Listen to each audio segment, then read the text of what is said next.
Okay. Alright. Back at it again with another game stream. We're going to make sure that I got some energy, some fun energy for this one, because last time was pretty low energy. So I got the sake out, the rokasen, and pour ourselves a glass. Start things off right. We're going to be playing some more recommendations thanks to Mr. Raphael on RPG Maker Web. It's almost kind of like last time, where it's like, hello, where's Zach? It's kind of like last time, where it's like I had one game that he had purchased for me as a gift, and then one game that was purchased by myself. It's kind of the same thing again today.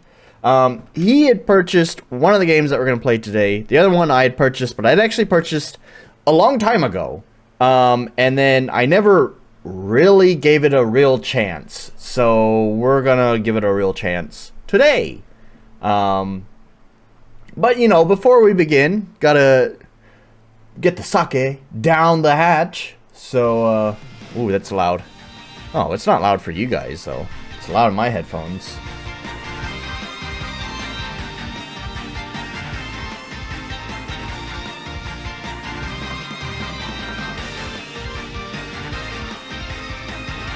Okay. There we go. Alright, anyways. Sake. We just want to make sure that it's a good stream and I got some good energy going. Last time was not a very good stream. Not a very good welcome back stream after being gone for so long. This sake is nice. Yeah. Let's see. What's on the docket first? What are we gonna play?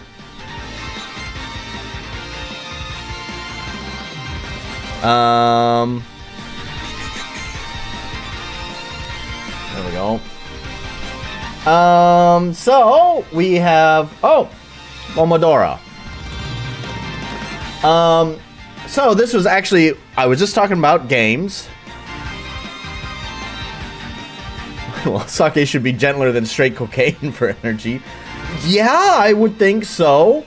Unfortunately, I don't have any cocaine just lying around the house, so sake is gonna have to do.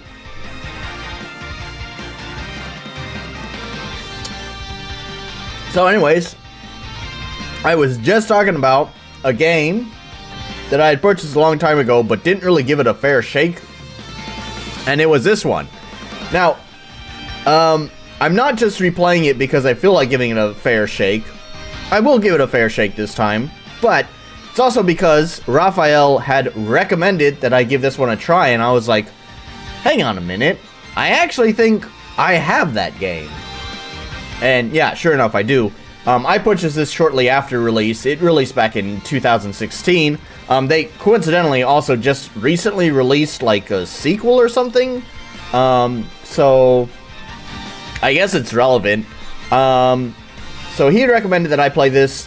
I already have it, so I'm gonna give it another try. From what I recall, it was so long ago. Like I said, this is 2016. I got it shortly after release back in 2016.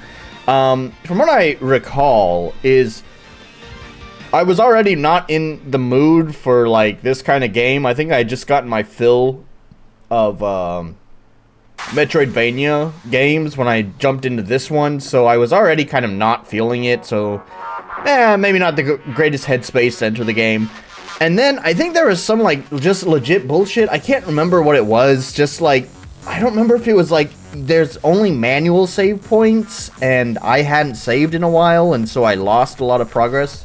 I think that's what it was, but I can't remember. But either way, something happened that just made me rage quit, and then I didn't really give it a fair shot after that. So we're gonna see if now things are looking a little bit different. In my own Discord, we had lots of people say, oh yeah, that one's a really good one, so maybe it's a really good one. We'll have to find out. That's what we're gonna do after we get the, you know, after I finish the sake. I sort of want to rant about the shit with my dad and America. I didn't want to do it last time because I was so low energy. So I figured I'd save it today for this stream when I can think more clearly about it. So, but maybe we'll save that for the just chatting section. I don't want to keep you guys waiting around too long for me to get to the meat of the stream. So, you know, we're going to go ahead and stop the music and we're just going to jump right on into it now that, my glass of sake is finished. We're going to start with Momodora. Oh, and I guess here it is.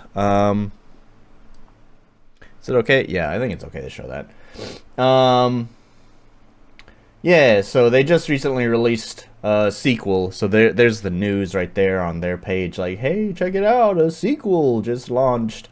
So, pretty neat. I guess that's relevant. When was this posted? January 15th. So, a little bit old news now.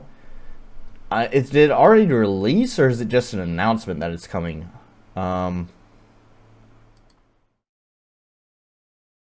Momodora Collection. I think it's already out. Ooh, the art looks really nice in it, though. Yeah, that looks pretty nice.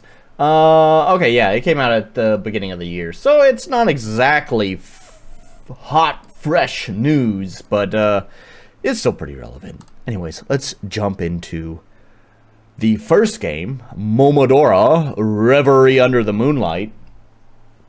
Oh, where did my OBS go? I can't read chat if it's gone. Okay, and now the game is gone. Oh, Tritium's here. Okay, I bring up the game, and we have OBS open. Alright, we're all good. Now, don't you worry. It's not just sake that I have. I also have, of course, beer here. Got the super dry. Oh, gosh. Also, Raphael had recommended I play these games with a controller. Hang on, I gotta plug in my controller. Ugh.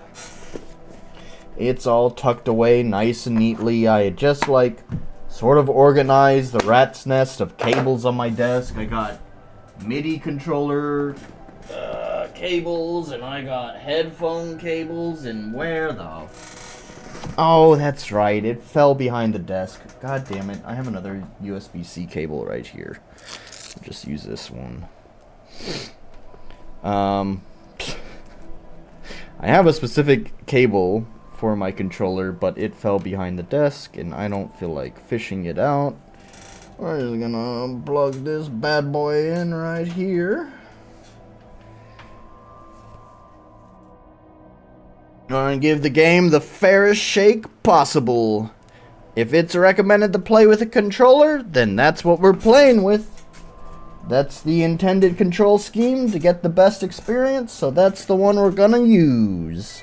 I usually play Metroidvania. Oh, so yeah, see, there we go. There's a save right there. It's only 10 minutes, so I don't know if it was I played for a long time and then lost progress. Then again, I guess, I don't know, who knows. Anyways, we're gonna start a new game, but what do we have under settings? We got sound. How's the volume? It's really quiet for me. It's basically dead silent for you, so, crank that up. Okay. Sound, music, screen, graphic quality. Is there anything higher than high? Nope. Screen shake. Glad we can turn that off. Vibration. Oh, wait, what? I didn't, huh? Okay, yeah. Why won't it?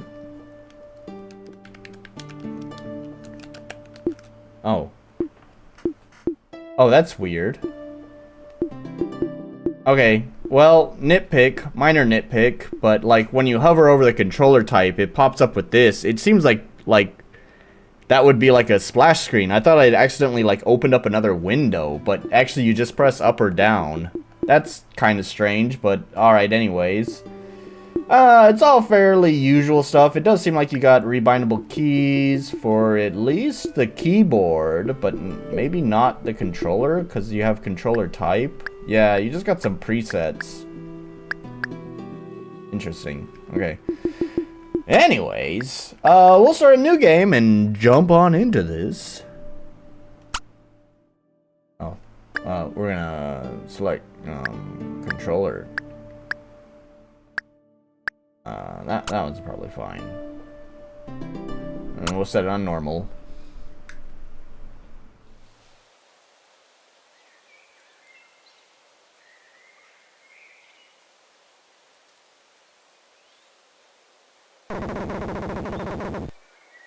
I'm afraid this is as far as I can take you. I'm sorry. Anything close to the city is too dangerous. Surely that shouldn't be a problem for a priestess like you. Fighting using a leaf must be difficult. But I have faith in your ability to seal the curse away.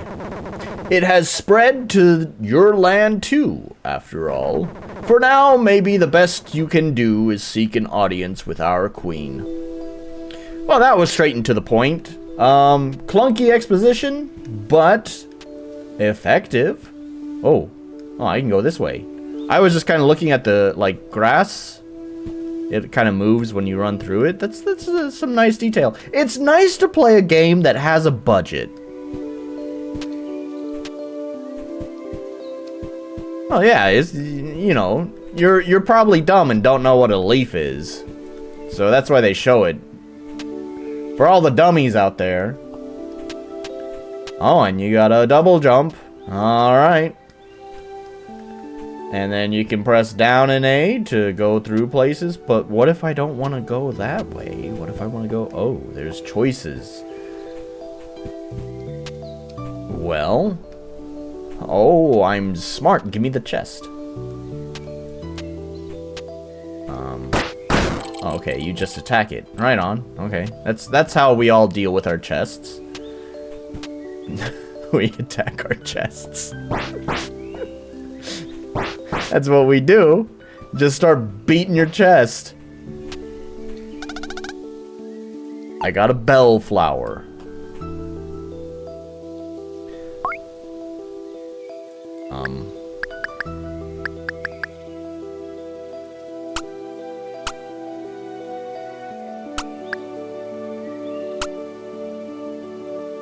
Or a small amount of HP per use. Oh, I see. Oh, man. Is this gonna be like a Dark Souls kind of thing?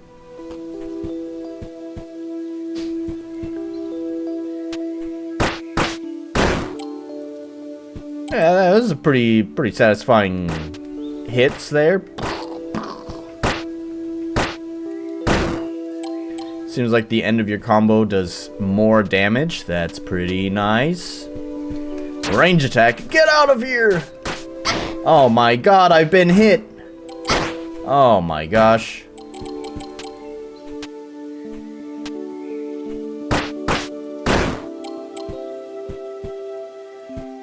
Okay.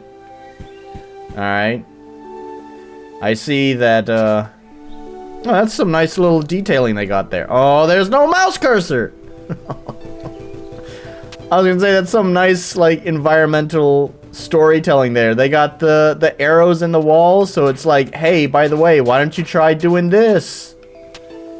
That's pretty nice detailing right there. Don't need to tutorialize anything with message boxes. It's just like, you see that, you know what to do. Did it save? Oh, okay.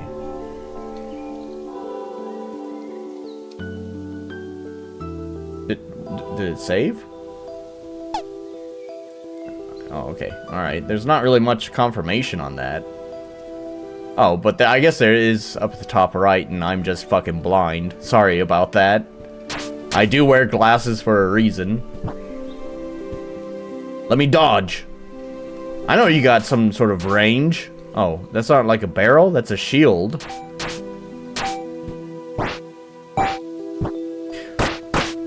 yeah. Outsmarted you. You didn't see me doing those cartwheels and... Oh.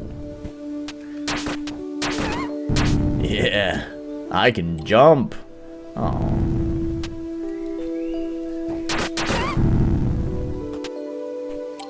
There we go. Alright.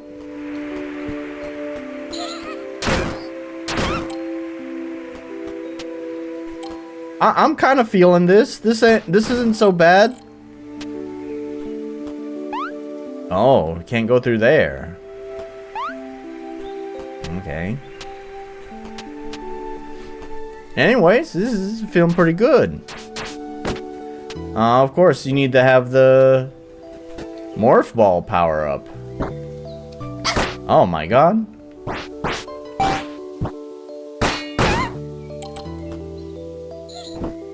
Oh, I lost my money. Yeah, come on. No, my okay.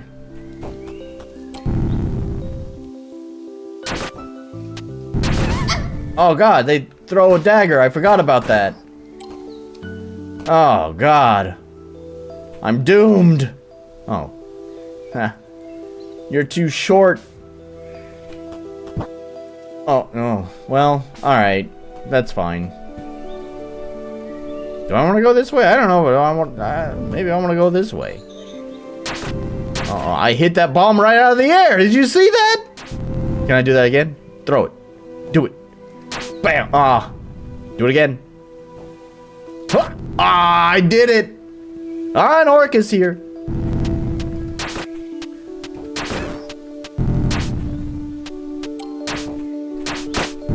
Oh, God.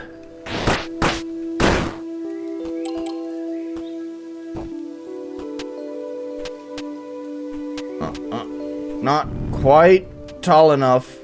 Just a little bit too short. What about this one? No. Come on. Come on. How about from here? Come on. Yeah.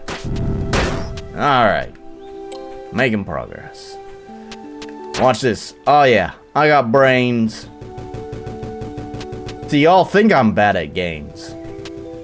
I know how to play games.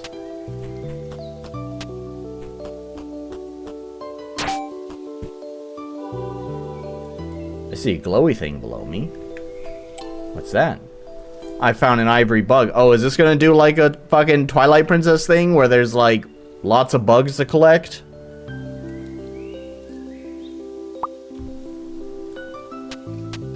See, here's the one thing that gets me with Metroidvanias, especially with all these options they've given me, right? Now I really want to go back. And there was that other path that I was like, wait, I don't want to go that way yet. Hello, Wrath of Wood. Now I want to go back and be like, wait, I'm making too much progress this way. This must be the right path. I don't want the right path yet. Do I have a map? There's a map. Yeah, I don't want the right path yet. Literally right. Oh, well. Oh, okay. All right. Good.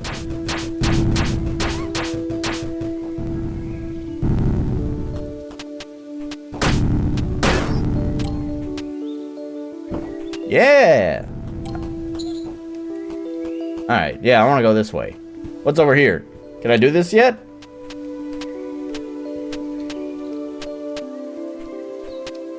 Seems like it.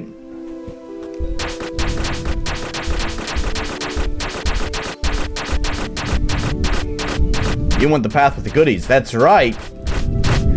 Dodge roll. Oh, God.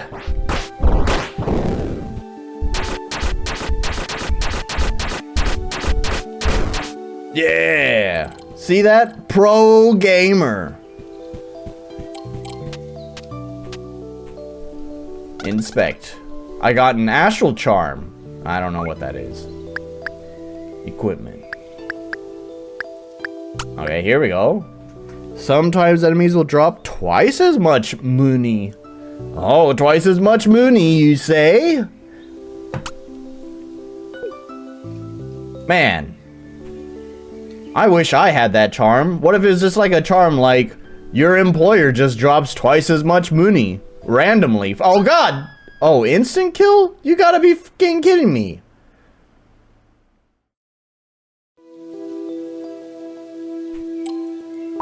Okay, I think that was one of the things that made me quit last time, is maybe there was instant kill spike pits or something. Oh god. I was just fucking chatting shit, man. I was busy just chatting away, not paying attention. I don't care if you want to, you know, knock a point off my health, but come on! Instant kill death pits. Get the fuck out of here, man. And when you kill your boss, he drops double the cash. Whoa, professional dodge! Oh, you can't get me, fatso! Ah, I'm the winner! Get my double moony. Equip my double moony, because fucking instant kill. That oh god, you son of a bitch.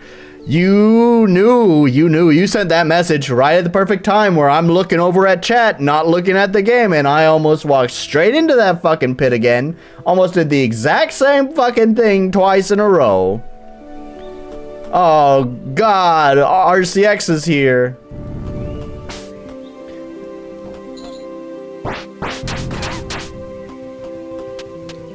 Oh god!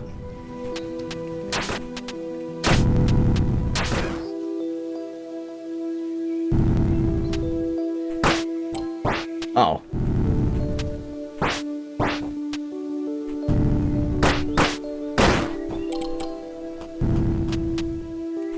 Right. I'll just ignore him. It's fine. And save. Yeah, so the Dark Souls fucking thing is... I'm not feeling it.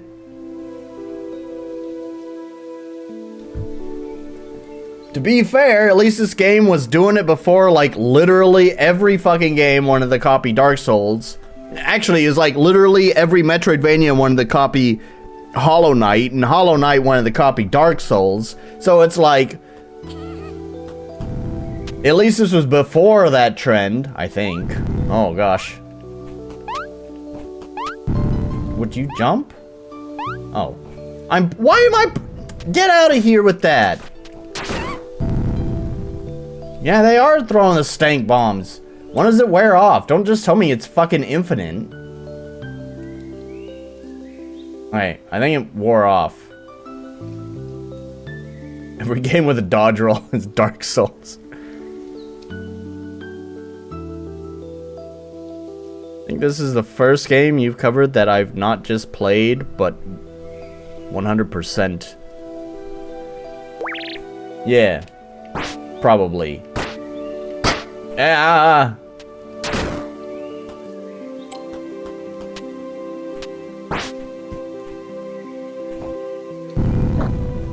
So, like, the Dark Souls stuff is not interesting to me. It just feels punishing for no reason. Dodge soul. Oh, you see that? I use my big brain. I found a vitality fragment.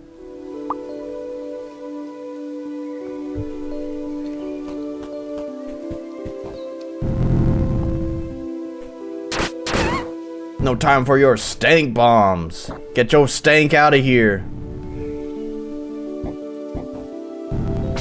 Yeah, I was waiting. Oh, okay, alright. No, well, fine, fuck you then. Oh, you turned around too fast. Get out of there. Just farting on the floor, I guess. Can I go this way? What do you want? Oh, okay. Oh, okay, alright. Fuck you then. Are you the reason why the floor is farting? God, my health is low. We got one of those. Alright. We got our Estus. Our not Estus.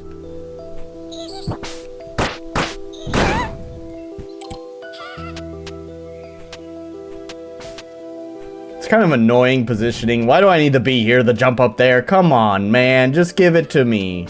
Oh, I can. Never mind. Ignore me. Oh, no. The floor is farting.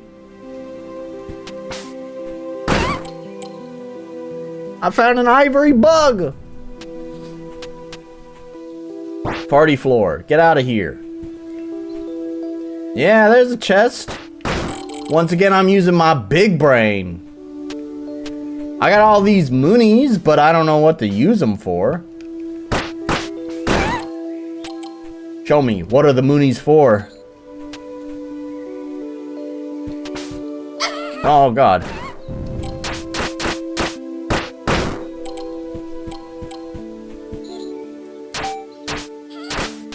Ah. Oh, God, she's after me.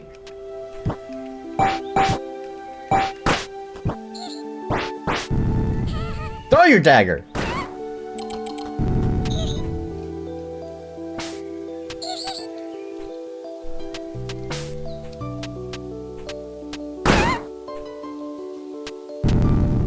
Oh, they got the farty bomb. Right where I want to jump, too.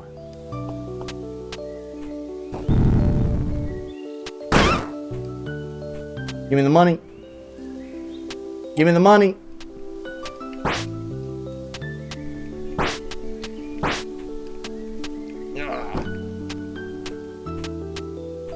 Want to get up here? Secrets? No secrets. Oh, my big brain failed me. Oh, I'm not ready for that yet. I want to go this way. I can't go this way. Well, god damn it.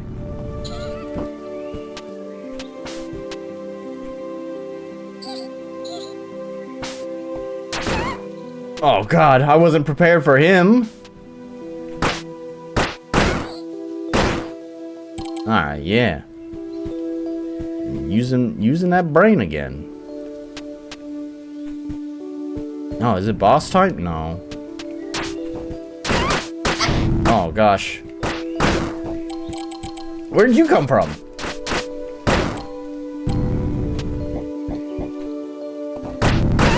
Oh man. Oh god, use the thing. I think the reason I like Momodora and not like Blasphemous is because it reminds me of Cave Story. And it's got some nice art. Oh, just when I needed one of these, thank you.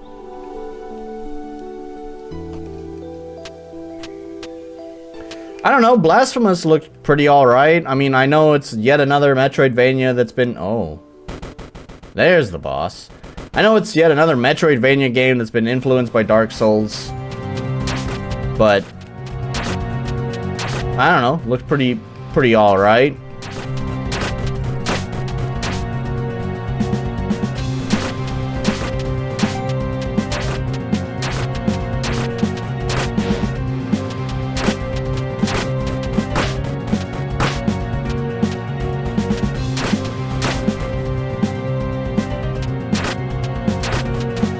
Oh, what? Why did that hit me? Get out of here with that. I was certainly out of the hitbox, right? Alright. Why does she sound like a... You stepped on a tiny dog's tail.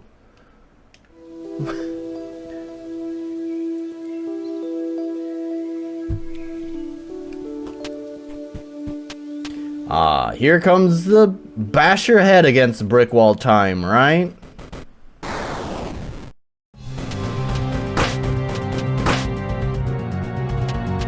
Hello, Alice!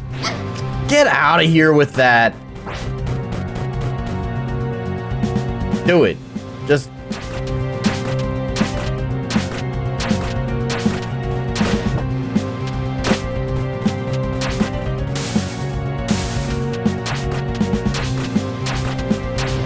Yeah, that tail hits hard. Sure does.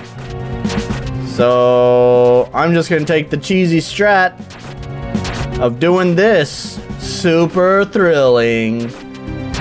Maximum thrilling gameplay. Oh yeah, you see that masterful dodge? Only masters can do that kind of dodge. Oh no, farting floor. It's getting wise to my antics. Oh, man.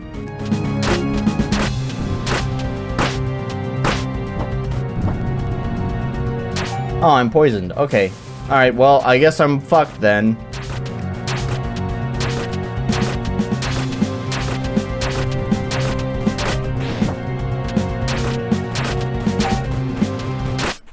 There.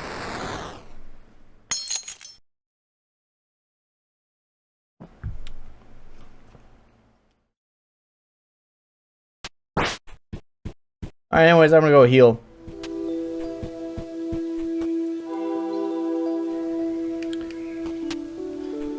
Yeah, not really the most thrilling of boss fights. Not gonna lie. Can I drop down here?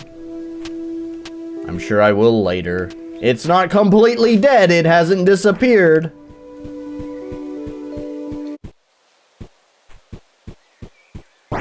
Who are you? Are you shop? Are you shop dude? Cough, I'm sorry. Who are you? I see. So you are Kaho. Huh. What a unique name. Yeah, by the way, beating bosses without taking... Well, I guess I'm gonna fuck that one up. You broke its booty basher. Yeah, well, I'm not gonna be able to accomplish that. Oh, well. Call me Ascorn. I take it you are unaware of the situation of these lands. You mentioned your journey brought you here in search of the Queen. If you really intend to continue further into the kingdom of Karst, beware. A ghastly presence has been enveloping everything. This sacred grove is one of the few untouched spots. I like the reflection. I'm gonna fight my reflection later. That's how these things go, right? My ultimate goal is to find the shop. I want that. It's glowing. It's probably important.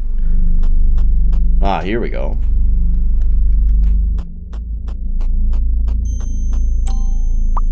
Oh, it's just a bug.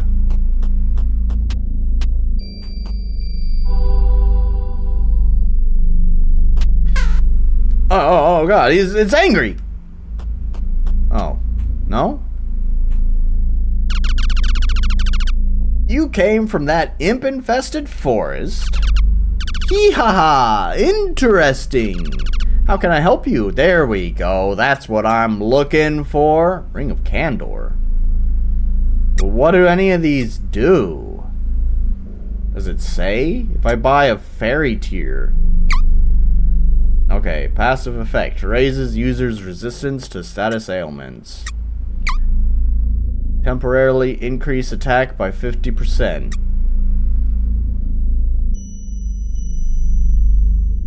Holy shit, it never occurred to me that this is 2D Bloodborne. Maybe. It's definitely soul. It has its soul's influence. That much is apparent. Passive effect emits a sound when near secrecy. That's a way of phrasing that. Anyways, well, that's a disappointing shop. I can't buy anything, and I thought I had a lot of money. Well, alright.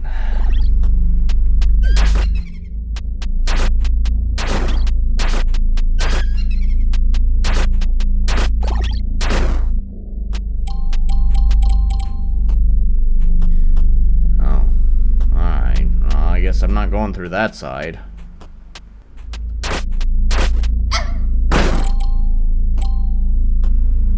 Secrets? Oh. Oh, I can break stuff. I don't know why I want to break it. Doesn't even drop coins? I mean, come on. You can at least drop one coin, right?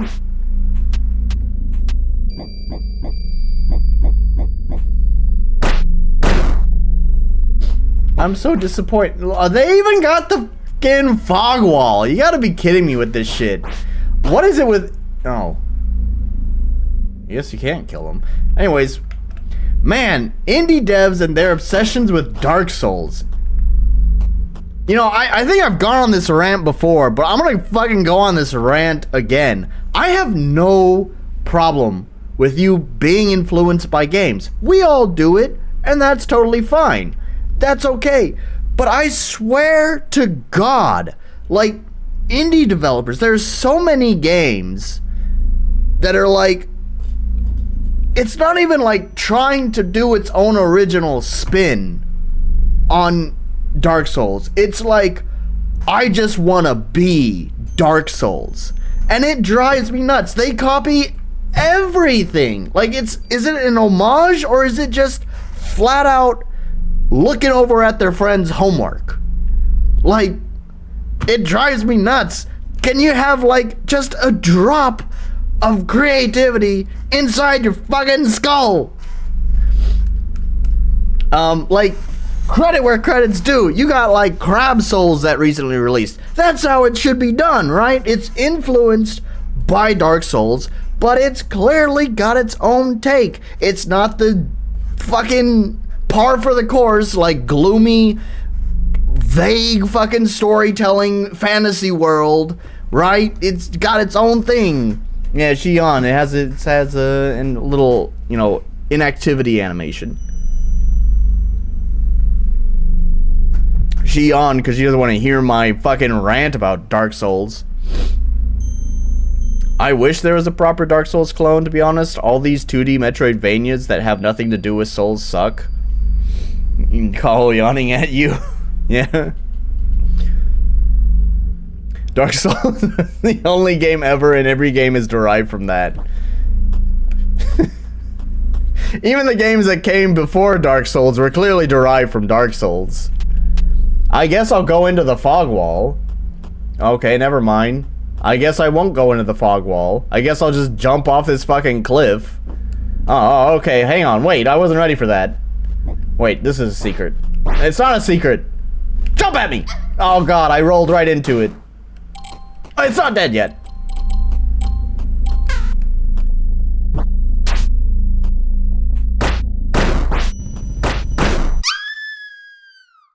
What is this horse shit? What even fucking happened?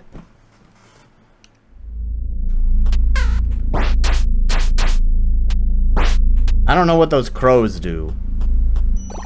They're clearly something. Oh, okay, alright. Alright, alright. Alright, I fucked up. Hang on.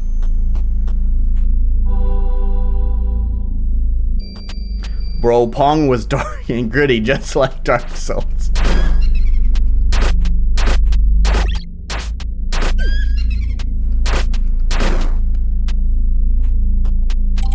No, it doesn't open. It was my bad.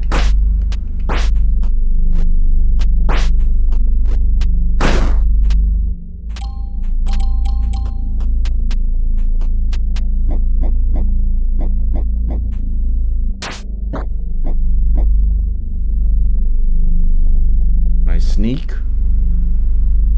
Go. Go. God, yeah. I don't know what those are for.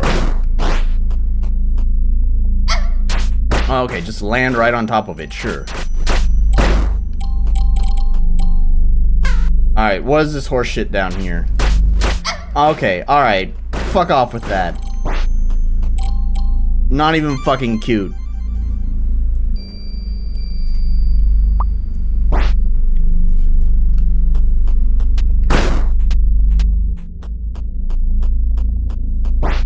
Right, this is not a secret. It should be a secret, though. I'm disappointed that it's not.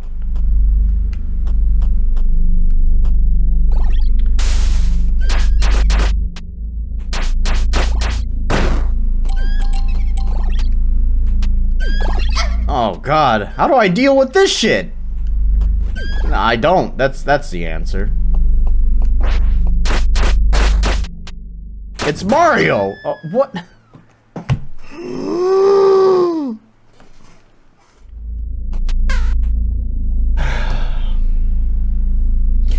And I hate the repeating content. Actually, I'm sorry. I know that's like Dark Souls' big fucking... Okay. I know that's Dark Souls' big fucking draw. Like, oh, you get to feel that sense of accomplishment, bro. You overcame a tough challenge, bro. You got good, bro. But Man, I just don't enjoy the feeling of just beating my head against this brick wall just to make a tiny little bit of progress. It's not fun. It's not fun to me.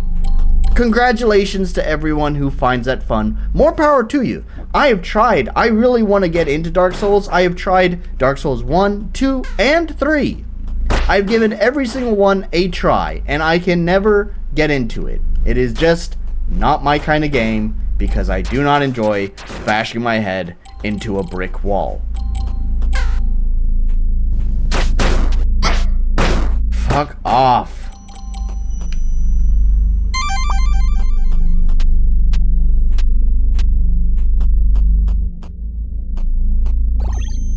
This is the brick wall and this is your noggin. Oh my god, I literally just healed. Fuck.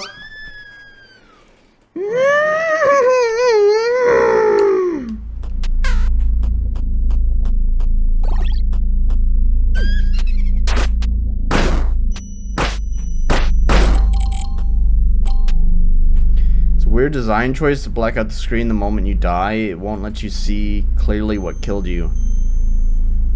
And yet here you are playing Metroidvanias, the pinnacle of bashing your head against the wall. No! No, there are definitely good Metroidvanias. I played a lot of great Metroidvanias. But the... Oh, okay. But the Metroidvanias that, like, want to be Dark Souls 2. Yeah. And yes, here I am playing this. I didn't know that it was going to be a Dark Souls-like. I saw the tag that it was a Metroidvania. I knew that much. But I didn't know it was gonna be Souls-like.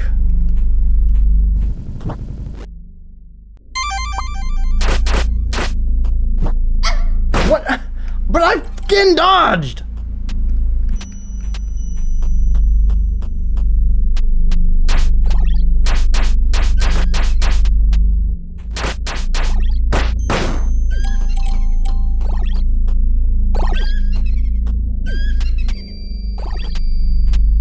Oh my god, they throw so much shit at you.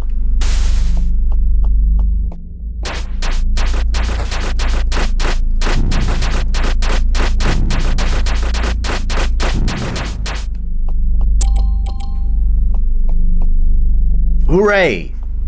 I made it back here. And there's not even like a checkpoint or anything.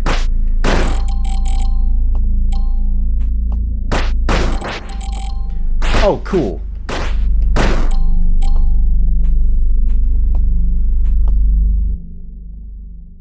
Make this stop. Well, I'd put an arrow in your head, but I'm not allowed to. Please do not tell me there is a boss here.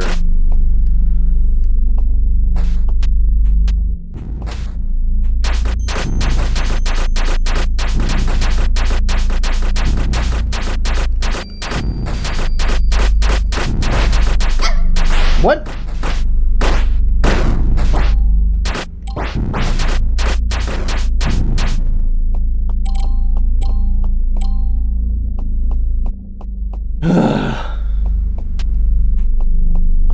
It's funny how quickly my enjoyment changed around this game. Oh my god, get out of here with that.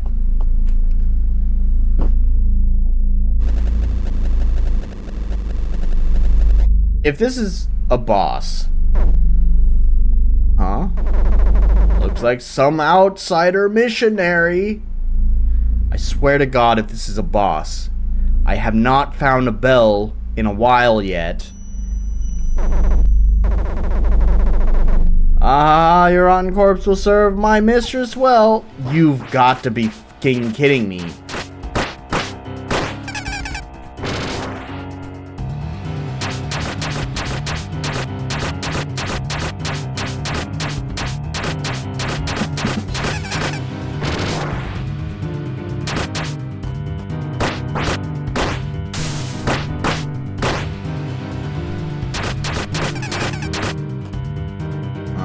Don't make this a bullet hell too.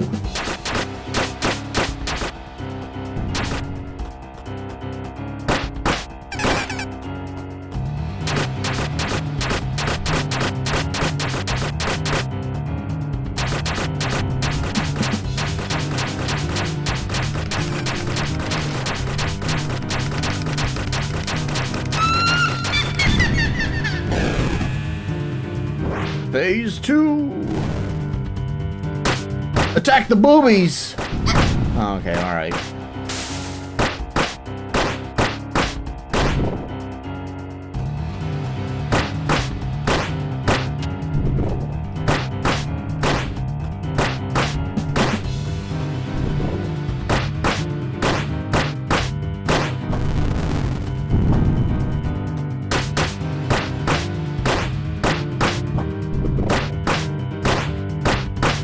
I see chat, but I'm concentrating super hard right now. I'm concentrating on attacking the boobies.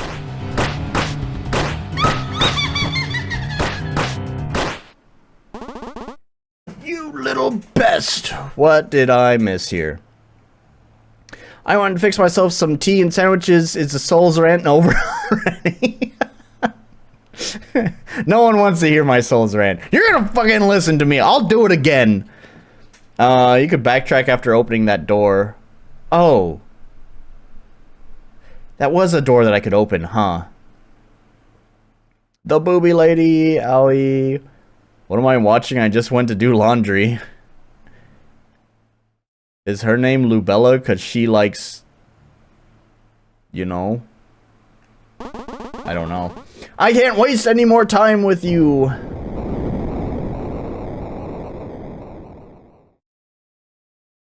Booby boss lady just standing there menacingly. Oh, give me a fucking bell. Okay, good.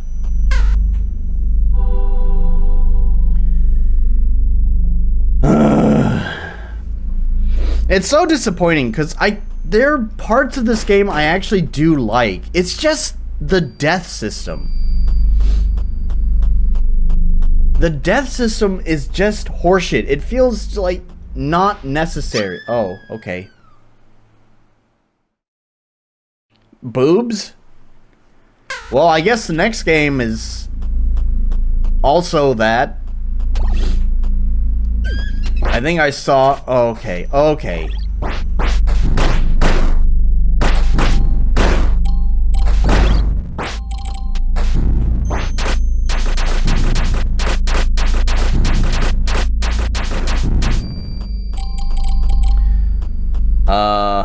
I think I saw that the next game also has some booby bosses as well.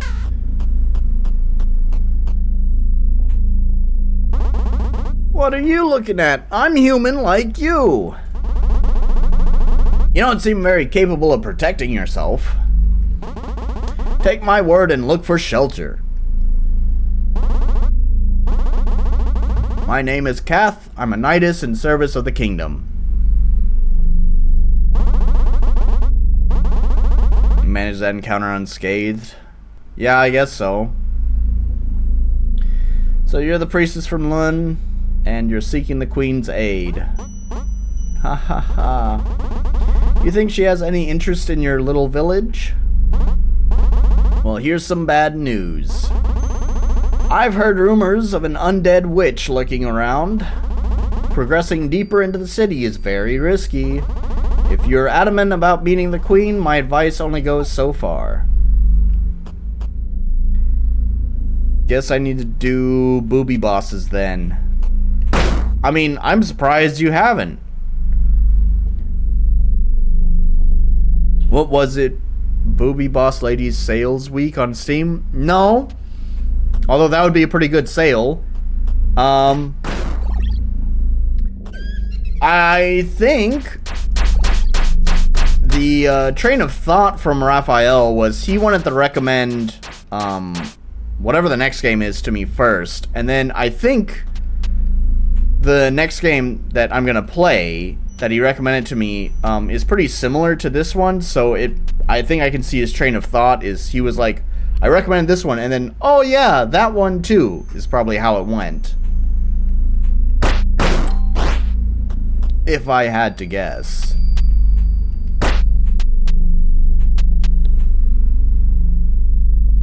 It's funny too because there's nothing else like Lubella in the game. Well, there you have it then. No more booby bosses. Okay, just...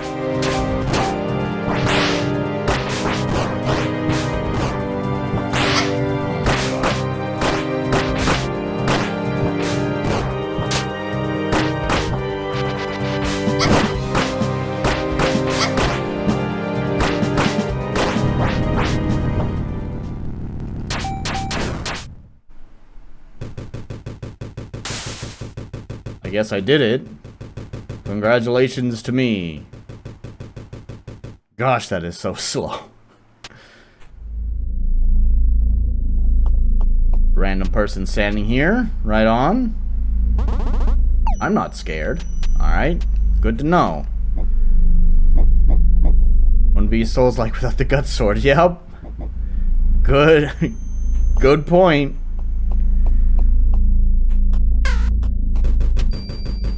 Oh, does it have to go up every time? Come on, man.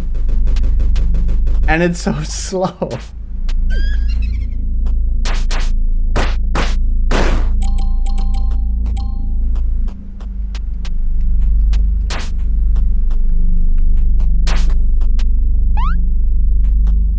I put an arrow in that, but for what reason?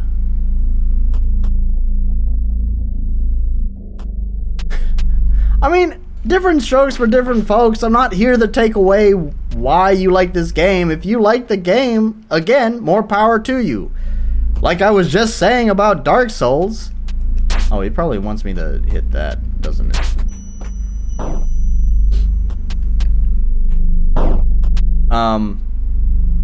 Like I was saying about Dark Souls, like, I've wanted to try to get into it. I've played, you know, 1 through 3. I've given each a fair shake. I really want to get into them, but I can't. I just don't enjoy the feeling of repeating bullshit over and over again. It's just not my kind of game.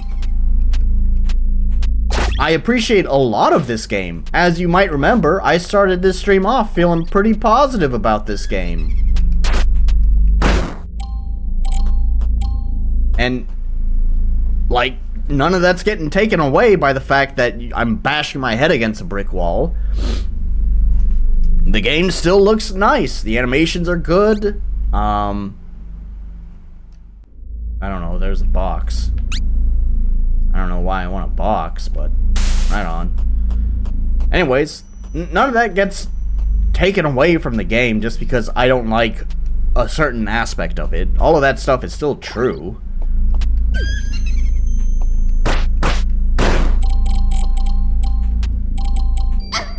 Man, making them blend in with the fucking background.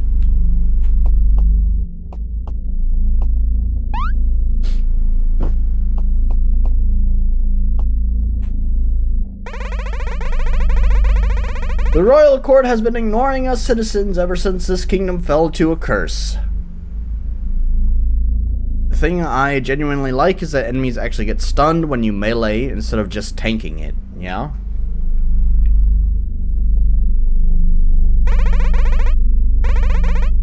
You want to stay safe, don't leave outside. Thank you, Warzak. Don't come any closer. Oh well, you seem sane enough. You're a priestess seeking an audience with the royal court. In the present state, reaching the castle is highly difficult. You won't find help easily in this city, but my master might be able to help guide you. It's a little bit warm in here. She lives inside the city's monastery, surrounded by cats, of course.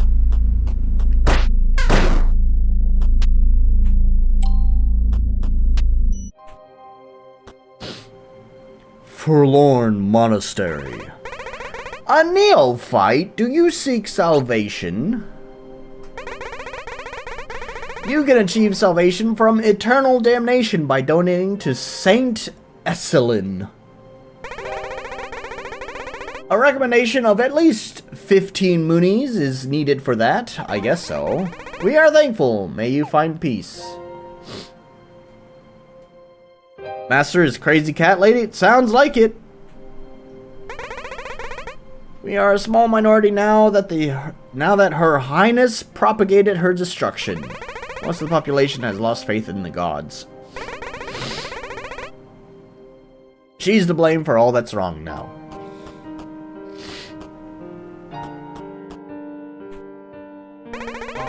Saint Esselin is absolute. Her wish reigns supreme. You're safe with us here. ... I'm glad someone phoned it in for the last one. I don't know what to say. Just make them, I don't know, seem depressed or something. ... Sure. Should I call it here? I don't remember how long I'd spent in the intro just drinking. I don't think it was that long. We only listened to like one song, so it was probably only like 5 minutes. So I think I've given this game like 50 minutes, I think. It's probably a pretty good sign that I've lost track of time. Because that means I've enjoyed what I've played. And I think that's the thing, right? That's the thing that gets me. It's the same thing with Dark Souls. Right? I'm going to continue making that comparison because clearly it wears its influence on its sleeve. Like, there's a lot of parts of Dark Souls that I genuinely enjoy. I guess I have to use the controller now. Okay. There are aspects of Dark Souls that I genuinely enjoy. There are really cool parts about it, and that's why I've always wanted to try to get into it. But then it's just the repeating content, man. It really kills the enjoyment I have for Dark Souls, this game. Like, it's disappointing. It's really disappointing for me. I can see that there is a good game there, and if you are into this type of game, for sure, you'll probably have fun with that. But, man, do I not like repeating content like that at all. It just feels like wasting time, feels like I'm bashing my head against a brick wall. It just does not feel satisfying to me. I don't get that same satisfaction of, it's only repeating if you die though, haha, yeah. I don't get that same satisfaction of, you know, overcoming a tough challenge, of getting good. I don't get that satisfaction. I really don't. I don't get that experience.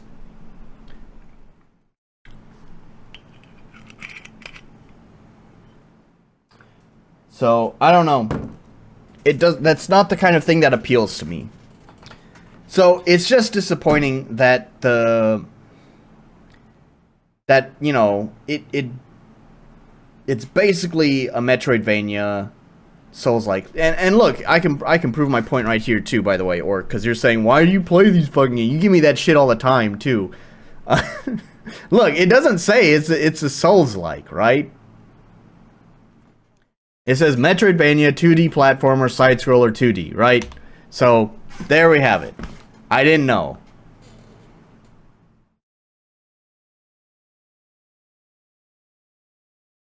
Momodora peppered the checkpoints in less stupid places. Yeah, maybe.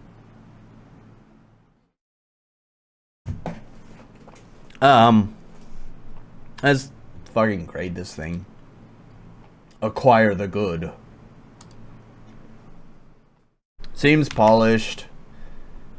It has accessibility. I think it's pretty clear on where to go. I'm gonna give it the balance.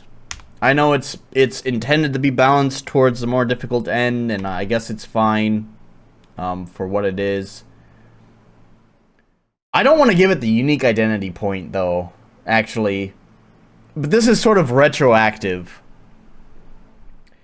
If I was grading this, like, back in 2016, before literally every single fucking indie game was a Souls-inspired Metroidvania, I might have actually given it a point for unique identity. But playing it now, in 2024, where I can open up Steam and I will be hit with at least 2 Souls-influenced Metroidvanias. I can't give it a unique identity point. It is a dime a dozen, Tritium. There's just so many of those kind of games. So it's unfortunate that it's kind of being retroactively applied, but yeah, it's losing that point. Sorry, not sorry. That's me getting my revenge for your bullshit checkpoint system. Fuck you, man.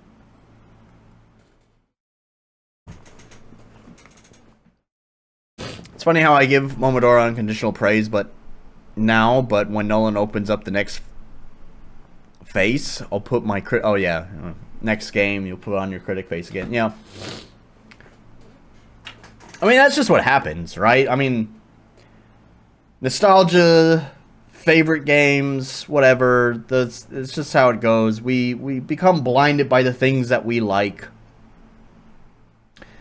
I'll defend Blue Reflections. I think I've talked plenty about that game, but I'm also pretty well aware that Blue Reflections is also a pretty bad JRPG. But I really like it. And so I'll defend that game to the bitter end.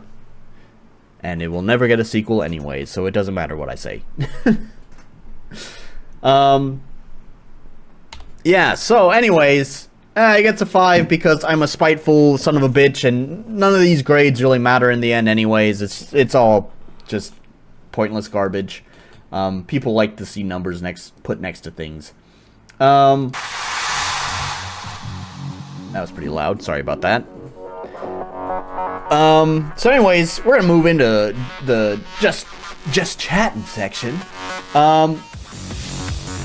I wanted to talk about my trip to America because that happened a couple of weeks ago. I didn't talk about it last time to get everyone caught up here who wasn't here at the very beginning. I didn't talk about it last time because last time I was like super low energy and didn't feel like I could do it justice. So I want to talk about it now, and I know this is when my concurrent viewer count drops. So how dare you not give me your watch time? I need that watch time, you know. Which, speaking of, by the way, I mentioned this in the last stream, but again, low energy. We want to try to get some growth going on this channel. My brother, while I was in America, had proposed some interesting ideas to help get a little bit of growth going on the channel. One of the things he recommended was making shorts. Now, making shorts is not really exciting, but I know it translates. It doesn't translate to a lot of growth, but it does translate to some more growth than live streams. Because the fact of the matter is, live streams on YouTube don't really help a channel grow very much, from at least my own experience and from what I've heard from other people. You still have to have something there that like is more, that the algorithm is more interested in. And the problem with live streams is that people aren't generally interested in them. So how to put this? People aren't generally interested in them when on YouTube. So they don't really feed the algorithm very well. It's funny, my concurrent viewers just dropped. I fucking knew it. Anyways, so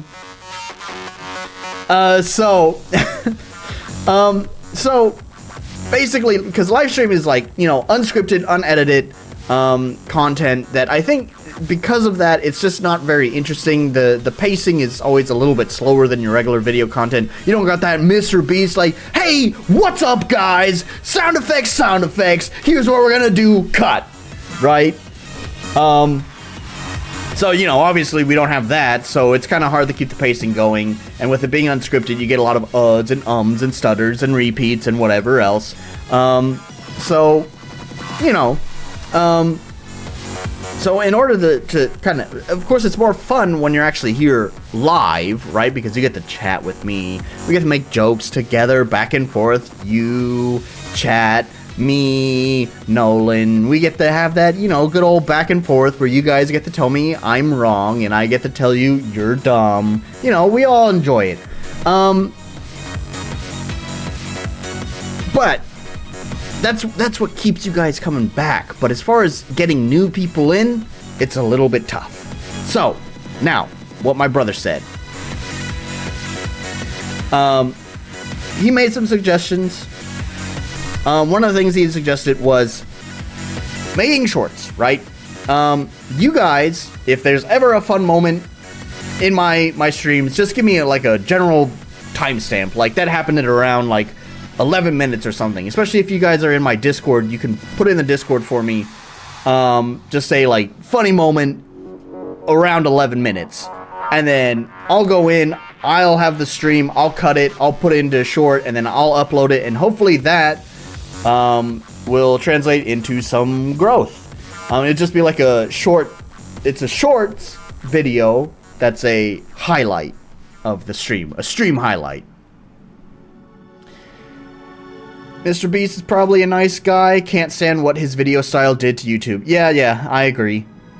Live is great, I get to type in smart-ass comments.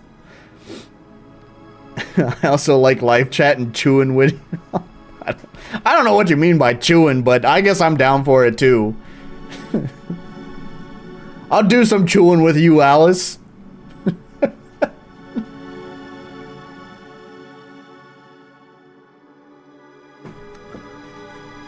I'm drinking Nokasen. It's a very sweet sake. It's also pretty cheap, actually. Cheap, sweet sake.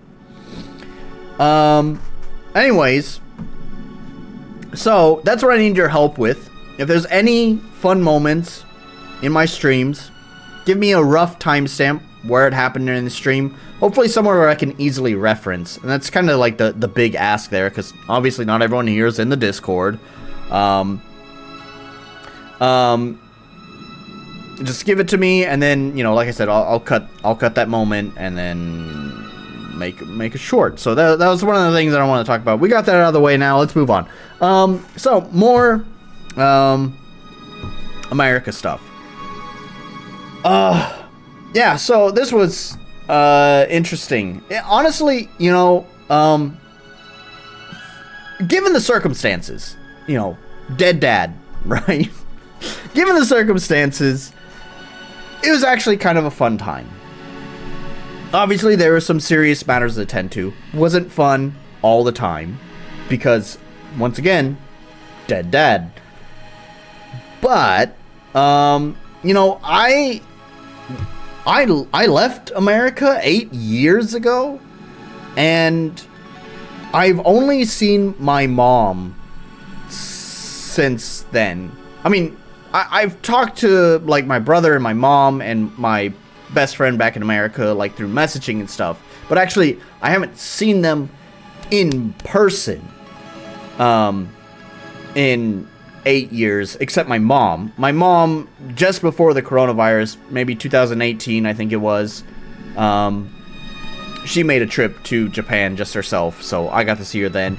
But obviously, that was back in 2018. It's been a while since then. So, it was nice to go back to America and see my friends and family, which I have not seen in at least 8 years. I hadn't seen my brother in 8 years. I hadn't seen my best friend in 8 years.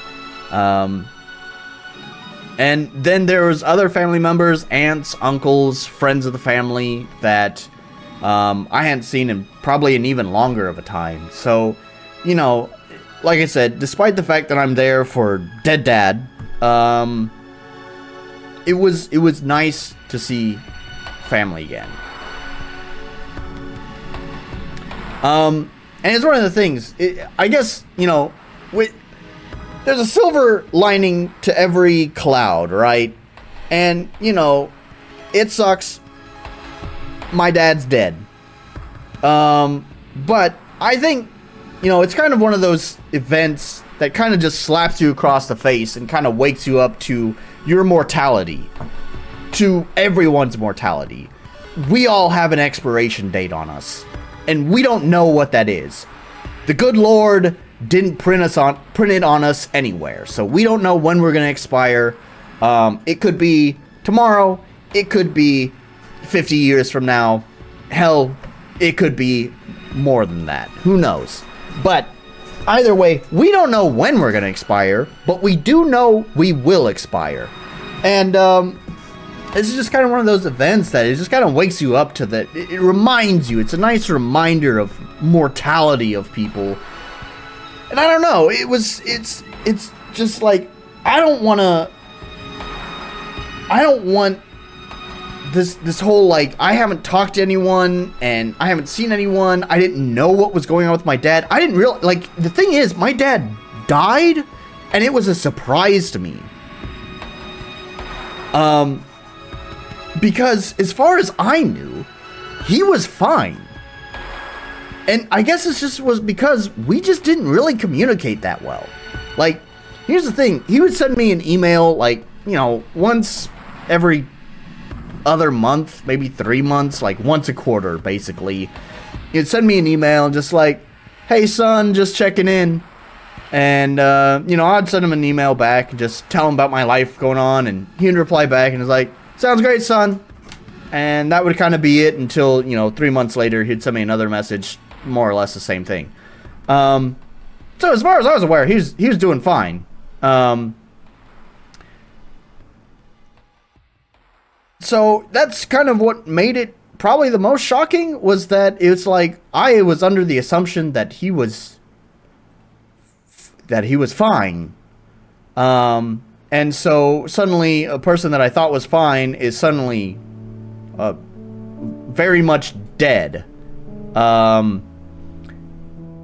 Yeah, it's surprising. And I don't know, it's just like, I realize, like, I don't know when any of you or anyone else is just gonna be dead for whatever reason. You have a sudden heart attack, you get hit by a train, you're in a fucking Boeing plane and the engine explodes or whatever.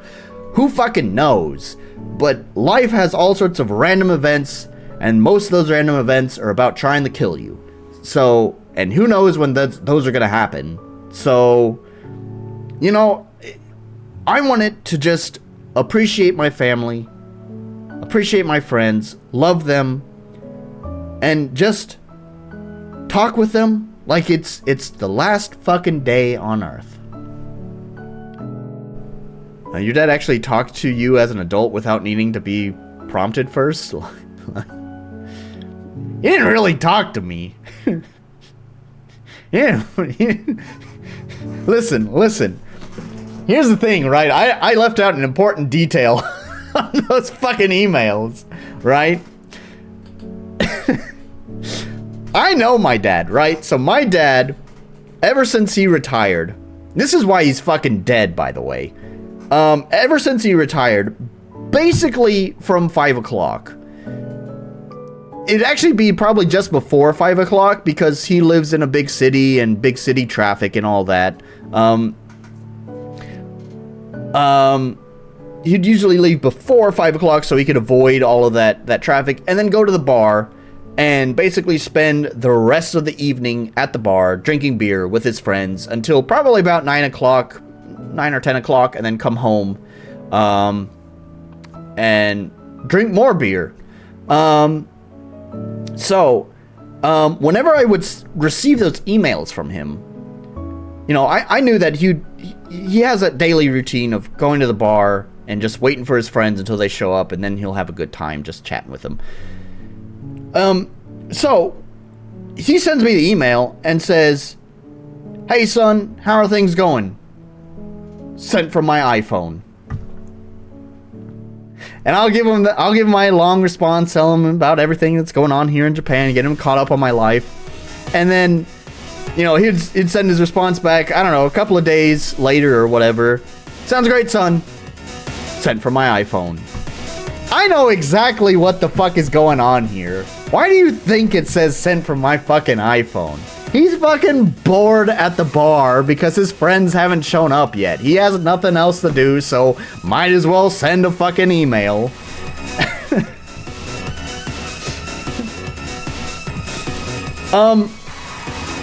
He wasn't as... So, like I said, I thought he was doing fine, which is why it was a surprise. When I went there and I got to talk to his sister, my aunt, which, you know, I hadn't seen in forever. She was kind of, like, I wouldn't say, like, estranged from the family, but she wasn't, like, really, like, connected to the family very much. She very much kind of did her own thing. So it probably has been it's definitely been more than 8 years since I've seen her. Maybe 9 or 10 years since I last saw her. Anyways, and she was telling me that, like, during the past few years, he hasn't been healthy. And I saw this because I had to go through his house, go through all of his paperwork, go through every fucking file in his house, go through every cabinet, every drawer, everything, to look what he has, what his possessions are, and, you know, make sense of it all. And yeah, no, he was not a healthy person. Besides the fact that he basically drank beer every day from basically like 4:30 until bedtime. He also pretty much didn't really eat anything besides barbecue. Basically red meat only. So it's red meat, beer, and ice cream. He really liked ice cream. And then, in addition to that,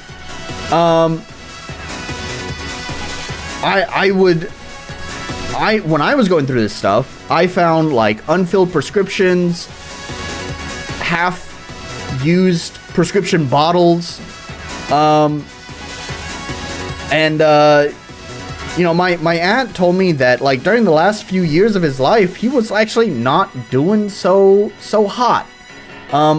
Mostly because he's an idiot. She was telling me that, like, during the last 3 years of his life, he couldn't really walk at all because, you know, he's in a band, he plays concerts, and at one of the gigs, he fell down and broke his femur. He broke the femur in his leg.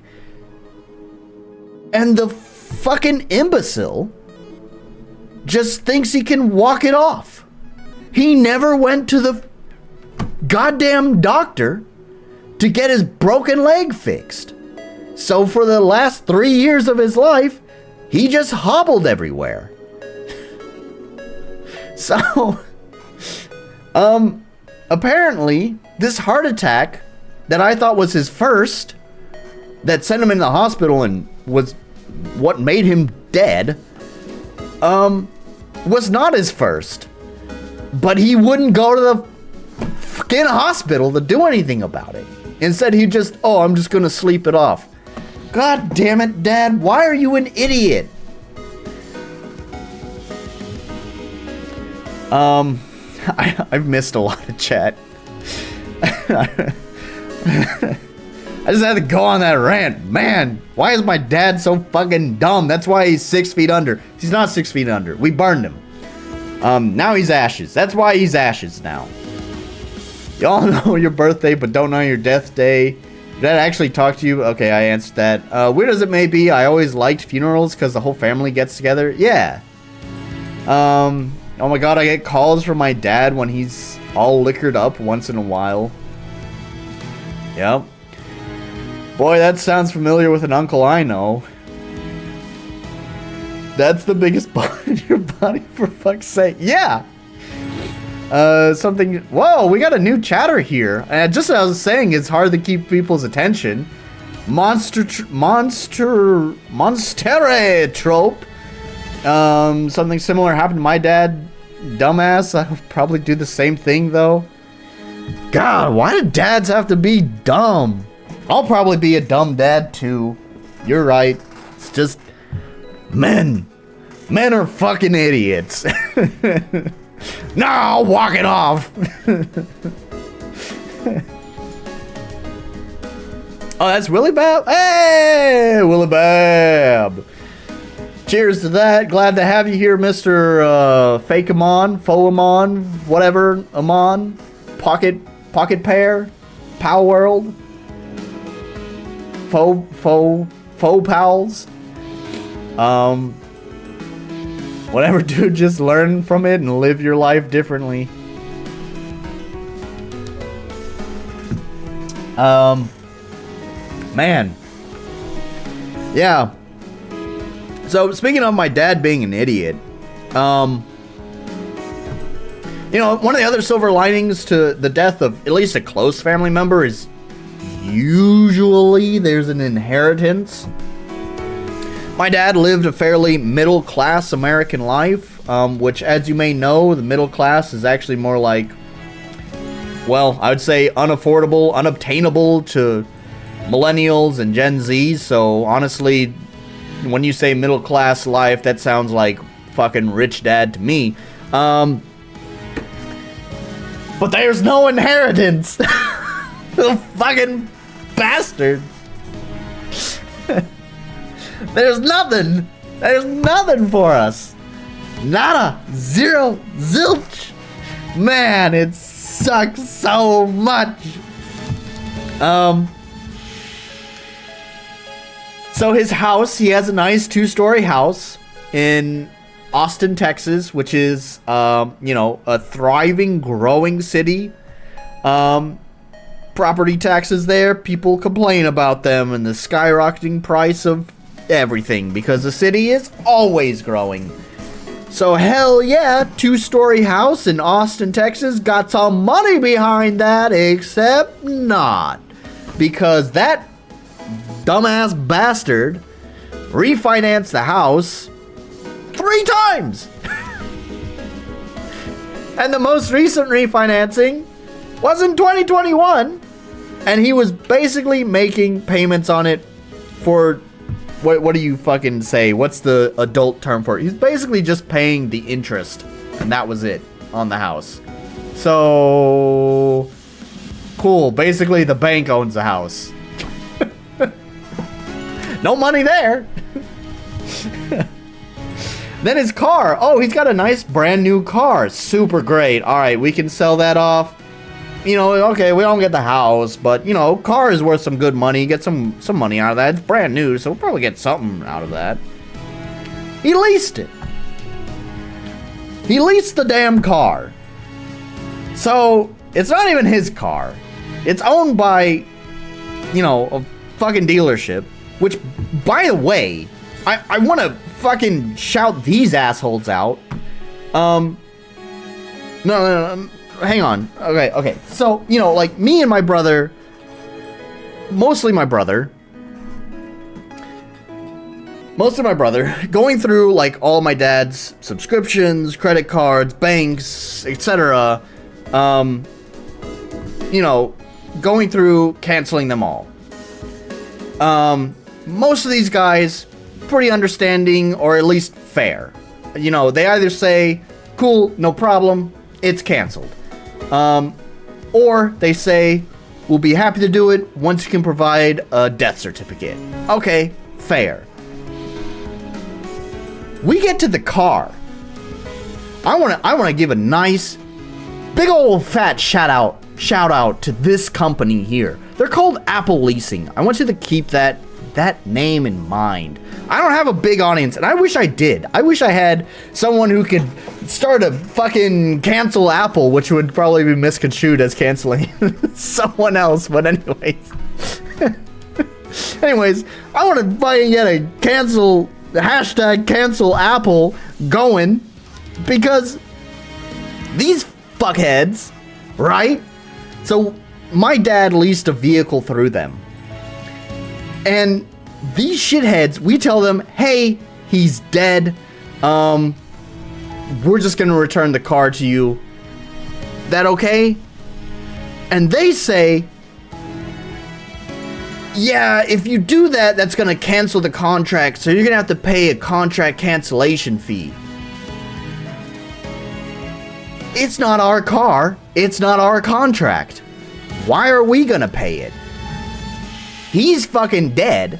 It's his car, and we're just gonna give it back to you. Alright?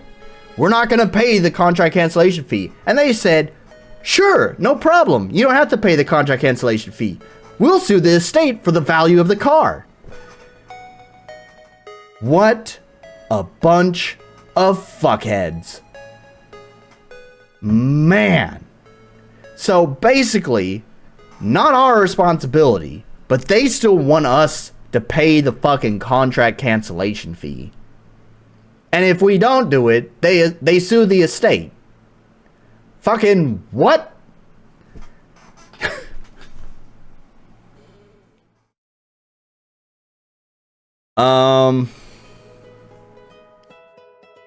I prefer Monster Dude. Alright, I'll call you Monster Dude. The face I just made when you said insurance-only payments. My mortgage brain is screaming. Yep. Thanks, Dad. Car dealerships are awful. Yep. Contract cancellation fee. Yep. Just leave the car standing somewhere. Not your problem. Try to get money from a dead person. Yeah, we talked to a lawyer person about this, and they basically kind of suggested that. They said basically, take the car to the dealership, give them the key, and then just tell them to bill the estate. And then when the estate doesn't fucking pay it, they can take it to court if they want, and they probably won't. So, anyways, I don't think we're gonna pay it. I don't know. I'd have to ask my brother, because obviously my brother's gonna be the one who's taking care of this. I feel so bad for him too, by the way.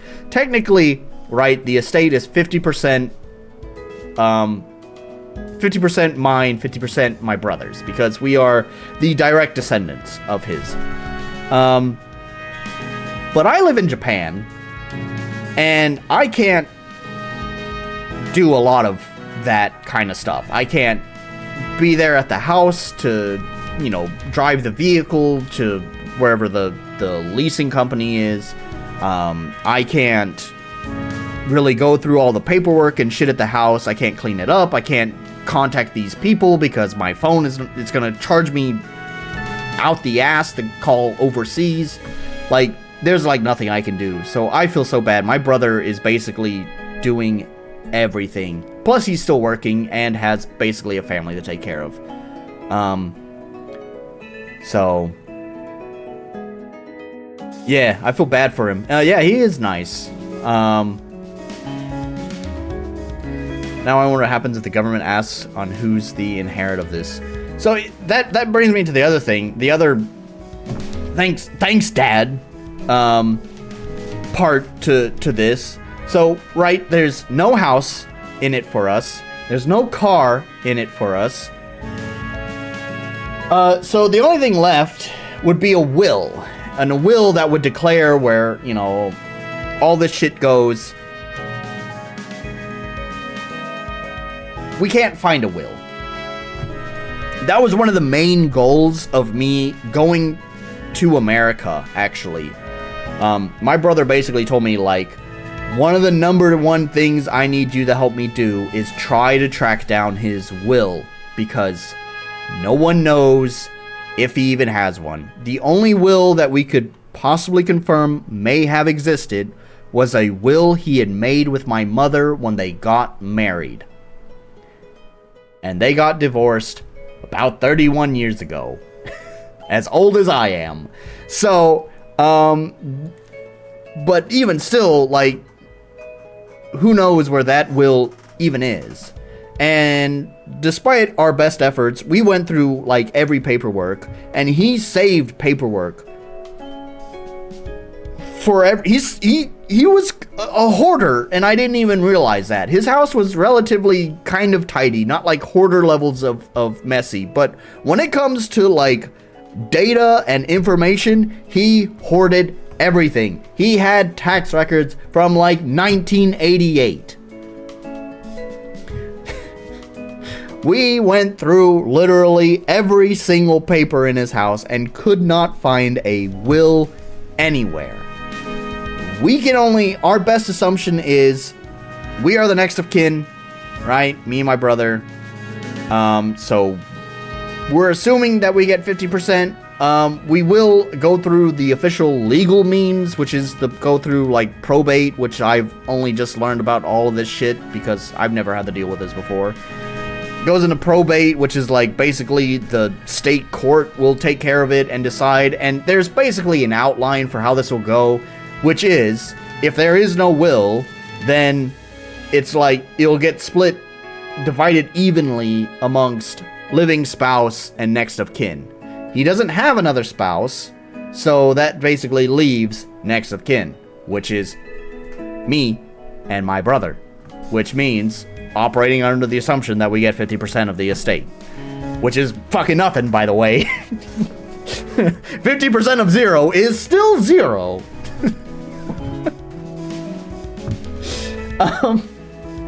He does have some belongings, although we're probably gonna wind up having to sell most of it, but just the fucking cherry on top, man. So, you know, I go there and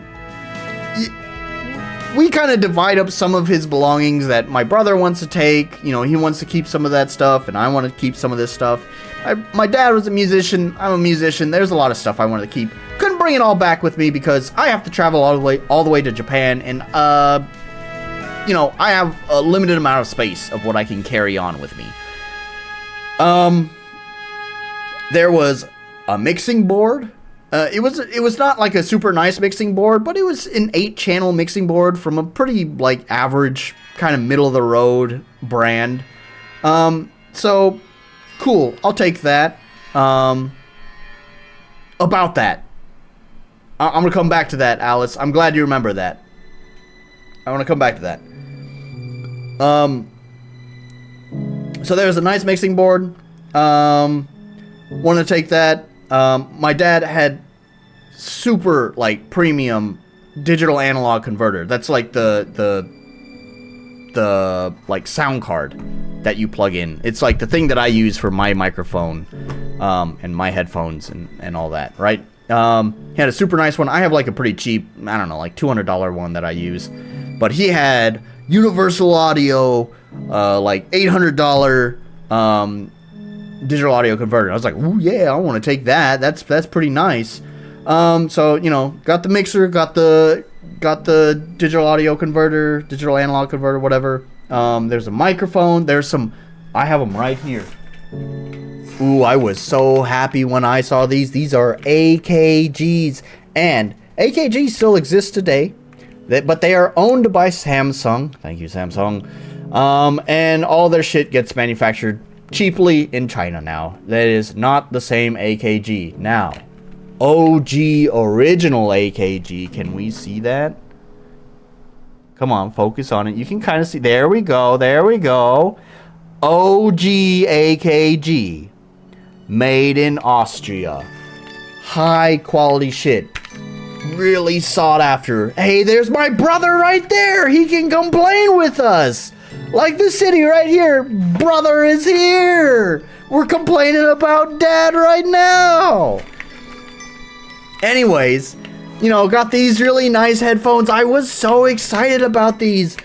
They're also, like, not only are they AKG, made in Austria, super nice headphones, but they're also a type of headphone that I don't even have.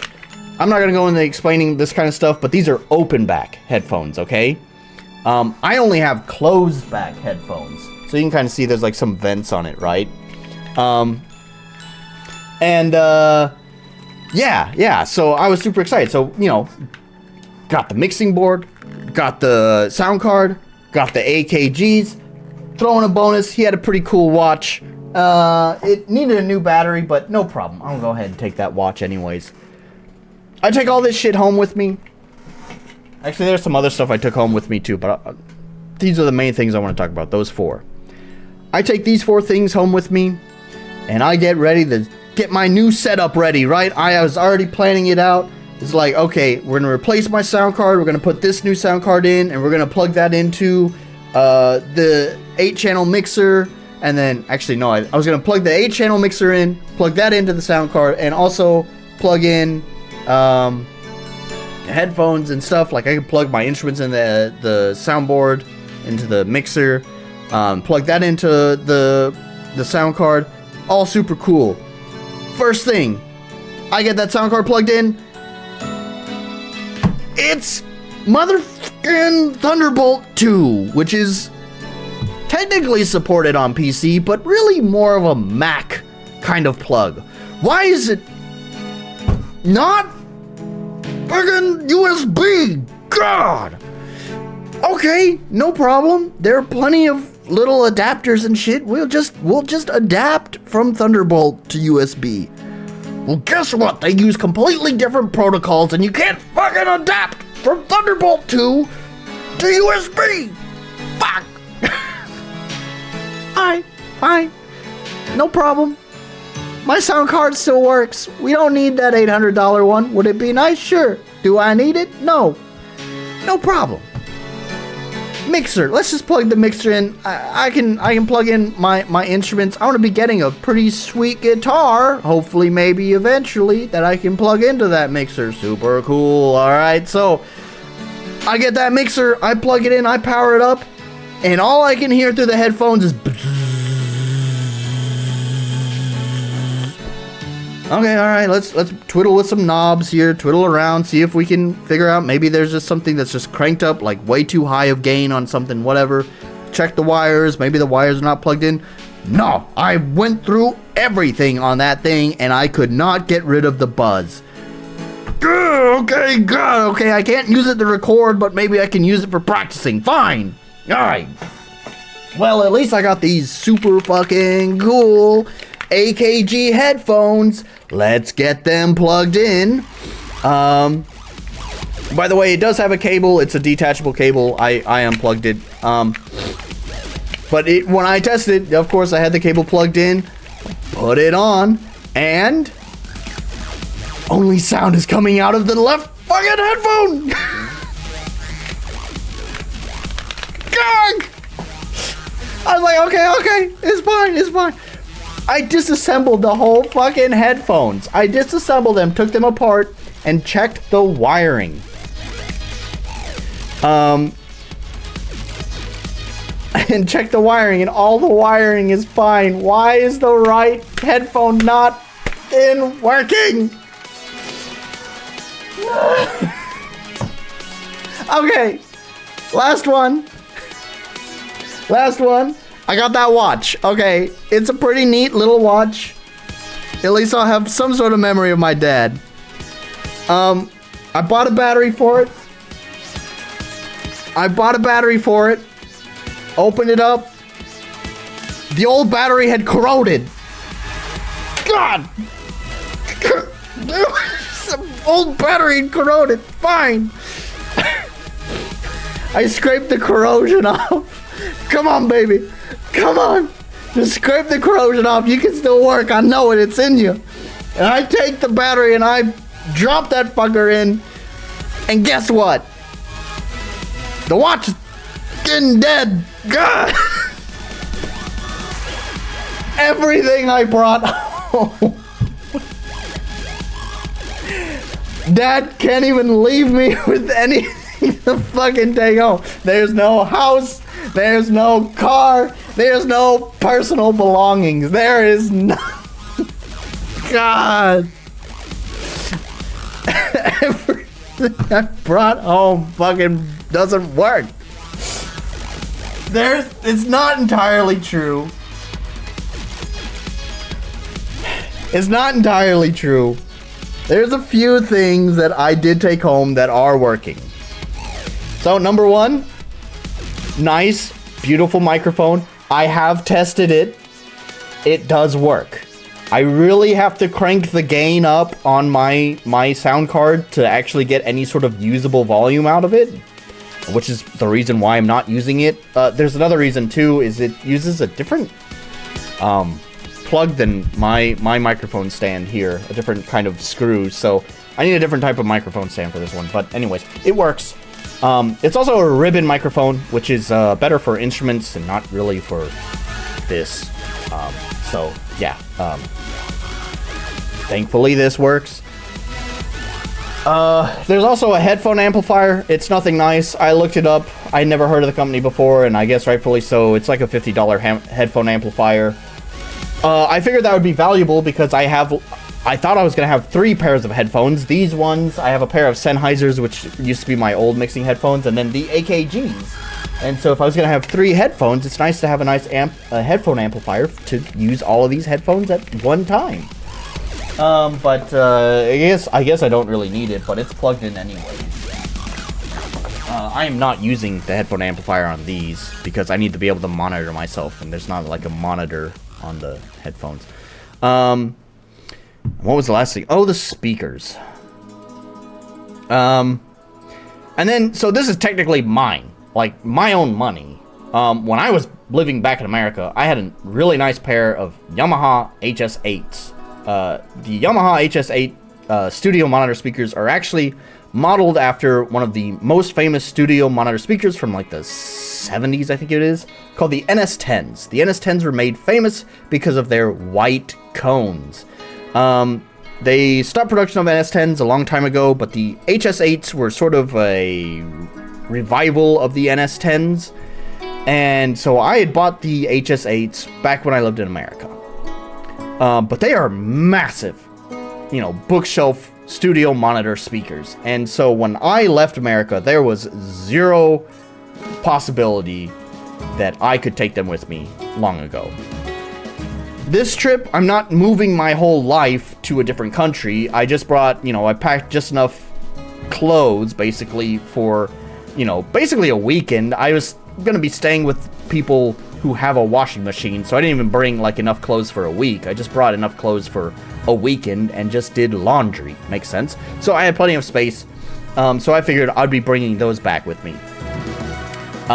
Not without a hell of a cost, because they together in one suitcase weighed 70 pounds. Super cool. I had to carry those up 4 flights of stairs.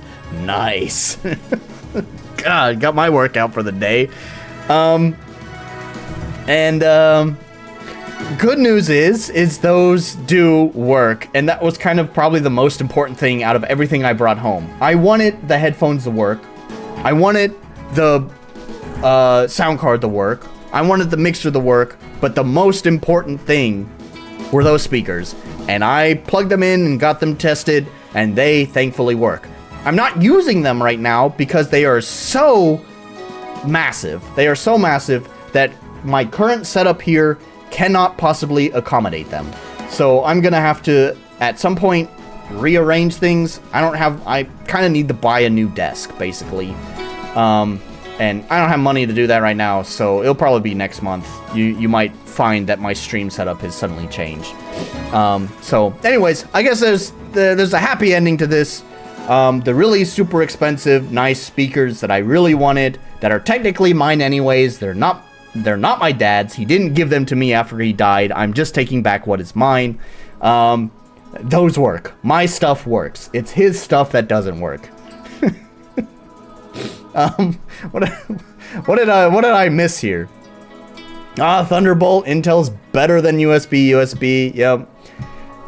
Denton. Oh, by the way, Denton's my brother's name. Sorry, I used your real name.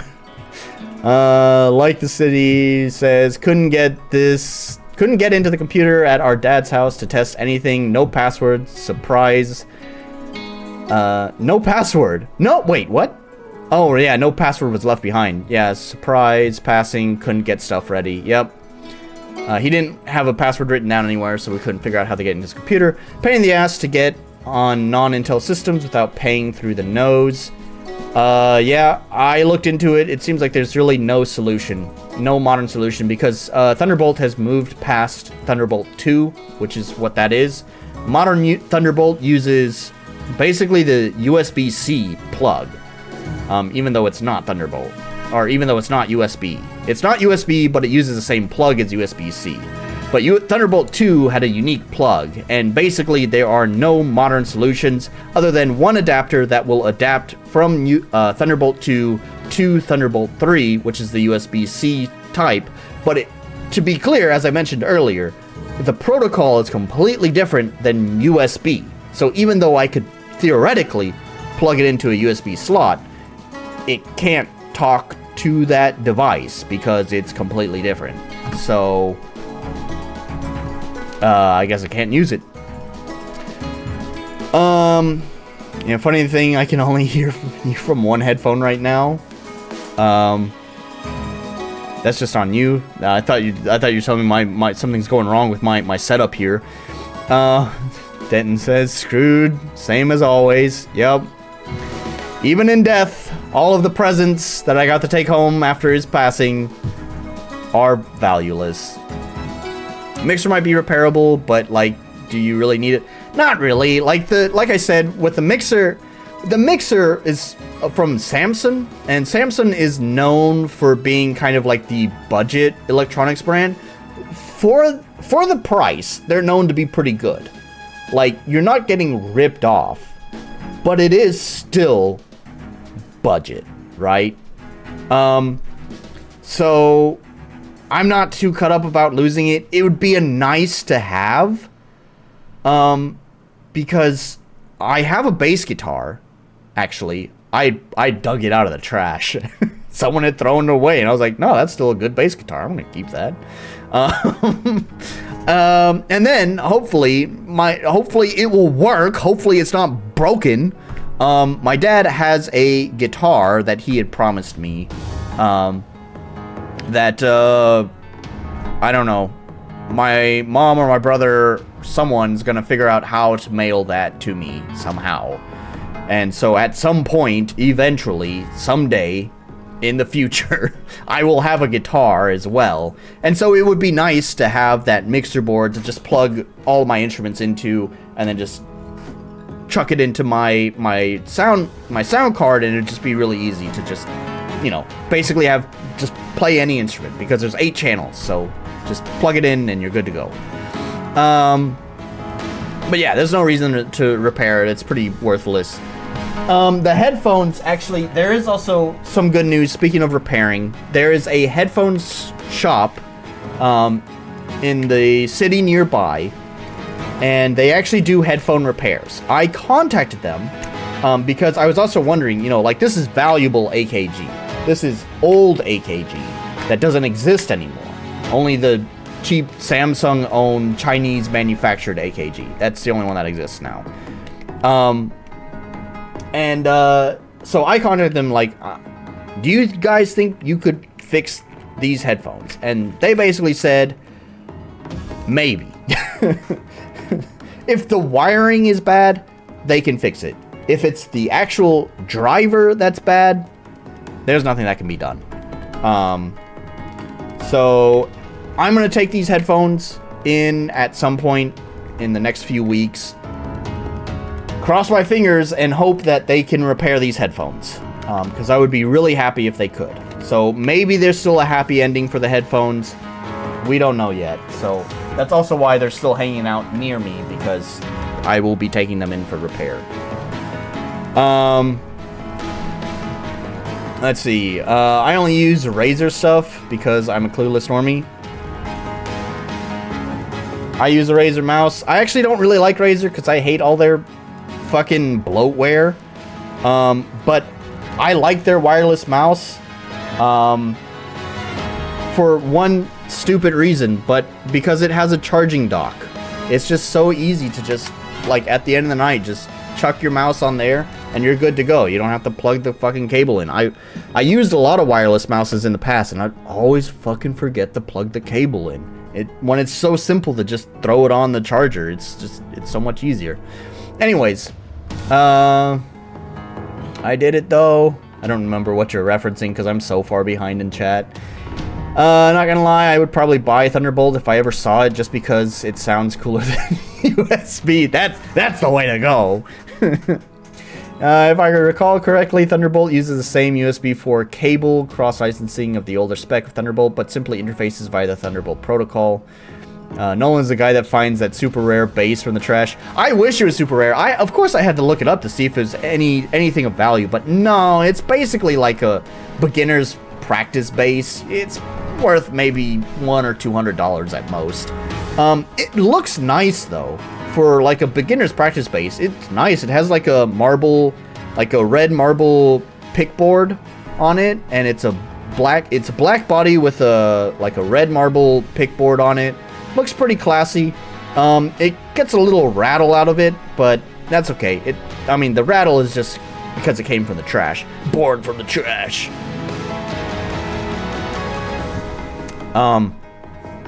Actually, getting all this, it's kind of funny too. Bringing all this music stuff home, despite most of it not working, got me kind of playing the bass some more. It's basically had been sitting under my bed collecting dust for I don't know how long.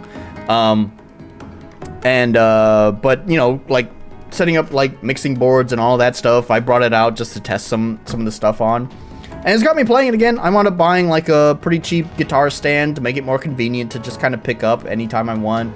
It didn't have a strap when I found it in the trash. No idea why someone would throw a bass away without the strap. But anyways, I don't want this bass, but gotta keep that strap, man. You don't know how this is a pretty good strap. So anyways, I bought a strap for it as well. I've had that bass for probably like, I don't know, over a year now, and I just never had a strap for it. Just rest it on the leg and just pluck along. Anyways, got that.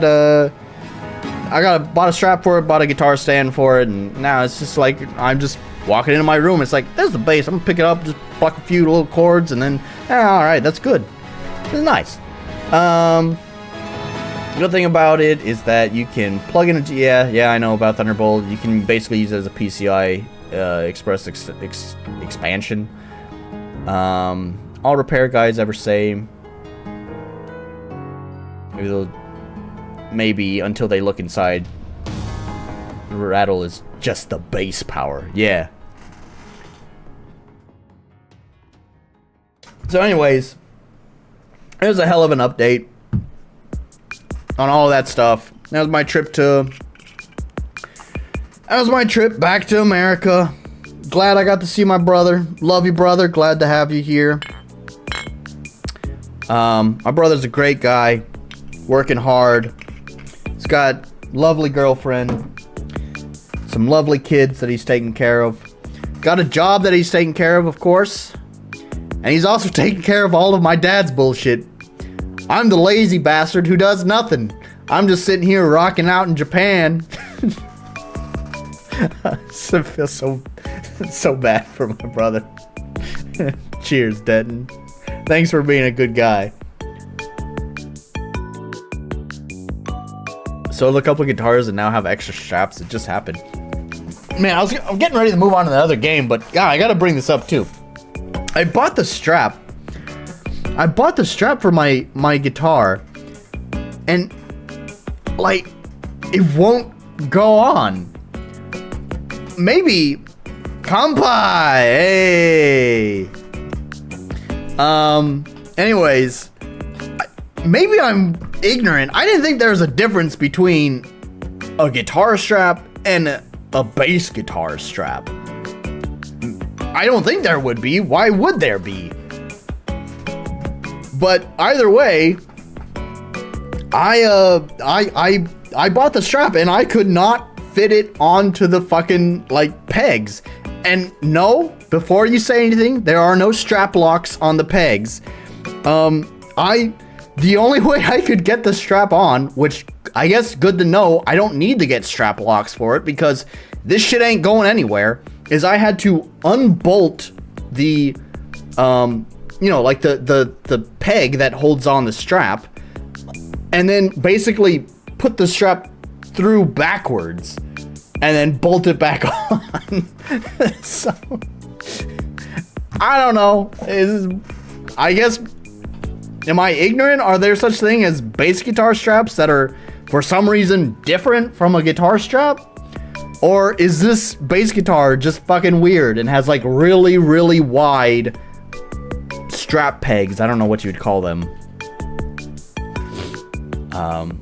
Anyways.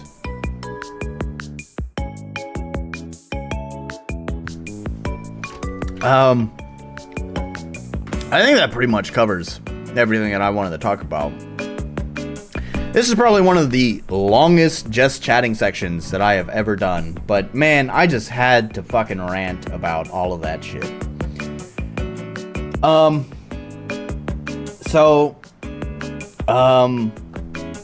I guess we'll just move on to the next game. It's kind of an awkward transition there, but like, yeah, I guess that's just it. This has big strap knobs, I guess. Yeah, I guess so. So next game we're gonna play. This is where the OBS go. Gotta bring up this, and then we got, there we go. Next game we're gonna play is Lost Ruin, and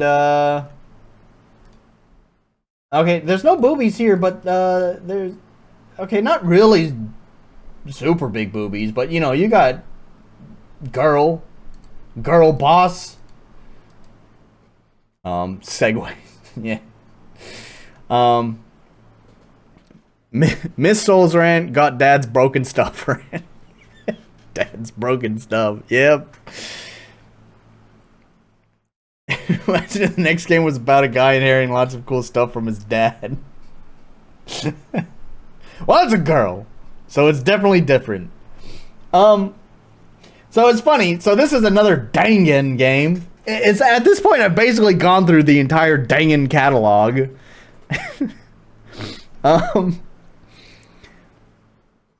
Coincidentally, I think I actually had this on my wish list. It looked vaguely interesting. Like it looked like a game that I might pick up when it's like heavily discounted. But I guess I don't have to, because thanks to Raphael, he purchased this game for me. So that's what we're gonna play next. Lost Ruins here. It's another Metroidvania, obviously kind of an anime thing going on. You know, I am kind of worried now, because he said that Momodora had reminded him, or Lost Ruins had reminded him of Momodora. And, that worries me. That, that may mean that this is like another Metroidvania Souls-like game, which you're gonna hear me bitch and complain about.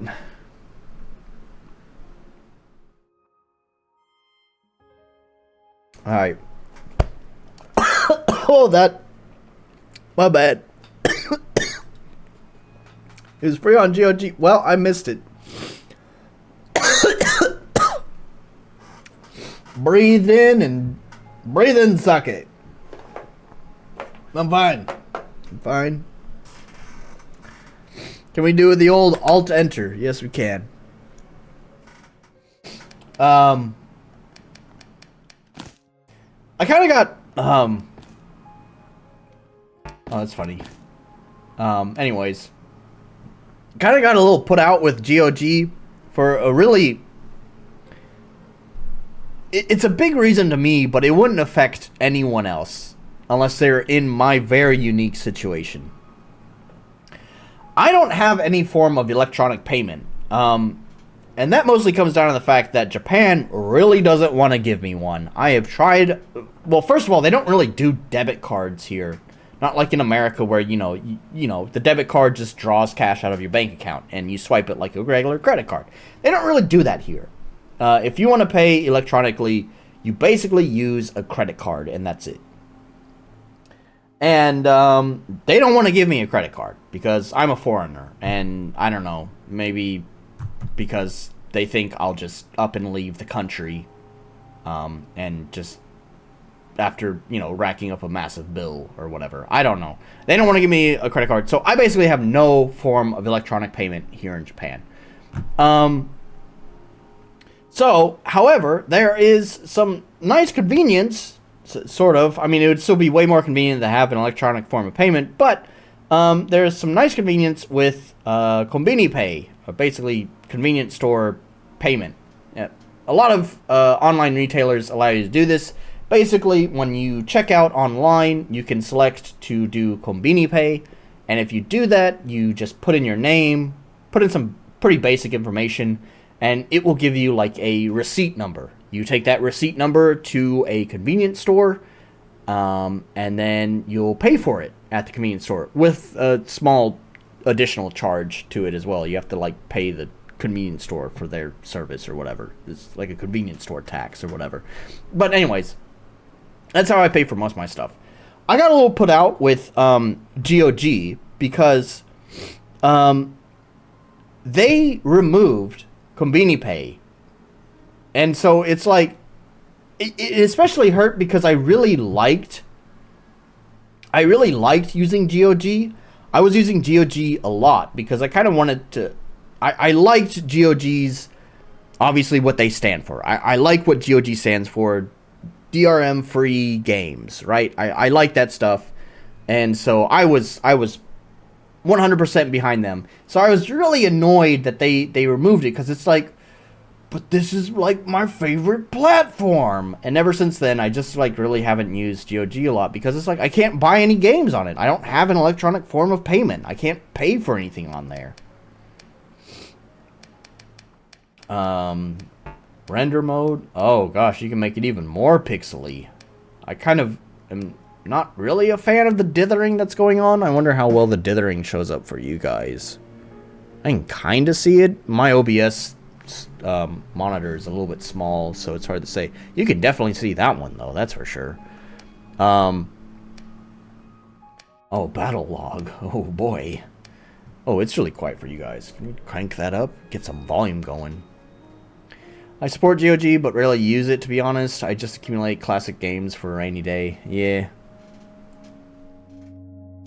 We got keyboard rebinding and gamepad rebinding. Very nice. Glad to see that.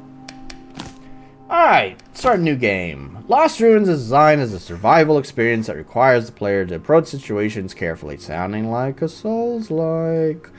Make good use of items, react accordingly, and you're sure to succeed. Those interested in enjoying the story with minimal obstacles are encouraged to try the accessible difficulty. As much as I would like to, I'm going to play it on the developer recommended experience. What do they have here though? Accessible. Choose this if you simply wish to enjoy the story. Recommended for the experienced gamers. A veteran chooses if you're up for a challenge, and hardcore. A truly punishing experience. Once you die, it's all over. We'll do recommended, because that's what they recommend. Huh? Where am I? I can't remember anything. The art is weirdly squiggly. Now this one I haven't played. All I know is that there's a goopy, slimy girl. Yeah, well, because she's in the advertising. I should take a look around. So I noticed this on the store page. This is going to be the most pedantic of pedantic things. I don't like the idle animation. I don't know what it is about the idle animation, but I don't like it. There's something about it that it's like, it's too much movement. But call me a hypocrite, because I have a pretty nice idle animation in my game, and my idle animation is also pretty jaunty as well. Wrath. Okay.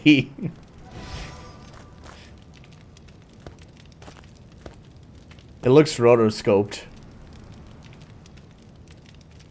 Idle animation is overdone. Yeah, yeah. She's lost in ruin and jiving for some reason. Yeah. I mean, we'll get a sense of the character soon. Maybe she's just an airhead.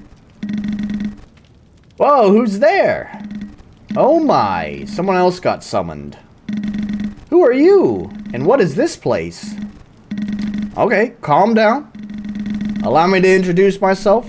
The name's Beatrice. I'm the guardian of this ruined castle.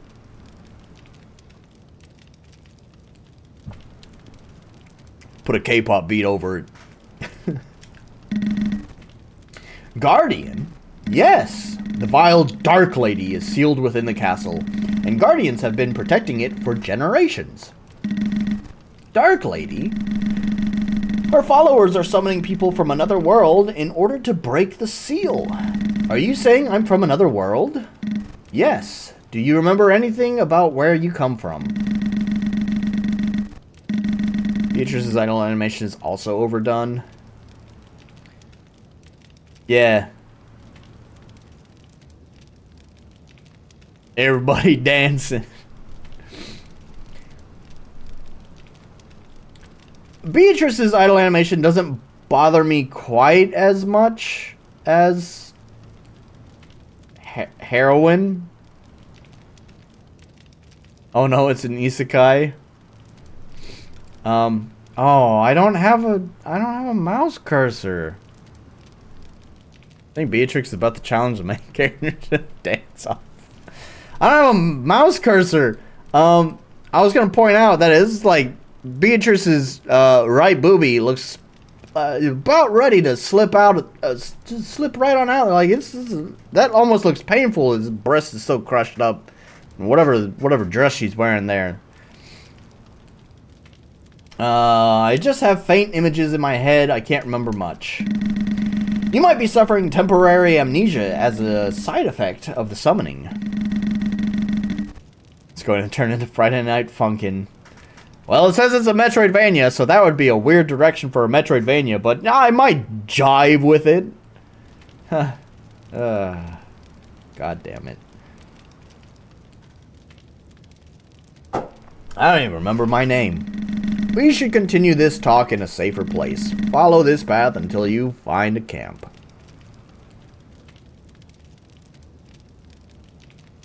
Chad Cajo versus Virgin Heroin. No weapon equipped. Oh, you can't see that because it's behind my camera. Ugh. Why did it have to moan like that? I'll be waiting for you at the camp.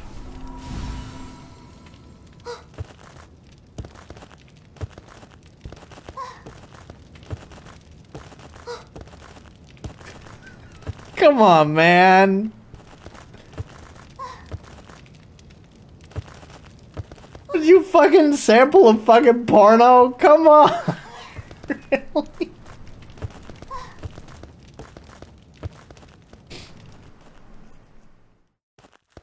Man, I'm getting... This is a kink game, right?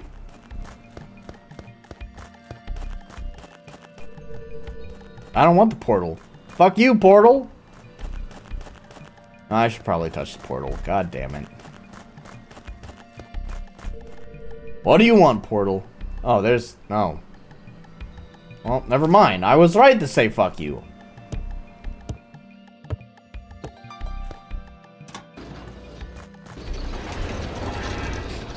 Was this 2D Dark Souls, Salah? Prepare for fan service galore. Yeah. Sword. Smartphone message. Green monsters are everywhere. I'm sneaking around to avoid them, but it's only a matter of time before they find me. I want to go home. I want to eat my mom's homemade cooking. I can't remember where I lived or... Okay, I don't care.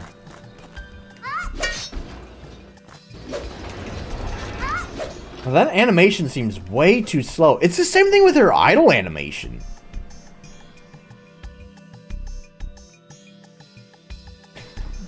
She's wearing a schoolgirl outfit, doesn't have a real name, and one of the bosses is a slime girl. Of course it's a kink game.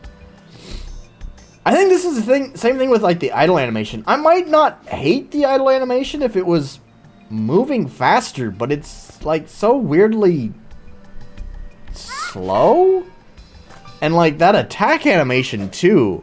It feels so slow. Like it's moving in slow motion. What is that? It should just be a... Right?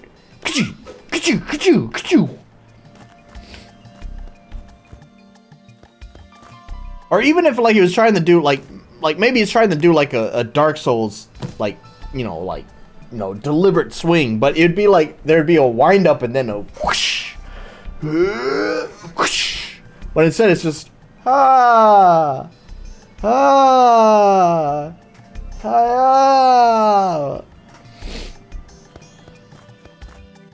Oh yes, welcome. I know Illusion Soft.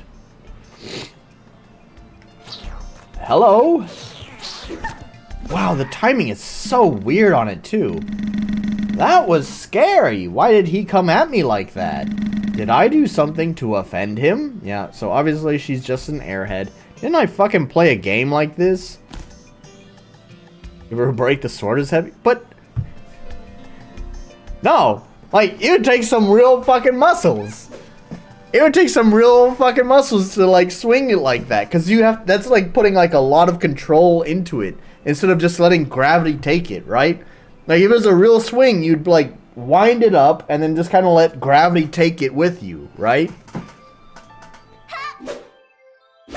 She's putting a lot of muscle into that. More muscle than necessary. I don't know, I'm not a sword guy, but I feel like that's how it'd be. Did I pick up toilet paper? Did I? I totally missed that. How did I miss that? I don't want to read this. Okay.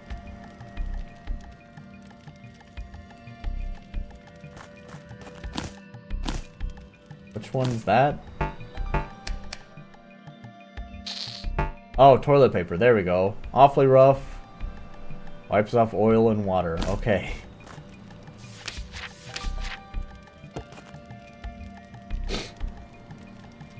Press P to pee. Oh, that's a weird effect. Can you see that? I think so. What is going on here?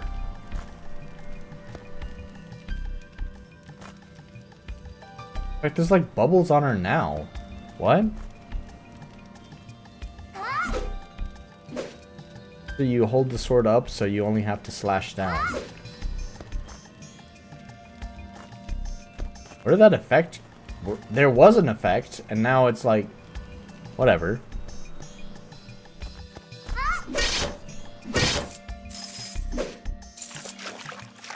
Smartphone message. I'm at a dead end. There's a small opening someone could crawl through, but there's no way I could get past the sharp spikes. We yellow now.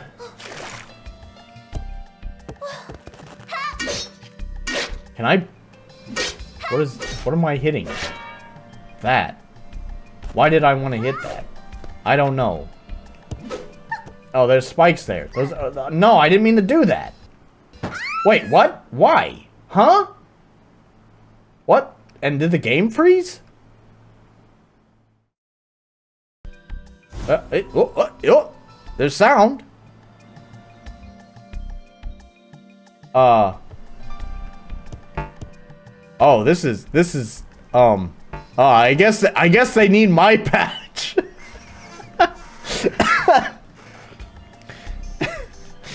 Clearly they need my patch.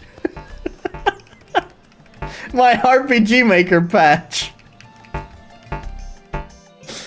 They clearly didn't look into that patch that I didn't make, that someone else made, that I just found.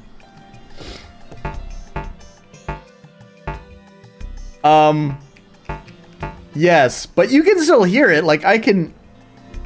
Yeah, you can still hear the weird moaning sounds when I dodge roll. There's the menu.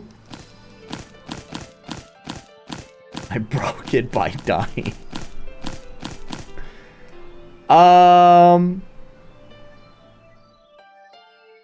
This is Heroine's special move where she levitates midair while dead. It's not an RPG Maker game, right? Yeah, I can't push F4 or F5. I mean, I guess you could disable those even if it is an RPG Maker game, but still, I don't think it is. There's nothing about it that seems RPG Maker. Oh. Oh, okay. Alright. It's full dead now. Alright, let's launch it again. Holy shit, I was going to argue the finer points of why Momodora is this, but actually good execution, but it demonstrates it for me. Yeah.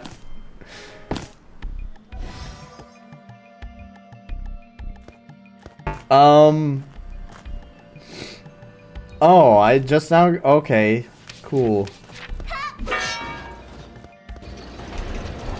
Unity crash screen. Okay, so it's Unity. Yeah.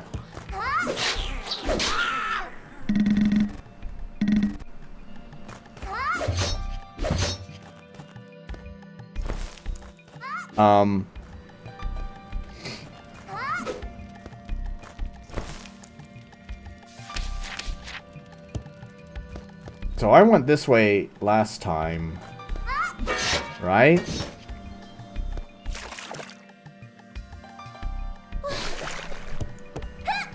And there's a spike there. So... But I jumped, and then, like, something still hurt me mid-air for some reason. Well, whatever. Murders a man, goes, ooh, I did something wrong. She's clearly supposed to be kind of like a dumb airhead, right? That's her archetype.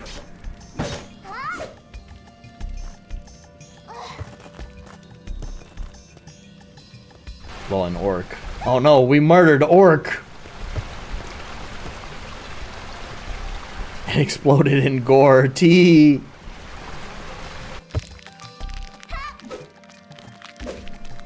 Oh god, the enemy is below my height. Oh, what the fuck?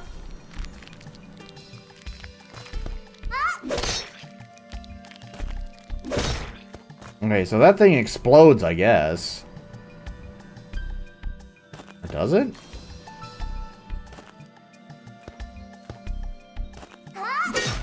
I guess I can attack this. Why do I want to attack that? Oh, I see. Puzzles.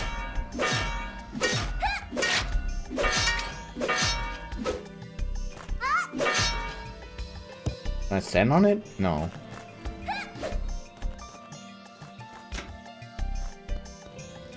There we are. Altari radish. Sure. Oh god, there was something there and I didn't even read it. Oh well. Oh, are we already gonna get to the slime girl? Cheese! Cheese! Cheese for everyone! Don't tell me there's a durability system.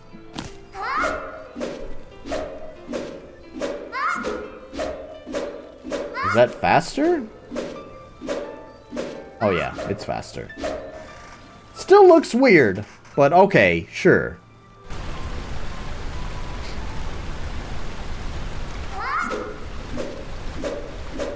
Okay, I guess I can't go through that.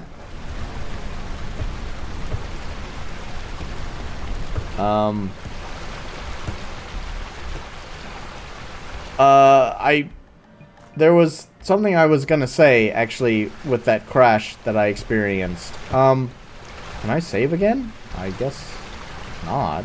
Okay. With that crash that I experienced, there's something else I wanted to say, which was that, wouldn't it be funny if they basically need to apply the same... Oh, okay, now it's why is it attacking me? What?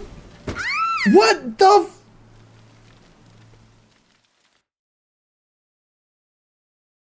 Well, at least this time the game didn't freeze. Anyways, as I was trying to say... Do I have... I don't have both weapons. You gotta be kidding me. It's the same shit as Bomodora.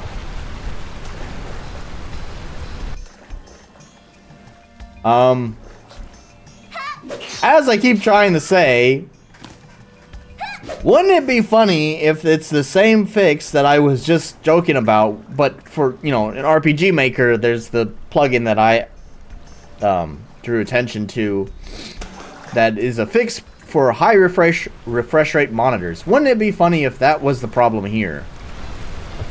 It's just that they didn't account for high refresh rate monitors, and so the game crashes. Well, alright.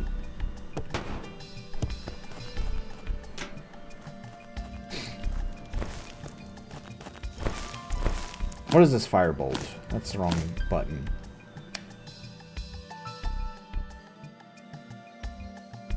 Left bumper? Okay.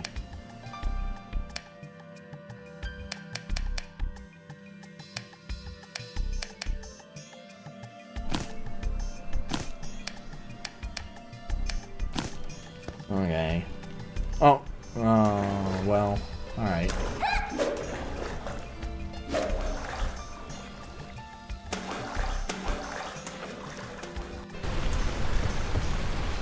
Dang it. Alright. So there's some oh my god. So there's some bullshit when we go back this way. I guess I just have to watch out for it. Like that. Fine. Can't forget the dodge. I forgot the dodge last time. Fuck you!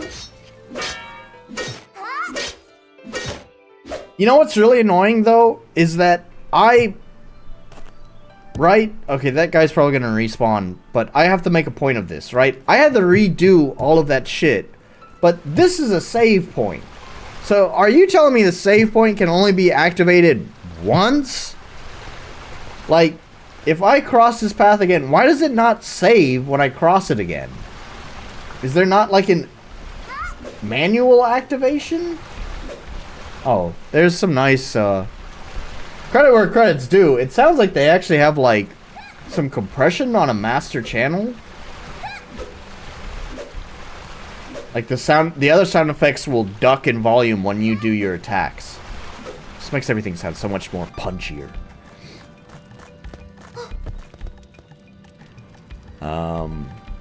Which is incorporated into the optimized core script that I've released. Nice to know. Oh, he didn't respawn. Weird. Huh? There's a button there, though. Why is there a button there? What is the button for? Who is the button? I didn't mean to do that. Come on. Whatever. Give me the stupid message. We'll go, uh-oh. Oh, okay, alright, well. Ducking is cool. I always press the... It's weird, right? Because you want to press the start button. To me, that's like the standard. But they have the inventory mapped here. Why is it mapped there? Well, they have full remapping, so... Where is the menu? Can you only access the menu... Wait, no, here. Yeah. Okay, good. I was about to get angry.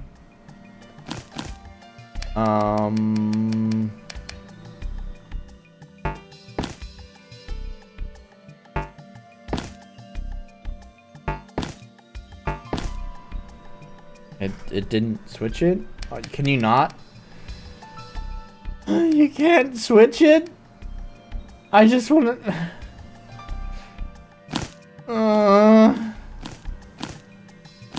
Oh, what's the point of remapping if you can't really remap the keys?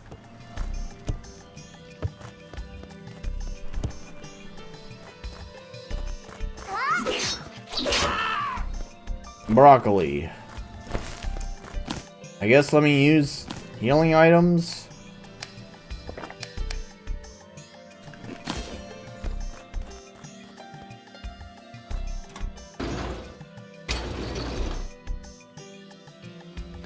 Oh, I would hate this if I played it if you can't just manual save. Yeah, it doesn't look like it.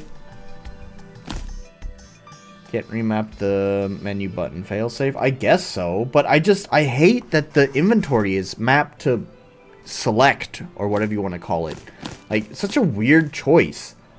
Like, to me, and this is my gamer brain, and I think this would probably be pretty normal for a lot of people. We're pretty accustomed to this being like your main menu button, right? Your main whatever. This is going to be that screen, that menu you access the most. Actually, sorry to interrupt myself. Why is this two menus? Why is that a menu and this is a different menu? Sorry, there's a lot of games I've played. That's never been the case. Like, they just put all this shit in a separate tab, like at the end, right? Why is that? Why are there even two menus here at all? That's one of the things that's throwing me off. What? Why is it like that? Anyways, I feel like this menu here, if you're gonna have to have it. Sorry, my camera's blocking part of it, but just below settings is quit. That's all there is.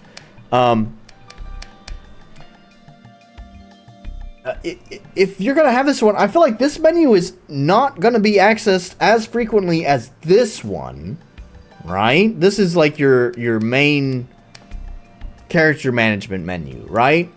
And our gamer brain is probably thinking of pressing the start button to access that menu, not the select button. So it would make more sense to put the more primarily accessed menu here and put the less frequently accessed menu here. Select from Metroidvanias just tends to be the map. Yeah, actually I usually see it mapped to the sticks. Maps are usually mapped to the sticks, but it doesn't matter. Select or sticks, these are like the less pressed buttons, right? Either, you know, R3 or L3 or select. Those are like the less used buttons. Those are for like, you know, occasionally used functions. Who the f programs 2 menu buttons? That's my question. Why is this 2 menus? This doesn't need to be 2 menus. This can be 1 menu. I got a kitchen knife. Oh boy. God damn it, I pressed the wrong fucking thing.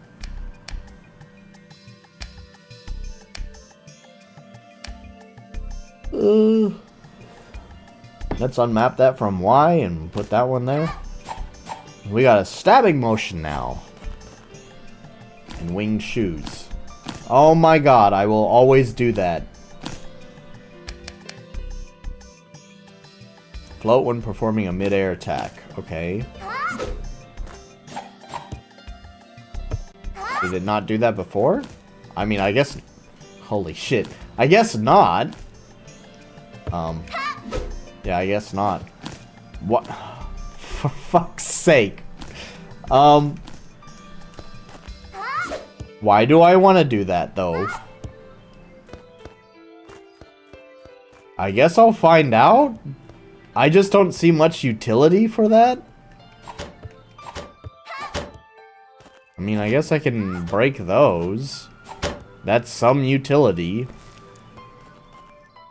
It's more than none.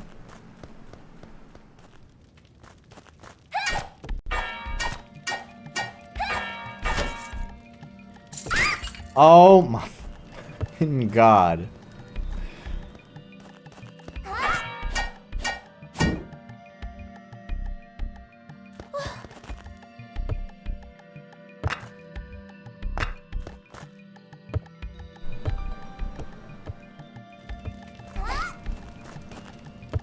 Imagine making a standard feature hidden behind an accessory.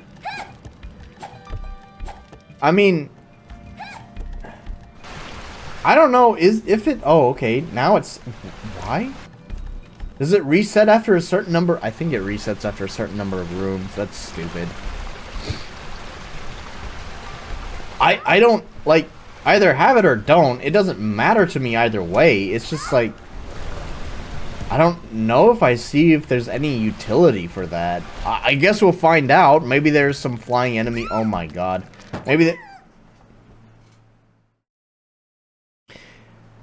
Maybe we'll see some flying enemies soon.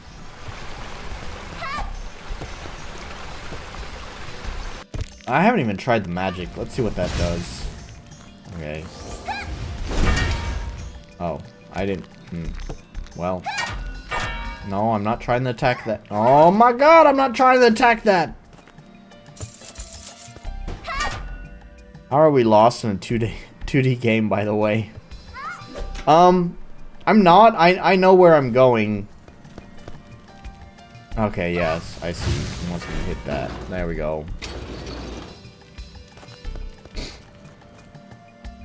I guess. Oh, for fuck's sake. Should eat some stuff. What the? Oh, man.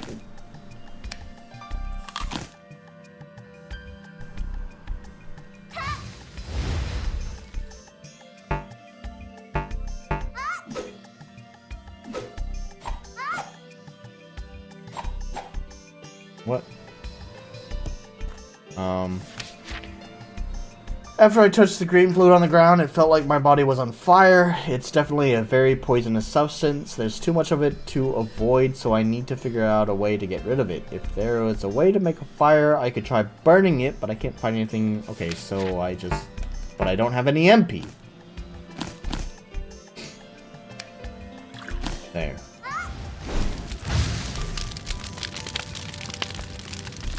Okay, so there's some environment interactions. I guess that's kind of neat. Would you go out, though? I need to progress that way. Thank you.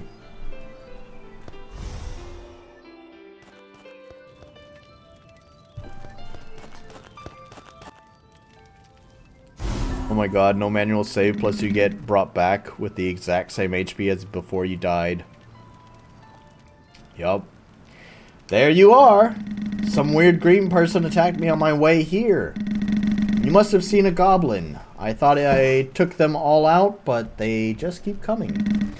Anyway, this is a safe place. Take a look around. There's a vending machine. Alright. Isn't this a vending machine? It's a machine made from ancient magic, which allows its users to put money in it to buy things they need. I'll give you some money. Try buying something. Oh, thank you. No full restore. Nope. It seems like it wants you to rely on the items that you pick up. Dynamite! This looks like a computer, but it's different from the ones I know. The monitor looks pretty thick, too. Thick. It's something that can save lives, but I don't know how to use it. Got any ideas? I guess this is like a manual save point? Yeah. So it looks like you can only manually save when you're in a safe place, and then the autosaves... well... autosave whenever you come across them.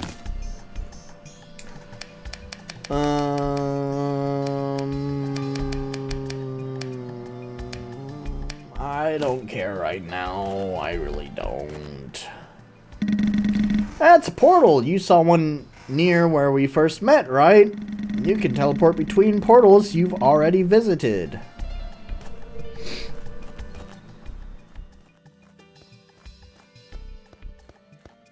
That is a weird walking animation she has.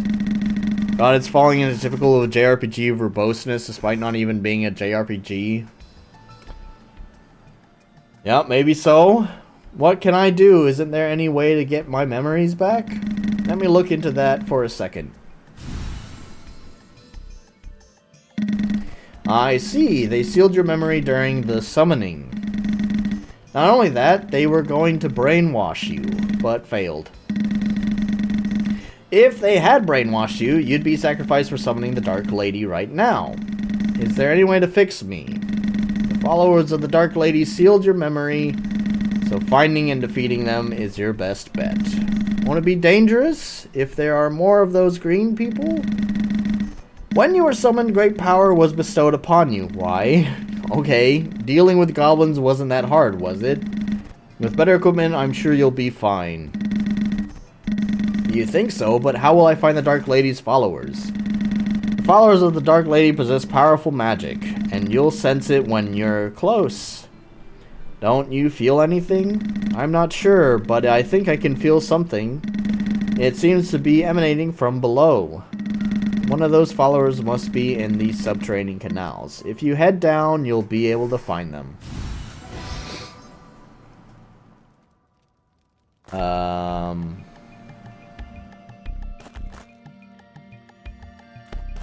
Yeah, I guess so.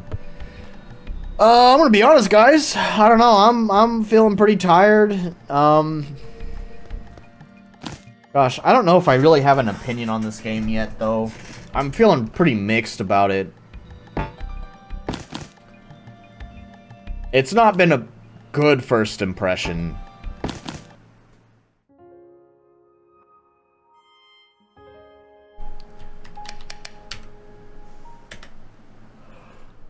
Oh, man. Yeah, let's give it a grade. I don't know how long I spent on it. I spent so long just chatting shit about dead dads. It gets 0 on polish because it also loses the technical point. Man, that's pretty rare, actually. It's not that many games that have had to take the technical point away from. But, yep, oh well. Accessibility seems fine. You can remap controls, although I'm going to give it that point. But I'm upset that you cannot rebind. You can't switch the two controls that were confusing me the most. Clarity. It's, in fact, maybe a little bit too clear, but whatever. Balance.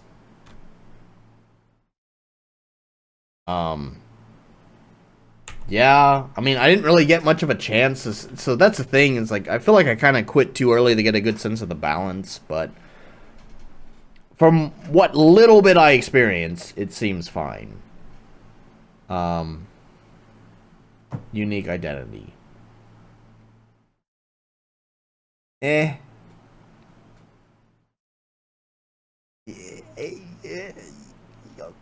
Yeah, maybe.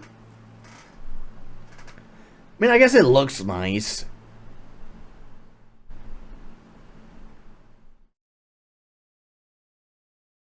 No, I stand by that. No, fuck you. I didn't give Momodora a point for unique identity for being Souls-like, despite it being far more interesting setting with better art. Yeah, but it's a setting that's been done to death. It's not a unique setting. The art is nice, and I guess I could probably give them the point for at least the nice art. But I think the art is actually pretty nice in Lost Ruin. And it's got a weird isekai thing. Fine, fuck you. None of these points mean anything. None of these points mean anything. It doesn't matter. I could give it a 6 and it's not going to change anything. I could give it a 0 and it's not going to change anything. Fine. Fine. I'll give it a 0 on unique identity. Whatever. None of this matters. Nothing matters.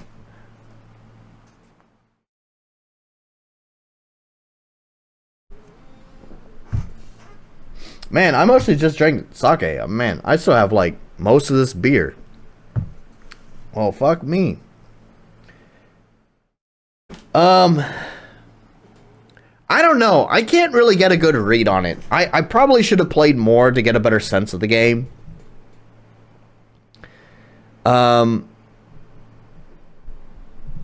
But yeah, I don't know. I was kind of seeing maybe some potential there.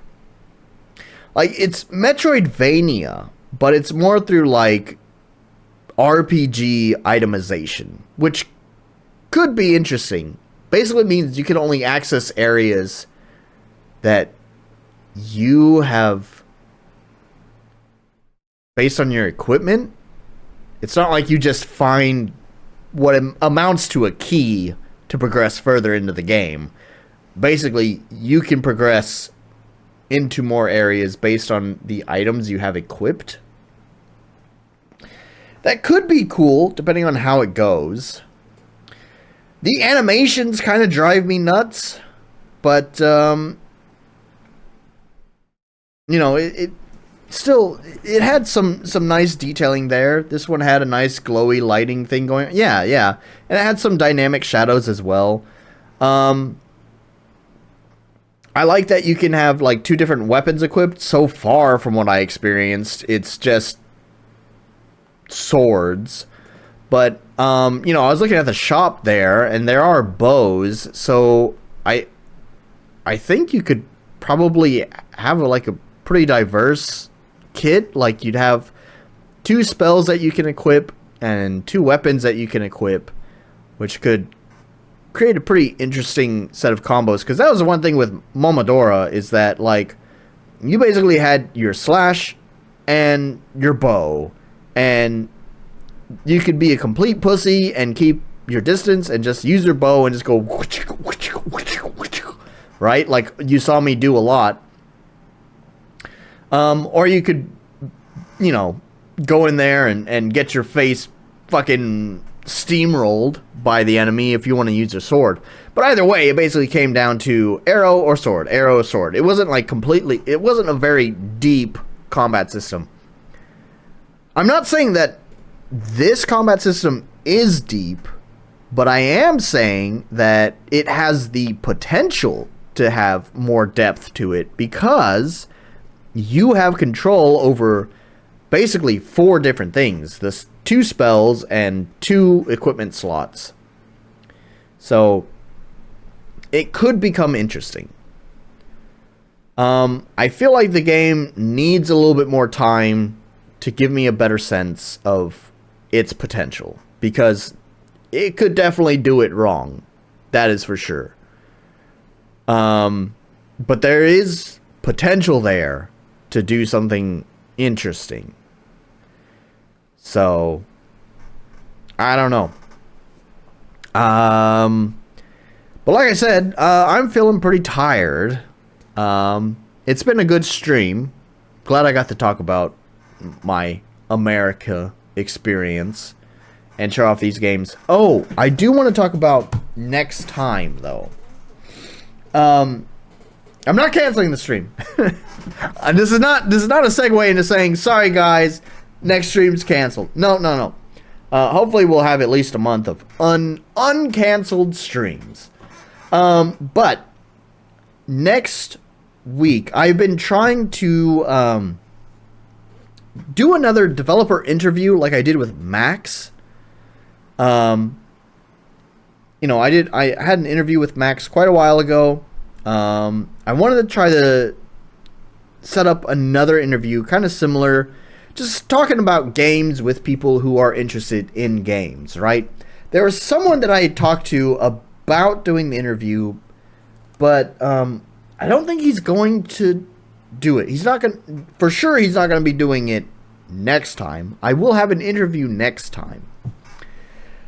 But the person that I was hoping for kind of fell through. They're really busy managing a pretty important ongoing campaign.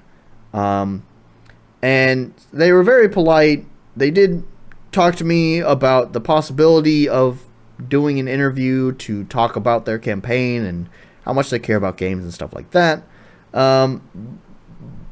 But ultimately decided that because my channel is so small and that their time is valuable in order to make their campaign as successful as possible, that it would be better if they spent their time focusing on more productive outlets. And unfortunately, my channel is not the best bullhorn to get messages spread.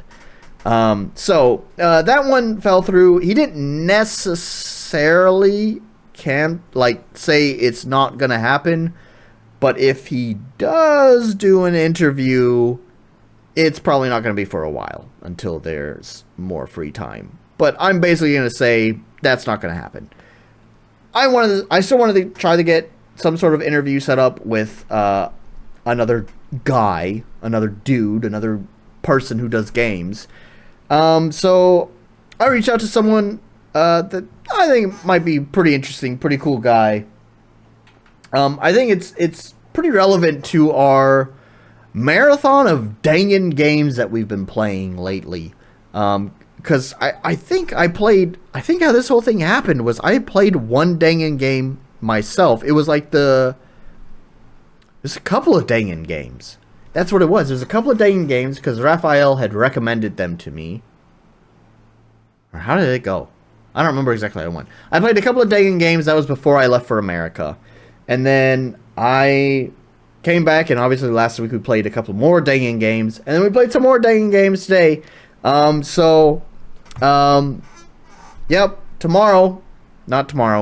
next week, we'll have a nice wrap-up to all this dangin' content. That dangin' content. Dangan. Yeah. So, we'll have a developer interview next week. It's been a while since I've done one. Hopefully it'll be just as good as the last one. Except the last one actually didn't get that many views, and I kind of suspect it might be the same this time as well, because I know you guys are just here for the games, but I think it's cool to talk to people who also make the games. So anyways, yeah, with all that being said, that's what we're going to be doing next time. We're not going to be playing games. we're gonna have a developer interview. So until next time, thank you guys very much. And today, special day. A few months ago, I played a game. Oh, everything's black. Hang on, where's my face? There we go. A few months ago, 1 month ago, I don't know, I played a game called Pry Into the Void, and I liked it. There were parts about it that I liked it, but I was also a little bit mixed on it. However, it seemed like most of you guys were interested in it, and Cool Guy Dev left a comment there, and so I reached out to him, and that would be Ernest, who we are talking to today. So, Ernest, why don't you go ahead and introduce yourself? Hey there, my name is Ernest Plasto. I'm the developer behind Pry Into the Void, and you can check that out on Steam. It's available for wishlist right now. Oh, damn, you had those marketing points just ready. It's not my first rodeo. Oh, okay. Well, see, and this is one of the reasons why I thought it would be interesting talking to you, is because we're all indie devs, we're all small-time hobbyists, and the one thing that you have done is that you have gotten published, which I think is interesting to all of us, because we all dream of that day where we get money for doing this hobby. Yep. Pry Into the Void is currently signed with Dangan Entertainment, and they've been really cool. They've been really nice, and I'm happy working with them. Yeah, always have to wonder about publishers, because there's plenty of horror stories that you always hear from other indie developers that come out. Yeah, you gotta be really careful, huh? Yeah. So here we have, I can already see that we have Wurzak, Can Dinosaur here, and Ace of Aces. Both of them are here. Thanks for joining. Man, Everyone. Before we dive into the questions, I have this Discord OBS, man. I had this thing set up to like capture your little bubble on Discord so everyone can see you talk, but it's not there. Do I care enough? I kind of do. Mr. Orc is here. Simple Gaming.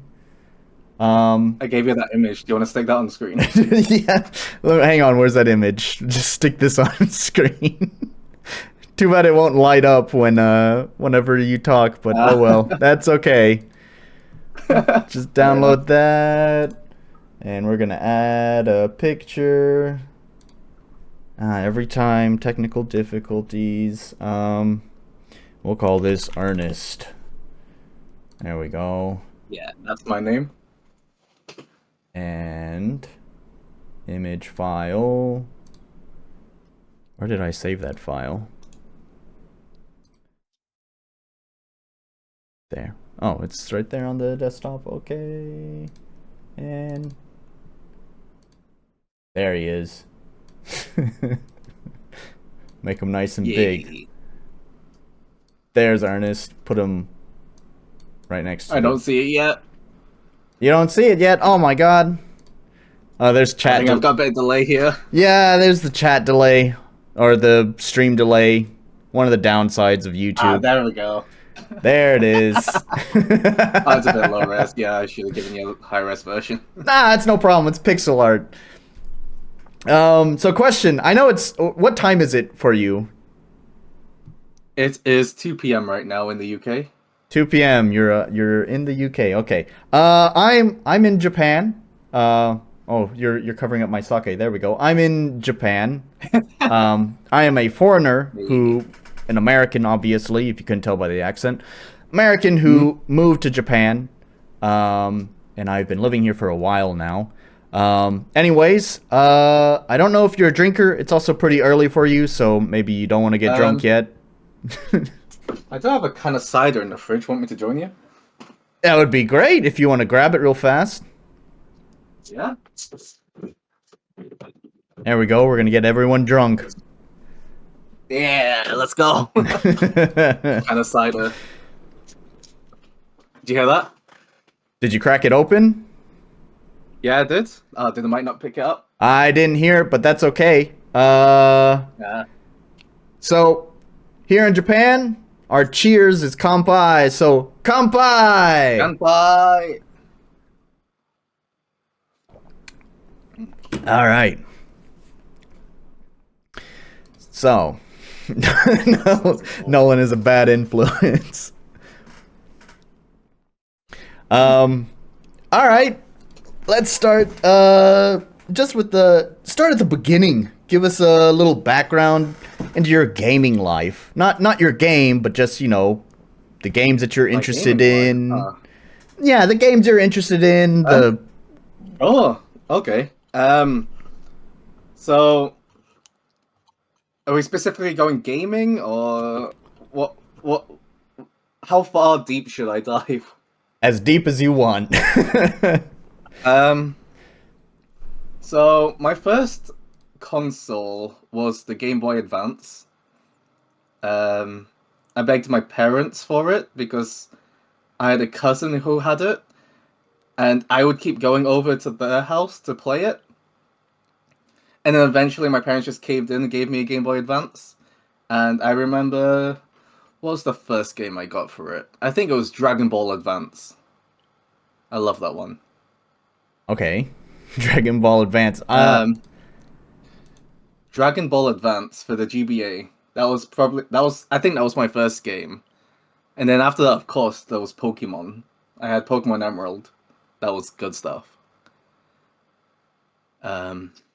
Okay. Oh man, I love the GBA. So that was that. I went on to the DS. We had a Nintendo Wii. What else? I had a PSP as well at one point.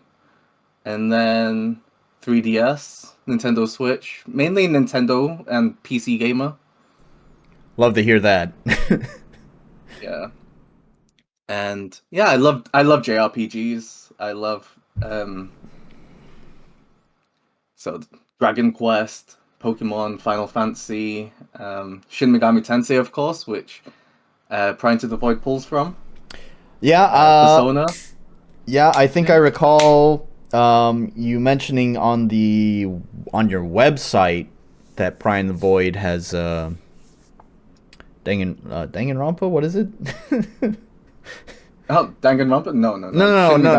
There it is. Sorry, I get these games mixed up. Danganronpa is a murder mystery visual novel. Yeah. What game is that? Yeah, that one. not that one. Anyways, but yeah, I saw the reference to it, Shin Megami Tensei, and yeah, I mean, I got that feeling from it when I was playing it. I'm gonna be honest here, I haven't actually played Shin Megami Tensei nor Persona, but I definitely know that I had my chat folks tell me, oh yeah, this is very Shin Megami Tensei. Yeah, for sure with the combat. The combat, at least, is very Shin Megami Tensei. Mixed with a bit of Trails, if you've ever played any of the Trails games. I'm a fraud. I think when it comes, I use RPG Maker, He but doesn't know the games. I use RPG Maker, You but a gamer? I don't know any of these RPGs. Like when I played, like the JRPGs I played, obviously I played Final Fantasy, of course. I'm shameful though because I've never played Final Fantasy VII. I started with Final Fantasy IX. Oh, the big one. Yeah. I started with Final Fantasy IX, played 10 and 12, and then lost interest with 13, and that's pretty much that. To be fair, I never had a PlayStation, so I never really played those games until I had my own PC, really. So I played those when it hit Steam. Right. I do think those are better versions too. So I played those Final Fantasy games, and then I played I think most of my JRPG time was actually on the PlayStation 2. I played a lot of different smaller ones. One of the bigger ones would be like Tales of Symphonia. A classic. Yeah, yeah. I played Xenosaga, which was like a spin-off of Xenogears, I think, but it was like Yeah. 90%. It was its own story.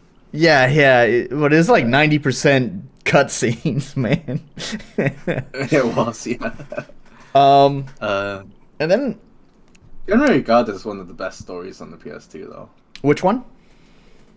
Xenosaga. Oh yeah, Yeah. man, I don't remember much of it. What was it? There was like 3 games for it, right? There were 3. There was 2 that were released on the PS2, and I think there was a third one that got released on the PS3.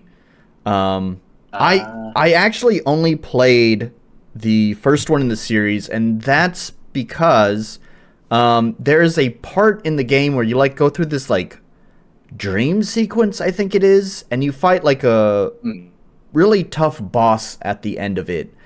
And unfortunately, because it's a dream sequence, and you also get like separated from your whole party, you can't leave that area to like buy items. You can only use the items that you found in that section of the game. And like when I got to the boss, I had like no items because I guess I don't know, I played poorly and didn't understand the mechanics or something. I had like no items and was like low on health, and it was like, well, I guess I'm just fucked. And I got to that point twice. I played it once as a kid. And then, got to that point and got stuck and basically gave up because I didn't want to have to start the whole game again because I felt soft locked. And then later on as an adult, I got into emulation. And I emulated the game, and I think I got to that exact same point and had like the exact same problem. So I never even beat the first game. Age did not help at all, huh? I guess not. This is the thing with JRPGs is that their mechanics can be really dense sometimes because a lot of it is all given. There's no like concrete feedback on what you're doing. Like, I mean, for a pretty obvious example, it's like any sort of like FPS game, you push the button, you see what happens, right? It's very immediate, very concrete. You know what that does. But in JRPGs, it's very text and menu driven, and so doing something doesn't immediately show you that how it works in context of the game. Yeah, for sure. A lot of it is hidden behind numbers, for sure, in a lot of JRPGs, or just RPGs in general. Yeah, and I think that was one of the... I was just always kind of dumb when it came to JRPGs because, I don't know, I was never a numbers person. That's why I use RPG Maker. I mean, that's why I like the Shin Megami Tensei press turn. They call the battle system press turn in Shin Megami Tensei, where you get an extra turn if you hit a weakness. Okay. It's kind of like an expanded form of Pokemon's, super effectiveness, things like that. Right. Type effectiveness. And you get immediate feedback if you're doing the right thing, because if you're not doing the right thing, you easily get trashed in the game. Right. So that's why I'm pulling from it, because it's a really good battle system. Right. Yeah, and it makes sense. I had replayed your game actually just today, so I could capture the footage that we're seeing here. And yeah, it's a little. First of all, it's a little bit easier when you're not streaming. It's a little bit easier to concentrate on what's happening. For sure. Well, that. And when you've got these guys in the chat backseating, huh? Yeah. Because when I do the streams, I'm also trying to give commentary and whatever. My mind's in 2 different places, so I get streamer brain. And sometimes I do dumb things or just don't pick up on important bits of information. When I was replaying the game here, I was kind of getting a better sense of the mechanics and how they work than I think I did when I played it before. It seems pretty straightforward, pretty simple. If anything, though, we've had this discussion on my channel before, because one of the other popular JRPGs that especially we see a lot of RPG Maker devs try to emulate is God, why are all these games slipping my mind right now? This was the fucking game called. It's a sake. Blame the sake. It's a sake. They just released a sequel to it. Come on, what is it? Bravely Default? It's not Bravely Default. What is it? Octopath? Yeah, there it is. Holy shit! Why am I forgetting all these names? There we go. Octopath. The one you were thinking about. Yeah. So in Octopath, right, they have the whole weakness thing in there as well, because system. you try to switch to the right weapon, you use the right weapon to hit the weakness and all of that. Personally, and it's been a discussion since I've seen a lot of games that do this, in RPG Maker, because a lot of RPG Maker devs want to emulate that system. Even some plugin developer even created the Octopack Traveler of like plugins to basically emulate that system. So it makes it very accessible to a lot of RPG Maker devs. And the thing is that I often feel like weakness hunting is not always the most exciting gameplay. And I hate to say this to you right here, but I did find that your game, at least this demo, does sometimes suffer from that, where it's just like, I encountered a new enemy, I don't know what their weakness is yet, so I'll just poke and prod until I find that weakness, and then once I find it, there's not really any challenge left anymore, because it's like, now I know the weakness, all I gotta do is just slap them with that, and then job's done, right? Yeah. I do feel like that is how the early game for a lot of JRPGs with this battle system goes. It's just figuring out weaknesses, really. Until you start getting those, which mix things up a bit. Right. So it does, like, I know there's a couple of things I know about the game. Is one, I think you told me that this demo that I played is actually really quite old. Yeah, so, it is. So I'm sure many changes have been made to the game since then. And then also, it's clearly very early in the game, so, I don't really get to see how the combat might evolve later on, so just out of curiosity, do you have any sort of, have you addressed, like, that, what I was just talking about with, like, the weakness hunting, and then just rinse and repeat? One thing I did was that, once you start getting used to battles, you start seeing the same enemies, things get boring, right, and repetitive. Right. So one of the things I did was generate these battle challenges, where every single battle has a list of challenges you can do in the battle, and if you achieve those, then you get the items, and this is how item drops work in the battle. So rather than just killing the enemies, getting those item drops, you have to complete these challenges to get those items now. I see. Okay. Interesting. And that's how it keeps every battle somewhat different and fresh. So, so you've attached a battle pass to every single enemy. It's not quite a battle pass. It's more like I don't know how to describe it. To me, you're just finishing these little challenges each battle. Okay. It's like a mini quest system for each battle. Yeah. I get it. That's an interesting way of going about it. And I guess the nice thing about that system is that would still allow players to decide how they want to deal with it. I don't know what kind of challenges you would attach to it, but I would imagine doing those challenges may slow down the flow of combat, but of course you get the reward for doing them. Yeah. But if you already know the weakness and you just don't feel like dealing with combat, it's just hit them with the water attack and you're done. So yeah.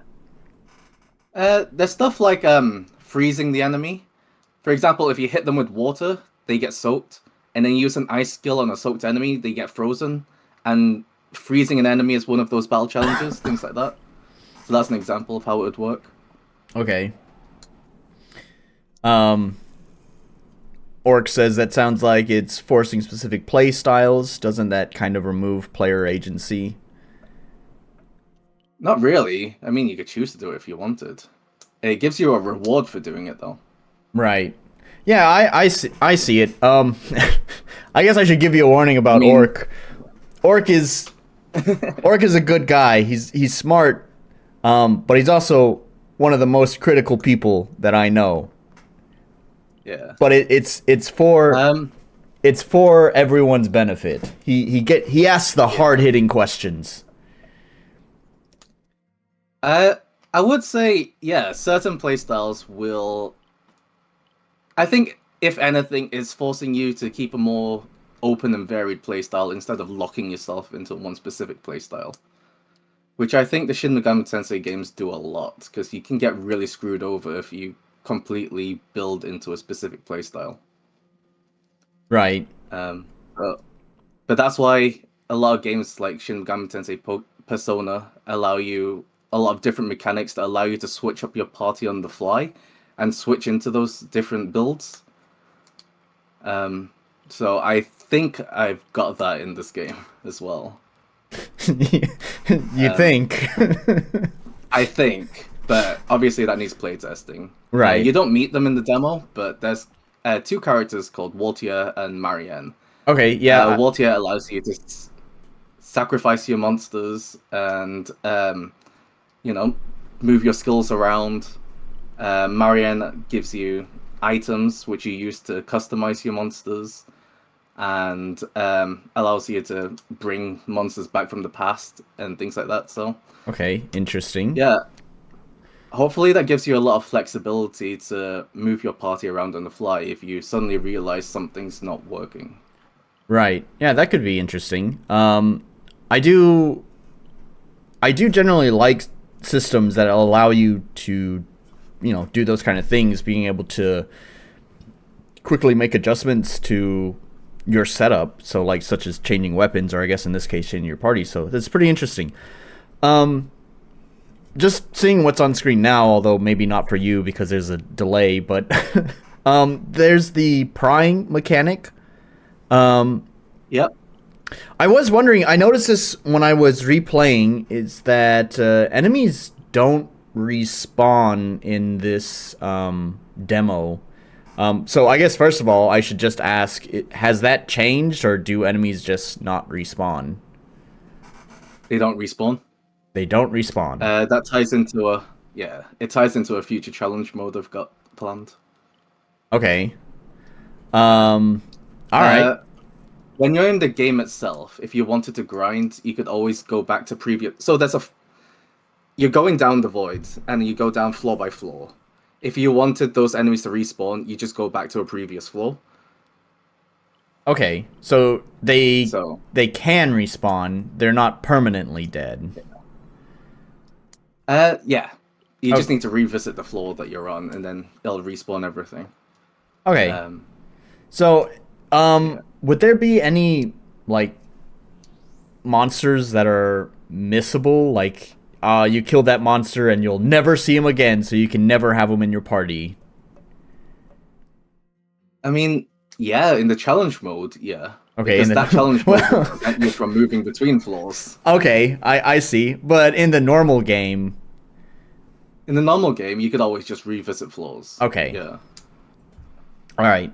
Um, I was wondering how, because I was using that mechanic quite a lot during this demo, and that's obviously because it's the very beginning of the game, and basically every monster I encounter is new.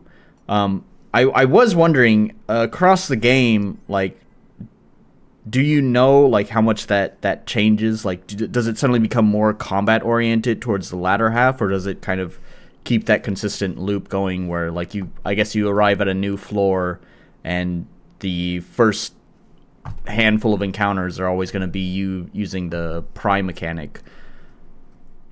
Yeah, I'd say so. Generally, I try to stick to 5 floors per chapter of the game, and the first floor will be you spent prying into monsters, so you know their weaknesses and stuff like that. I see. Um, Okay, so that's interesting. and So, then oh, go ahead. Go ahead. Oh, and then recruiting them, of course, to add to your party, and then messing around with them to see how they can benefit the rest of your party. Okay, I see. So okay, so that wasn't really shown in the demo either. It does show you going deeper into the Yeah. void, but that's where the demo ends. So Yeah. it's interesting that you said that there's 5 floors per chapter, and how many chapters are there for the game? 5 planned. 5 plans and 5 floors per chapter. Yep. This is the prologue, so this tutorial doesn't count as part of that. Oh, okay. So plus 1 level. So, Yeah. all right. And then I would say there's a bit of an end part as well. That's not exactly a full chapter itself. Okay. Actually, that's kind of interesting. So, yeah, I can see how you kind of get this how like it's like each chapter you kind of go through the same loop where it's like the first floor you would be, capturing your new monsters, and then throughout the next few floors, I guess you'd be experimenting with them and more focused on combat, and then you reach the end of the floor and then rinse and repeat. Yeah, you get your boss battle to Yeah. see if you've figured things out. Pretty interesting. Okay. I get it. I get it. Let's see, what did we miss here in chat? Oric said, "Yeah, it depends on what the challenges are, how important the rewards are for completing the game and whatnot." Okay, so and Yeah, the challenges are completely optional. Those are items you could get by sacrificing your monsters as well if you wanted. So it's not too imperative that you play every single battle trying to complete those challenges. It's more like, if you see a challenge that you think you can beat easily, then you can go for it if you'd like. yeah. Yeah, I understood that. So hopefully now he gets it too. And Blue Blade, which is also I call RCX. RCX, nice to have you here. So Hello. actually, it was RCX who had joined the stream last time, and also had said that he was really digging your game. So it's partly Thank thanks you. to him that I decided to reach out to you about doing this. Thank you. I hope you enjoy the final game. Yeah. So I guess for the viewers and kind of for you, I am sorry to say that you're kind of my B choice for interview. No worries. I it's been a while since I last did my previous interview with Max, but I'd wanted to do another one. There's another person who's kind of, I guess, somewhat well known in the gaming space, and he kind of has like an important mission that he's been going on across YouTube,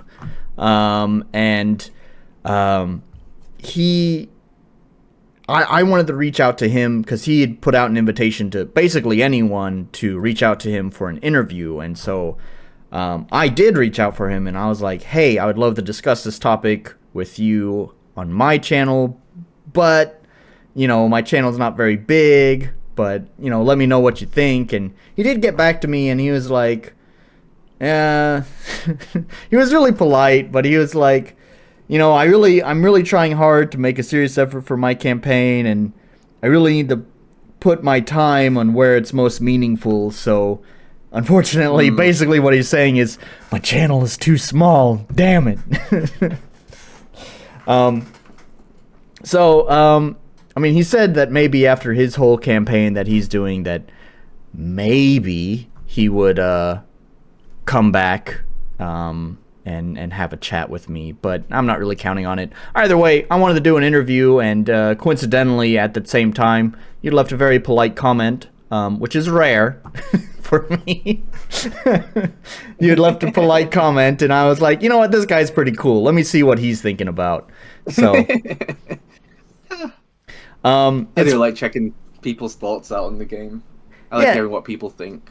Yeah, well, and I get it sometimes. I get a lot of angry developers, and that's because I do review these, very small, passion projects. So of course the passion projects are very, close to the people who worked on it. So when they feel that close to it and they've never been exposed to an audience, sometimes it can be really difficult for them to hear someone say bad things about their game, and so they usually go on the defensive, and then I have another angry developer at me. So no worries. Yeah, it's funny. There's a game that just came out recently. Let's see if it's still trending on Steam. Maybe you heard of it. Bringing up Steam. Yeah, I have Steam. It's not trending now, but I think I know the developer's name, so if I just search it first, there we go. I can go to their releases. Backpack Battlers. Oh, yeah, I've seen that. Yeah, it was trending on Steam just recently, this Backpack Battlers game. It's funny. I've had an interaction with this developer. I had reviewed his previous game. His previous game was like Firstifer's Dungeon or Fungin, I think it was. And I had streamed it, and I basically said, it's fine, but it's kind of just doing the same thing that a lot of roguelites have done. It's just, there's no like real hook to it, was kind of my main takeaway from it. And the dude was livid, and it was crazy to me.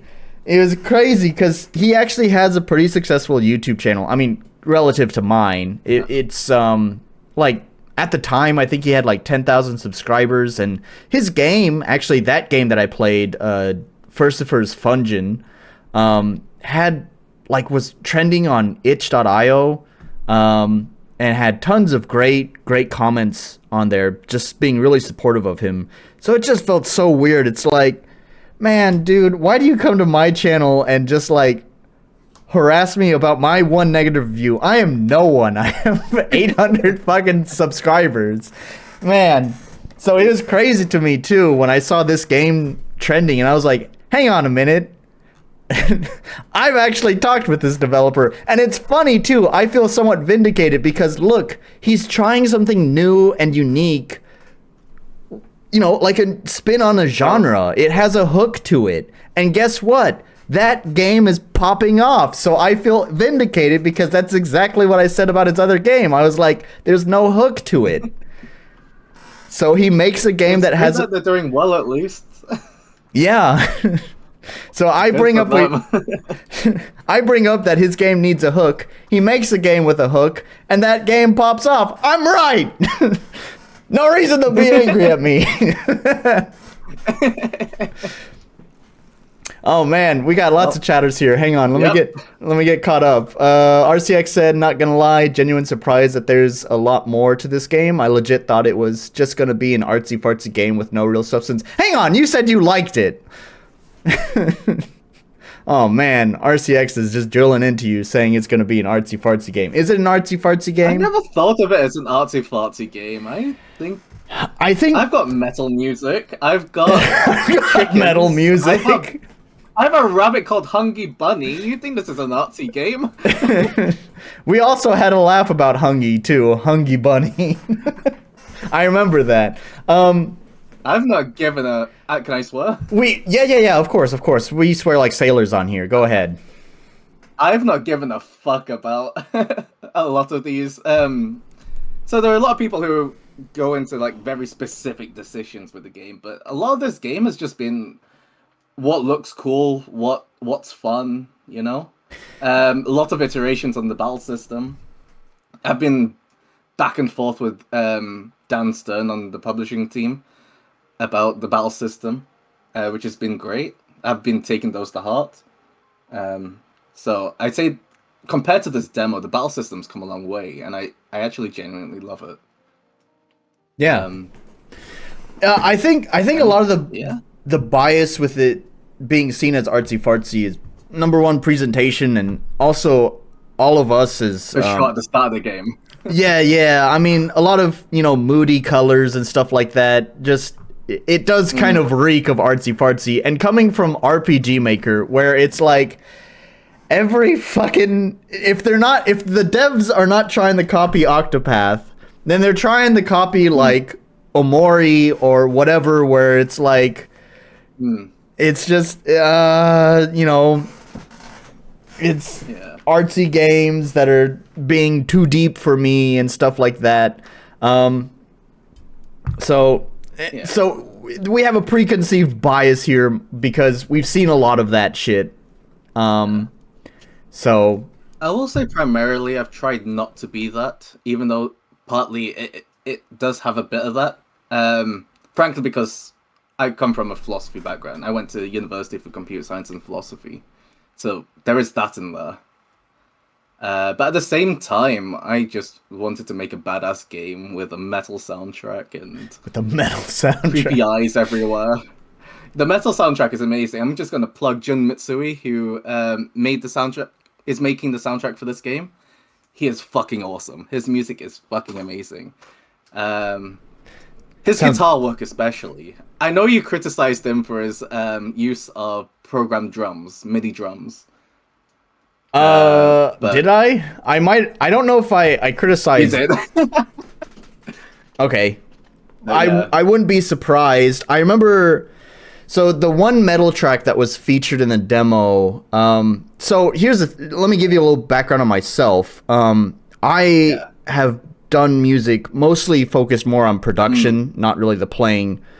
I've done it for pretty much my entire life. I wish I could put more weight behind that by saying, oh yeah, I worked on this game and this game, but believe it or not, being a creative person is a pretty competitive field. So unfortunately, I don't have anything to like sling my weight behind other than I've done it for a long time. But no, for sure. It sounded like you were coming from a place where you knew what you were talking about. Yeah. And to be honest, I agree with you. Those drums aren't the best, but his guitar work, though. And absolutely, you can't knock skilled playing. In fact, skilled playing becomes more and more rare as musicians move into more digital space. Like myself, honestly, I'm talking about myself here.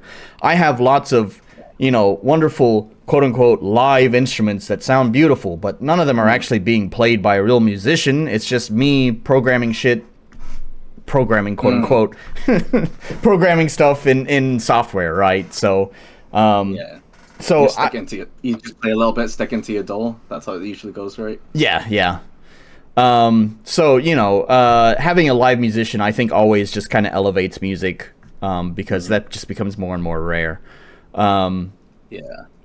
So but might as well share. We've got 2 vocalists. We've got 2 vocal tracks towards the end of the game, and we're working on that right now. And that's been pretty hype. Okay. Yeah. I just saw I wanted to share with people. Yep. I just saw it appear. The trailers are rolling now, and I just saw vocals and lyrics. Oh yeah, this is the trailer. Yeah. This is the trailer with vocals in it. This one's amazing. I made this for a monster taming event last year, and I just loved making this trailer. Okay. It's pretty good trailer. Yeah, I just cut this video together pretty quickly this morning. I recorded some footage, and then it was a little bit short. It was like, I think like 25 minutes, and I was like, oh dear, people are going to be watching this on loop for 3 hours. They're going to see this so many times. So I was like, I don't know. I'm so glad you listened to my feedback and you updated the website with the press releases. It's been so long since I touched that website. I completely forgot about it. I could tell. I do have press stuff and you've updated the website. That's where I got the trailer from. Oh god, it's supposed to be on loop. Why did it stop? Okay. Anyways, the sound on for a bit. Yeah, it's there. We go. Possible to do that? Yeah, I'm able to do that.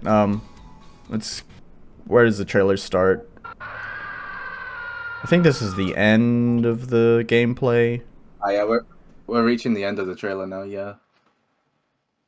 There we go. Yeah, that's the end of the demo. So I put both of the trailers together. So you want the vocal track one? So Yeah, that was the one. I mean, they're both great. I think the other one has much better guitar work. But this is the one with vocals in it, and it's always been hyped to share the trailer with vocals and other people.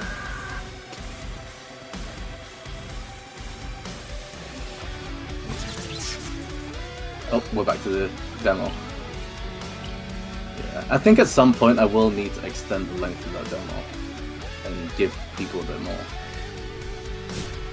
yeah, I think the demo is pretty short, and especially if it's old too, it may be doing a disservice to your game at this point.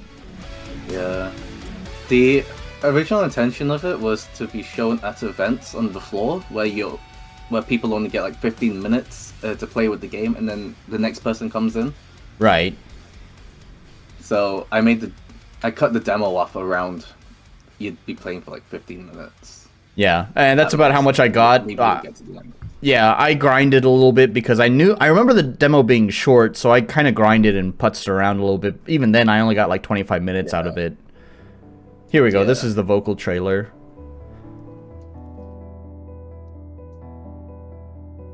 I know you're on a delay, but it's playing right now.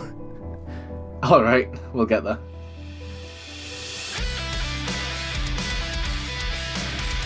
Oh, this is the old one.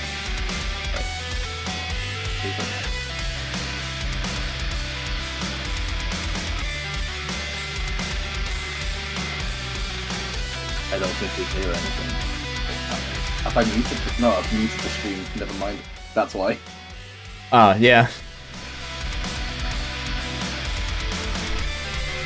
There we go. Yeah.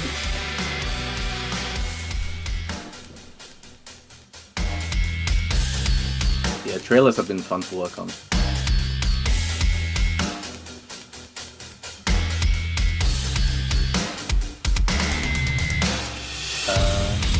Can you hear me?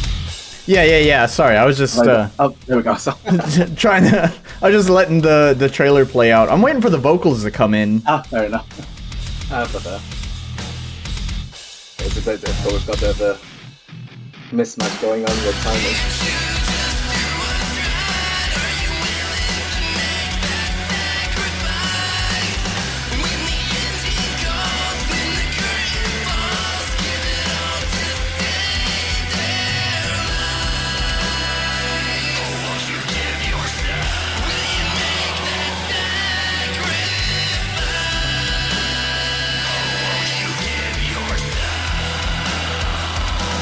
Damn, that fucking rips, man.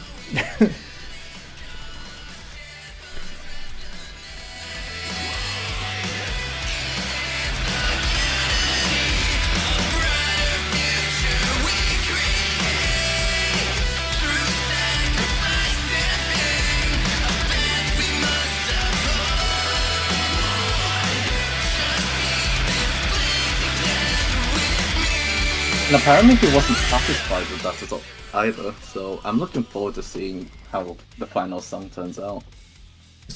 Sorry, could you say that again? Jun told me he wasn't satisfied with that either. I kind of pressed him to give me something that I could work with to make this trailer. Yeah, you put the dang and dang in. Yeah, I mean, I don't want to be too pedantic here. There's some things that I'm hearing that he wants to adjust. The vocals are really bright. They might kind of hurt some people's ears. It's not the best mix right now for sure. Yeah, so I don't know. I mean, there'd be some things that I would personally adjust, but I don't know. It's just the song itself is it's fucking ripping, man. So yeah, I think you're right. I'm looking forward to it. Yeah, I would be too. Yeah, I wish my game had more space for metal. It'd be nice to have a nice metal track in there. My game has I don't know, it's like a weird kind of hybrid of like jazz and EDM. And I feel you. yeah. I love my soundtrack 100% because it's written by me. But and I know lots of folks here, they appreciate my soundtrack as well, because whenever I have, downtime between games, I always put my soundtrack on in the background. They usually really like it. So I know it's a good soundtrack, but man, sometimes you just want to just have something just shredding on a guitar, going. You can get that in jazz. I suppose you're right, but going Super Saiyan feels a lot more cooler when you're thrashing a guitar than when you're gently strumming it. And you got those blast beats going alongside it too. Yeah. Alright, So for this game, I really wanted a metal soundtrack. But I think for my next one, I'm not sure if I want to go this heavy.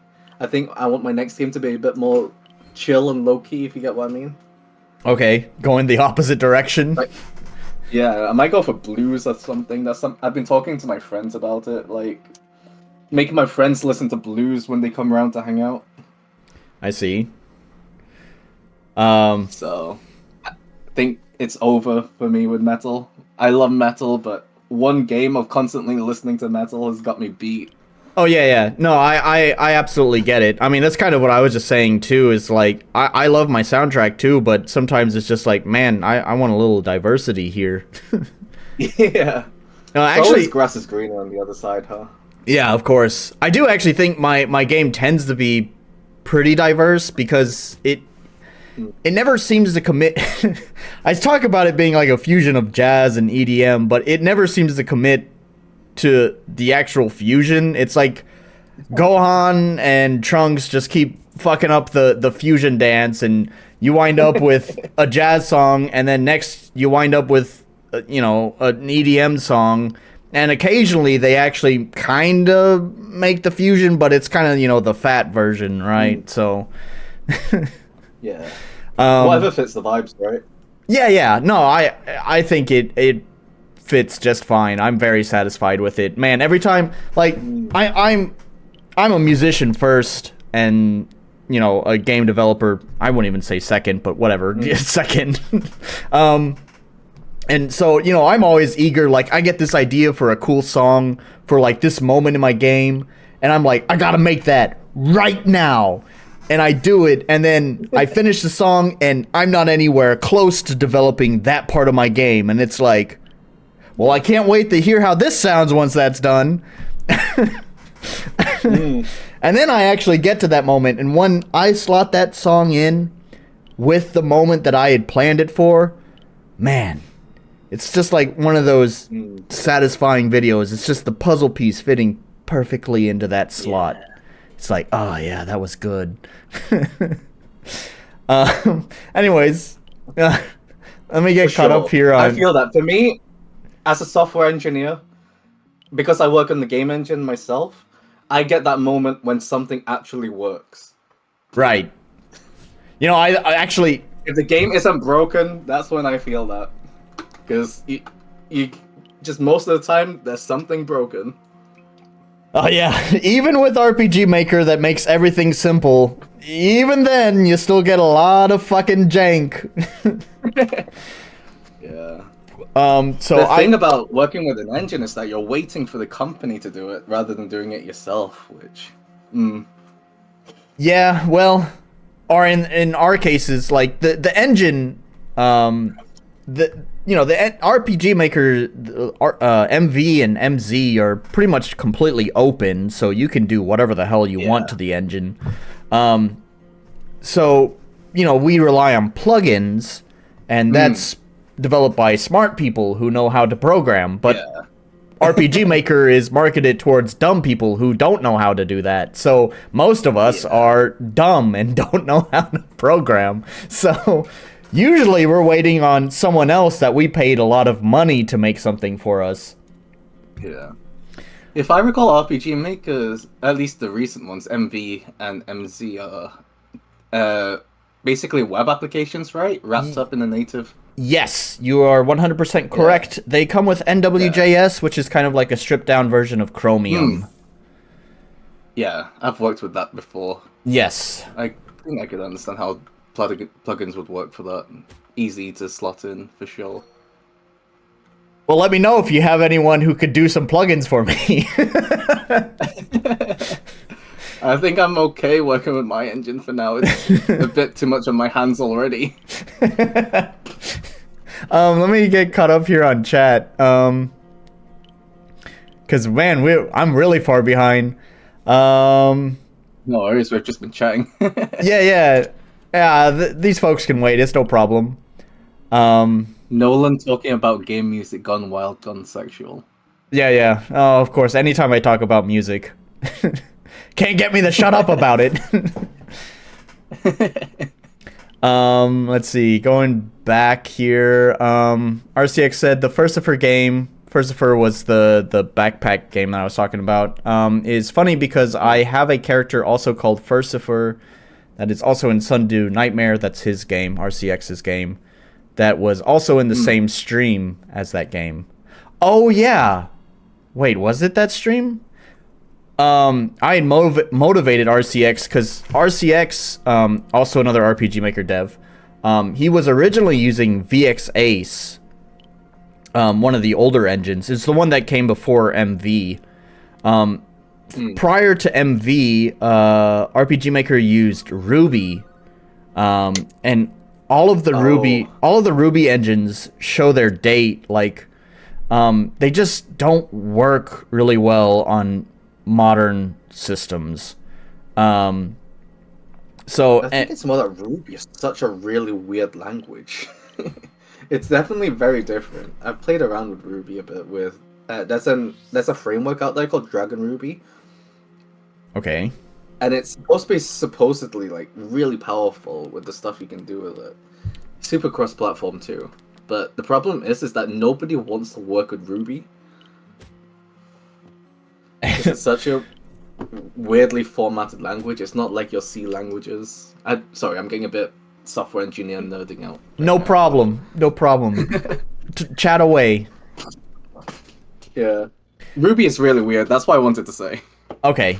Yeah, and basically, he gave me a demo of his game to play on my stream, RCX, and it just wouldn't run. It just kept spitting up errors, and it could have been related to any of the scripts that he had installed in the game. He told me that he had it tested on other systems, and there were none of those problems, so who knows? It could just be an engine problem. But either way, it motivated him to migrate his entire game over to, I think he's on MV now. He's on one of the JavaScript engines now, which is no small task to do, so... Yeah. I guess he's saying...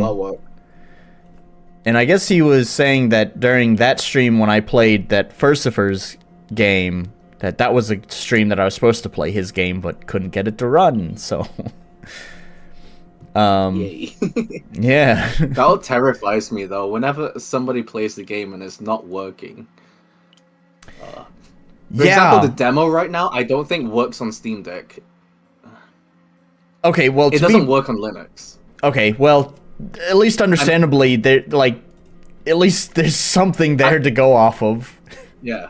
I've fixed it since, but I remember when I released the demo, everybody on the Steam Deck was just complaining. And it wasn't the Steam Deck itself, it was just running on Linux. There was like a specific way that Linux handles memory that my game was just messing with and made it crash on Linux 100% of the time. Okay. But I fixed it. I figured it out. But yeah, those are things we sometimes have to go through as game developers, huh? Yeah. Let's see. Wrath said, I wish someone would give me a bad review that would be awesome. I don't give a fuck. Maybe you might like Wrath of Woods games. He mostly does like game jam sized games, although I don't know if he ever actually submits them to game jams. But all of his games are... I could check them out and leave a bad review. Yeah, you definitely could. All of his games are fucking weird. I'll give him credit. Okay. They have their own flavor to them that is like unique to Wrath of Wood. He has his own identity. I love anything that's fucked up. With Wrath of Wood. I think that's also his itch name. Itch. Yeah, he has itch. Oh, we're talking like early 2000s sort of aesthetics, aren't we? I think a lot of them, yeah. He could probably fill you in more. You've got a load of games. You've been grinding. Yeah, he has. Like I said, I think they're all pretty short games. So, like I said, I think they're like game jam sized games. So anyways, he can fill you in more than me because I've only played a couple of his games.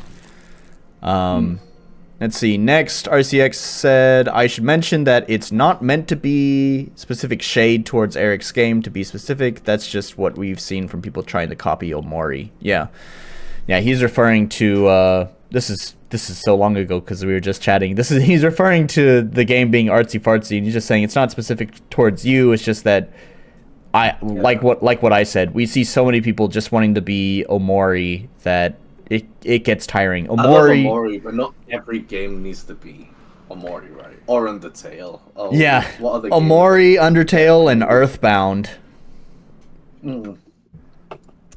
Every game doesn't have to be the same. It's nice. It's okay to be inspired, but it's nice to do your own thing too, or at least give it your own identity, at least. Yeah. Wrath said, oh yeah, by the way, I think Wrath also is a musician himself, too. He said, real guitar is a pain in the bottom to record. Imagine having to tune a thing when you want a good sound. Can imagine. Gosh, you have I to... only play an acoustic guitar, but... And you have to put it in tune every time. Yeah. It goes out of tune all the time. God, real instruments suck. It's funny. I have my bass guitar. I pulled it out over here. This thing. It's funny because I actually talked about this in my last stream. I found this bass guitar in the trash. Someone had just thrown it away, and oh damn. Yeah, and I was like, well, it's still a good instrument. So I recovered it, kind of cleaned it up a little bit. Yeah. I'm terrible at playing bass. Waste. Yeah. I'm terrible at playing any instrument, but happy to have a real instrument there. But I have gotten to enjoy the pleasures of a real instrument. God, my fingers hurt. I feel you. Let's see. Okay, I think we're finally getting caught up here. Okay, yeah, and then RCX said, I think Ernest would love my game once they're released because I have the same mentality of putting in the most badass thing I can think of. For sure, sometimes the game development creative process is what is the most stupid thing I can think of, or what is the most badass thing I can think of. Yeah. I think, to encapsulate all that, what is the most edgy thing I can think of? The most edgy thing. Yeah, that is sometimes pretty much the thought that goes through my head. What is the most edgy thing I could do right now with this game? That would be pretty badass. And sometimes that means putting a chicken in the game called Dumpkin. Dumpkin, yeah. And Hungy Bunny. For sure. Yeah. I will say the monster designs do get a bit more, like, it does change as you go through the game. Yeah, I would imagine... start getting a bit darker, a bit more. Yeah, more grotesque. You get though. Yeah. Yeah, Yeah, at least for the beginning of the game, I wanted chickens and bunnies, because why not? it's better than bats and slimes. True. I've had enough of bats and slimes. I think we all Every have. single game. Every single I do have a RPG slime game. in the game, though. Well, There is a slime in the game. Every JRPG has to have a slime at least. of course. You know. Obligatory. Obligatory slime. I have put an obligatory slime in the game. I hope that's its name too. Obligatory slime. Its name is actually just Schleim. Schleim. Okay. Just add a H before the L in slime, and it's just called Schleim. Schleim. All right. So, as you can see, a lot of my naming sense is really stupid. It's fine. Oh, how do I name my enemies? I think I put like an adjective and then just what the creature is. So, you know, kind of like what you've done actually. Fluffy bunny. Fluffy bunny. I'm looking through. What are my most stupid ones? Yeah, now you got me curious. Now I'm launching up RPG Maker to check my database. My enemies. It does get pretty cool. Like, towards the end, I've got fish indolence to represent the fish that's lazy. Okay. So I've got some pretty cool sounding puns in there as well. None of mine are puns. It's just two words that sound cool No together. puns. Fair enough. I got the bureaucratic jelly, the shocking critter, the Oh, it really is all adjective plus noun. yes, impassioned cockerel, dramatic candle. Nice. Yep. Yeah. Oh. I've got elected for an eel politician. An eel politician. That's great. An eel politician called Elected. Elected. That's a good one. I agree. Man, where's Iron? Where's Iron Brew? Man. Sorry, I know you don't know who he is, but he's a dude who's his entire game he brags about having like some 500 enemies and literally every single one is a pun. And he makes me feel dumb because he shows me the enemy and he's like, "Can you guess what the pun is?" And I'm like, "No." And then he says it and it's like, "Oh, I get it now." Monster designers be like. I gotta tag him. Iron Brew, where you at? Here we go. Let's see if we can get him to pop up in the stream, and then he can chat about all of his punny names. I feel like you and him could just bounce ideas off each other for days. I don't know if you've watched the anime Megalobox. No. So basically, the main character in it has a pretty prominent afro. And I've got a character who's a broccoli and a boxer, and his name is Broxer. And that's a reference to the Megalobox protagonist. Okay. Interesting. So sometimes you can go pretty obscure and niche with some of these references. You know what? I can appreciate that kind of reference. Speaking back to, RPG Maker games, man, if they're not just outright copying something like Omori, Earthbound, Undertale, whatever, then, they want to put in references to all of their favorite games, and it's just like, here's Link's hat on the floor, here's, a Mario, here's a Kirby, and it's just like, all these references do is just remind me of how much better those games are. Why would I be playing this game? But when you do, Ouch. yeah, well, when you do references like you're describing, it's a subtle reference that just kind of is like a nod to something you like, but it doesn't force your attention towards it. That's fine. That's cool. I think I've done some of that in my own game as well. No problem with that. Yeah. When your game reminds your players of every game that's better, that's pretty ouch. Let me tell you, look, RPG Maker is meant to be easy. It is marketed towards children. The amount of slop that I have played. I get it. They're kids. They are still learning literally everything, not just game development, but how to be a functioning human. So I get it. But God, playing slop is just sometimes just mind-numbing. I do.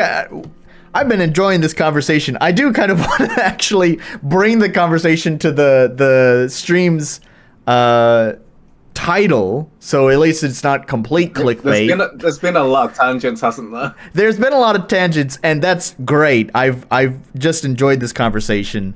But before we go off on even deeper tangents, let me drag the conversation back to some of the questions about, you know, getting published and all of that, since that is the stream's title.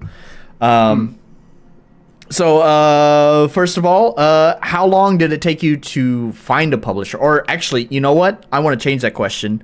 When I was browsing around for some stuff for this game, I don't even remember what I was doing, but I found like your Facebook, and it seems like that hadn't been updated in a while. Oh. The game's Facebook. Yeah, I don't use Facebook anymore. Yeah, but I did notice that you were making promotions for a Kickstarter for the game that I think was successfully There was funded. a Kickstarter. There still is? Yeah, that got me my laptop to actually work on the game. Oh, okay. Well, that's good. And a few other equipment. Because I had a really crappy laptop at the time. I really needed like Kickstarter. Okay. I could not edit videos at all either. I had to ask my friend to make a video for me. That's rough. But then, yeah, I eventually got my laptop that can actually run stuff, do stuff. It doesn't take me like 5 minutes to compile the game. Right. So that's great. Okay. That's what the Kickstarter was for. Okay, so It's that's what the pretty Kickstarter... explicit in the... Yeah. Okay, well, I didn't really investigate any further. I just saw that there was a status post promoting a Kickstarter, and it just made me wonder did you always intend to find a publisher for this game, or was that something that just kind of happened one day? I think it's more like I found myself in a situation where I kind of felt like I need to make money, and I also want to continue making games. And the best way to do that really was to find a publisher. Okay. That sounds like the life. So actually, if this is not too personal, it's not on the question sheet. So is this basically your full-time job? It pretty much is, yeah. Oh, the jealousy. It's the only thing I do now. I will say, I've supplemented the income a bit by taking on freelance stuff every now and again. Right. Yeah, of course. For the most part, yeah, this is the main thing I do day to day. I mean, that's what I that's what I do. I have a day job and I supplement my income with some freelance stuff as well. And then I somehow have to find time to work on my own fucking game. Yeah, that's rough. I feel that. Yeah, I'm lucky if I get, a couple of hours of development time per week into it. I'm jealous. It's different, for sure, being able to spend your entire day working on the game. Right. It's a nice feeling. I bet it is. Pretty blessed. Yeah, I definitely feel pretty blessed to be able to do that. So what was the process of finding a publisher? Like, I assume you probably assembled some sort of pitch deck and shopped it around to other publishers, right? I'm gonna be honest. This is where I feel like I did everything wrong, but somehow it worked out.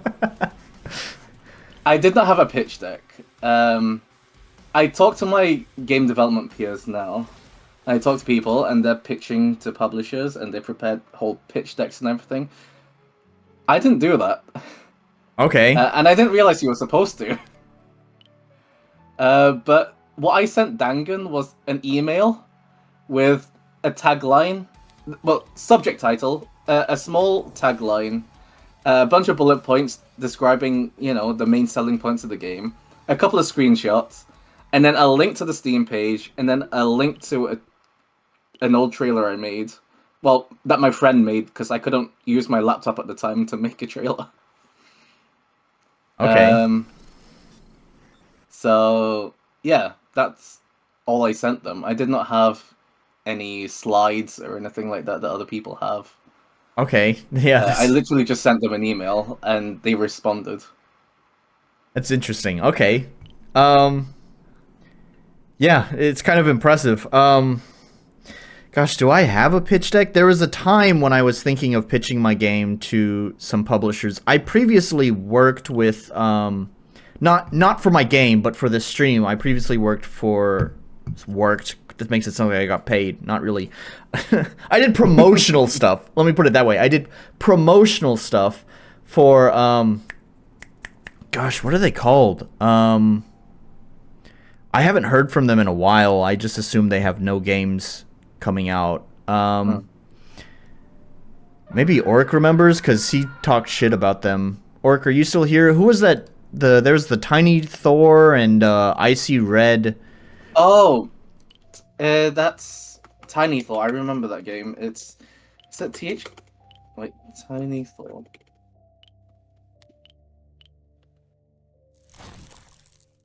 Gameforge. That's the Gameforge. There it publisher. is. Yeah. Okay. Thanks. Yeah. I for my YouTube channel, Gameforge had reached out to me about like doing some promotions for some of their indie games. So Mm. Tiny Thor, and then they have another like roguelike twin stick shooter called Icy Red, which I did for them. I didn't really get paid for it, especially since my channel is so small. It was just like, we'll give you a free key and some, early access to these games and promotional stuff if you make a video for us. It's like, sure, no problem. Um, but um, but yeah, I had considered reaching out to them. I don't remember if I ever actually put together a pitch deck for my game. But I do know that they were trying to look for other game developers. I do remember I reached out to, funnily enough, Big Mode, who just published a game that's been apparently well received. Big Mode is Mm. video game Donkey. That's his publisher. So the YouTuber video game, Oh, they yeah, just released that big game, didn't they? yeah, Animal With the Well, little slime. yeah, Yeah. yeah. That's going big right now. Yeah, I had actually pitched my game to them as well, but got turned down as well. To be fair, he did say that he's not really a RPG kind of guy, so you know, it was slim chance there. Yeah. It's So about finding the right publisher, isn't it? yeah, to be fair, I haven't really done a lot of it. I'm trying to remember if I even have a pitch deck. That's why I was bringing up Gameforge, because I remember looking at their page saying that they want a pitch deck. And I don't remember if I actually ever put that together. If I did, it was probably quickly Hmm. hacked together. Probably nothing too special. But yeah. It is interesting to hear that you basically just sent an email, few bullet points, screenshot, and a trailer, and then they're just like, okay, good to go. Yeah, I mean, we had a few talks after that. It took a while before I actually got, um, yeah, before actual, things were signed, things like that. But yeah, for the most part, it was just that email that got me in. Right. I wouldn't say I wouldn't say I tried to. I wouldn't say.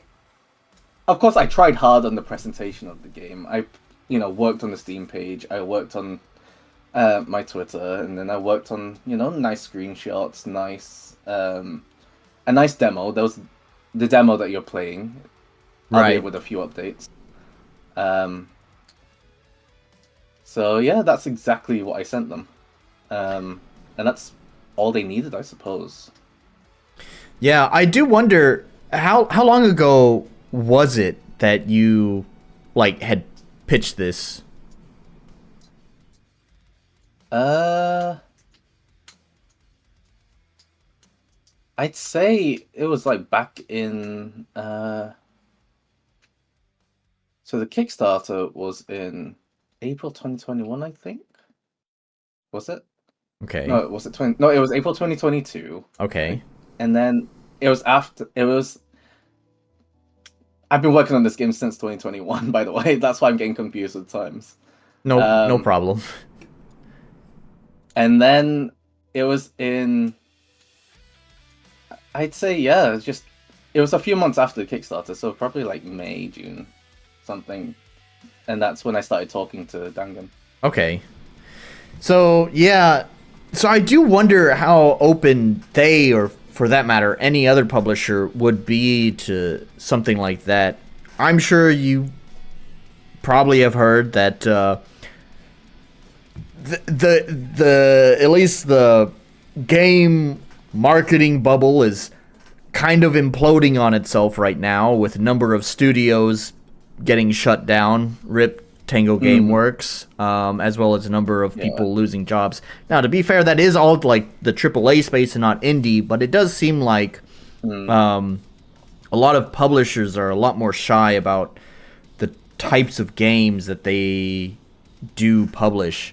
So I'm just wondering if Dangan would feel the same today than what they did, back in 2022. To be honest, I don't think this is a case. I don't think this affects the indie market too much. Of course, there are going to be publishers who are afraid because so much is going on around them, but it's mainly the fact that a lot of these AAA companies overhired during COVID because, the game industry kind of exploded during COVID. Right. So a lot of them got very confident and cocky, thinking that this would last forever, like everybody staying at home playing video games. Obviously that just didn't last. Yeah. And now a lot of these companies are figuring out, maybe we've got a bit too much on our hands now. Yeah. And also to back up your point as well, is I do believe Dangan is a Japanese publisher, right? They are based in Osaka, Japan. Oh, funnily enough, that's where I am. Maybe I can just walk into their headquarters and be like, hey. You want to walk in there? Hey, pitch your game in person. Konnichiwa, motherfuckers, I got a game for you. Yeah. They're a really friendly publisher, I'd say. They've been really good. A lot of them speak English, so that's great. Actually, it's pretty common with a lot of the game companies. I actually had a job interview with a game company based in Kyoto, actually. Unfortunately, they liked all of my experience as a game developer. It was kind of a low-level job, so like most of the people that normally would be applying are likely fresh out of college. So the fact that I had some experience with that, they were all pretty excited about that. They talked to me. Despite living here for a while, I am not very good at picking up languages. I can speak some Japanese, but it's not good enough to survive in the workplace, right? And so I went there and I talked to these folks, and they had English speaking staff, and they were really nice as well, and they were all excited. But then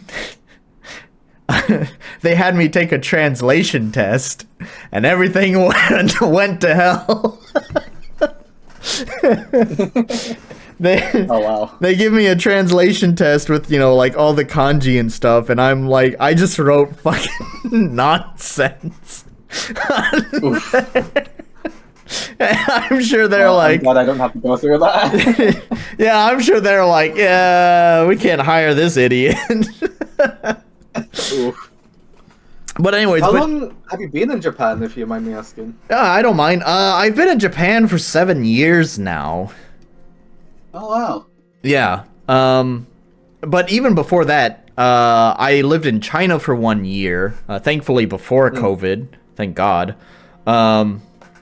Yeah. So I had left America when I was like early 20s. And then I didn't have opportunities. No, it was more like I didn't have much going on for myself at the time. I think I had just lost my job. America being a very car-centric country, I'd also had my car repossessed because I lost my job. Yeah.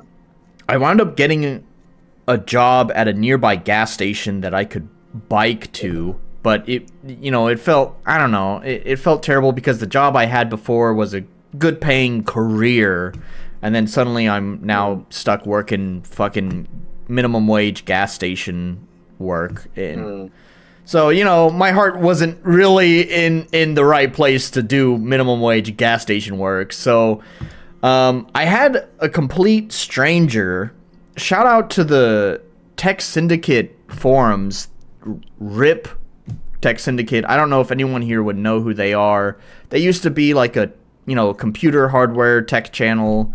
It was between this guy named Wendell and Logan. They were a super cool team, but then they had some sort of argument, whatever, and the channel broke up and the whole thing fell apart.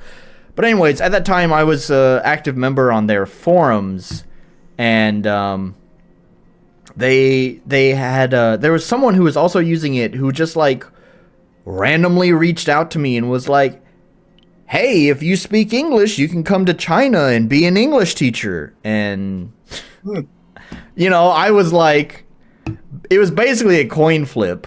It was like, I got nothing going on for me here in America, so I really feel like I have nothing to lose. But then again, this is a stranger on the internet. He could just be asking me this so he could harvest my kidneys. Who knows? Whatever, let's toss a coin, find out what fate decides. And fate decided I'm going to Japan or not Japan. I'm going to China and I might lose my kidneys, but whatever. So I went to China. I'm still here to talk about things, so I assume all my organs are inside of me just fine. Both kidneys intact? Yeah, I think so. I think all three of them are there. All three? All right. Man blessed with an extra kidney. So yeah. Oh, is that what they did? They stuck an extra kidney in you while you were working. It's a weird Chinese experiment. Okay. Anyways, yeah, it all turned out mostly fine. China turned out to be kind of a terrible place. I was pretty ignorant of what China was, other than, it's that Asian country at the time. I went there, the country's a mess, it's polluted, the air is terrible, no one cares about anything, all the buildings are falling apart. Guessing that's Beijing. Yeah, it was Beijing. Nice guess. You say air is polluted, it's got to be Beijing. Yep. Well, Shanghai doesn't have great air either. Oh yeah, Shanghai's not that great either, yeah. A lot of factories there. Yeah.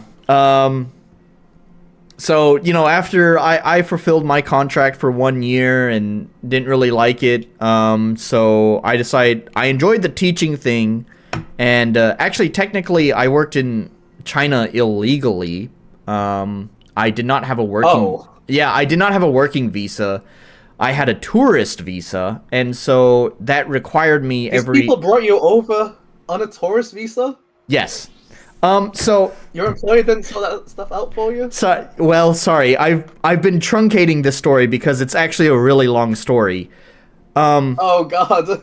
Yeah, That's terrifying. Yeah. So okay. So the company that invited me to come over and teach English, they are an au pair service, which is basically where they match a Chinese family with an English-speaking foreigner to basically act as like a live-in babysitter that would also speak English, so their child would pick up on English. There is no working visa for that kind of situation, so there is nothing they could really do about that. However, they did actually fund the exiting trips. Oh, damn. Iron Brew came here, and I didn't even get him to give you puns. Sorry. Anyways, so they did fund the exiting trips because my tourist visa was only valid for 60 days. I would have to leave the country every 2 months, go to a different country, and then fly back in to kind of refresh my tourist visa. So they paid for that. However, also the family that I was matched with, the mother actually was the principal of a school, and so actually she used this company as like a loophole to bring in a foreigner without her having to like hire an actual real English teacher for her school. So Oh wow. yeah, so she basically said, even though I was on the contract just a babysitter, she basically said I don't have to do the babysitting stuff. Instead, I just have to show up at the school and teach English there. Also, Helena Reed, nice to have you here. That's a new chatter. I'm not familiar with you. Hello. So yeah, I worked illegally as an English teacher. So that was all to say. That's crazy. Yes. Again, this story is really long. I'm just trying to truncate it. Basically, there was some stuff that happened between me and the principal. It wasn't just the contract ending. She didn't want to pay me. Oof. Yeah. Again, long story, but she didn't want to pay me. Oh, sounds like it was a mess. It was. It became a mess. She didn't want to pay me. I had a Chinese assistant to, help me out in the classroom. I talked to him about it, and he was like, "Oh yeah, she's kind of a little bit crazy, isn't she?" And I was like, "Yeah, she is." So at the end of the school term, he was generous enough to loan me the money to leave the country. But it was not enough to fly back to America. It was really only enough money to fly to Japan, which is how I wound up here. That's how you ended up in Japan. Yes, to escape China. So, yeah. What a story. It was a hell of a time, man. Oh my god, that's a story. Yeah. So anyways, konnichiwa from Japan. How are you staying in Japan then? You just traveled over and you've just been on a... No. Everything's been sorted out now. So, Okay, you found an employer and everything there. yeah. I'm a citizen here. Not really, because Japan's fucking immigration policy. I'm not a citizen. I'm just a long-term guest, basically, in their eyes. Yeah, but whatever. Resident. Yeah, I'm legal, is what I should say. Yeah, illegal resident. Yeah. Yeah. Because I had to leave China for those exiting trips to refresh my visa, one of the trips I had made to Japan, because I was a little bit of a weeb, right? I liked anime and stuff. I wanted to go see the country.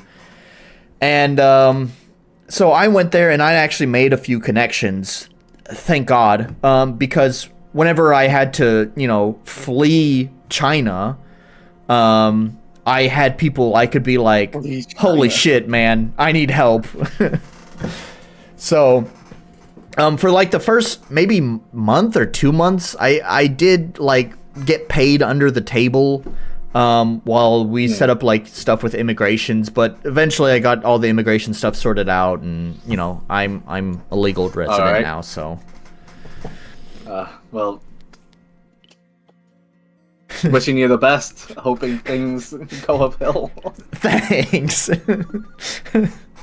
Hang on. Go uphill from here, I think. Yeah, I think so. And it's been uphill. It's been up and downhill because Japan, as a loud American, it's been a tough adjustment to a more reserved and respectful culture. So yeah, I've had my fair share of frustrations and difficulties here, but I would say probably over actually just the last 3 years of my time here, I've started feeling more like I kind of fit in and belong here, making sense of everything. That's good. Yeah. You wouldn't move to America or anything.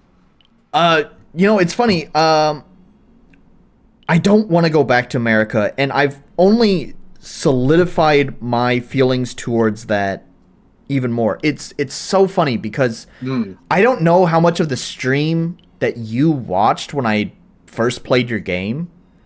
But that was a disaster stream because I know something happened with your dad, and that was it. my dad died on that I'm sorry to day. hear that. On that day that I streamed. Yeah. So it was. I'm sorry to hear that. It's all right. It turns out he was an idiot. So. I know people like that's kind of an awkward, and people feel awkward when I say that. No, he just didn't take care of his health. That's just it. Moral of the story for everyone who's listening is like, take your health serious. I know now you feel fine. I say as I'm drinking lots of alcohol, but I only do it on the weekends. Okay. I know now it feels like the future is a long time away. My dad died younger than my grandfather, and that's because he didn't take care of his health. Right? So do it now, because those years that you don't take care of yourself eventually catch up to you. Maybe not now, but it will later. Anyways, because he had died, I had to make an emergency trip back to America. And funnily enough, that was actually my first time back to America since I had left. So it had been 8 years. Oof. Yeah, and going back to America after spending so long in Japan, my mom all the time is like, "Oh, you can move back here where you can speak the language and everything will be so much easier for you." And I came back to America and I'm like, "Man, Mom, I am so sorry to disappoint you, but more than ever do I feel like I never want to move back here." Wow. Yeah, I don't, you got me off on another tangent, man. You got a wild story, man. That was the story I wanted to hear. That was crazy. Yeah. Yeah. It's always a fun story. Guessing the people in the chat already heard that one. I don't know if I've brought that one up before, actually. I certainly get asked it a lot here in Japan. You know, every time I meet a new Japanese person, they're like, "Oh, why did you come to Japan?" And it's like, well, do I got a story for you? Oh man, that is a pretty good story. Yeah, it's like, do you want the long version? Do you want the kind of short version, or do you want the really short version? Either way, I know you only wanted to tell the short version, but I pressed you to tell the whole story. I'm sorry. That's not the whole story. That's not the whole story, because I didn't tell you. There's more. Fair enough. I didn't tell you how the whole fallout began with me and the principal in the first place. Basically, there's more story though. There's plenty of story there between me and her about her convincing me to break contracts with the third-party company, and then that's kind of what fucked me over. And yeah, there's more to that story, but again, it's too long. It's up to you. No. This whole stream would be about me, and this is supposed to be about you, not me. We can always do a part 2 of this. I'm fine with that. But I would like to get caught up here on chat. Let's see. I missed everything Iron Brew said because we were telling stories. I think Iron Brew's gone. Yeah, he is. It's too bad because he's the one who does all the puns for his enemies. That's why I tagged him. Oh well. Anyways, he did say that your battle UI is sick. Thank you. Yeah. He said, to be fair, a game with presentation like this, it kind of speaks for itself. Yeah, I think so. And this is not even the best of its presentation, because this has been improved since this demo. Actually, how much of the game has, like, how different would this beginning look in your current... I don't think it's that much different. Okay. I don't think the beginning of the game is that much different. I have not changed it too much aesthetically. Okay. I think by this point... Actually, this is like the third version of the demo. that I put out. It's still like really early. I spent the first year just sort of updating the demo, and this is like the third version of it. And these are pretty much sort of where I reached, the final aesthetics for the game. Right. Okay. Let's see. So this is pretty much how the game looks. Okay. So yeah, it's got a nice presentation to it. I'm actually one thing I was paying attention to. So there's been something I've been wrestling with my game. I have a limited budget, because everything's being funded out of my own pocket, right? And one of the things is the question of enemies. You hear a lot of people who don't want static battlers, but getting animated battlers is expensive. You have to pay for all those frames of animation. Yeah, time consuming and expensive. So there is a cheap hacky method, which is there's a plugin that kind of like applies like picture manipulation effects to make them kind of have like a breathing effect or floating. Now I have a bounce to them. Yeah, and I use that, and I've used before. Yeah, and I use that. I know there's some debate around people not liking that. At least in my group, they don't really like how that looks. But to me, it's better than just static battlers because it's not just. It doesn't look like a still image on the screen, and that's what I try to avoid. Is like I never want it to look like you're just looking at a screenshot. I want to make sure that it feels like you're looking at a game. So, but I felt that as well. I mean that's why I've done like a lot of stuff with the camera in the battles. Right. Like moving around. I think you likened it to a video camera being moved around. Yeah. My intention was more how you're a wandering gaze, if you get what I mean. Oh, okay. Yeah, I see that. It's more like a wandering gaze. That's why it stops and moves and stops. It's more like you just wandering your gaze and focusing on different parts. I don't know how. That was more of the intention there. Yeah. I get it now. I don't know if people would get that. Of course, I'm not very good at picking up on those subtle cues. So maybe people who are better at picking up on those kind of things might get it. I would say if that's what you're going for, is that like, so just looking at the gameplay that's going on right now, which again you don't see because there's a delay. But anyways, so it kind of has like an ease in and ease out, and it's pretty slow. When I think of like the moving gaze, I kind of think of like people's eyes shift, like kind of snap to points quite quickly. So I don't know. I might have gotten a better sense of that if it wasn't so. It was like that at first, but then it made people really sick. Yeah, I was thinking of that. I can imagine that's probably why you turned it down. I had to make it much more subtle to make it bearable. Yeah. Right. So, okay. Well, anyways, so yeah, when I was replaying this, I noticed that you have static battlers though, which just, made me feel better about my own game because it's just something I've been wrestling with. One idea I had was that I'm pretty good with Photoshop. I can do some photo manipulation. I thought about just using like the puppet warp and just like adding like an idle animation, just a 3-frame idle animation. It's not a lot. It would be simple to implement, and it would add some motion. But then I also got some pushback on that, where it's like people are like, yeah, but those puppet animations usually look really bad, and it's like, okay, well, fine. Well, it's like with that as well is that what I found with things like that is that once you do one, you have to do it for all of them. Yeah. And depending on how many monsters you've got, that racks up. That effort and time racks up.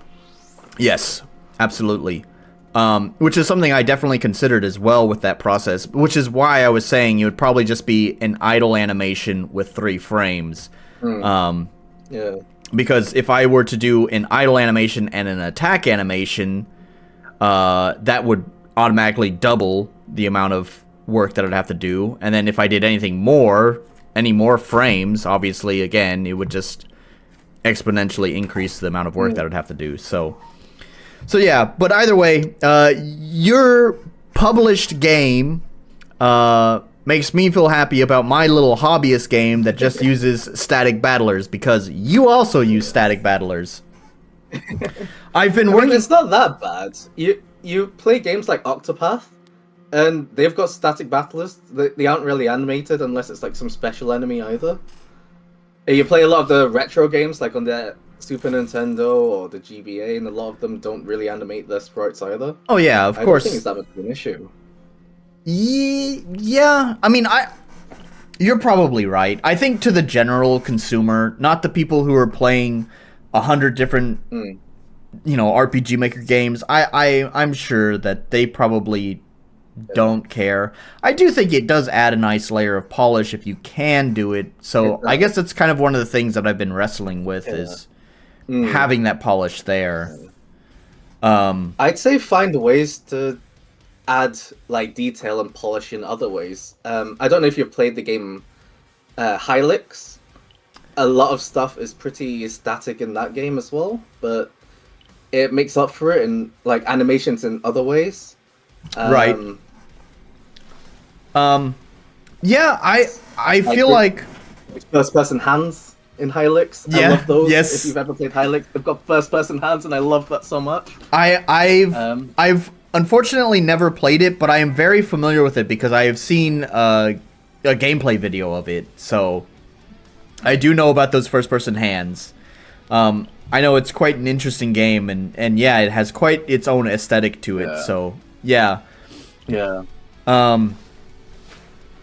Yeah. Yeah. And then prior to the void, you've got the UI that's eye themed, and then you've got the camera that moves around a bit, and it zooms in when you perform a skill. Yeah, man, I'm jealous of your UI.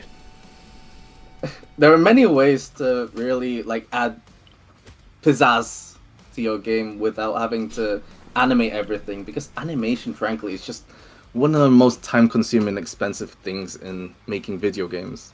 I am so happy for my pixel artist. He is such a nice dude. He basically just liked my pitch for the game. That he normally doesn't do commissions, but he liked the pitch for my game, and he was like, "Yeah, sure, I guess I'll help you out." So he's mostly doing it because he just likes working on it. But I still pay him, of course. But the prices are pretty cheap. But either way, I got like an 8-frame idle animation plus walk animation for my main character for like $50, and it's like, hell yeah. Yeah. Hey. So yeah. But yeah, heck, I don't even have a walk animation for my protagonist. yeah, you guys just floats. My dude just floats in. And to be honest, I did that because I didn't want to animate him walking. Yeah, well, okay, so and with my game, I use for the longest time I used the default, sprites for RPG Maker, but I really hate the chibi look of the sprites, and the 3 frames are just so limiting. Yeah. And so, but to save on budget, what I've basically done is, I felt like, well, the player's going to spend literally the entire game staring at the main character. So I wanted to make sure that the main character sprite is expressive and interesting to look at. So I kind of just poured budget into that. The main character sprite, she has, of course, the idle animation and walk cycle as well, but then there's a number of different like behaviors and stuff for her to be far more expressive. But then when it comes to the other NPCs, saving budget, all the other NPCs, they just have the 3-frame walk cycle. It's fine. Yeah. My NPCs don't even have walk cycles, by the way. They just stand there. They just stand there. I guess that's fine too. Yeah. I mean, for me, like they don't even. Yeah. They don't even face the player. Oh, okay. I mean, to be fair, you're not really interacting with them. Their souls just minding their own business, doing their own thing. So when you interact with them, they're sort of just speaking on their own without them talking directly to you. So it makes sense that they don't face you. But for the most part, yeah, a lot of them are just unanimated. Yeah. And you can get away with that depending on how you present your game. Yeah. Unfortunately, I don't think I could get away with that in my game because there's a whole there's a whole social side to it.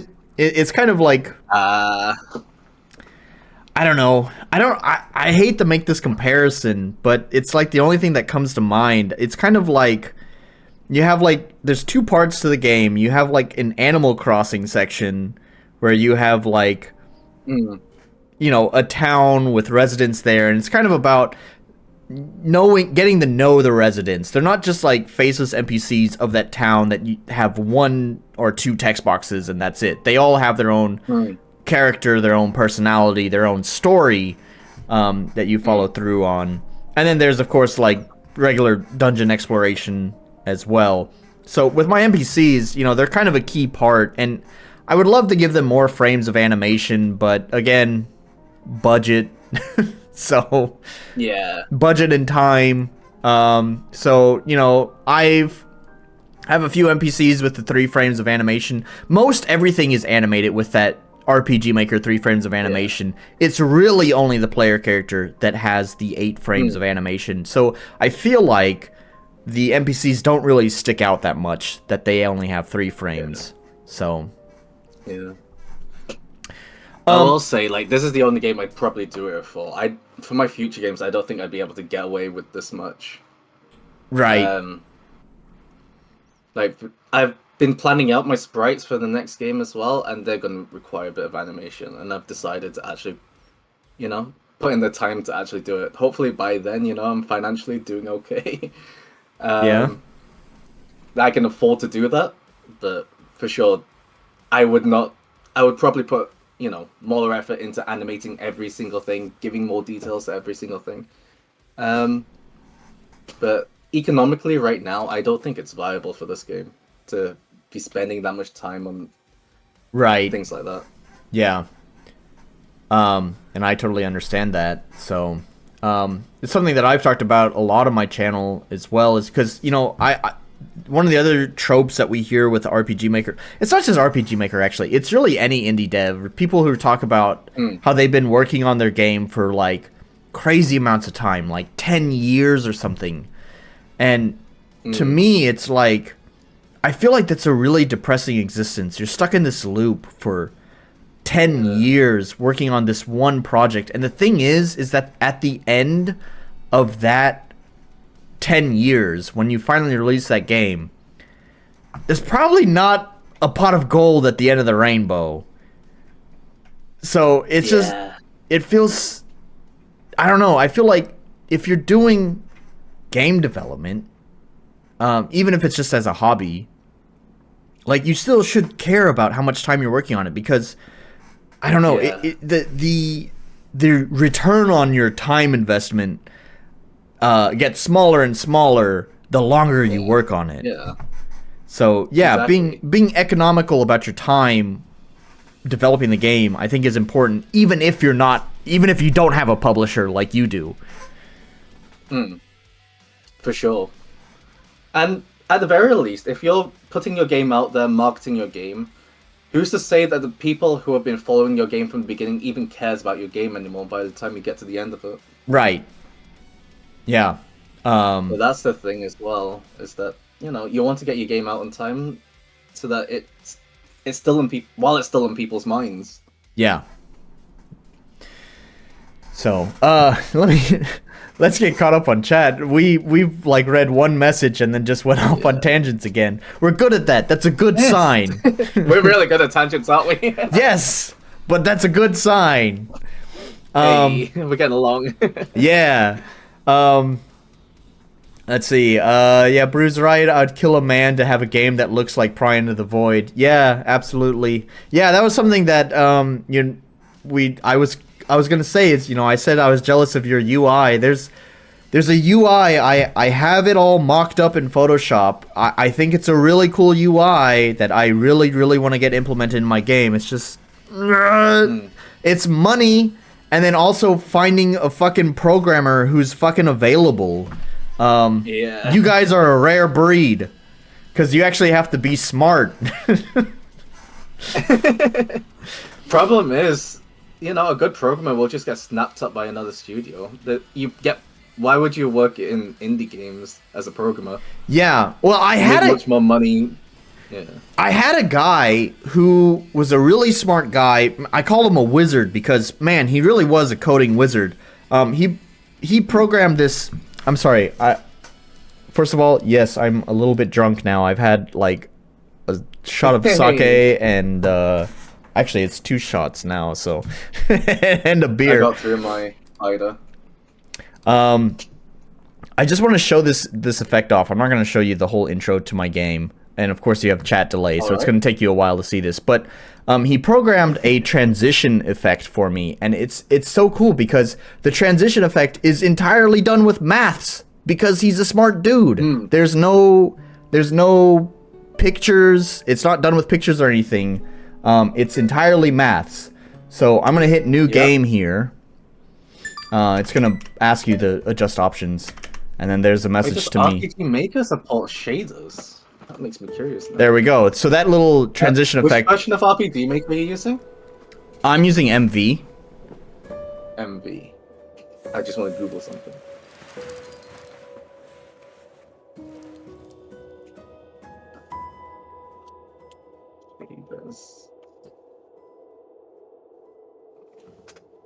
Interesting. MV does support post-processing and shaders.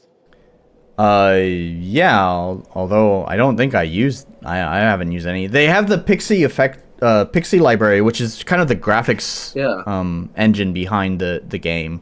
And Pixie can do a lot of different stuff for handling graphics. Ah, yeah. I've worked with Pixie before. So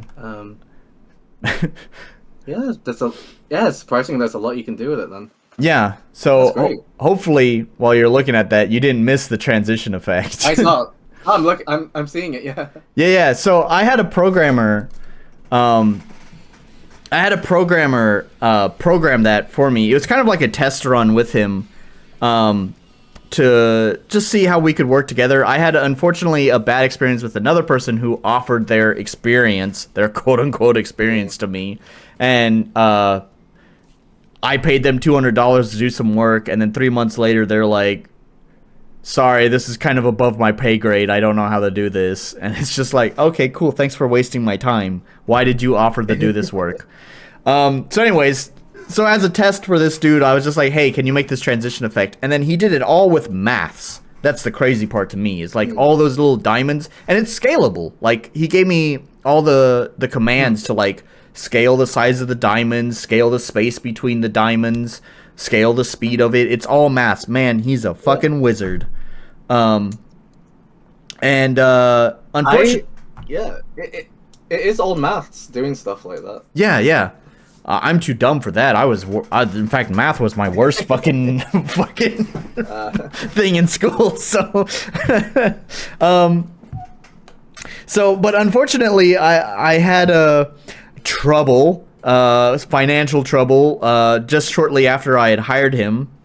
And so I wasn't able to continue work with him. And then by the time I was able to continue work with him, kind of at the start of this year, he had transitioned to making like he did his own Patreon, and he's releasing public plugins for RPG Maker rather than taking commissions now. And so probably that way. That's how Yanfly works, right? Yanfly has moved into Visual Stella.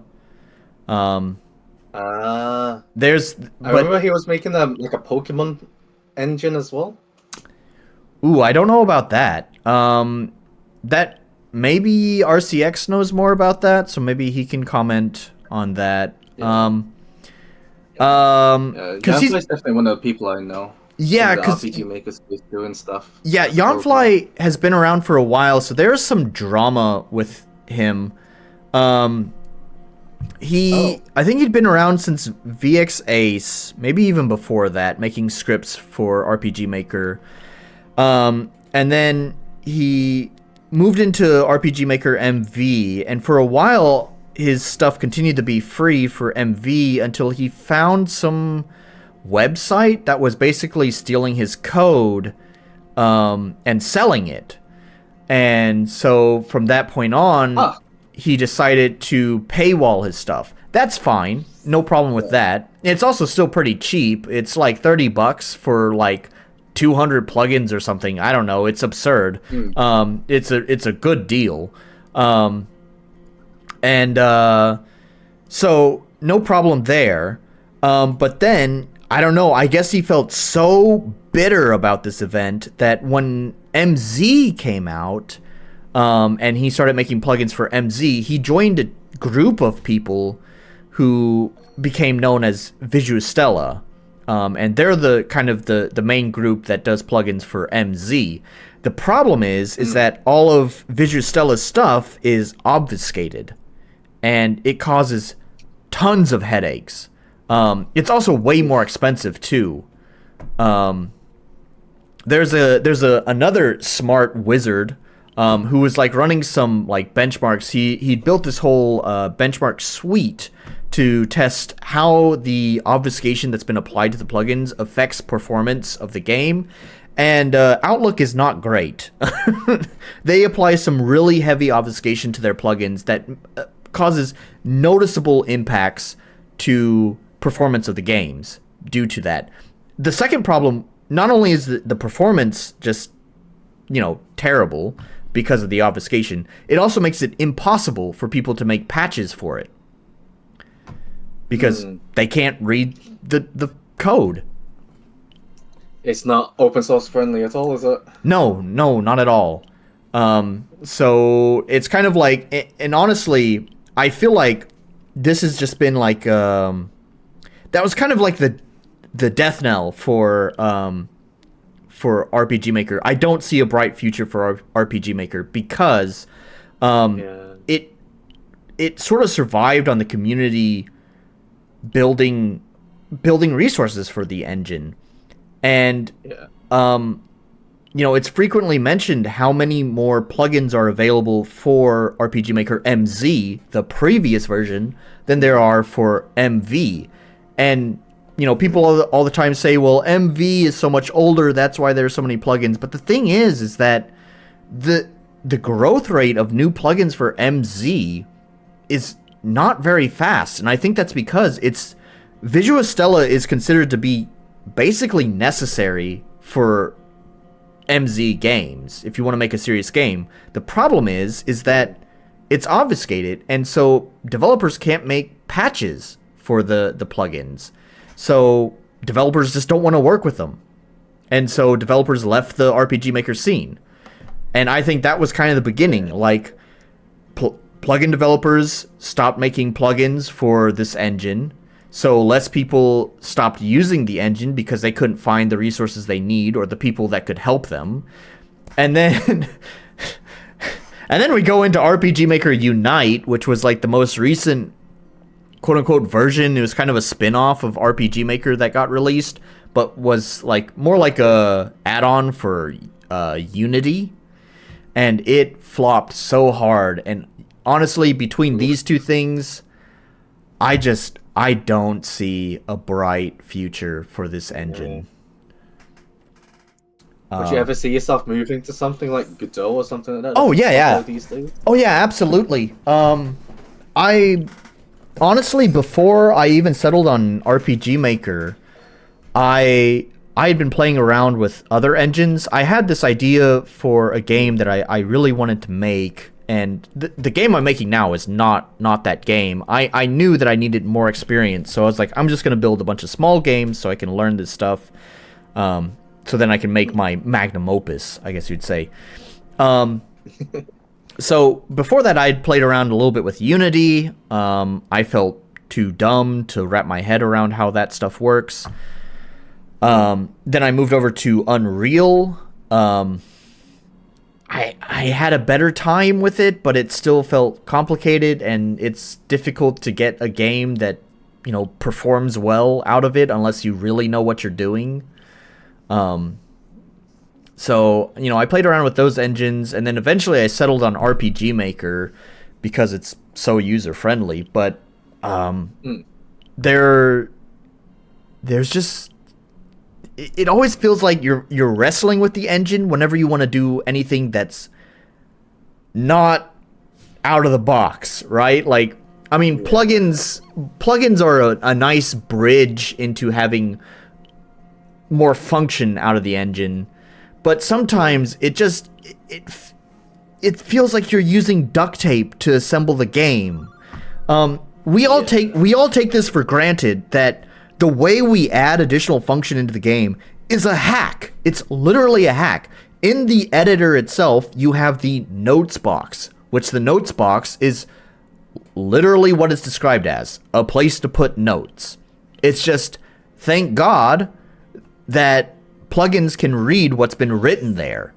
So it, as a hacky solution, we put quote-unquote notes into the note box to add additional functions, right?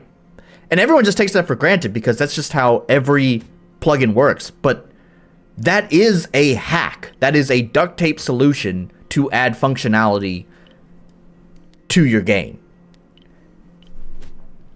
So, yeah, I don't know. I would love. I'm always interested in other engines. I think the biggest challenge is that they are really intimidating. And especially if you don't know how to program. Yeah. Yeah. So I would. My problem is that I don't use game engines because I don't like GUIs. Yeah. And I always have a problem, like, navigating GUIs. I don't know if I've got, like, some kind of visual problem or something. Like, visual learning problem or something. But every time I try to jump into, like, a game engine, every time I've tried to jump into a game engine, I've always struggled with the GUI, so I totally feel that. Yeah, so it's like the same thing, but opposite. Yeah. Yeah. So I don't know. I have a feeling probably what will happen is that after I finish this game, I'll probably go play around with some other engines. There's been a few engines I'm interested in playing around with. There's RPG Architect, which I think is the #1 engine I'm most interested in. It's by an ex-RPG Maker developer.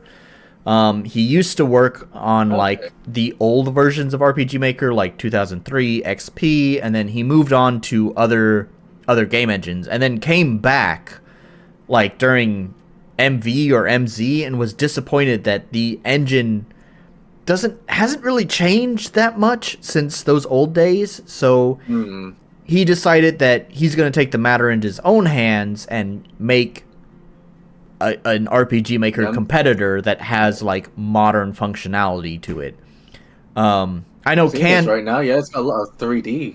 Yeah. Canned Dinosaur Wurzak in the chat has actually been playing around with it as well, and he's been pretty impressed by it. Although I think he said that the UI is a little bit cumbersome to deal with, but that's okay. I don't like UI. I know you don't. I hate UI. That's why I make. Yeah. So that's I think #1, the one that I'm most interested in trying. Then there's also Godot as well. Since that's obviously gaining traction, has become quite popular. The one thing I worry about with that one is that I just really struggle to wrap my head around programming and typing stuff out. And I know Godot, most of it's going to be done through their GD script. So I know GD script is much simpler than most programming languages, but I really just don't think my brain is wired for dealing with scripting stuff. So I don't know if I'd be able to even handle GD script very well. Have you looked into something like Construct 3 where they've got visual scripting? Like they use these like block things and you put them together. It's a very visual way of making logic for the game. I have not actually. So I know think that would be a good one for you. Yeah, I'm interested in that. So the one thing is like I was mentioning with Unreal, I know they have their Blueprints system, which is a visual scripting language as well. Yeah. And this is where a lot of the performance problems come in with Unreal Engine, is that I've heard from Unreal developers that the interpreter from the blueprints to actual C++ code is not very efficient, and that's where a lot of the performance problems come from. I just kind of worry that a lot of visual scripting methods may be the same way, because obviously that visual stuff needs to be interpreted into usable code. So I don't think it's that bad. It really depends on what you're trying to make. And if you're just making like small RPG maker style games, I don't think it's that much of an issue, to be honest. I think it really matters more once you start getting into those expensive shaders. You start getting into, rendering a million grass blades, yeah, like a lot of AAA games do. That's when it starts mattering. yeah. So I think it's more of a case of just don't be scared of it. Give it a go and see if you like it. Oh yeah, I'm definitely not scared. I'm definitely curious about those engines. There's a couple of other engines. Weirdly enough, YouTube recommended me this podcast that from like a channel smaller than my own channel, and it was it's like some Polish guys. They're speaking English, but some Polish guys. He was interviewing a developer who had developed an engine called the Flax engine. I've heard of that, yeah. Yeah. And I don't know, it sounded pretty interesting. So I've actually downloaded the Flax engine, and the thing is I watched a little bit of that interview with the developer, and he said that before developing the Flax engine, he used to work for a Japanese game studio, and had developed an in-house game engine for them. And when that studio went under, they released the game engine publicly for people to use, which I don't remember what it's called, but it also seemed pretty interesting. So I actually downloaded that as well, which I look forward to. Okay. I think it's this one here, the Stride engine. So I've heard of that as well. yeah, so I'm not afraid of Videos on that. yeah, so I'm not afraid of trying new engines. I'm always looking for something, a new tool that I could use. So, and I also think, I've been working on my game now for 2 years, I think, and just I know like RPG Maker's event system is not really wholly representative of how programming works, but I have played around with scripts, understand how variables and switches work.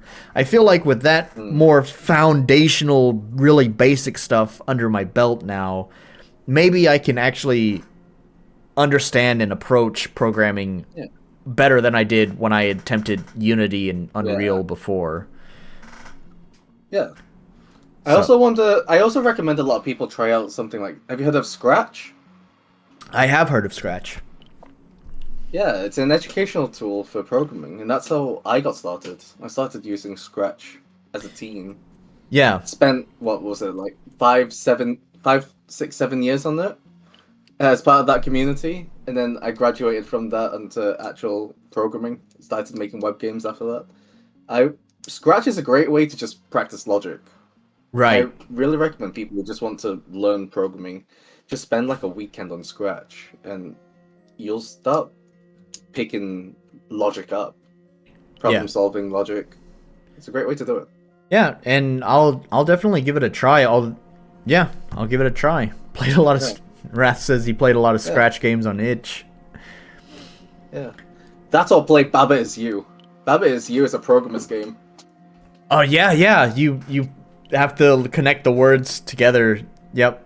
Yeah, it's a logic programmer's game. Whoever made it is a hardcore programmer for sure. Yeah. Gosh, we really got to get caught up on chat. Holy shit, how far back am I? Oh man, this is all the way back at when we were talking about publishers. Big Mode probably has a ton of people sending stuff. Yep. All the publishers are different. Like Team 17 requires a pitch deck and prototype build. Yep. And post-COVID, there's definitely some publishers have more of a strict process. Yeah.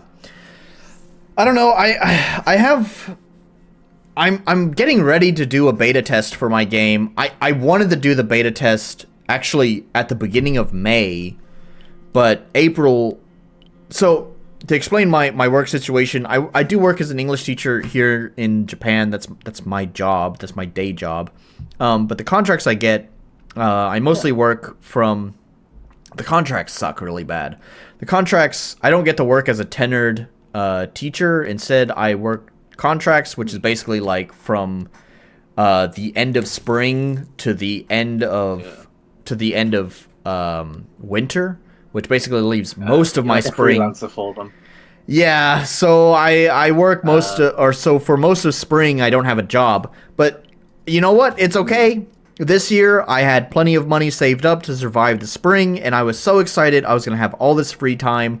I was getting ready to prepare a beta test for my game to kind of get a sense of making sure things are going the way that I want them to go. Like, the game feels right. People had been asking about it because I hadn't done an actual test for it in like over a year, and that old test was not great. I was getting ready for that, but April sucked. I think the first week of April, I never went to the doctor to get checked what it was, but I got some sort of virus. I'm convinced I actually picked up COVID, but like I said, I never got tested for it. So it was either COVID or it was the flu. Either way, it was some sort of nasty virus that had me down for a week. So no game development there. Yeah. Yeah. And then I had like a week to develop my game, and then suddenly my dad died, and so now I'm making a surprise trip to America, and I don't have a laptop, so no game development there. So I wanted to spend my entire April just focusing on doing game dev, and instead I focused on doing adult life stuff.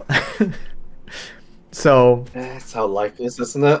yeah, so anyways, I'm continuing to develop a beta test now, and hopefully eventually I'll get that done. I do think what I have now is pretty interesting, especially since a lot of the placeholder stuff has been replaced. Not all of it, there's still a ton of placeholder stuff there. Yeah, I would love to try to start shopping it around again to maybe publishers, because you make me jealous hearing that this is your job is just making games, man. So this is ups and downsides. oh yeah, I'm sure. I mean, everything's got its positive and negatives, but yeah, for sure.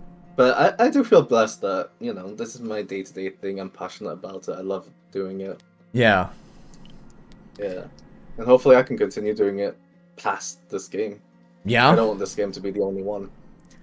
Well, and cheers to you. I hope that is the case. I hope you find a lot of success. Thank you. Especially Good luck with your beta test. thank you.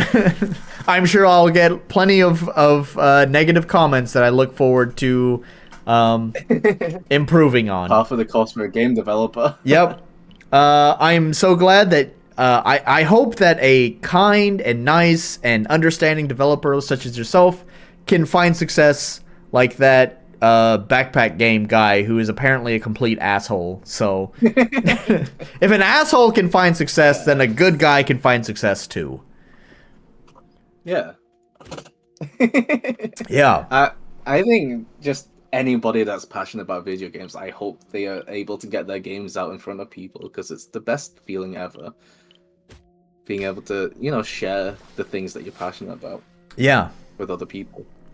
Well, and so that's one of the other things too, is that I've done music my whole life, and for a long time I just kind of released singles, but then in 2021, I don't remember, I released like my first album where I put like a lot of work into it, and it didn't really get a lot of traction. Go figure. Music is, I don't know how to market music, if I'm being honest, and the music world is so fucked thanks to streaming and all of that. Like, music is valueless, so I don't know. I don't know how to tell people, hey, I have a valuable product when it's not. Anyways. You kind of just have to get it out in front of people, don't you? Just play the numbers game, get it out in front of as many people as you can, really. Yeah. Well, either way, the one thing I do appreciate about doing game dev is that it's kind of given... Also, I really need the bathroom. Go ahead. Alright, cheers, I'll be back. No problem. I guess I'll take a toilet break, too. I'll give you guys some music. Not that one.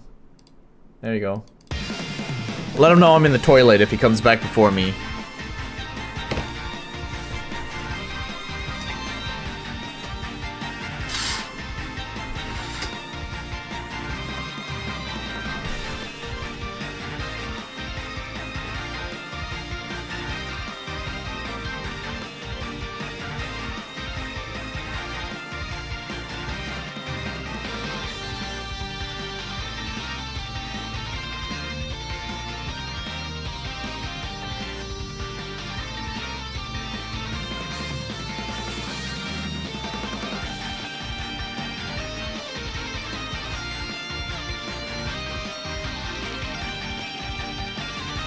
Sorry, I was holding that in for a while. Couldn't find the opportunity to bring it up. Hello?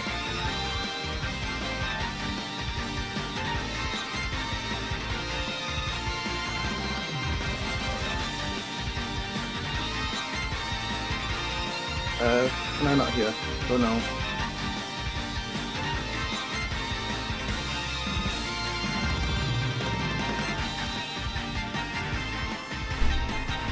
Ah, there we go.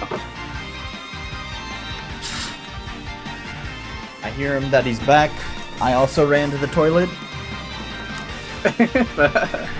Hey. Okay. Alright,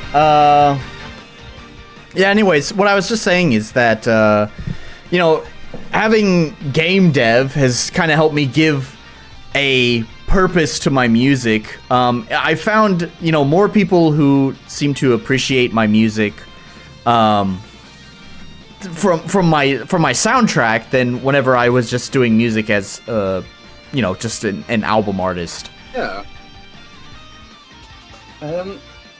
I mean, that's a lot of things, right? It's attaching some kind of emotional response to it as well, because music on its own is great, but you add a bit of some kind of like background story to it. For example, like the artist's life or something.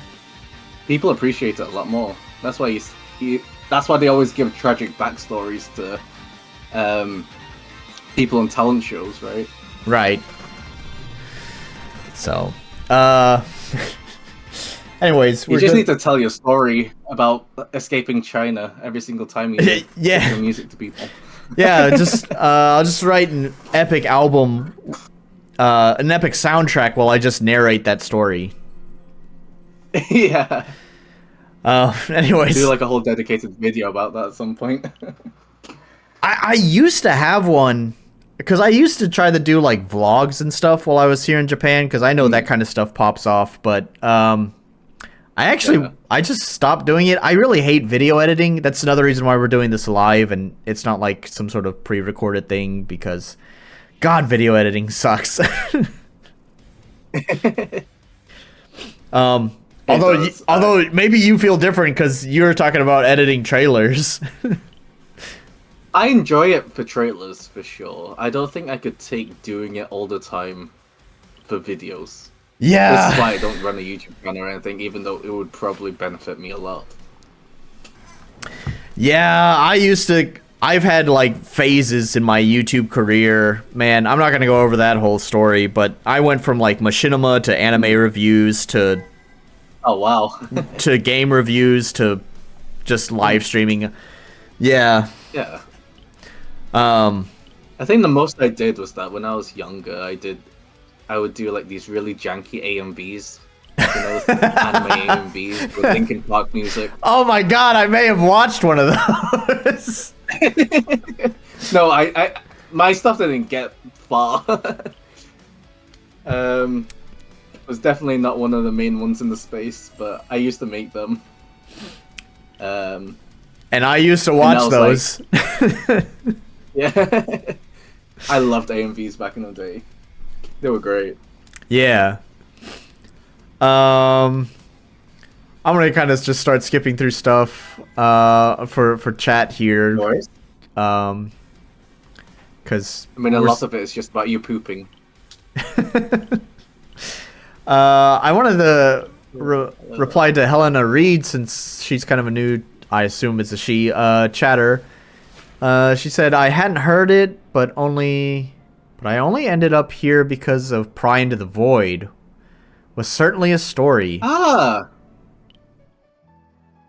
Do you know Thank you for... I'm not quite sure.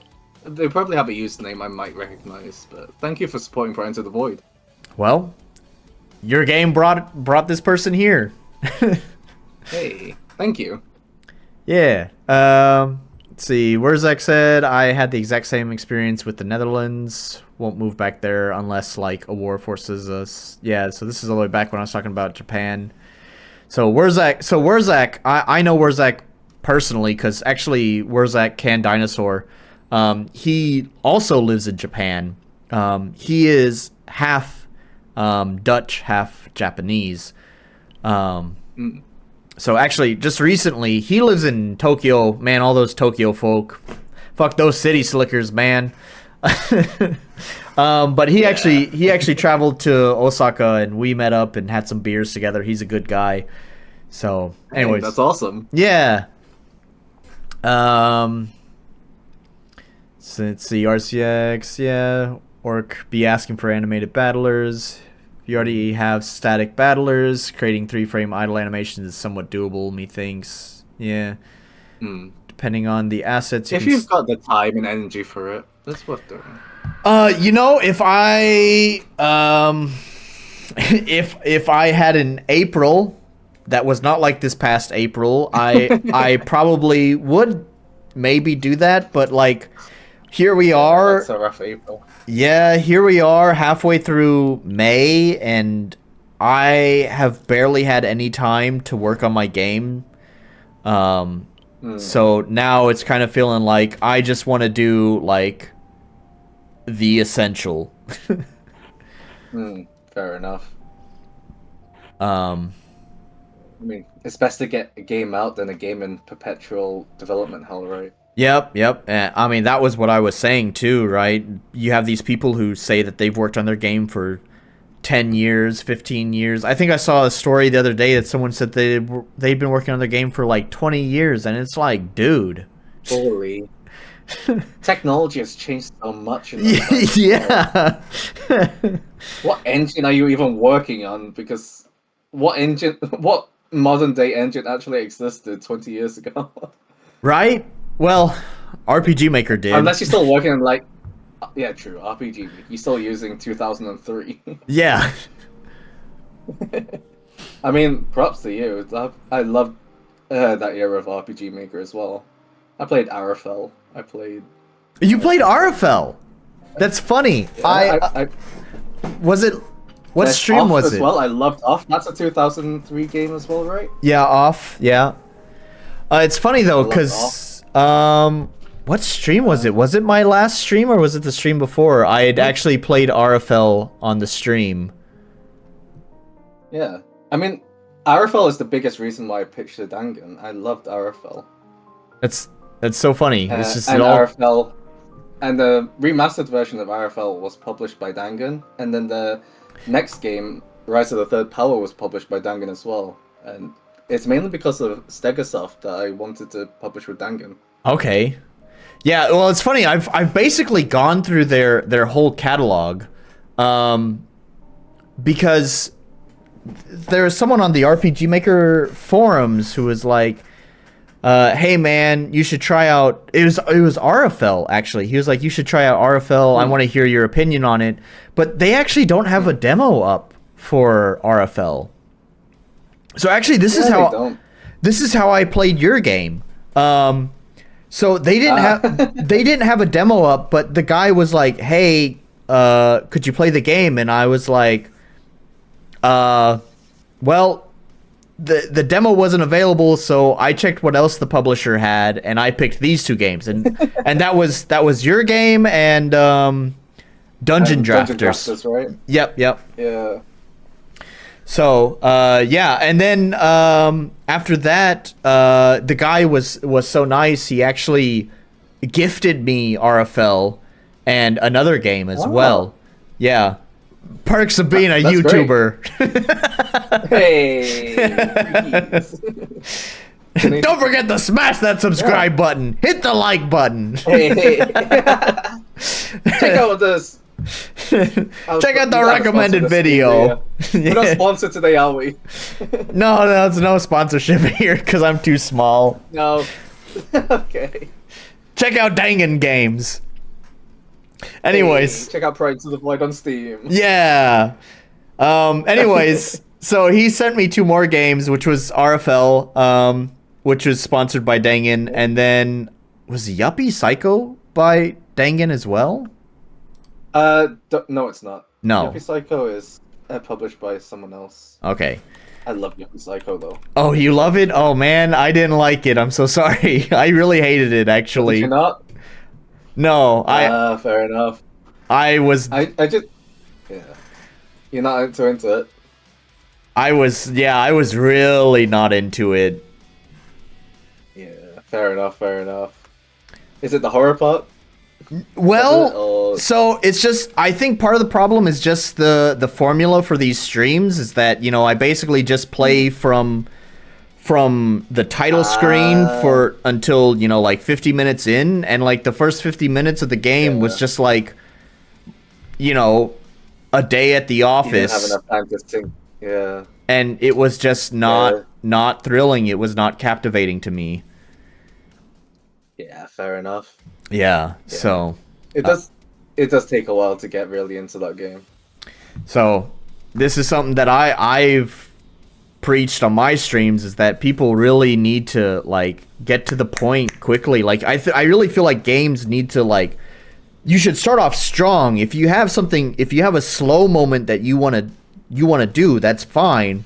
But start off strong and fast. Let's get the players controlling the game quickly, and then you can throw in that slow stuff later. But you want to hook them. I agree, especially in this day and age when people are like, really low attention span. Right. Yeah. You do want to like get them into the game quickly. I mean, that's why you fight. Yeah, I put you straight into combat. And actually, I don't.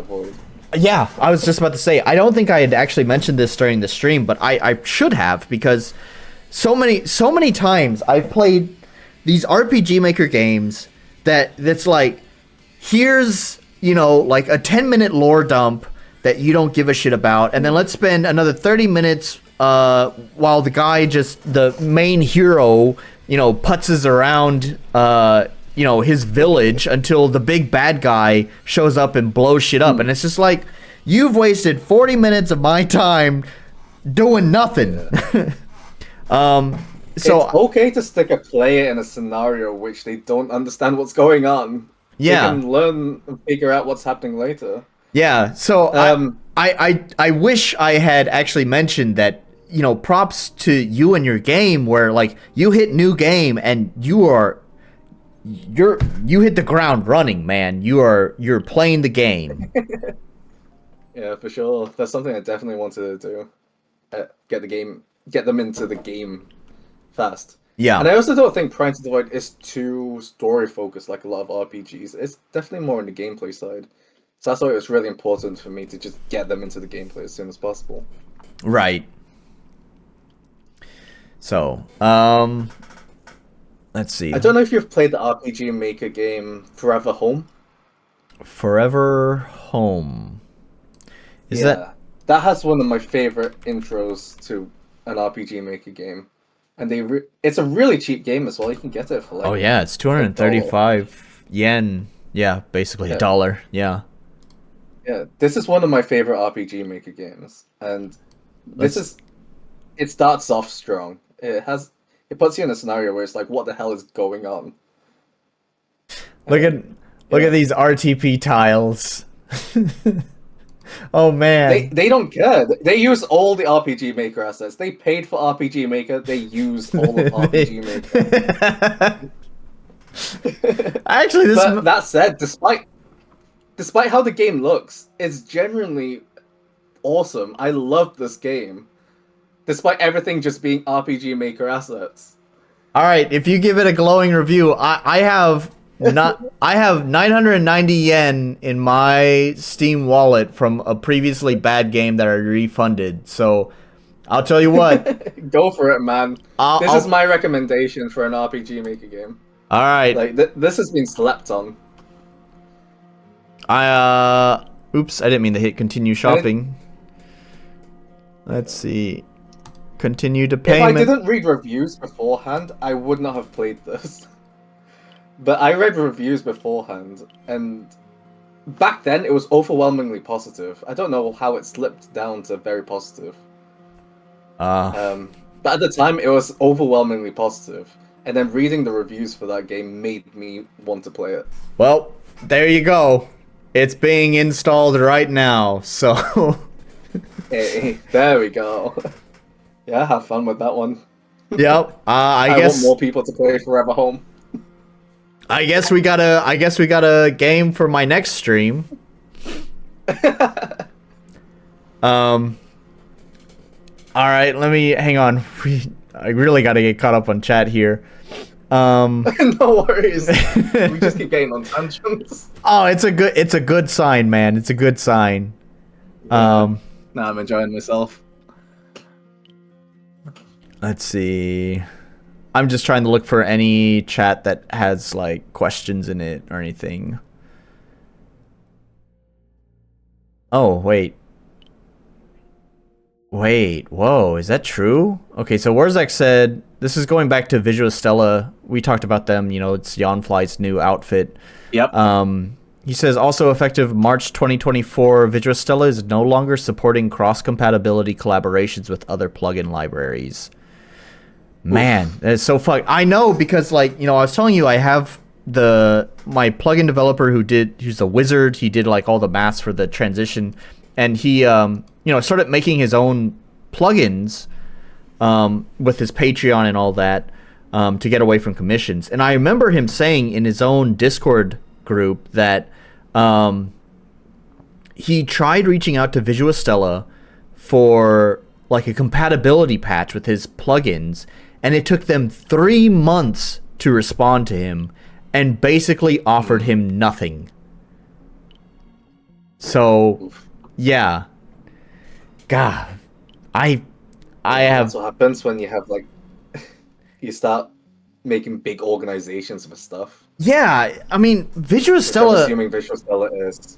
Yeah, because if you remember Yanfly, it was basically essential for VXAs. Yanfly stuff was essential for VXAs. And again, essential for RPG Maker MV. And so when they moved over into Visual Stella, it's the same thing. They basically have like a monopoly. They are the most accessible plugins to find, use, download, and have plugins that basically fix major parts of the engine, give you a lot of control over the game that you're developing. So it all feels essential, and unfortunately it basically means that they have kind of a monopoly on the engine. Whatever Visual Stella does kind of dictates the future for the engine. Wow. It's a bit of a parasitic relationship, isn't it? It is, and there's some nepotism there as well, because I do believe Archaea, I don't know what Archaea's role is with, actually, I think Archaea works directly for Kadokawa. I'm not sure this whole relationship, but Archaea is like a major part of managing the community, and actually is employed directly either by the publisher of RPG Maker or maybe even works for the developer of RPG Maker. I'm not sure. But Archaea also is part of Visual Stella. You actually probably am familiar with Archaea stuff because Archaea assisted with Omori. Okay. Yeah. So yeah, there's like some nepotism going on there as well. I don't know. I really have like not a good view of the whole Visual Stella group. I had Beyondfly shout at me one time because there was a thread that was going on the forums about how the obfuscation is problematic. I think I'd mentioned there is another wizard programmer who'd set up all these benchmarks to test how it affects performance, and he'd created a thread like, here is like the data that backs that up. I ran these benchmarks and the performance sucks. And that started a whole thread where this whole debate where all the Visual Stella people came out who normally never interact on the forums. They came there and were like, they didn't really have very many good excuses. They're just like, if you don't like it, then don't use our shit. And I even had Yawnfly shout at me because I was like, yo, Visual Stella sucks because it performs poorly. I don't want to upgrade to MZ because I need to use Visual Stella stuff, but Visual Stella stuff harms performance. I don't want to use that. And Yawnfly shouted at me. It's actually honestly a cherished memory that the legendary Yawnfly shouted at me. I mean, a win's a win, right? I suppose. Yeah. I was noticed by the legendary Yawnfly. Yawnfly Senpai noticed me. Yes.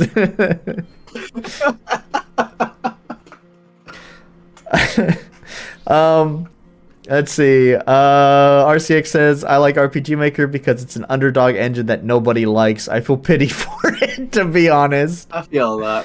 Yeah. I play these games out of pity. I play these games out of pity.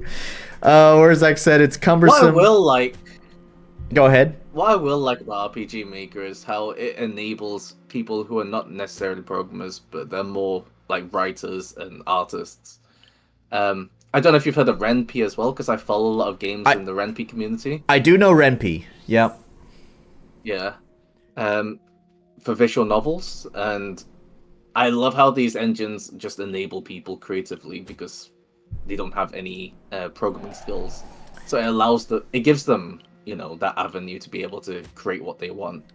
Yeah. Without being technically skilled in programming. Yeah, and I'm incredibly thankful for RPG Maker. It's funny because, RPG Maker had such a bad reputation, and I think a lot of this came from Steam Greenlight. I had actually done like a whole deep dive on it. It was kind of my debut on the RPG Maker forums. Is like I had done this whole research on like why do people have such a stigma against this engine? Anyways, it seems like most of that came from Greenlight, where people would use the default assets and make a bunch of games that all looked the same and played poorly and felt awful, and it was just all shovelware. Yeah. And so everyone started realizing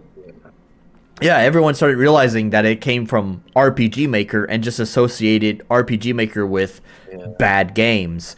And for a long time, I was someone who held that same opinion. I was like, RPG Maker, that's that shovelware engine, right? It was my friend, my friend and coworker.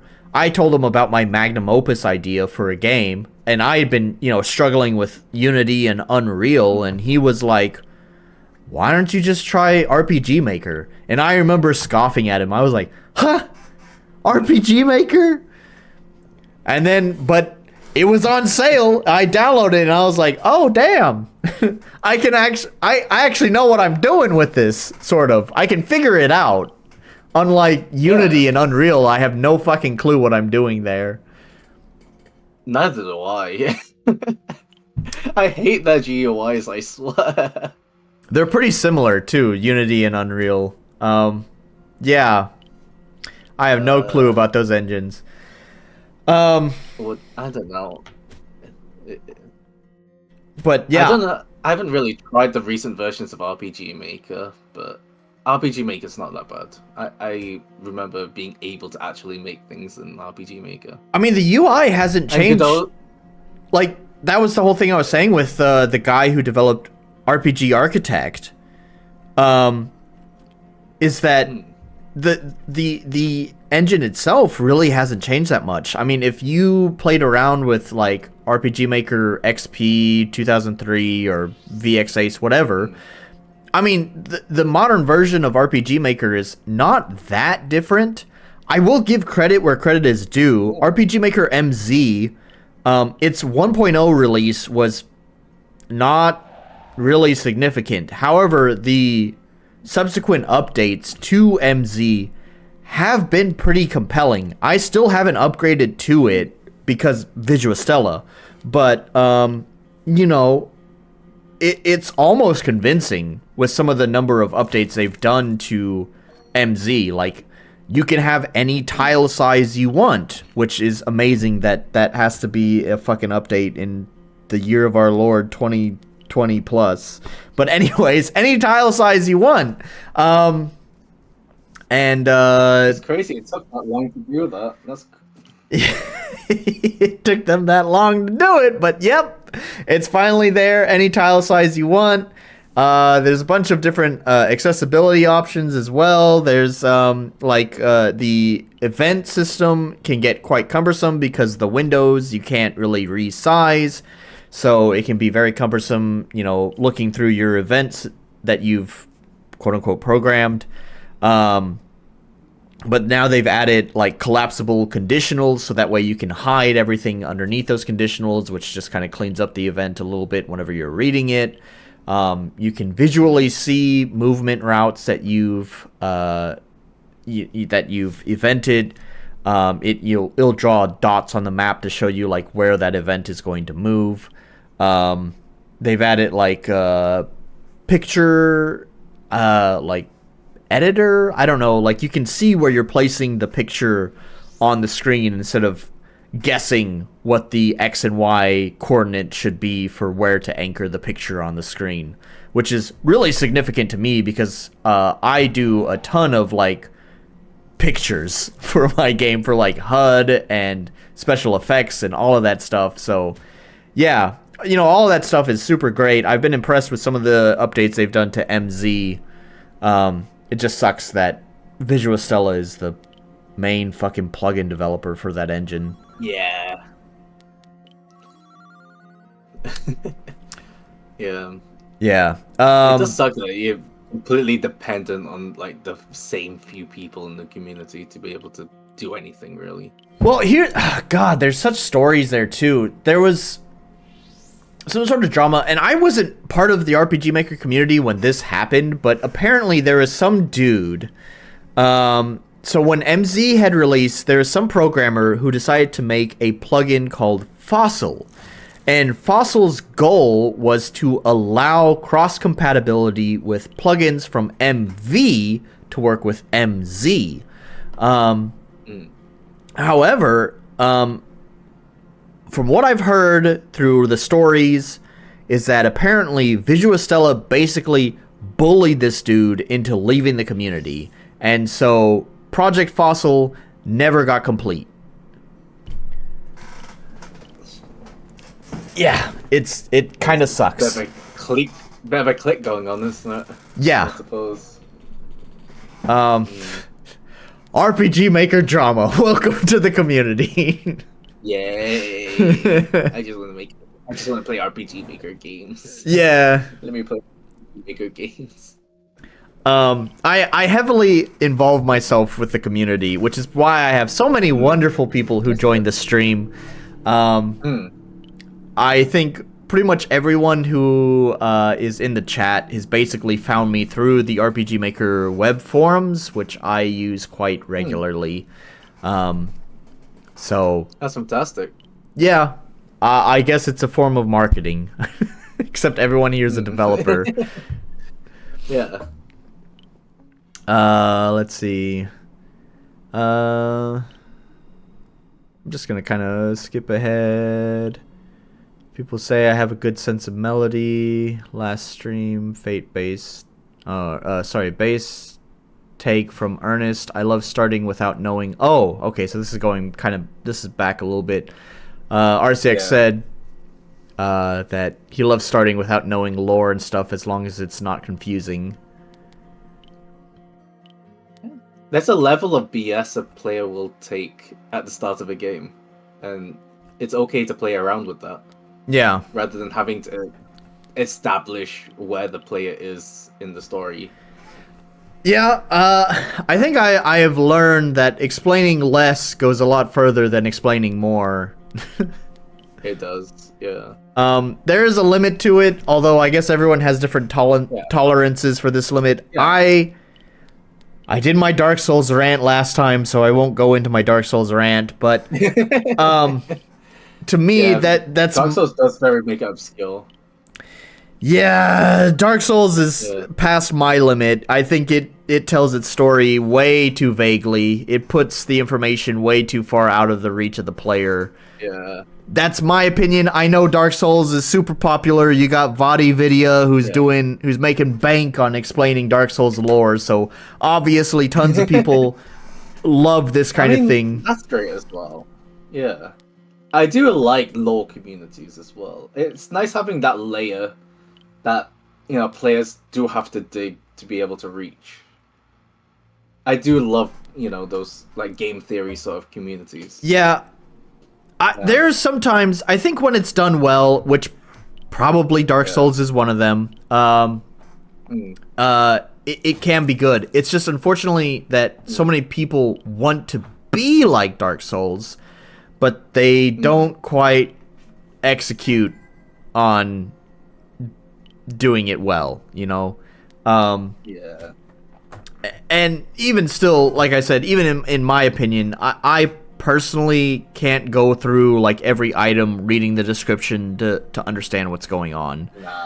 Nah. There's got to be something there put in front of me for me to really want to get into it.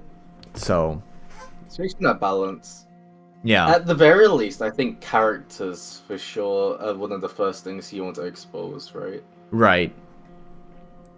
Like getting to know, if you have a party, you want to get to know your party, things like that. Yeah. Those are the sort of things you want to expose as soon as you can. Yeah. And yeah. Let's see. RCX said play the game. Play the game for the next. I think he wants me to play the game that you recommended to me. Oh yeah, now. the Forever Home. It's genuinely good. I really recommend it for people. And it looks like the most generic RPG Maker game, but you jump into it and you realize this is something different. And I do want to play it, and I will play it, but I'm not playing it on this stream if that's what he's getting at. Sorry. Fair enough. I'll be sure to tune in when you do. Hey, if I have a new subscriber, I'm okay with that. Hey. Let's see. Notification bell on. Oh yeah. Don't forget to hit the what do you say? Turn on the notification bell. I'm terrible at the YouTube thing too. One day. I think for a long time now I've been telling people, remind me to say the YouTube thing, hit the subscribe button and like and all that, and I always forget. I don't care. You just need it on screen at all times. I do, except on the screen. Do one of those overlays. And I've done that before, and I forget to turn the overlays off, and then everyone's like, "Why is that message on the screen?" It's usually a reminder to myself, right? Like, "Hey, dummy, don't forget to say this thing," and then they're like, "Who are you calling a dummy?" Me. I'm calling me a dummy.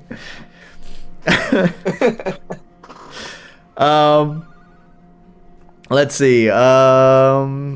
MZ updated the animations. Sure. Yeah. Remember when I said VS might be a cult? I don't remember when you said Visual Stella might be a cult, but I can believe it. Visual Stella kind of gives me the creeps. Not quite a cult. It's more of a clique where people sort of know each other, right? Yeah. It seems. At least that's the impression I've got. I don't know too much about the community, but there are also some people. There's some with that drama thread where Yawnfly shouted at me. There's also another person I remember who came in. The thing is that stirred up a lot of drama is that, like, before even the Visual Stella people started coming there, the reason they even caught wind of it was because, a bunch of people who really want to defend Visual Stella like came into that thread, and it's just crazy. Like they read the. go figure, typical internet, but you know, they read the title that like they see someone's talking bad about Visual Stella, something they like because they spent money on it, and they instantly have to go right to defending it when the whole post, which was a long post, it was a very long post and very, very dry, very, very objective. There was like, it was basically like a scientific paper. It was an amazing post by this person, just detailing their observations. They didn't put any opinion in there. They're just like, here's the game running with equivalent plugins. Here's the game running with the Visual Stella obfuscated plugins. Here's the performance metrics. Make of that what you will. And it was like the performance was just dirt for the Visual Stella version of the game. So anyways, people came out, defended Visual Stella. Arguments start happening because it's the internet. Visual Stella people catch wind of it. They come in there, start shouting at everyone, and it's just a mess. Yeah, cliquish, cultish, whatever you want to call it. But yeah, it's weird. I don't know if you know about like the Helldiver stuff going on with Sony forcing players to Most certainly into a Sony account. Yep. It's like that, and I've seen so many people defending Sony, and it's crazy to me how far they will go to defend a corporation. Yeah. For being for their anti-consumer practices. Yeah. I don't know, it doesn't make sense to me.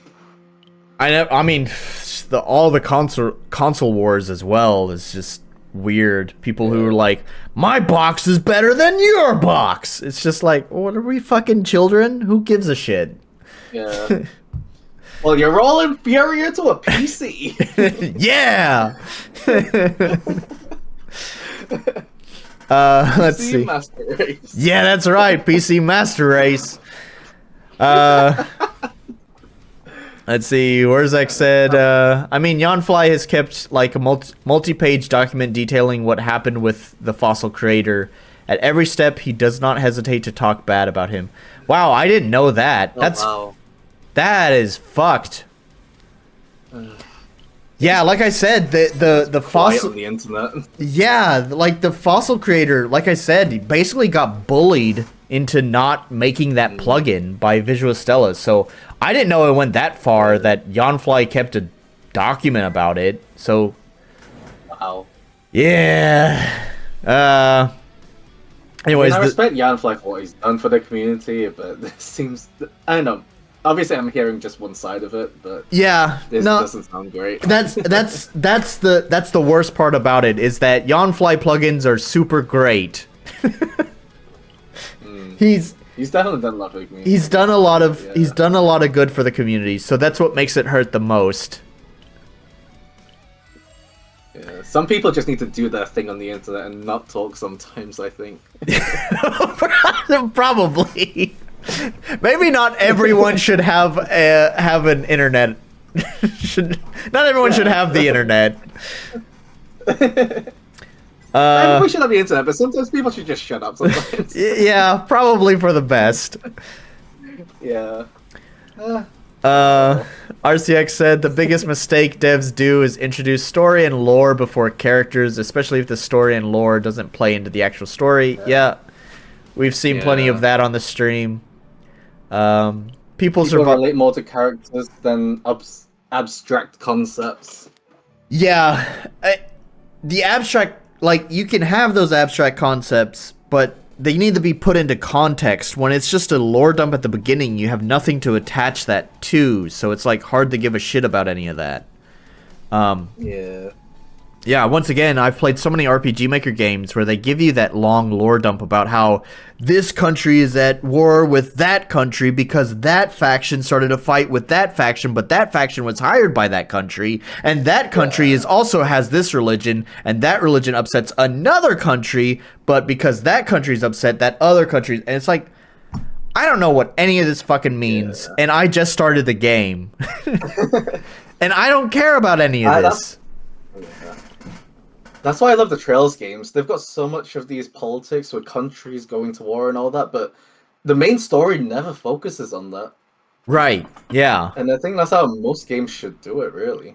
Yeah. I think of like Final Fantasy 12.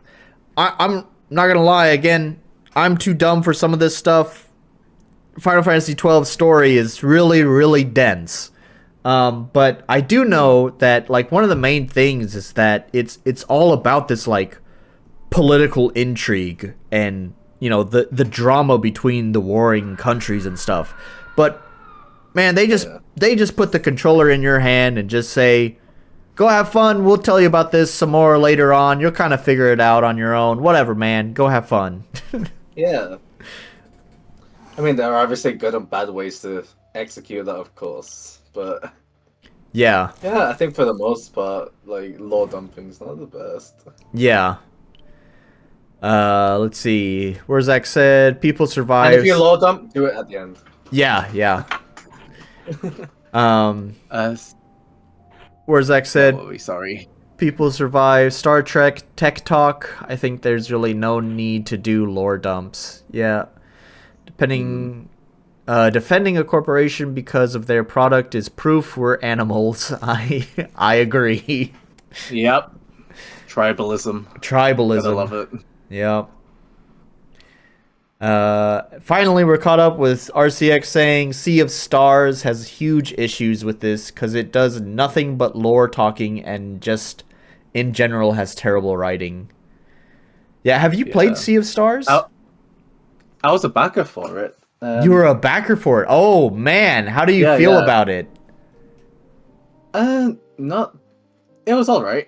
It was all right. I enjoyed the gameplay, of course. The gameplay was great. But they tried to make you feel something for certain characters, and I just wasn't feeling it, to be honest. Yeah. I enjoyed the game. I'll say that. I have only watched videos on it. I haven't played it. Mostly what I saw was the game being overly verbose, which It was. yeah, not my cup of tea. Yeah. There was a lot of stiff moments as well from the translation as well that pulls you out of it. It wasn't the most like fluently, because I'm guessing, it's a Brazilian company. I'm guessing they hired a translator from Portuguese to English, and maybe it didn't come through very well, but the game was criticized for being a bit stiff at times. Yeah. I actually didn't even know that it was by a Brazilian group, so it's interesting. Yeah. Sabotage Games, they're a Brazilian studio. Am I right? Is it Brazilian? I need to make sure now. I mean, I wouldn't know, so... Quebec City. Quebec is in Canada. Canadian, right? Yeah. Yeah. Where did I read Brazilian from? For some reason, I thought the studio was Brazilian. I don't know. Maybe they moved to Quebec. Quebec has become quite a I think they have like a bunch of like tax benefits for like game develop or software developers, I guess I should say, like tech, because you have tons of companies that have moved to Quebec. So I wouldn't be surprised if they are Brazilian but just moved to Quebec. Where did I read it from? I don't know. That information was in my head, and I don't know where it came from now. I'm wrong. I'm sorry, everyone. I'm spreading fake news here. No problem. It's funny because actually, speaking of Quebec, Max, the last person I did an interview with, he's actually from Quebec. So there you have it. Another developer from French-speaking Canada. There's definitely been a lot of issues. So I was a backer for, have you heard of Aiden Chronicles? Oh, you didn't? Okay, yeah. Back to Aiden Chronicles, and that had a really shoddy localization as well. Okay. I might be just like blending a lot of these Kickstarter projects together now, and I'm realizing I should stop backing Kickstarters. I mean, props to you. I'm glad you're funding these guys' hopes and dreams. I've always been weird about all of that like crowdfunding stuff from like Kickstarter, but even like early access as well. I think I I think I had funded a couple of early access games pretty like during the beginning of like early access, and they remained in early access many years past the promised date that they would be reaching 1.0, and I was just like, I don't want to support this. So that made me give up on early access stuff. It's like I will buy early access stuff when it hits 1.0.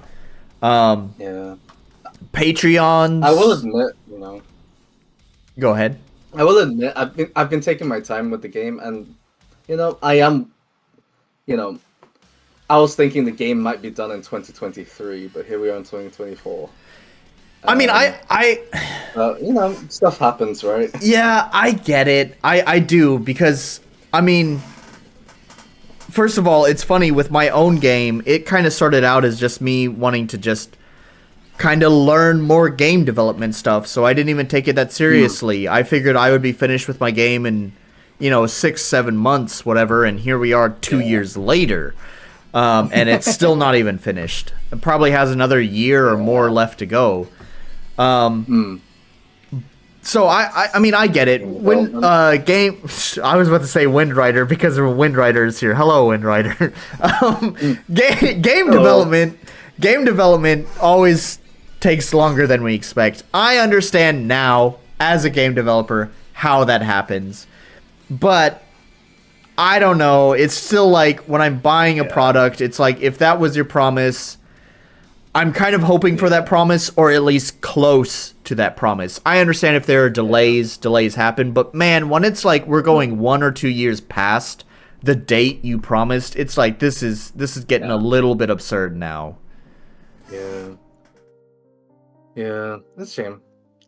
Thing with Eiyuden Chronicles, though, it's that apparently in Japanese it's a genuinely good game, but everybody is just pretty much unanimously agreeing that the localization is crap, and just that alone is preventing me from wanting to play the game, even though I've got it downloaded on Steam.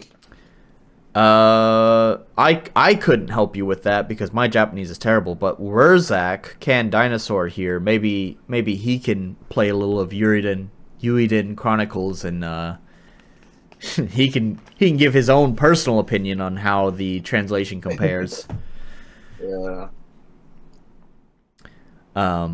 Anyways, but yeah, all the crowdfunding stuff, like I normally don't support Patreons. I normally don't support crowdfunding campaigns, all of that stuff. I just don't really support it. So anyways, props to you for wanting to support these people's dreams. I stopped doing that. I never really did it. I think the reason I mainly do it is because I wouldn't be doing what I'm doing now if it wasn't for that initial Kickstarter. So in a way, I feel like I'm giving back. Right, it makes sense. Paying it forward. I get it. Wurzak was asking if there's a demo for Eiyuden Chronicles. Do you know that? Eiyuden? I'm trying to avoid. Which one are you asking for? Eiyuden. Sorry, we haven't talked. We haven't talked about your game at all. No worries. How do you even spell this fucking game? I'll type in the chat. I mean, you can look it up. I was just trying to find out for myself, and I keep typing in EUY. Eiyuden. Eiyuden? What the fuck is this? Oh, I see. Okay. It doesn't look like there's a demo, no. Yeah, there it is. Just the full game. Also, don't buy the Switch version of the game. Apparently, it's a really bad port. Alright. Yeah, no demo. If you're gonna play it on PC. Yeah.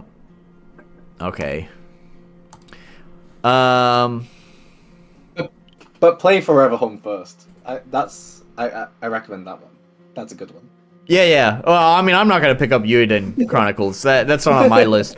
Whenever I try to do these streams, I prefer trying to focus on like more smaller games. That's fair. Yeah. Yeah, Ethan's definitely on the bigger side. yeah. You know, I will go with like micro indie games, basically games that have basically no attention. There's occasionally I've been trying to expand my content because the one downside with that is I try to make this a successful YouTube channel, even though I never remember to say subscribe. I try to make this a successful YouTube channel. So I also have tried like picking out occasionally games that are kind of still indie, but maybe a little bit more medium in size. So that way, hopefully, you know, SEO and all that stuff, people would find me playing those games. You're not gonna get that with Forever Home. I don't think anyone's looking up Forever Home right now. That's okay. You know, it's fine. But I do want more people to know of it. So that's the reason why I recommend it. Well, it seems like I think a lot of people here, or at least RCX, doesn't know about Forever Home. So there's at least someone here, and my community is so small that one person who doesn't know, that's like, you know, that's like 20% of my audience. So that's a good chunk. There we go. Good conversion rate. And it's only like $1 or $2 to buy the games. It's worth it. Yeah, it's already purchased, and if I don't like it, I'll... I think the itch.io version's free as well. It's just the Steam version you have to pay $1 for. Well, god damn it, I've already spent money on it. At least you're supporting the dev. Yeah, well, maybe. If I don't like it, I'll refund it, so... Fair enough. Sorry about that. I should have told you the itch version's free. Yep. I completely forgot. It sure is free. You're certainly correct about that. Well, dang it. Dangin'. I made you waste a couple of bucks. I'm sorry. That's okay. Well, it's not a waste. You're supporting the dev. Yeah. It's not a waste. That money already came from a refunded game. I played this horrendous, just absolute dog water of Vampire Survivors clone made by some sort of Chinese company called Artifact Seeker. It had like all this AI art in it, and it was just so terrible. It was the worst fucking game I have ever played, and I refunded that game so hard. I mean, I purchased it just for the stream anyways. Yeah, this game's looking a bit... Oh, you looked up Artifact Seeker? Yeah, it's... Yeah. Oh, it's so bad. It is terrible. What does that even say? Legend of what? Artifact Seeker, Legend of what? I can't even read that. Good question. I can't read it either. Here it is. I brought it over.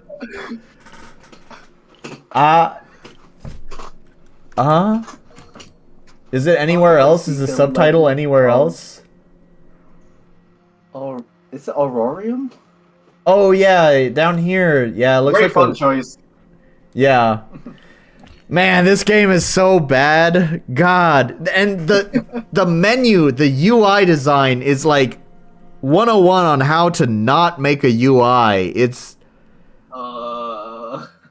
it feels like it's straight out of like a mobile game where it just inundates you with options and text, and it is just terrible, man. It is one of the worst games I think I've ever played. How this game was trending, I have no idea. I've seen this a lot lately. A lot of Chinese games. Well, and I've seen a lot of Chinese games that have popped up recently on Steam that are like trending, and they have a bunch of reviews on them, but they all sound like bot reviews or paid for reviews. I've never seen that happen on Steam before, so I don't know how they're getting through. I'm wondering if it's the same thing for Artifact Seeker, because the only reason I found it was because it was on the trending page. Yeah, Steam tends to do a good job of keeping that stuff out. Yeah. I guess there are ways to get around it. Yeah. A lot of these Chinese companies are figuring it out, huh? I guess so, yeah. RCX said, holy Jesus, that Artifact Seeker game looks like an ADHD nightmare. I mean, Yeah, but I mean, it was basically Vampire Survivors, except worse. Actually, now that I think about it, I was gonna say like cheap Vampire Survivors, the Chinese knockoff Vampire Survivors, but I think it's more expensive than Vampire Survivors. It Yeah, is. it is. They're charging more than Vampire Survivors It's for nearly worst twice game. the price of Vampire Survivors. Why would you buy this fucking game? Completely pointless. God damn. Let's Good see. business decision, guys. Windrider said, "Can you look up a game called The Silent Kingdom?" Sure. By the way, actually, I feel like I've heard of that. out of everyone here in the chat, none of us have. Well, Wrath of Wood has games published. I guess I shouldn't say none of us, but most of us don't have any like real games published. But Windrider does. His game is called Windrider, and it's free. It's a pretty casual experience, so if you're looking for something hard or challenging, it's certainly not that, but maybe it's worth it since it's free. I love your developer publisher name, Windrider. Testosterone. Testosterone, yeah. Let's see, Silent Kingdom. It's an Automa game, RPG Maker JRPG. Windrider's game? Yeah. Seems like. No, I mean the Silent Kingdom. Oh, Silent Kingdom. Oh, yeah. It looks RPG Maker. See, he says, I think it's so pretty looking and I need to play it. I only played like 10 minutes of it and I was in love with the art right away. Yeah, I love the use of shadows. Yeah. It is pretty.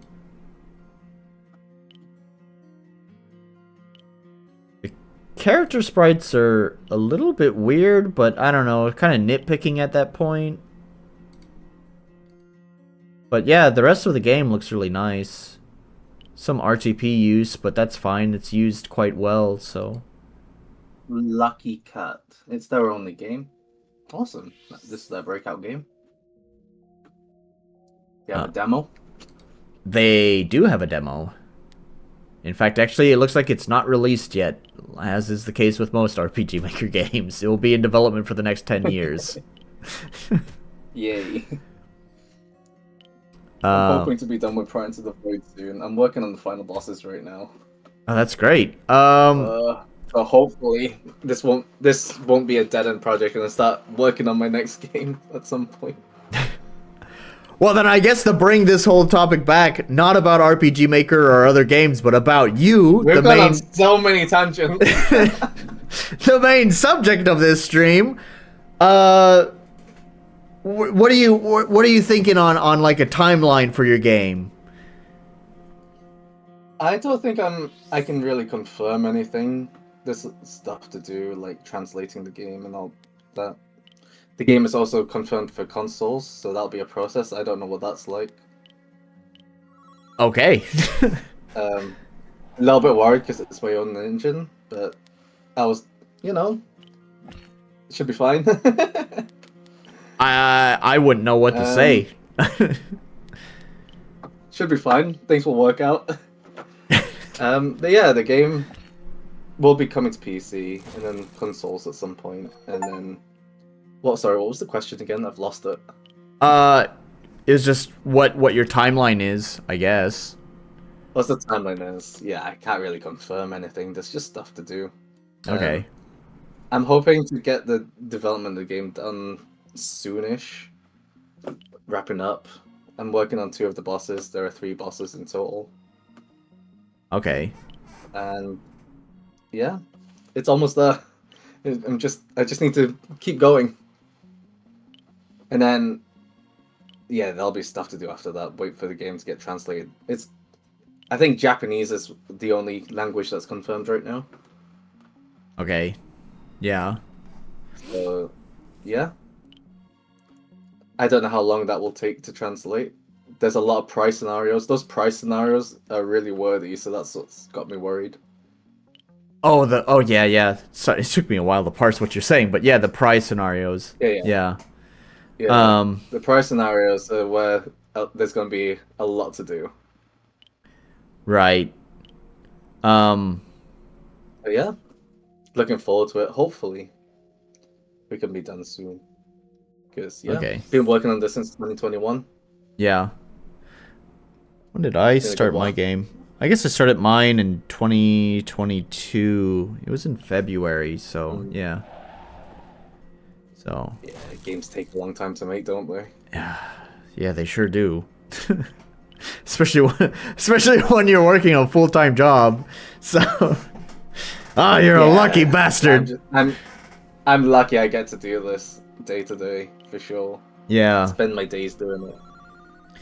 Um yeah, cuz I feel like my game is really not that large in scope. It's just like 3 dungeons that, like Zelda style dungeons. Um Hmm. and then there's the whole town mechanic. Um and that's it. that's the whole game. Yeah. So as far as world spaces go, it's not like a huge world. It's pretty small, but you know, getting everything polished, getting in, implementing all the mechanics and balancing it and all of that stuff. Yep, game dev.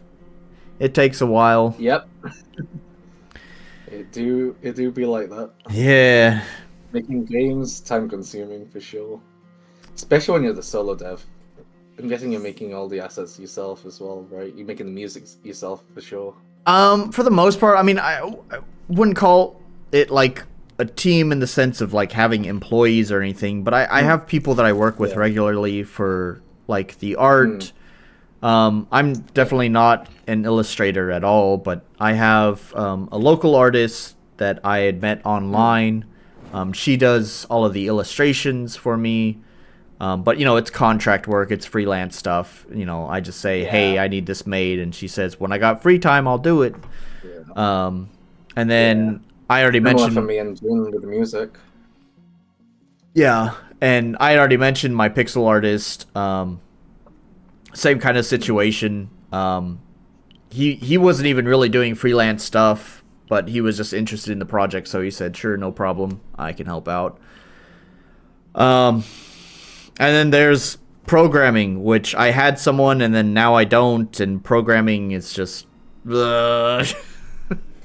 I want a nice UI. I need someone who's smart and can program UI, but I can't find anyone, or they're way too expensive. Yeah. I mean, programming is it's such a high skill set that it's just they a good programmer will get snatched up and paid by like a big company. Like, Yeah, why would they be working in indie games, to be honest? yeah. So, Either that or they'll be making their own game. yeah. So, other than that, yeah, I mean, everything else is, yep, being developed by myself whenever I have free time. Music. There are some assets that I do, like, I'm not a super skilled pixel artist, but I know how the Frankenstein stuff together in Photoshop. Hmm. So, I mostly have my pixel artist focused on, like, doing characters and stuff. And Yeah. if there's ever any sort of asset that I need that's, like a static object or whatever, then I can Frankenstein stuff together to make it for my game myself. So, yeah. Yeah. Which, by the way, who does the art for your game? I do it all, but I also use public domain images and then edit them to fit the game Okay. for a lot of the backgrounds. So you see a lot of like the battle backgrounds, and then also in cutscenes when it's got that like sort of like visual novel first person view. I Right. use public domain images, and then I do a bit of Photoshop magic, make them look like pixel art. Okay. Yeah, I can kind of tell that it's been like digitized, I guess you'd call it. So, Yeah. So that's um, what I do, and that's how I save time. yeah, And it's a pretty good effect actually. I kind of like it. I'll probably continue doing it for future games. yeah, Um, especially them when you go into the depths and you fight the demon when you go down, right? And there's the eyes. Right. That one was fun to make. I found a bunch of public domain images of people rip their eyes out and then collaged it, Okay. and then did my filters and stuff to make it look like pixel art, and it just turned out so well. I'm proud of that one. Yeah. And so what about the rest of the pixel art, like the character sprite and the enemy sprites? Oh, characters, monsters, UI, I do all that. I draw all Okay. that myself. And the illustrations, I know you don't have that many, but like there's the illustration at like during the credits of like the main character. Oh yeah, I drew that myself as well. Yeah. Okay. Yeah, it all looks pretty nice. Thank you. Been doing pixel art a while. Shall I give you a sneak peek on what I've been drawing this entire time? I've been working on the game while doing this, by the way. Oh yeah, sure. Let's see. I'll give you guys a little sneak peek of what I've been working on. Copy that. Feel free to share this with your stream. Yeah. And we got some flowers. So this is a key part of the game right now. Now that I'm in the end part of the game, and there we go. This is taking forever. Just the flowers. I've been drawing these for the last couple of weeks, and I've got to draw quite a few of them. Are we allowed to know the context for these flowers? Probably not. It's a bit spoilery, but I just wanted to share because I'm so proud of these flowers, and I just want to put them out there in the world because they're taking forever to draw, but I'm so proud of them. I understand that feeling 100%. So yeah, I just wanted to. I'm just using your stream as an outlet for this right now because I'm frustrated at how long it's taking me to draw these, but also at the same time I'm so proud of them because they look so cool. I understand, and I am happy that you can use my stream in that way. So, here's the thing. Everyone who's here, I know you're focusing on doing game dev stuff, but take a moment, stop doing your game dev thing, and go look over at my Please stream. appreciate my flowers. Please appreciate my flowers. I'm working so hard on these. Look at these flowers, They're okay? really important to the game. They're really important to my game. Awesome out of context quote. I ripped their eyes out. Yeah. Yes, you couldn't have phrased that any more morbidly, could you? It's exactly what I did.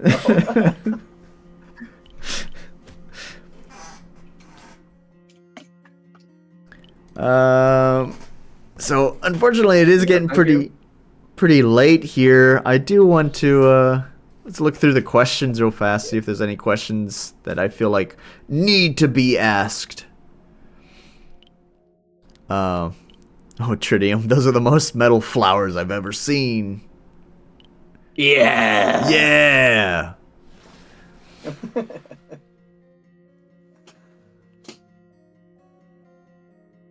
I did kind of wanted to ask you this. You also kind of answered these two questions. Okay.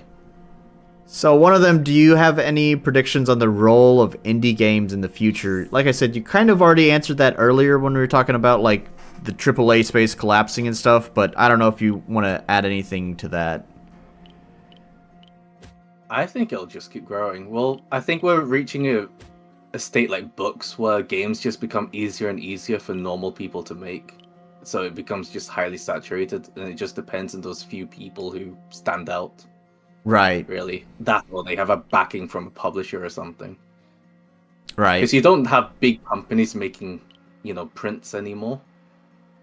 If you know how it used to be, where it was like you had your big, book publishers. Now Right. we've just got loads and loads of smaller book publishers who publish books. Yeah. Yeah, and that makes sense. So I think the indie game space is going to go in that direction, and then big games will be there. We'll have our AAA games, but I think that indie games will be predominantly the market for games. and then those AAA games will be like those every now and again special things, like Nintendo comes out with a new Zelda. Right. But I don't think AAA companies will be able to pump out your Assassin's Creed every few years like they used to. Right. Yeah, and that makes sense. Yeah. Um, it's sort of something that I think is nice, but also is, you know, a double-edged sword. You know, it's nice to know that the democratization of game development can exist, where it's just more accessible, so more people can put their ideas out there. But at the same time, as a musician who's watched music become completely worthless because of how much music there is and how accessible it is, it's also a fear of mine. It's just the nature of oversaturation, really, isn't it? Yeah. It would have been nice to get in earlier, right? Yep. It's like the peak of it was like 2015, where anybody that made a good game would make it out there. 2015 was like the last year, and then after that, it just started going, you know, more and more saturated, and here we are. So Yeah. hard to get your game out now, unless you rely on YouTubers. Like, a lot of publishers these days are just YouTubers now. Yeah. Yeah. Like Donkey. Donkey started his publishing company. Yep. I think we're going to see a lot more of that in the future. There's, what is it? What are they called? That YouTuber group consisting of Asmongold, Tectone, Emiru. They've got a publishing company as well for indie games now. Oh, I think didn't we're know gonna see that. a lot more of that as time goes forward. A lot of these like YouTubers, because isn't it cheaper that way? Just Yeah. why have a publisher partner with content creators when the content creators can be the publishers? Right. Yeah. And yep, that makes sense. Yep. Yeah. Yeah, those are just my ramblings on Yeah, how I think no. the industry is. And I think that makes sense. You kind of have the. I mean, most of the marketing for modern day games is mostly done through like YouTubers, so it only makes sense that it would transition Yeah. into Yeah. like people realizing like, why would I rely on you to give me the money when I can just do it myself, right? So, yeah. I mean, Dangan has a lot of value. They've got their own platform. They published a lot of games that people have heard of. So they yeah, I'm see. happy with Dangan. But there's a lot of like smaller publishers where I'm like, what are you actually offering the game? Oh, that's funny. What is the company called? Here we go again, forgetting the names of things. If I mention Indinera, someone in my chat is going to know. So someone in chat, remind me, what is Indinera's, what is his publishing company? There's this dude, he's been publishing RPG Maker games, like as a publisher, for like a long time now. But I think a lot of us kind of wonder, like, what does he actually offer those games? Because if you look at any of his games, which I wish I could recall one of the names, on like Steam, they have like maybe 14 reviews on them. Hmm. So I don't know, to me he's like one of those kind of publishers where it's just like, I've just wondered, like, why would anyone want to sign on with you? He doesn't really do any of the marketing, but he takes a cut of the profits. Yeah. Yeah. Like if you put in a bit of effort, you could produce the same results. Right. It only really matters once you start getting to those higher numbers. Right. A publisher really, where you actually want to make a living off it. That's where a good publisher, will come in really useful. Right. So anyways, and then kind of similar question to that is if you have any predictions for the future of AAA games, or in the words of Ubisoft, quadruple A games. I think we're gonna see a market correction. I mean, it's happening right now. A lot of these companies are just scaling back now. Right. I mean, especially when we've got Unreal Engine pushing out these really cool procedural generation tools that will make creating environments and people so much faster. We're gonna see a lot of these companies scale down, and then once they start, because they're starting to, I think they are starting to catch on that a lot of indie games are performing the same as AAA, yet they're spending so much more money. Yeah. They're starting, so they're gonna try and scale back, try and hopefully, if they catch on, if they actually catch on, they realize what gamers want, then hopefully we'll start actually seeing good games that don't push microtransactions and stuff like that. And we're starting to see it. I think Square Enix is one of the companies that are starting to get it. For example, look at Final Fantasy 16. It's a story-driven game, not open world, doesn't have microtransactions or like any significant like DLC or anything like that. So it's not super monetized. It's just genuinely a good game. Yeah. I mean, And I think we'll see more of that in the future as companies start to actually get it. I think it'll be harder for like our big Western companies and the shareholders who like buzzwords. But I think we'll get there. live service. Yep. If we have live service, we have an infinite money machine. Yeah, Yes, I believe. Pry into the Void live service when? Is that your next game? Of course. I mean, you already said that For all my investors. Right? You already said that each enemy basically has a battle pass tied to them. Sounds like money to me. What was the context behind that? I'm confused. What do you mean by that? Because you had the quest or the whatever the requirements to like Oh, the get battle challenges. Yeah. For item drops. Battle challenges. That's a good one. You know, those gamers are starting to get kind of worried about that word battle pass. That's a good one right there. Battle challenges. I like the way you think. Hey. So we'll sell battle challenges to the players for each monster. There's a new buzzword. I genuinely like that idea. That was actually an idea from somebody at Dangan. Okay. And I latched onto it. Where instead of just dropping items, make the items something you have to do specific things for, and that changes up every single battle. It's cool to hear that they offer some suggestions for like how to improve the game as well. Oh yeah, no, Dangan's been pretty involved. I like them a lot. They're not too overbearing either. If there's something I don't want to put into the game, I don't have to. It's literally just suggestions. Okay. So they've been really good about that. I like Dangan a lot. Yeah, I mean, it sounds pretty great. I remember, like, I was kind of impressed with the quality of the Dangan games that I did play on the stream, because I've pretty much gone through their whole catalog on these streams now. Yeah.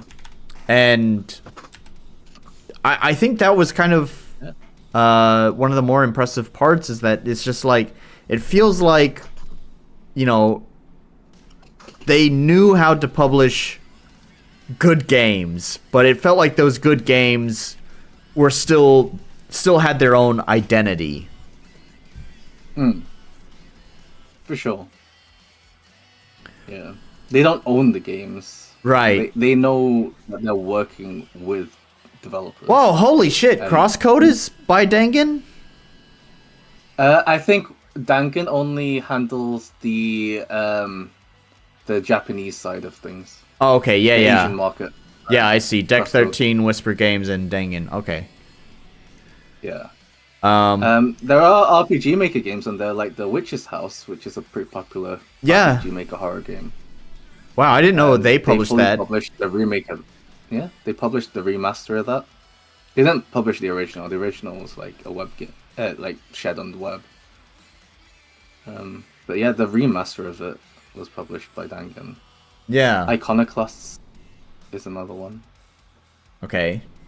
Yeah, I know And then of course Arafel. Yep. Oh yeah, people know Bug Fables. Yep, that was published by Dangan. Yeah, they've published some pretty good stuff. Yeah, it's a good brand. I'm happy to be working with them.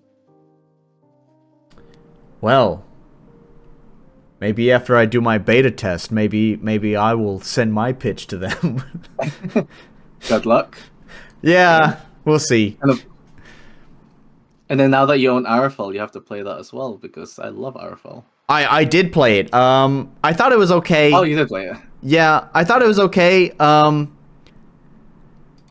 I know I'm a hard person to please, but I only thought it was okay.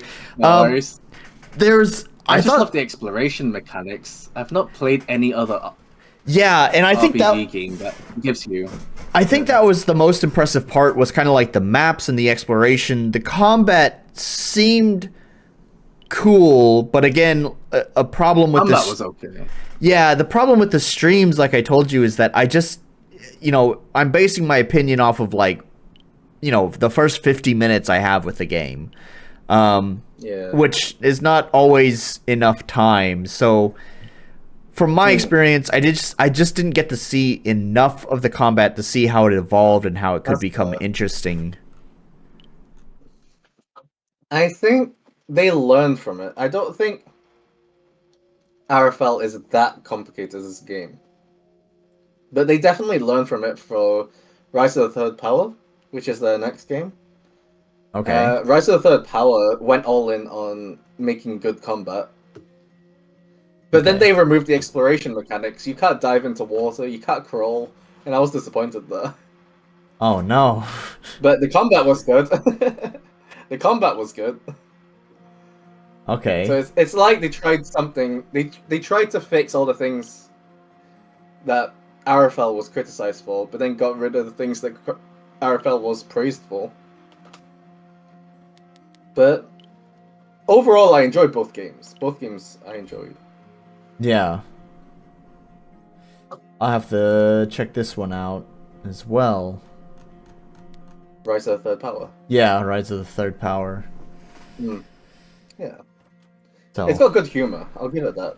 I liked the humor in Rise of the Third Power. Story was good, but I wouldn't say it was always good. Okay. All right. Let's see. What did RCX say? Indonair is the guy who keeps saying my RPG Maker games make big bucks while not sharing business strategies because he gained the bulk of his income when RPG Maker wasn't as common. Yeah. Yeah. Gosh, man. I asked you guys to tell me what his publishing group is, but no one told me. Fuck you guys. Indonair. If I just search Aldorlia. There it is. Hang on. Such a weird name. Well, that's a name that sticks in your mind. Yeah. Not really. Here we go. Eventually the stream will catch up. Aldorlia. So he just publishes like a bunch of these RPG Maker games. And I know that he had found some success because he had released a game during the Greenlight era. And it was relatively okay. It was before everyone became familiar with RPG Maker, and it was competently put together. Millennium, that was the name of it. Let's see if I can find Millennium on Steam. Oh gosh, what has happened here? Ooh, ooh, ooh. What has happened? There we go. Come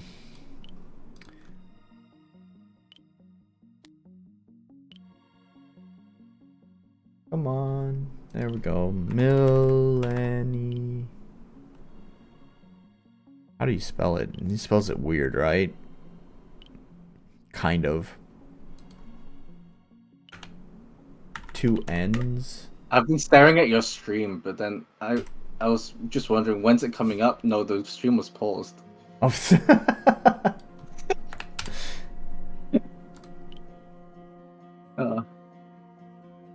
There we go. I'm actually seeing stuff now. there's the official guide. Where's the fucking game? Anyways, here's the game. Oh, that doesn't look like a game. Oh no. Oh yeah, I'm delayed. Yeah. I'm probably not seeing what you're seeing. Not yet. You'll get there. Anyways, it's, I don't know. It seems like effort was put into it, and I guess back in 2014. Oh, this was before Greenlight, I think. Holy shit. So obviously back. Angolia. Okay. So obviously back then, it was much easier to get your stuff seen. So he had some success. Yeah. Because of that. And then he started this publishing company where it publishes other RPG Maker games, not just his own, but other people's as well.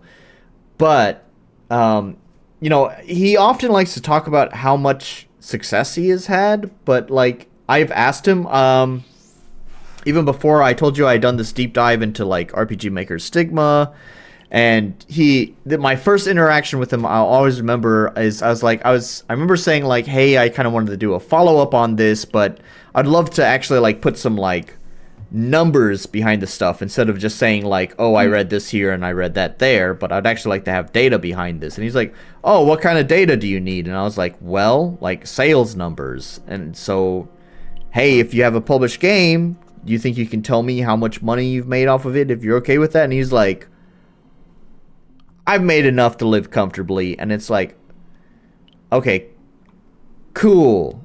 That's not the information I was asking for. I wanted, like, hard facts. But he does that kind of stuff all the time. It's just like, bro. Kind of can't with a lot of these publishing deals anyway. Well, you talk about Indenera himself. Yeah, Indenera himself. He's the one that actually owns the publishing company. So, I mean, it's fine if he doesn't want to share. It's just, I wouldn't want a publisher like releasing sales data about my games without permission as well either. So I kind of understand that. And that's totally fine. It's just weird that he'd asked, like, what data do you need? And it's like, well, this is the data I need. And then he's like, he doesn't say, oh, sorry, I can't offer that to you. Instead, he's just like, enough to live comfortably. It's like, okay, well, then why did you even ask? You can make an estimate out of, like, how many followers the game has, how many reviews the game has. You can make estimations using those. Yeah. So maybe that's what he was expecting to ask for. Like, things like, how many reviews do these games have? Yeah. And looking at it, there are a few breakout successes. Yeah. Like Girlfriend Rescue seemed to do pretty well. Girlfriend Rescue. I'm not familiar with that one. Girlfriend Rescue did pretty well. I wonder why. Right now. Oh yeah, 124 reviews. When did this come out? 2015. How long ago was this? Oh yeah, that was the heyday though. Yep. Let's anything more recent. Fancy Heroes. I mean, you know, I can imagine how he's doing well. If you have a lot of games, you make a little bit off each game, right? Yeah. You can make that consistent trickle income. I think that's if that's the success that he's having now, that's probably what it is he seems to pretty much publish anything. I think his newest one is Season of Heroes. Let's see if that's our here. What is it? Season of Heroes? It's not coming up. Although I do think I put it on ignore, so I don't know if it will come up. Heroes of the Season, maybe? Heroes of the Seasons? Oh yeah, there it is. Heroes of the Seasons. Okay. 5.89. Interesting. It's by Star Mage. It Is is. this an Andolia game? Or so... It doesn't say Andolia. Right. That is interesting. I think it's... Wow, it's not on their page either. I could have sworn maybe they canceled the contract or something. I could have sworn Oh, that, or maybe I'm misremembering. can I answer Visky in the chat? Yeah, go ahead. Yeah. Yeah. I mentioned this earlier, but I did pitch to Dangan myself. I sent them an email, and it was very bare bones email, but they liked it. I did not prepare a pitch deck or anything.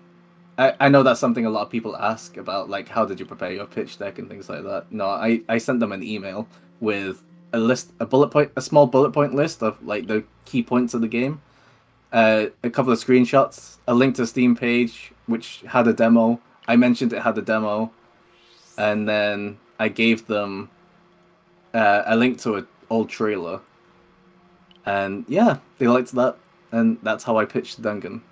And I would not recommend it. I don't think it's how you're supposed to pitch to publishers. I think you're supposed to prepare an actual pitch deck, and I'd recommend that. Learn how to make a pitch deck, because that's what you're supposed to do apparently, and I didn't do that, and I probably will do that for my next game. Yeah. I don't know. It sounds like the formula to success to me.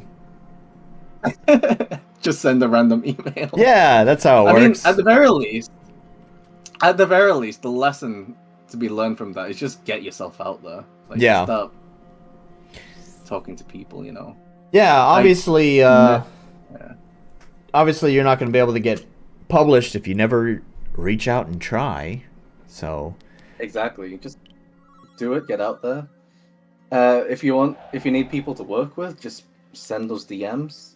For example, June, my musician, how I discovered him was that he made a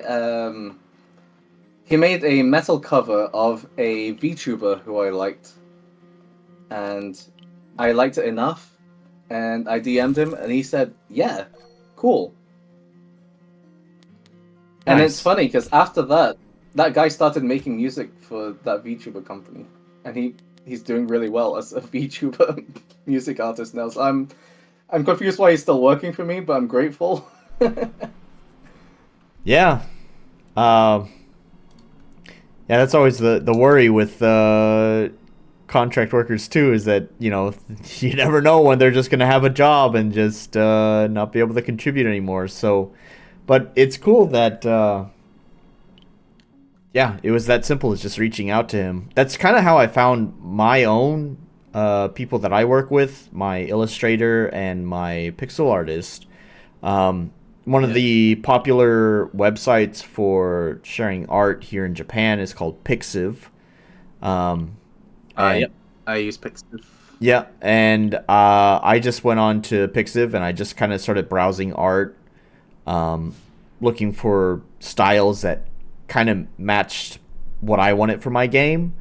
And, you know, then I just sent messages to people and was like, hey, would you be interested in doing art for my game? Most of them said no, but eventually I found Somon, who is my illustrator, and so far everyone who's seen Simon's art is really liked it. So I'm really glad to be working with her. Yeah. And same thing goes for my pixel artist as well. It's a similar story, although it's kind of, I mean, I guess you know of Pixiv, so it doesn't really matter where you are in the world, but it did surprise me that he's American and on Pixiv, but whatever, you know. So I think if you're in like the anime community or VTuber community, a lot of fan artists will use Pixiv. It's like the main place, even if you're in the West. Yeah. Fan art. Well, I mean, it works out for me because he speaks English. You know, Somon is actually a local artist, and she doesn't really speak that much English, so most of our communication has to go through, you know, translation apps, which is fine. We seem to understand each other. Like, if it works, right? Yeah, it seems to work just fine, like 90% of the time. It's just unfortunate that, you know, occasionally you have those moments where, like, something didn't get translated right, and we have to like kind of figure out like what is the other person saying. So anyways, I wanted to come back to Aldorlia here. I couldn't find the Seasons of Heroes, but that doesn't matter. Here's another one of their games that, like, this is what I'm saying, is that they kind of have zero bar for quality. If it's RPG Maker, then they will publish it. Like, it's $15 for this, and as soon as the stream catches up, maybe you'll see that these are not the most remarkable looking of maps. It is definitely 100% default assets. Nothing wrong with that if you know how to use it. But this also kind of looks like pretty generic RPG Maker stuff. Yeah. By the way, guys, go play Forever Home. It uses RPG Maker assets, but that's how you make an RPG Maker asset game work. Yeah. Forever Home. Go play it. I'll play it next week. Tune in next time. If you play it and get really disappointed, I'm sorry. It's fine. I might be hyping this game up too much. It's fine. I told you I'm impossible to please. I'm not impossible to please, but I'm difficult to please. So just play it with the context that it's a fully RPG Maker asset game, and it's actually pretty decent. Okay, see, now you're not selling me on it. I genuinely enjoy the game. I really like the characters in that game. And the gameplay is pretty good as well. I don't know what plugins they use, but they've got this interesting thing going on. Where you have to balance a load of elements. So, yeah. Yeah. And the game only uses RPG Maker assets, kind of unashamedly. Looking at some of the screenshots, it looked like they at least used maybe some free resources that are available. There's a lot of in the community. There's a lot of artists who contribute their own work as resources for the community. Like, well, then again, I'm not familiar with this version of the engine that they're using. I don't think it's MV. It's not MV, that's for sure. And that's the one I'm most familiar with. I have all of the engines from 2003 up to MV, because you can use the resources from any of the engines in the newer engines, right? The license permits that. And they were all cheap, so I bought them. So I have all those versions of the engines, but I don't use them, so I'm not as familiar with, their stuff. So I don't know if all of this is default. Either way, it looks nice. It seems like they knew what they were doing when they were making maps. So, yeah. Yeah. At the very least, yeah. It does feel like the maps were well thought out. And there's a lot of interactivity with the maps too. I liked there are these abilities you can use to get around the maps, which feed into problems, puzzle solving and things like that. Yeah, so that's pretty nice. Okay. Exploration, I'd say. RCX says those are Ace sprites, so it must be VX Ace. Okay. So, all right. Anyways, but. Also, VX Ace, Jesus, yeah, that's exactly what I was about to say. Is it's like 2 a.m. here for me, so. Oh shoot! I'm sorry. No. Oh, it's nearly 6. We started at 2. Yeah. So it's 4 hours. See, I was telling you, man. I talked to Max last time for like 3 hours. You got a whole extra hour out of me, man.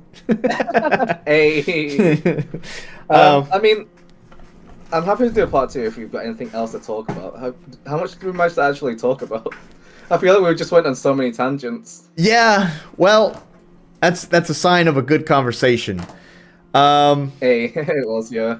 Yeah, I mean, I don't mind. I usually kind of like to try the space content out. The one thing is with these interviews, I know, like, the folks who join me here to be in the chat, they'll be here no matter what. Good guys, thank you guys. But you know, a lot of my viewership actually comes from the archive, after it goes after the live VOD. stream. Yeah, the VOD. Thank you. So a lot of views come from the VOD, and I can tell you that those VOD watchers, those assholes, they only show up for the games. They don't show up for the conversations. So, I suspect, Oh, well. yeah, I suspect viewership will probably be a little bit lower on this one. Not that that's a lot. I mean, like, my highest viewership is like 100. I didn't come here. I didn't come here to like expect to be able to like promote my game big. I came for a good conversation, and I think I got that. Thanks, man. So yeah, I definitely think that, you know, we should definitely have another conversation again in the future. I don't know when that will be. I'd like to kind of space things out. So, but Yeah. you're definitely Well, welcome to chat with me on Discord. There's also a lot of these people. I have my own Discord for my game. Well, I don't know what it is, honestly. Maybe the Discord's for my game. Maybe it's for my YouTube channel, whatever. But you're welcome to hop in there as well if you just want to chat with any of these folks or whatever. So, if you all have any more questions for me, I also have my own Discord server that you can hop into and ask questions. yeah, I'm actually in there. That's how I got your Discord contact. But Okay. anyone else is welcome to join his Discord. It seems a little bit lonely in there. So I kind of use it just to rant, to be honest. The guys in there are pretty chill. okay, it's always a good reason to use it. Yeah. Yeah. Here we go. Here's his Discord. So My last significant conversation in my Discord server was about my birthday, and I bought this really cool chest set that twists and the different compartments come out. So that's how I use my Discord server. But feel free to go in there and ask me about games. oh yes, here's the oh yeah. Oh, that's a pretty cool chess. Oh, you see my chessboard? Yep. I found it. Yep. That's how I use my Discord server, to show off cool shit like that. Okay. In my Discord server, we're all a bunch of catty assholes who complain about dumb people who use RPG makers. So Okay, If that you sounds don't- great as well. if We did you a lot don't of that want- in the stream. if you don't want that kind of negativity in your life, then you probably shouldn't join my Discord. We're a bunch of assholes. All right. But yeah, is there anything else that you want to promote? Not really. Wish list Prior to the Void. Every wish list helps out. Yep. Be grateful for that. There should be a link for it in the description. I'm pretty sure I put it there. If I forgot, my bad. So, but I should eat food at some point. it should be there. Pretty sure I put it there before the stream. So you guys can click the link. Go wishlist Prying to the Void. Good guy, Ernest. One of the good devs. So Thanks for the great conversation. I had a good time being on the stream. Yep. Learning all about your escapades from China. Yeah.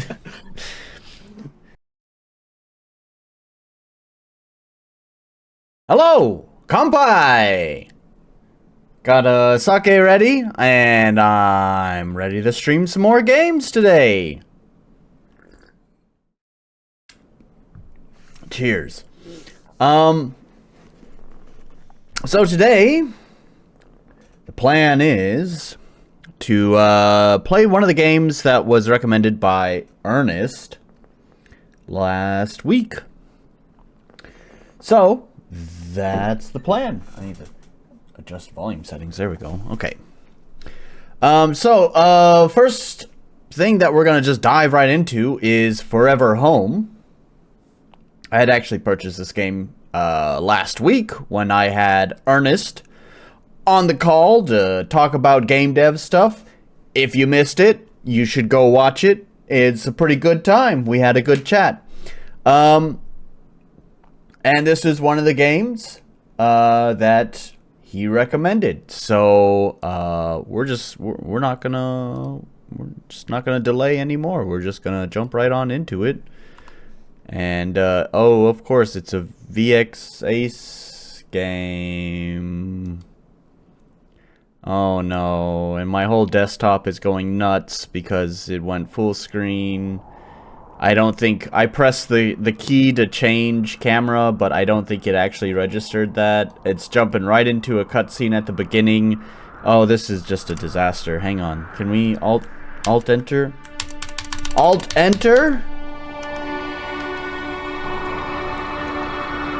Oh, this is... Oh, what has happened here? I can't even, like... Nothing will show up. Oh, I can't skip anything? And I can't... Oh my god, what is... There's no sound? F4, F5, oh, F5. Okay, do I have my desktop back? Yes, I do. VX Ace means you have to put... No, I'll get you guys zoomed in.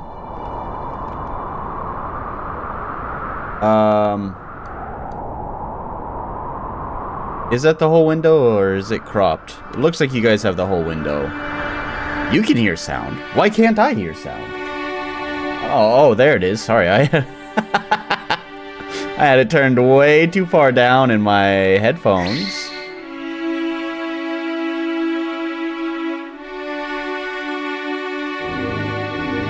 There we go. Alright.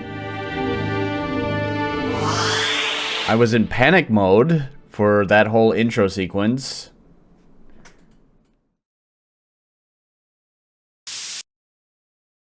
Glad to have everyone here, as usual.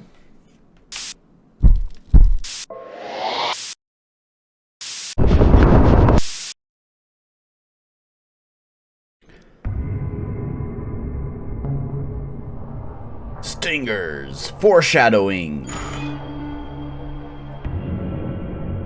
The future. We need to go home. Perhaps forever home.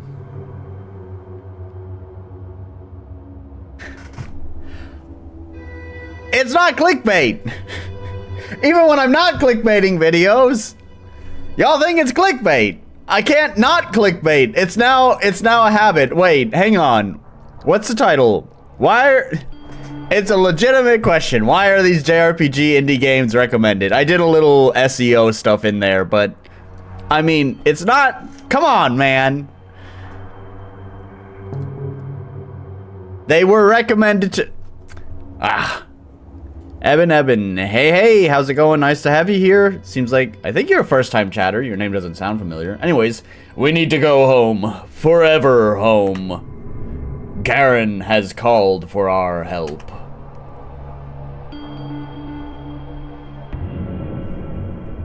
Stop blaming yourself. You haven't ingrained in your stream ever since you started clickbaiting. You can't get rid of it now. I swear to God, I'm not clickbaiting anymore. There was that whole discussion. Some of y'all were throwing hissy fits in my Discord about clickbait. There was that other guy.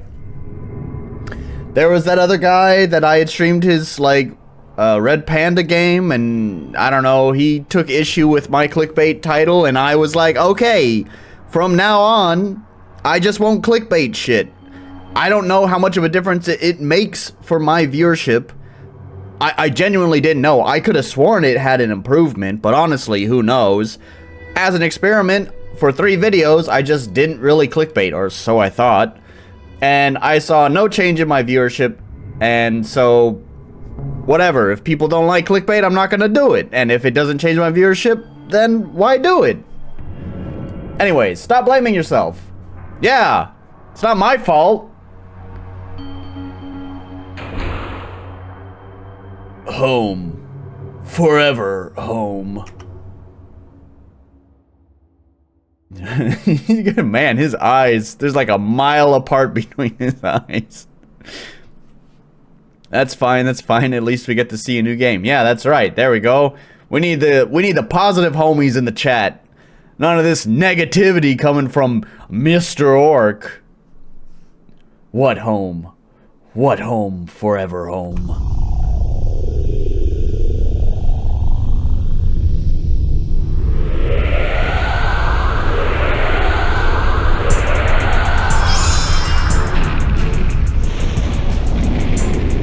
Listen to all those RTB sound effects. Oh, is Eben? Eben is, maybe. I forgot. No. It's, he's like I think he's the fake Pokemon guy. Fake Pokemon. He knows what I'm talking about if that is actually him. Kina! Garen and Burns will meet us south of the Renza Fields. Let's move quickly. This area isn't safe.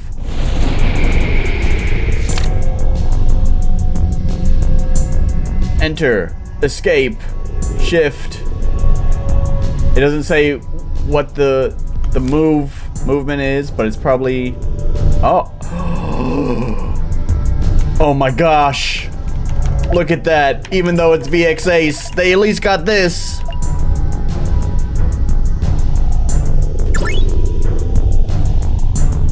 Pause is only for map movement. Okay. Menus and battles use arrow keys and okay. Kind of a janky implementation of it, but we got halfway there to implementing WASD.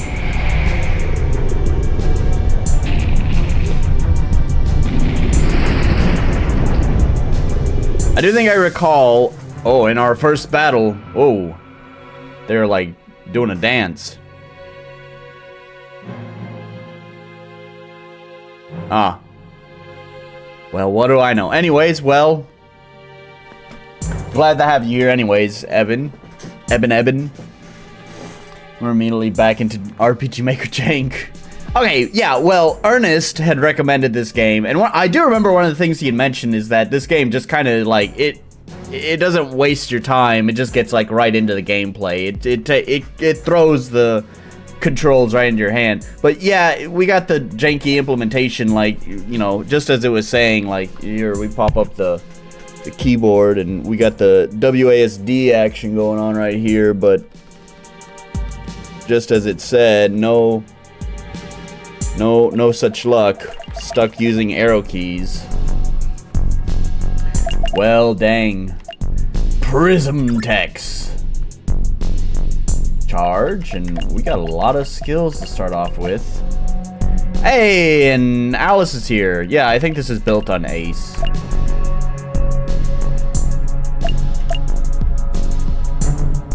Reduces damage while charging TP. Strong physical light attack. Wow, too much fucking action games. I read light attack and I'm thinking of the opposite of a strong attack. On a large area that severely harms the user and causes bleeding. Attack based on user's agility and level, dealing heavy damage to slower enemies. Damages one enemy and has 80% crit rate.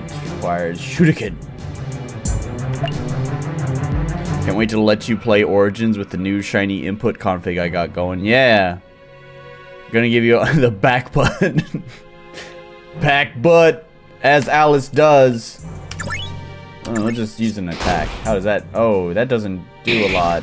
They got a lot of health. Wait. Okay, the health. Whoa. All right, we're starting off with some pretty big numbers already. All right, 0. Holy nuts! Do we start off with a lot of skills?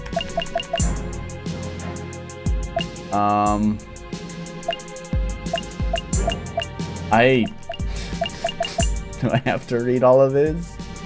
5 physical attacks in a row does not stop even if the initial target is defeated.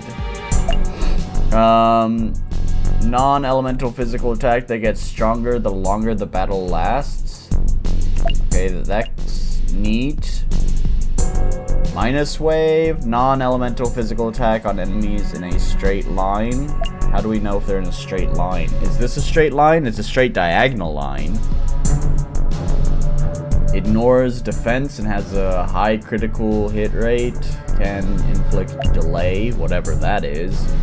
Quick attack for 125% damage that regains stamina. Which one's stamina? Oh, it's... What is stamina? What is stamina for? I don't know, let's just do this one. Damage! I do like how it rolls the attack over. That's pretty nice. Let's see. I do that too, indeed, Alice. Ace's chibi style is quite different, and I kind of like it. Maybe I should buy Ace.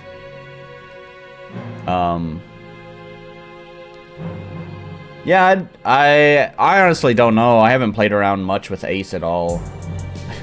I do like how, like, the character portrait's like completely cut off by all of these fucking bars down here. Oh my god, they have so many skills. I don't know, just do the one that does damage.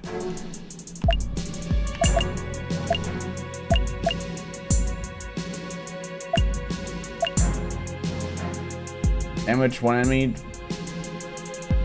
Sure, do that one.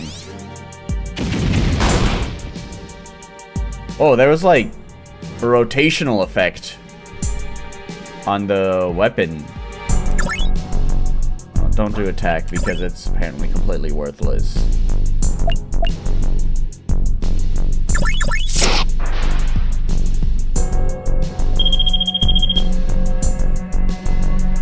Let's keep moving.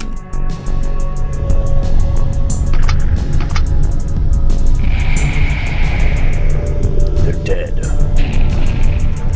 Oh, right, it's WASD. Okay, that's confusing. Can I change that? I'd almost prefer just having consistent controls. There we go. Actually, what do we have here? Interesting. Pick your battle music. Okay. Set the difficulty from the menu. I guess that's nice. And a damage multiplier. Make it hard with extra damage if you really want. Okay, cool. Victory quotes. You can turn those on or off. Sure.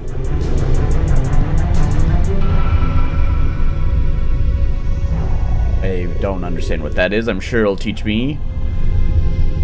Oh, hey, Wrath. I'm guessing this is maybe like some sort of like end media res kind of intro, like stuff is already happening, it's a flashback. Nice ear-ringing effect. It's a flashback. I'm guessing at some point the whole party's gonna get defeated, you know, there's gonna be a scripted loss, and then we're gonna, I don't know, go back in time or join a different group of heroes, and they're gonna have, you know, all the just basic skills. I assume.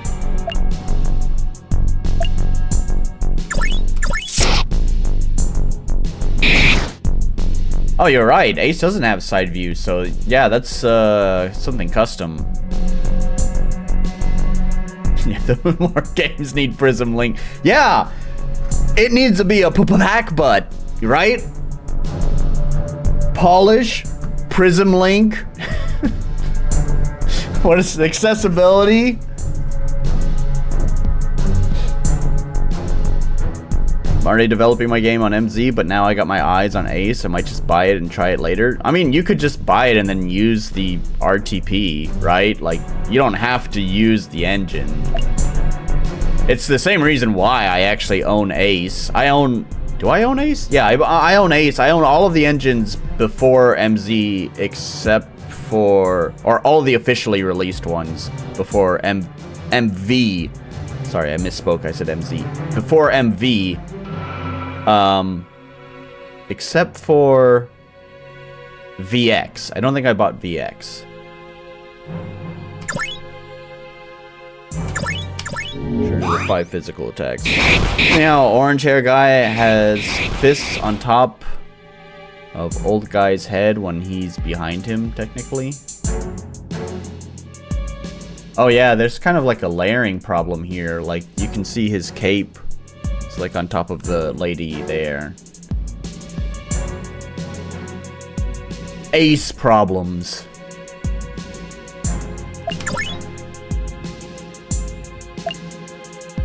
Combustion!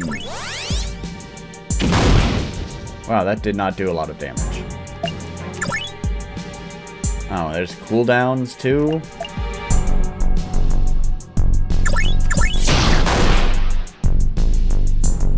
We go with MVMZ mixture as they match up, but not sure with Ace. Surely gonna. Yeah, I don't think the Ace RTP really matches MVMZ that much. Oh, okay, I see. I see what you're talking about, Orc.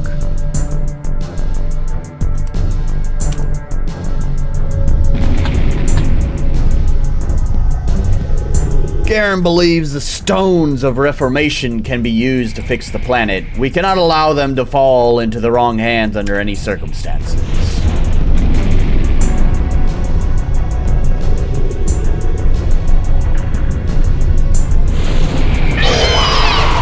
Here's the boss, right? But that's not a big bad guy. Maybe it's not the boss.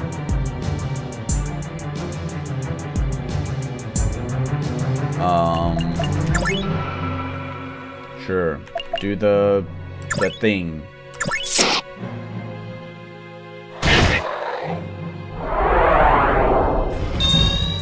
Uses dark energy. Am I out of TP? Oh gosh. Gonna have to charge her up.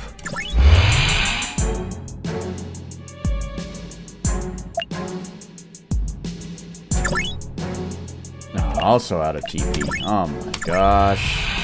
So is the other dude. Oh, just get... No, that's not what I want. Just get all of you guys just charged up.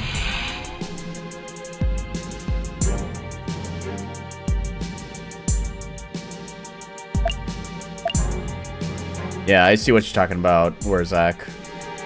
I guess that's one way of handling it. I think the MVMZ method is more optimal because this just looks a little bit weird, jank, as it were, as is the case anytime you're doing something outside of what the engine allows. Always got to find some sort of janky solution to duct tape together. Wait, they still step forward though when they take the action. That's weird.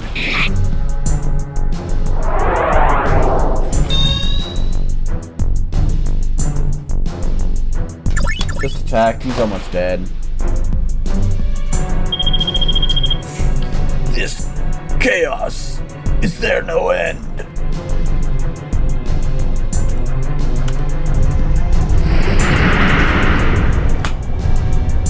Those summons. The Hayama Empire? Yes. Yes. Even the once neutral region has fallen into turmoil.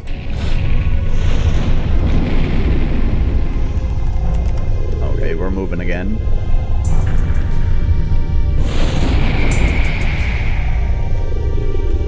There's a thing. What does that do? Recovery. Saving. Exiting. To be honest, at this point, with like my 130 or something plugins, I'm surprised my game works as well as it does. I agree. It's a miracle anything works at all. Would 2 birds plus fighting you really be chaos, or is it just a normal trip in the park? I've heard that's just an average day in Australia.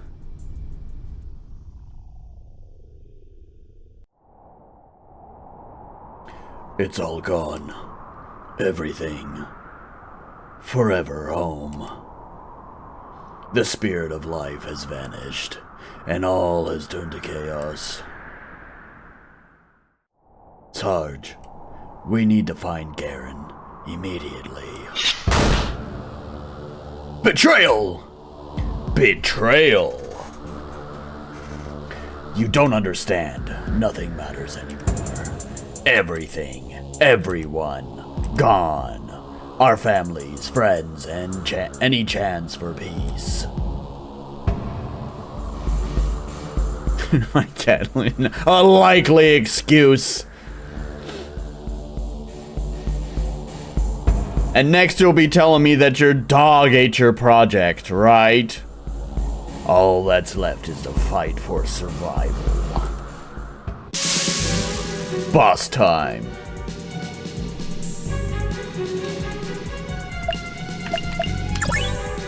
I don't know, just unleash everything. Oh, did I use the wrong... Sorry. Yeah, I wanted to use the breakthrough thing, I think. But I don't have enough TP, goddammit.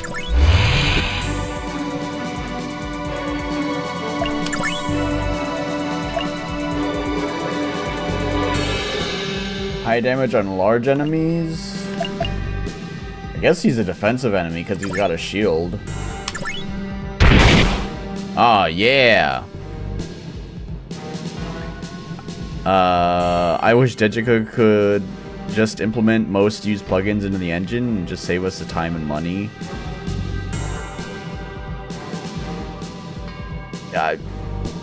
Maybe. My dog did eat my RM project. Well, there we go. I mean, well, I think that's sort of the answer there, Orc, is Yanfly has been making these things that effectively feel essential for basically every RPG Maker project. I've had this talk before. I think this has come up somewhere recently. Like, I think there's like an ongoing thread on RPG Maker Web about the, you know, speculating about the next mainline version of RPG Maker. And, you know, some people, like, people are like, oh, I wish I could do this or this in the engine. And there are several people that had responded like, well, you can do that with plugins. And it's like, yeah, but there's something to be said when a feature is actually natively supported by the engine and not having to rely on developers to implement it, and who knows what it'll break. Not to mention, if it's natively supported, there'd probably, hopefully, be maximum compatibility with it as well. So, I do kind of get it. Like, if Yanfly has been basically making the same thing, it's just like, look, fuckers, Yanfly has been putting the same shit into your engine for decades now. Just make it like a default feature. And while Visual Cell and Yanfly have a monopoly over the last two engines, I don't think any improvement is on the horizon. Probably not. Yeah, like the meme I posted the other day. Why spend resources on something some dude on the internet makes for free? Yeah.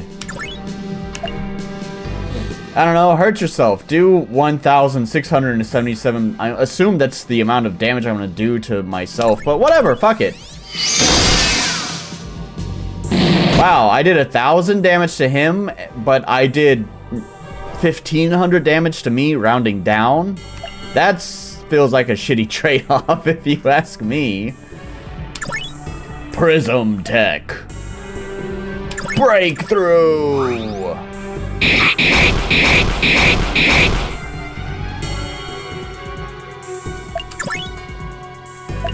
Prism Tech. Rapid Strike. Oh, that was not too much. Prism Tech. I don't know. Has this battle been going on for a long time? Just do it. That was kind of a cool little animation. Kneecapper. Combustion.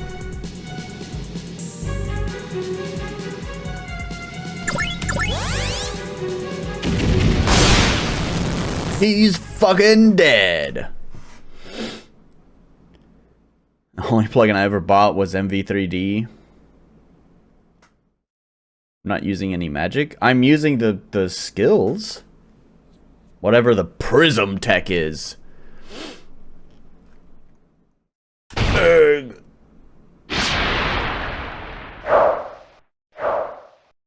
Look at those. Look at that sprite work. This is wrong. Everything is all wrong. Drama.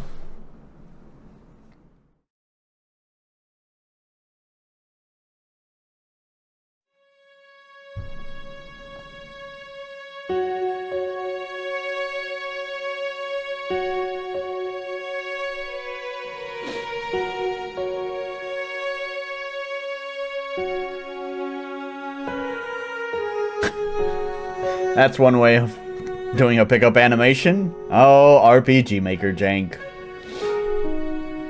Alright, where to start? My name, I told you, is in media res. My name is Zero, and I live in a town called Elia. It's a boring town in the country where nothing much happens. Boy, I sure wish something exciting would happen.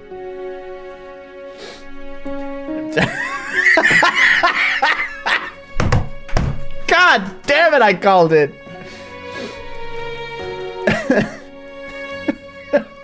Nothing much happens around here.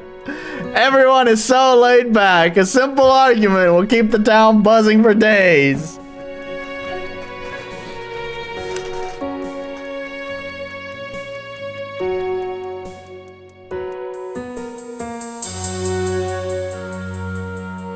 I've got a pretty basic life here. School, monster hunting, sword training, magic practice, and plenty of relaxing. This spot right here is where I find peace. When I'm here, every day feels like a new adventure. When things are limiting or limited, people be creative, I guess. Yeah.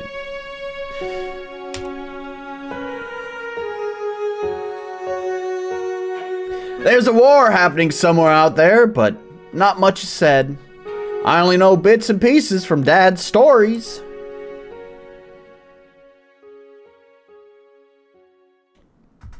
I started when our western continent of Aria declared independence from the eastern continent of Tren.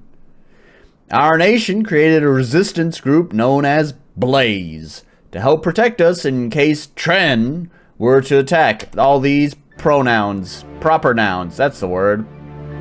I don't know what any of this is. Tren vowed to reclaim their rule at any cost. They began heavy weapons development and soon created machinery that could amplify magic power. You can't even parody the story. It's already a parody of itself. If there ever... wait, hang on. I'm interrupting myself. But I like how these assets... I actually kind of dig it in its own, like, homegrown sense. Right? Like, this feels very, very indie right here. These assets are, like, clearly, like, 3D assets that were, like, digitized. Right? Honestly, I kind of vibe with the aesthetic. If only more of the game was like that. Yep, nothing bad happens around here. Hope that war is far away still. Not so sure about that. The base engine is pretty much the same for the most part. Scripts being the biggest difference, I would say. Oh, I don't know what you're talking about.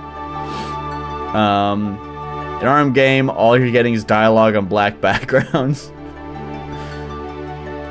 What do you mean, continents declare independence?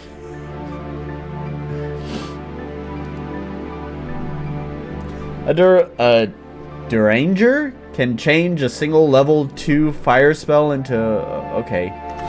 Sure. But the most important development was the dome.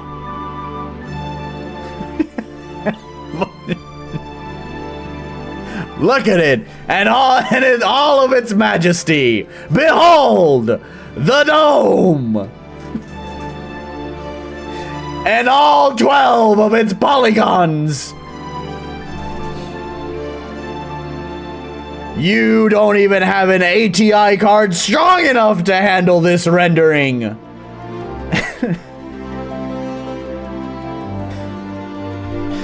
Towering over 40 feet high, these mobile fortresses can hold hundreds of soldiers.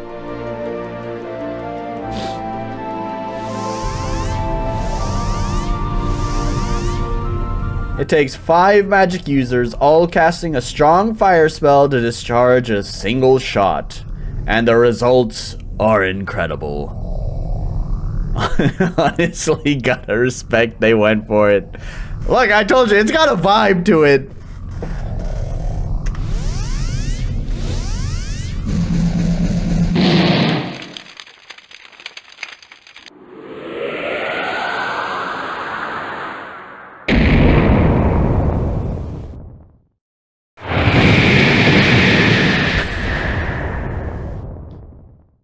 Honestly, I just kind of dig, like, it's everything an RPG Maker game should be. Who was it? Who was it that said it? It was Wrath, the most RPGist story ever. You know what? It's accomplished being that so well. I'm almost kind of into it. But none of that happens anymore. There's no more battles, just an unofficial peace between countries. So life here remains unchanged. Until suddenly, just me, Mom, and then there's Edna. Sure. For the glory of Elia! Anime action hijinks. Critical hit. Target down. What the hell is wrong with you? You ruined my journal. I admit I'm kind of into the story too now. Life remains unchanged until it didn't. Bite me! Weird try-hard anime stuff. Gotta have those, you know, anime expressions and comedy and slapstick. Anime slapstick. I can't wait for Protag Man to fall onto Protag's sister and accidentally grope Protag's sister's giant fucking boobs. And she goes, "Gah! You pervert!" Fuck! Right? That's the peak comedy gold. Kind of miss the old 3D games with pre-rendered backgrounds and lights. Yeah. Those little sprite animations are really doing it for me. That's how you can tell they put some real effort in the game. Yeah.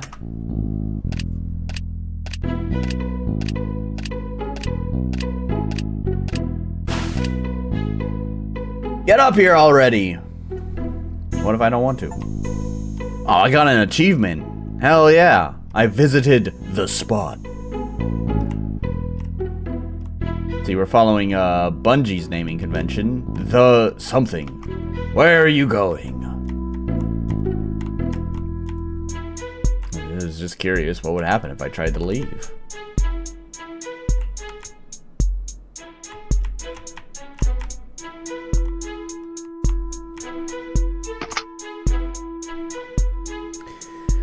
Were you writing about me? I like her. She just shows up and starts beating the fuck out of the main character. Yeah. I guess so. I don't know. Just taking notes on history, Elia, our lives, and how nothing bad is ever gonna happen. Something to make the memories last. You were pretty pissed. I must have ruined a lot. I gotta name a spot in my game The Spot too. Gotta do it. Don't forget The Dome. About 2 paragraphs.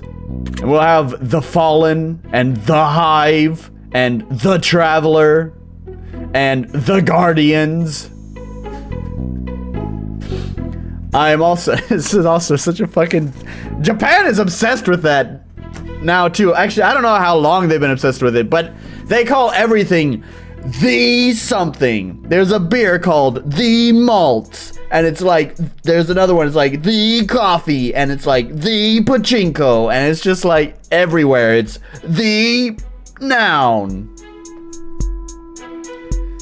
I'm also making up legends about these two trees. As the plant's gateway to vitality, these trees command the passing and rejuvenation of all life across the world. Gonna make the dome be a joke about him. That'd be a pretty good one. Just call me the dome, right? I am the dome. That's the dumbest thing I've ever heard, right? How about this? They're the guardians of peace and love, forever destined to gaze across the endless valley of flowers and ocean. Yeah, that's a much better story. How about I handle the writing and you shut it?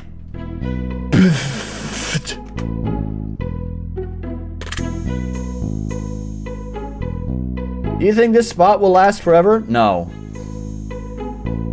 You think the mountain's gonna spring legs and walk away? No, but, you know, I think the dome is gonna ruin the spot. Certainly have better lighting than this game's dome. It's better than English American naming every new thing uber ultra mega superb. Shinier surface too. Oh, fuck off.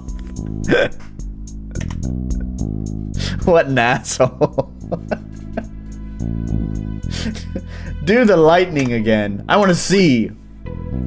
Oh, do ya now? Well, I'm sorry, but there will be no lightning today. Look at that. Look at that little sprite animation they got there. Only just the greatest display of Skyfire brilliance the world has ever seen.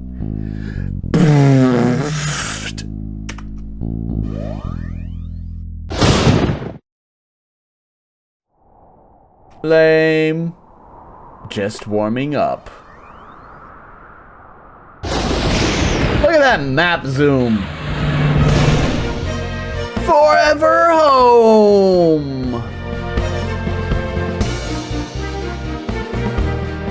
I wonder how they did that map zoom. Can you do that in Ace? Because I know MV, at least with SRD's camera plugin, if you zoom out like more than ×2, then like shit starts to go haywire. Like the whole engine starts to just kind of fall apart. Did you notice the big red dot sticking out?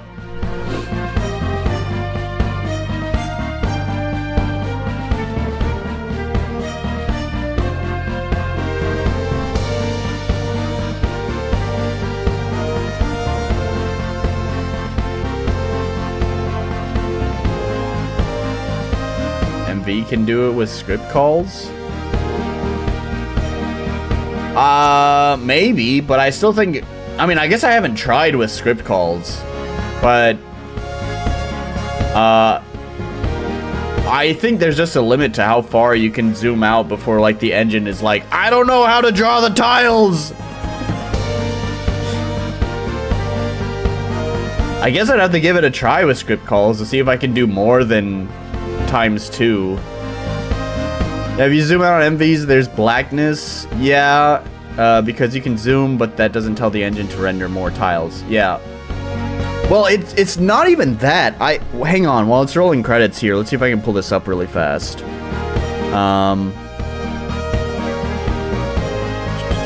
Oh, the game will pause while, okay. Well, damn it.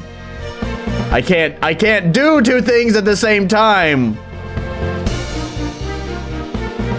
Although now I'm interested to see if this is gonna, like, make the music, like, out of sync. So now I just have to find out. So the music ended, Will it loop again? Oh, that's the backup. See, I can't talk and do this at the same time. Where is it? Here we go. We gotta switch. Here. This is what happens when you zoom out too much. It's just like the engine just falls apart. It's just like, ah! What's happening? How do I draw these tiles? It's kind of weird because I think it like I don't fucking know what's going on here. But anyways, that's what happens when you zoom out too much. Now we get to watch this. With no music. Cool effect. Well, there you go. Maybe you can make use of that effect. You have to set the zoom to more than ×2.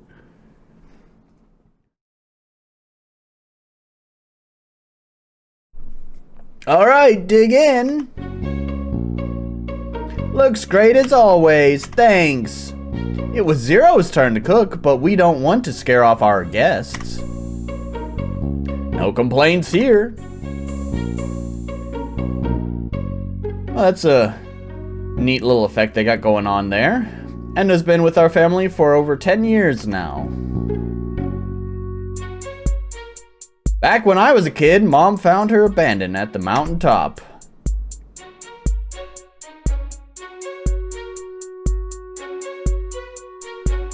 This sounds like fucking, like, Sims fucking shopping music. Okay, not when you throw in the bass, but the little, you know, staccato strings. Like, I'm ready to, like, make my sim. Parents are nowhere to be found, so Mom brought her home and raised her here. The last time Dad was home, he even built a whole room extension onto the house just for her. It's my world-famous PACBUT? Is that what that is? Or is it French? Cabon! Cabon stool! So I expect none to go to waste. Almost time to start working. Good thing I got my rattler going. I don't know what that is, but it's a shame I'm gonna lose one of my chatters. Can't do good. And Zero, don't help with the dishes this time. Breaking dishes equals less chores. Noted. Zero, don't forget about the grocery order from Mrs. Tellen. She should be expecting you. Okay, are we just gonna be doing mindless chores now? It's beer mixed with orange soda? That sounds pretty good.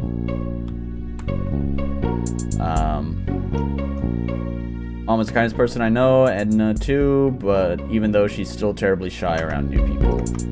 But when it comes to me, she does have a bossy side. And don't forget the celery. Totally a drink for hot days. Yeah, I'm kind of jealous, you know. The beer is not quite as refreshing as I wish it would be. Nor is the sake. Stop the damn inner monologues and get the friggin' celeramine. Okay, so if we're just doing like busy work chores, think I'm gonna just go ahead and call it here. I was curious to kind of see like, do I have a menu? That's actually just gonna answer my questions. Yeah. That's what I was thinking. Right? Like I had said, we had started the game in media res. So we were playing the heroes when they're like max level with all the skills. But yeah, we've rewinded time here. So yeah, of course, we don't have that many skills. We just have basically nothing. That makes more sense. The beginning is still pretty damn intense. Kind of, oh, I guess you can't save anywhere. kind of, you know...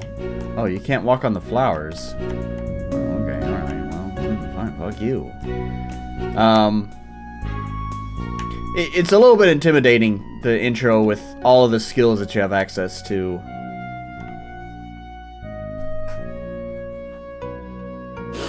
Maybe the title is literal.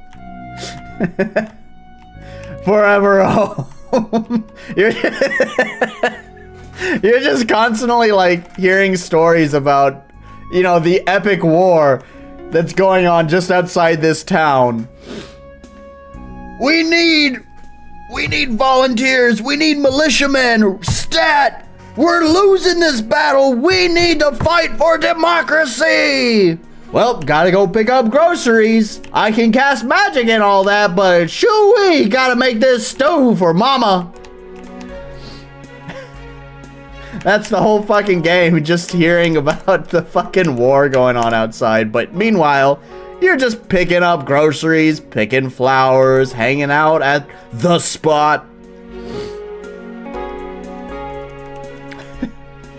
It doesn't tell shit about me.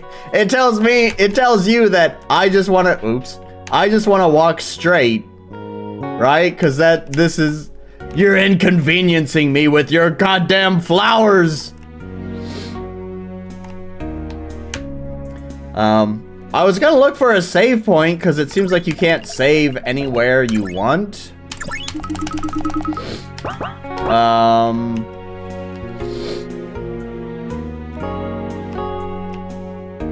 No, this town's a little bit bigger than I thought. Maybe it's at the end. That's the standard, right? Oh, that's glowing. Maybe that's where you... Yeah. Oh, how many saves can you do? It doesn't go as fast as I was hoping. If I press space... I'm sure if we sat here for, I don't know, a few hours, we might be able to get some sort of, what is it? I forgot what it's called.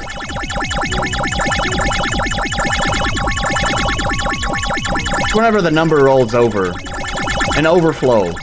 We could cause an overflow error with this, maybe. But it'd probably take maybe a week of doing this. Who's in for it? Who's into this for 1 week? Let's see if we can crash the game by saving. No, that's alright. We're done. This is cool. I know, that's the stream you come for. Watching Nolan press the save button. I suspect not.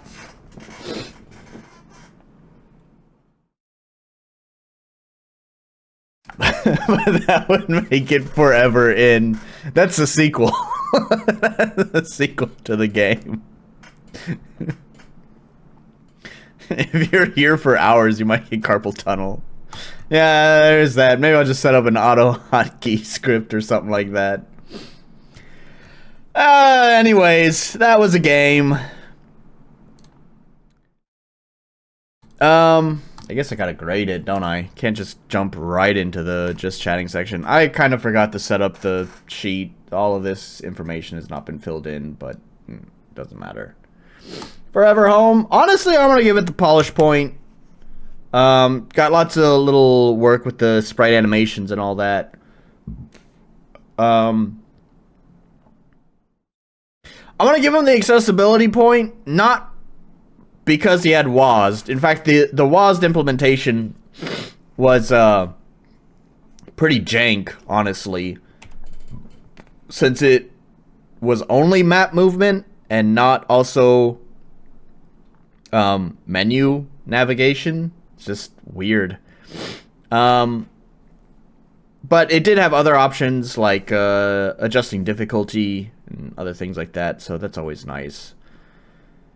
Clarity, I knew where to go, what to do. I almost kind of don't want to take the point away, or I almost don't want to give it the point just because the beginning is a little bit intimidating with all the skills, but You can push through that pretty easily, so no big deal. No word on the balance. Give another point for pre-run. It's not the PACBUT. What was the other P we joked about? I don't even remember now. It doesn't matter.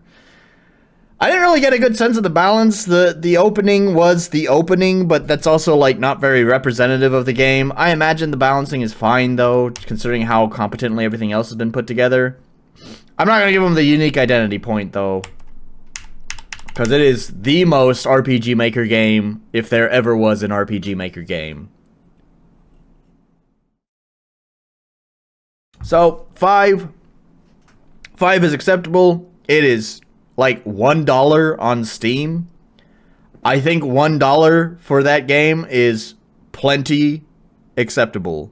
Like, I don't know. I'd say probably even $5 to $10 might be totally reasonable as well. $1 is a fucking steal. The Dome.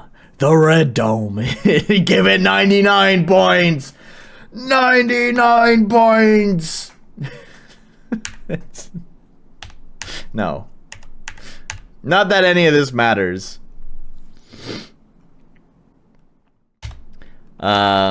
Anyways. There's that. That is a dollar game for sure. Indeed. Let's get a music going. I need to set up the... Oh, why did that disappear? Come back. Oh, I don't know what's going on. Okay, it's being weird. Oh, being weird. Stop being weird. Alright, there we go. I think I can get it set up now.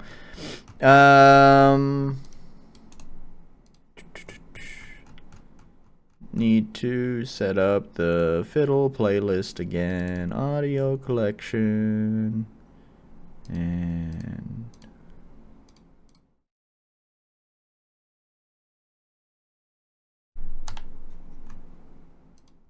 these songs over there.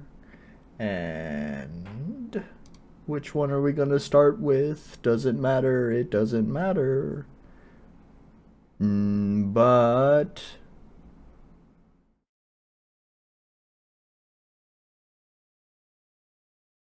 where is it? That one's fine too. We'll start with that one. There we go. Go grab some snacks and maybe a drink. That sounds like a good idea, Alice. Go do that. We're gonna chat for just a moment. What are we chatting about today? I don't remember. I felt like I had something to talk about, but as usual, I tend to forget those kind of things. I do kind of want to talk about my stream last week with Ernest. It was a lot of fun. I enjoyed chatting with Ernest about his game, Pry Into the Void. The one thing is that maybe I got a little too drunk, and I also didn't do a very good job at directing the interview. My bad. I did tell him that, you know, don't treat it like too serious of an interview. Just let things flow naturally, and boy, did that happen. That definitely happened a little bit more than I expected. So yeah, I don't know. He is interested about, you know, doing another one of these chats again, so maybe in the future we'll try again and maybe try to keep the discussion a little bit more directed, and see if we have a better discussion. I would be interested to do more. What's the name of the Alien movie fan-made RPG game? It had a face hugger, etc. I can't remember its name. I would not know, so I cannot help you with that. The last stream was cool. Well, I'm glad you liked it. I had fun, that's for sure. I don't know how entertaining it was to the other people who were watching. You know, I feel like I had a duty, and my duty was to interview this man about his game and about getting published, and instead we talked about other stuff. We talked about not that. I mean, we talked about it for like, I don't know, maybe 5 minutes out of the 4-hour stream, so, you know. I want to do more interviews like that as well, though, so, you know, it's just practice, right? I think the Max Red Trigger interview that I did, the first one that I did, I think that one went pretty well. But I think there wasn't as good of just natural friendly chemistry between Max and I. It was a pretty just kind of like a very professional kind of professional with some friendliness, friendly professionalism, I guess you'd say. I have one. We just didn't really stick to it. I did it for both Max and Ernest. I always let them pre-screen the questions so that way they know what kind of questions I might be asking, so they don't, you know, there's no awkward situations or anything like that. And I try to block out the questions as well in a sensible order. So, I mean, it's there. It really is there. It's just that I never really dragged it back on track. So, anyways, it was only the second interview I've done like that. I'd like to do more, like I said. I don't know who or when that'll be. I think it'd almost been like 6 months since I had the interview with Max. And then, so, you know, it's talking like half a year between these interview kind of things. I don't know if it's going to be that rare. I would love to do it a little bit more consistently than that. Maybe kind of like every other month kind of thing. But who knows? It also depends on who I can get a hold of. I want to talk to interesting people, and not that you guys are not interesting, but I also want to talk to people who, I don't know, have some sort of value or experience that us tiny little devs might be able to learn from. Which is why I wanted to interview Ernest, because he's getting published, and he's a single developer. He's basically like us, but he found a publisher. And it's not one of those shitty scam publishers like fucking whatever Indenara's fucking publishing group is. No interviews for RM devs at all. That's not true. But there's gotta be an RM dev that has something that is interesting that we can learn from about them. Like, if it was an RM dev who had finished a game and had found success with their game, then yeah, they might be interesting to talk to. Of course, also, if depending on how successful they are, they may see my channel has 800 subscribers and it's like, well, that's not really worth my time. I'm just winging it, you don't want my viewpoint. Yeah, exactly.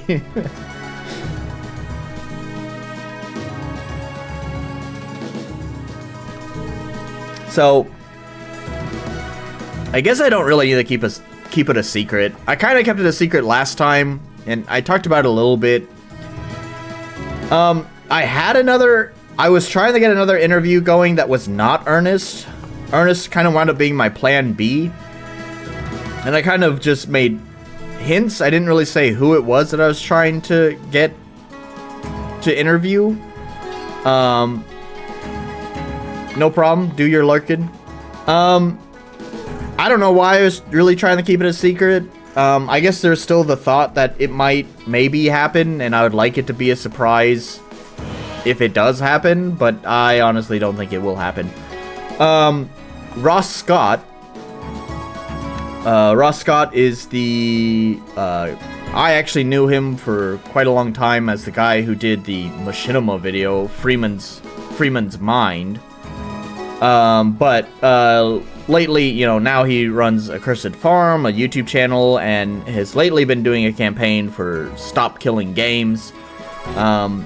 In his Stop Killing Games video announcement, he basically said, if anyone has a platform at all, send him an email and he'll see about trying to set up an interview.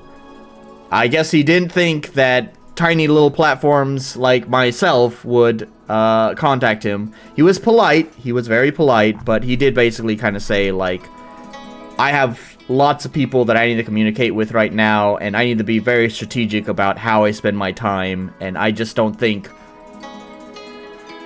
a channel with 800 subscribers and about 100, 150 views per video is really valuable for this campaign. So, understandable, no problem. He said maybe, and this is probably him just being polite, but he did say maybe when things kind of start cooling down on the Stop Killing Games front, he may get back with me on that, but for right now, that's not happening. So, I don't know how, but Ernest saw my video that I had made on his game, and he left a really nice comment on that video, and I said, hey man, you want to chat? So that's how it went.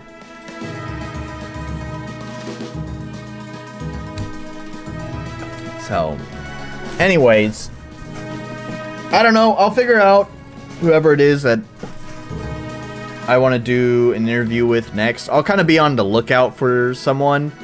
I don't know when it'll be, I don't know who it'll be, but I guess I'm putting it out there. I guess for you guys, if you guys think that you got something that you want to tell everyone about, that you think is something we can learn from, let me know. I can't promise you that I will agree to it, but doesn't ever hurt to ask, right? So feel free to just send me an email or whatever, contact me on Discord, or however you want to get in contact with me, and I don't know, maybe we'll do it, maybe we won't. Anyways, so I think that's pretty much everything that I wanted to do the just chatting about section, probably. So I guess we can move on to the next game, which is, I think, an MZ game. So hopefully we don't have OBS problems. I'd be into it, but I don't know what to talk about. Yeah.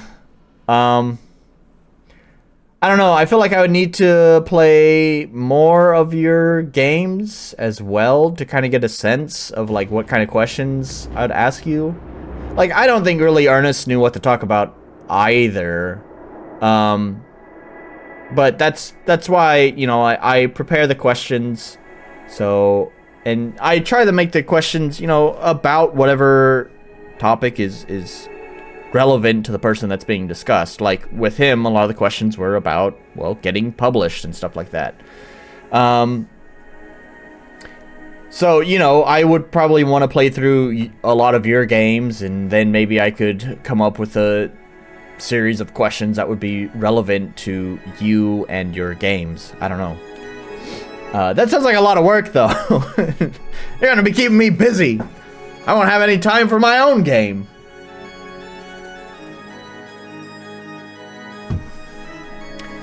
Anyways.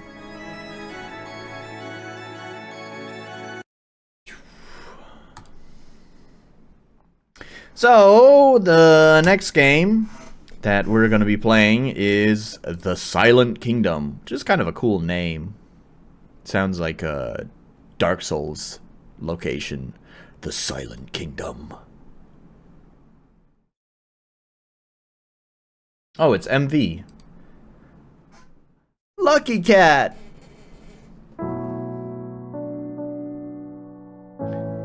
That looks like some Kingdom Hearts shit right there.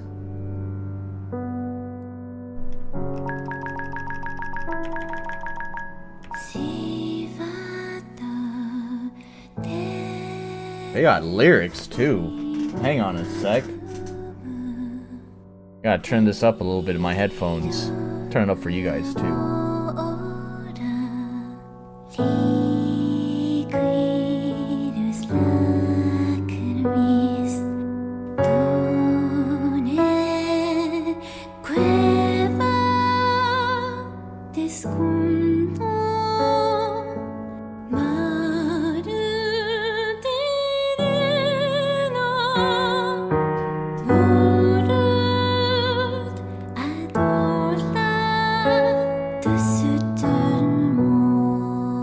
Are they doing the near thing, or are they...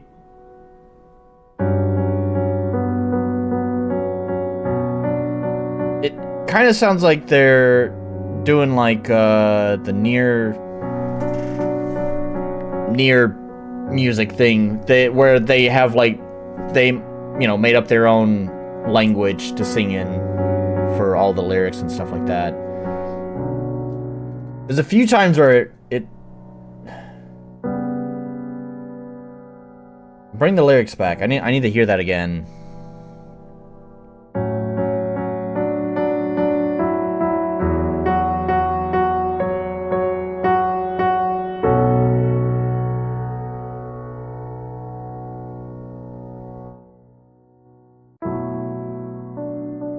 Played the demo a couple of years ago. Well, it was Mr. Windrider who had recommended that I play this game, actually.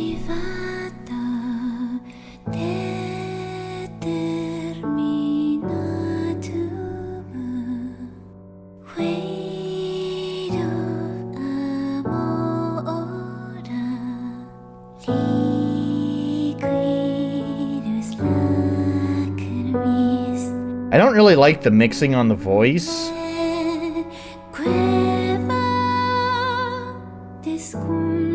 Kind of splitting hairs on this. It'd be fine for, I'd say, your average listener.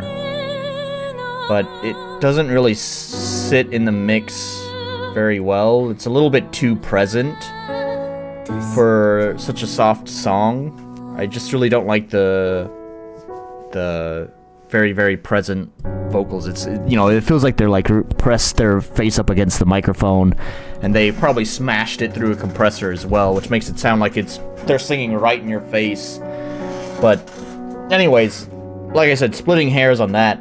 I don't know what they're singing in though. They could have done the Simlish, as Wrath says. They could have done Simlish, or maybe they or maybe it's a different language that I just don't recognize. Anyways, interesting. Yeah, you're about to say it was very in front of the piano. Yeah. Yeah, I don't really like the mix on it, but whatever.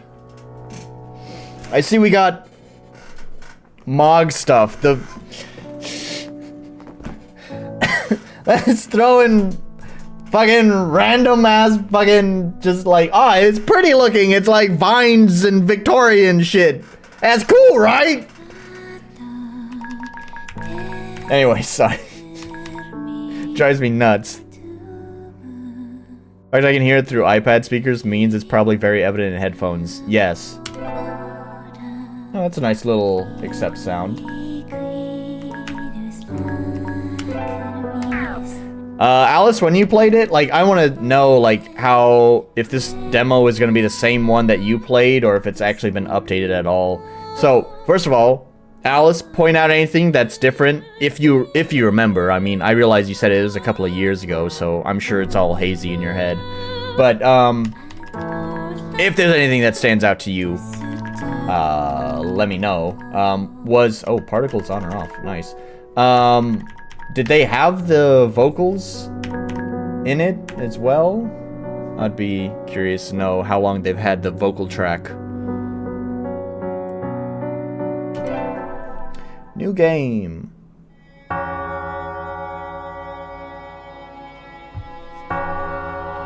I'm also interested in seeing if anything changed. Well, let's find out together. Hear me, you who looked upon the world with defiant arrogance, and as a mortal believed yourself above the divine weaving. I'm taking from you your suns and moons, no longer shall the stars shine for you, but the twilight of a kingdom is gentle calm, like the kindness of deaths. For such is my benevolence and my love.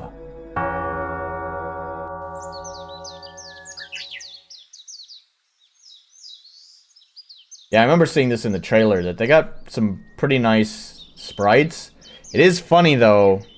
It's kind of like the more detail that you have in the sprites, the more awkward the 3 frames begin to look. I think we discovered this a little while back a couple of streams ago when I played that Korean visual novel where they had like really detailed sprites, but there were still 3 frames. And it's just like the more detail you add, the more jarring 3 frames looks.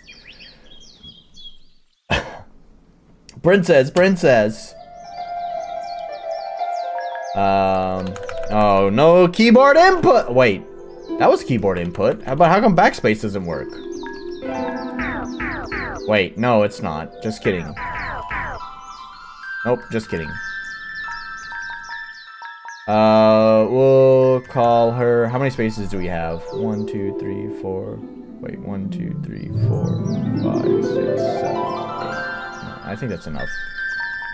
Alright, you know what? I'll abbreviate it, of course. That's the best way. Oh, I like how the S is smashed into the M.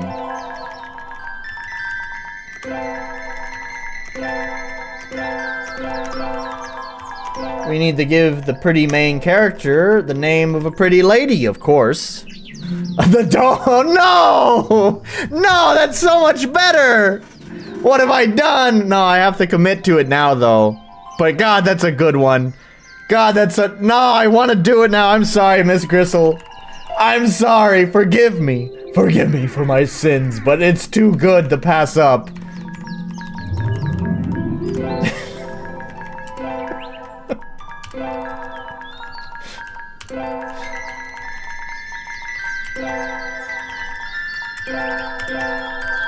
The dome. It's too late. You can't go back on it now, Wrath.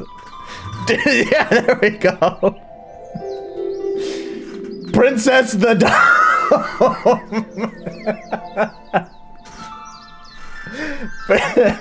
Princess the Dome, wake up. Your kingdom has awakened by the goddess's grace, and so must you. Everything starts with Denise's voice. The kingdom begins to fill with light, and I wake up in my bedroom a little disoriented. Just a bit longer. The dame is now the dome. I love y'all. This is so stupid. By the goddess, how can you be so lazy? Come on, do you need to put quotes around it? We know it's a quote. That's kind of... I'm splitting hairs, I know, but... Man. How dare you patronize me with your quotation marks? Your quotation marks. It sounds like everyone's sarcastic. Come on, today's a special day, Dome.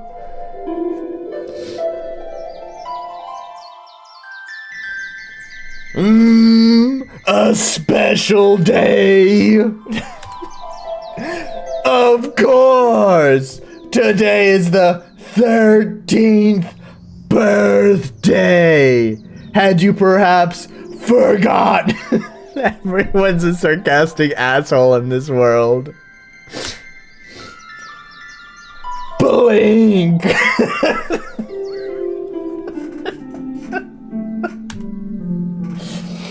I like that. Oh, they have the little mouth movements. Anyways, didn't I turn 13? Oh dear. Oh, sorry. I need to finish reading that sentence. Didn't I turn 13 quite a few years ago?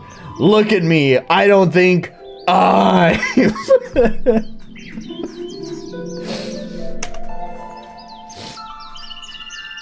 What nonsense are you speaking of?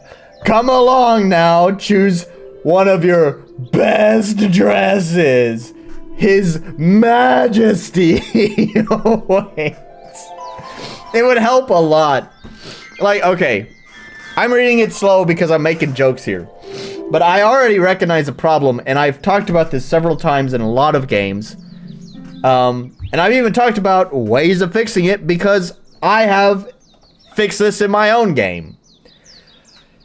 It's hard to tell who the fuck is talking.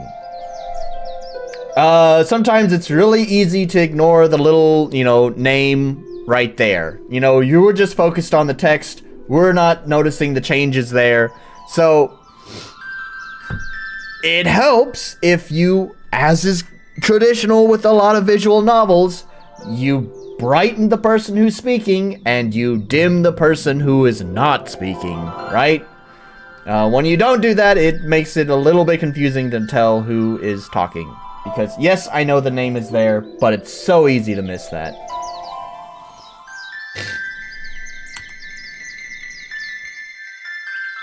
Oh, you always say that you prefer getting dressed on your own. But if you need any help...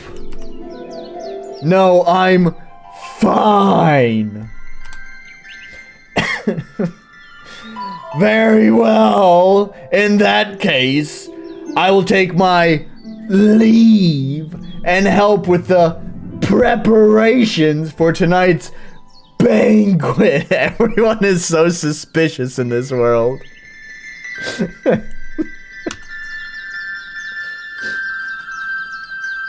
It's not every day that a princess has a birthday.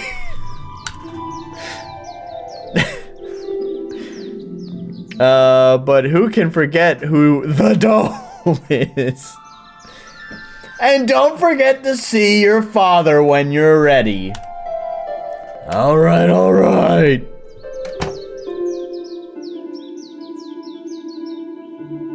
Phew, peace at last. Denise has spent her life taking care of me. I hold her in very high regard, but sometimes she can be a bit tiresome.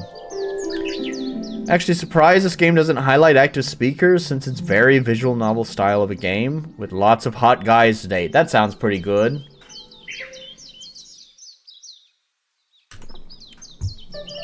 Banquet, huh? The idea sounds strange to me. Move around with there. No, that's not true. Yeah. The 3 frames is so weird. And the footsteps are way too fast. Can we... Hang on. There's no footstep volume. Okay. It's just so funny. It's like the more polish you put into the game, the more jank starts to stand out, right?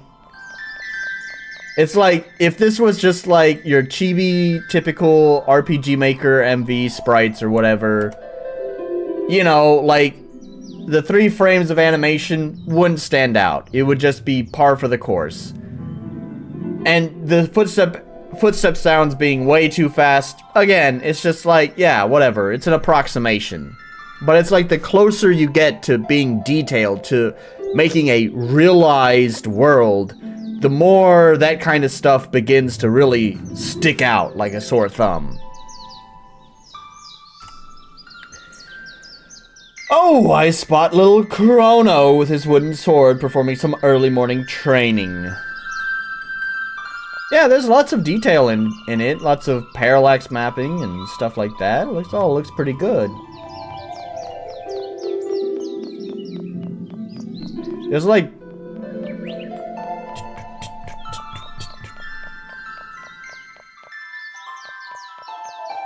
It feels like there's 2 steps for every 1 step as far as the sound effects go. They're really buried in the mix.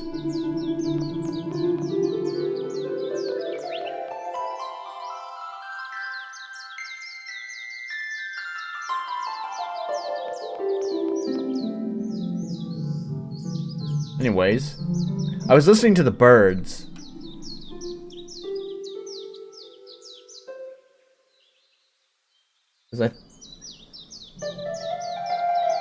I need the music to shut up.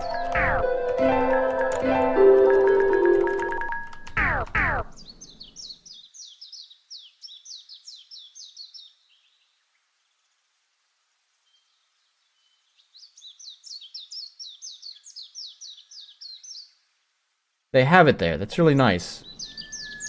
There it is. There it is. Right there. I thought I heard it. Okay. So. That. bird sound. That is a Japanese warbler. I actually, I really like the Japanese warbler. They live like, cause they like the mountains. That's where they normally. That's like their home. So, and I actually live near the mountains, so I hear them like in the morning, just all day long. I think they have like a really beautiful call. So much so that actually, I got some samples of Japanese warblers. I went up to the mountain and just like recorded just the warblers singing in the mountains, so I could use as soundscape in my own game. This means nothing for this game. I like hearing that. Also, the little chirpy chirp sounds like sparrow. What is it? A Eurasian sparrow. I know these fucking birds. I'm not a bird watcher or anything. It's just doing research for like sound stuff in my own game. I've just learned the names of some of these birds and their calls.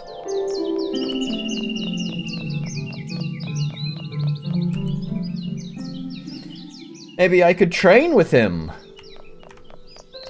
Sure.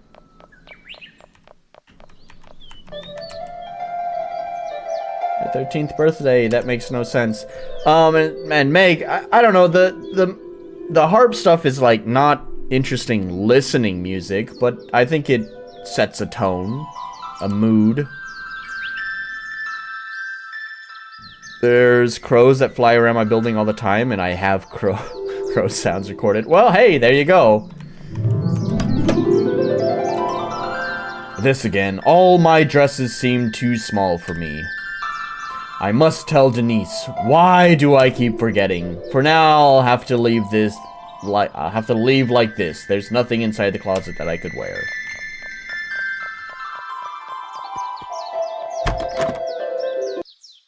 Although right there, when the harp was getting really active, that sounds like me just noodling on my keyboard with the contact library set up. They're there in the morning, and it's nice and quiet for recording. Yeah. Oh, good morning, princess. Do you know where my father is? His Majesty is currently convening with the generals in the war room. I'm afraid he won't allow any interruptions until the meeting is over. There's nothing.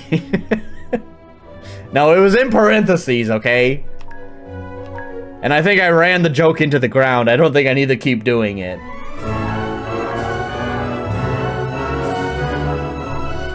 So I'm curious about this music that's playing now. I assume it's some sort of music that has entered public domain, whatever the piece is.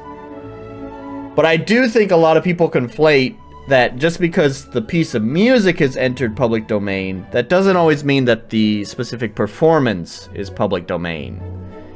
So I wonder if this is a public domain performance.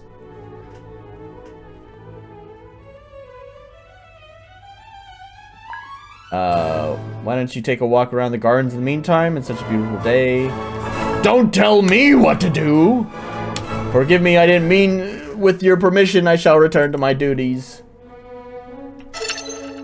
You can walk faster with shift, or just turn always dash on. Then just leave it on.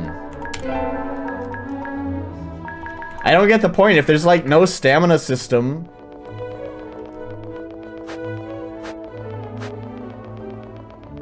Three frames. It's a cute animation. I wish there's more frames to it. My knowledge of classical music is from Looney Tunes. Not gonna lie, it's the same. It's the same for me too.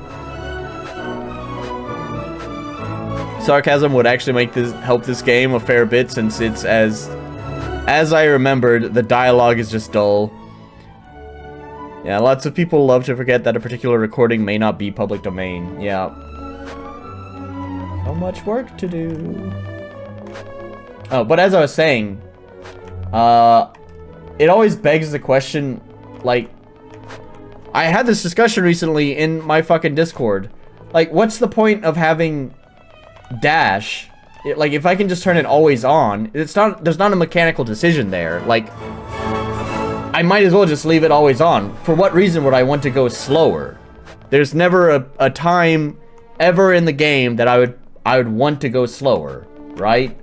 If there is no mechanical decision to it, then just make it the default speed. I know stamina bars are overdone and overused, but at least there's a mechanical reason why sometimes you'd move fast and sometimes you'd move slow. Wait, what did it say? I should have the key in my room. Oh, thank you. I will go back and forth.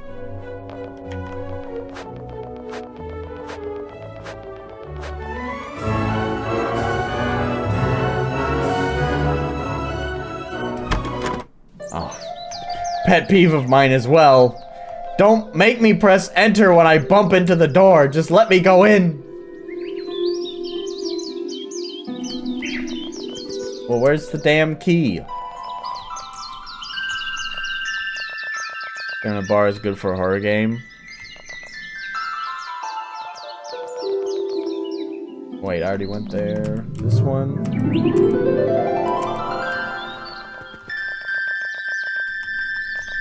Alright. Yeah, this harp needs to chill out. The vibe is that I'm done with the vibe. Alright, fair enough, Alice. You have put a hole in my point. There are those who just want to go slow. Look, I sort of agree, like, in a 3D space, I don't know if there's ever been, like, 2D games where I felt like I need to slow down. But, like, in 3D games, when there's been, like, just well-designed maps, sometimes I feel like just gently nudging the analog stick forward just a little bit to kind of just take it in. So I guess it's not unlikely that maybe there are some people who feel the same way, but, you know, like in 2D spaces. Also, just an observation, there's nothing wrong with this, but all of these are RTP, but have clearly been AI upscaled.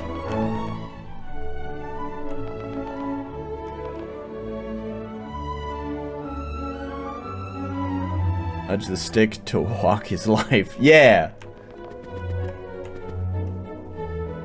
Why is His Majesty convening with the generals on a day of celebration? Do you think the situation with the terrors has worsened? Shh. Just thinking about it frightens me. I've heard stories about terrors that would rob you of your sleep.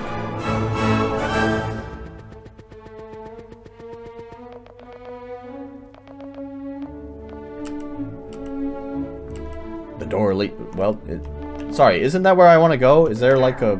I didn't mean to do that. Oh, okay.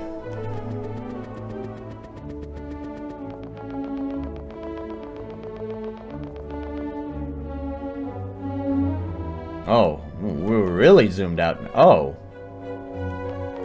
Huh. That's interesting.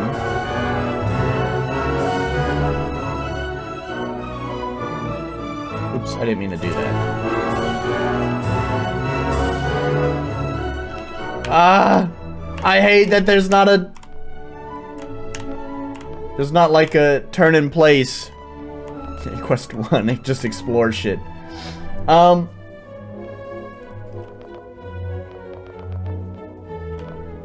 So is it still grid-based? I think it is. Yeah. So, yeah, that's interesting. That's an interesting way of creating that effect. So it's like, it's not zoomed in. It's that everything here is bigger. Which, of course, makes it look like everything's zoomed in. That's neat. That's a nice way of handling that, but also sounds like a lot of work. I'll just use my zoom plugins and things might get pixely, but that's fine.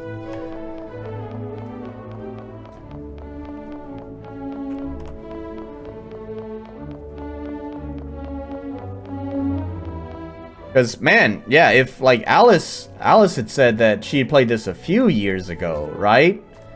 I do believe on the store page, and remind me to check this, because this is one of those things I'm sure I'll forget.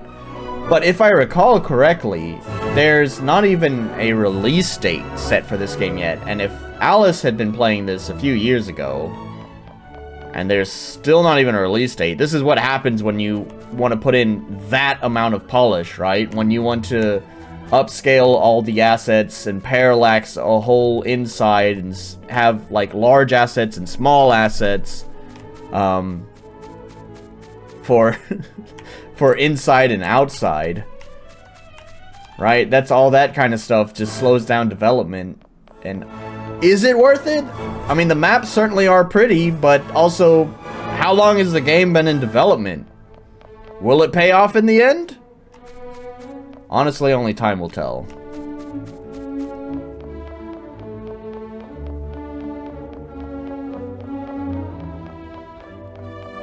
So far, it looks just like I remembered. Honestly, not sure if this game's ever gonna get finished. Yeah, and considering the kind of detail that they're putting into the maps, again, they're very pretty, that's for sure. Not gonna deny that, but I just wonder if it's, paying off. Is it paying the dividends they think it is? Wait, what happened there? Actually, this whole thing, hang on. Gosh, running feels... Is this really running? It feels... Oh, no. Oops. It feels slow. What? This whole thing is like a fucking mind trip here. We're heading south. And then we come out heading east. And then we head east. And now we're heading north. What the fuck happened? Look, I understand sometimes you kind of like, because of RPG Maker's perspective, like, you may want to design, because of how the assets are set up, you really want to design the map with the, like, a pressing northward or upward in the map. So that way all of the assets align with, you know, the way that you want to design the level. I understand this because I had that problem in my own game. You head south, and then I need the level to be facing north just because of the default perspective of RPG Maker. It's just that things would not make sense. But man, at least like flipping it to the opposite direction makes some sense. But like 3 times in a row, and I didn't see any good reason for doing that. Like, tell me one reason why this map cannot be going north to south. Like, maybe you want the tree line to like cover the character like that? But no, I just don't get it. Also, that was a terrible loop in the music.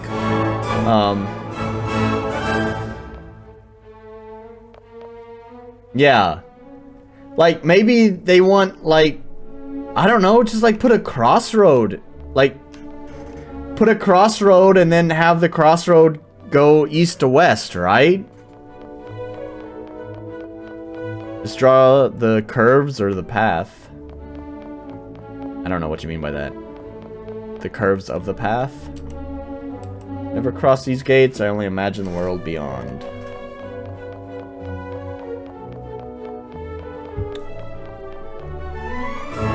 Oh my god.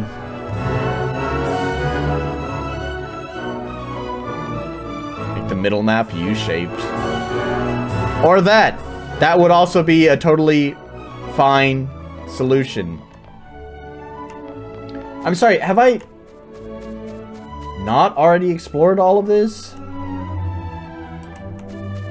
Okay, bitch. What if I wanted to go that way? I guess I can't do the hedge maze. Do I have to talk to everyone? Did I miss somewhere? Surely I missed a direction to go, right? Oh, maybe I need to talk to this boy, because I remember her saying up at the top. To me, it stands out that the parallax is not consistent with what north is. Oh, the music just stops. Okay. You seem so vigorous this morning.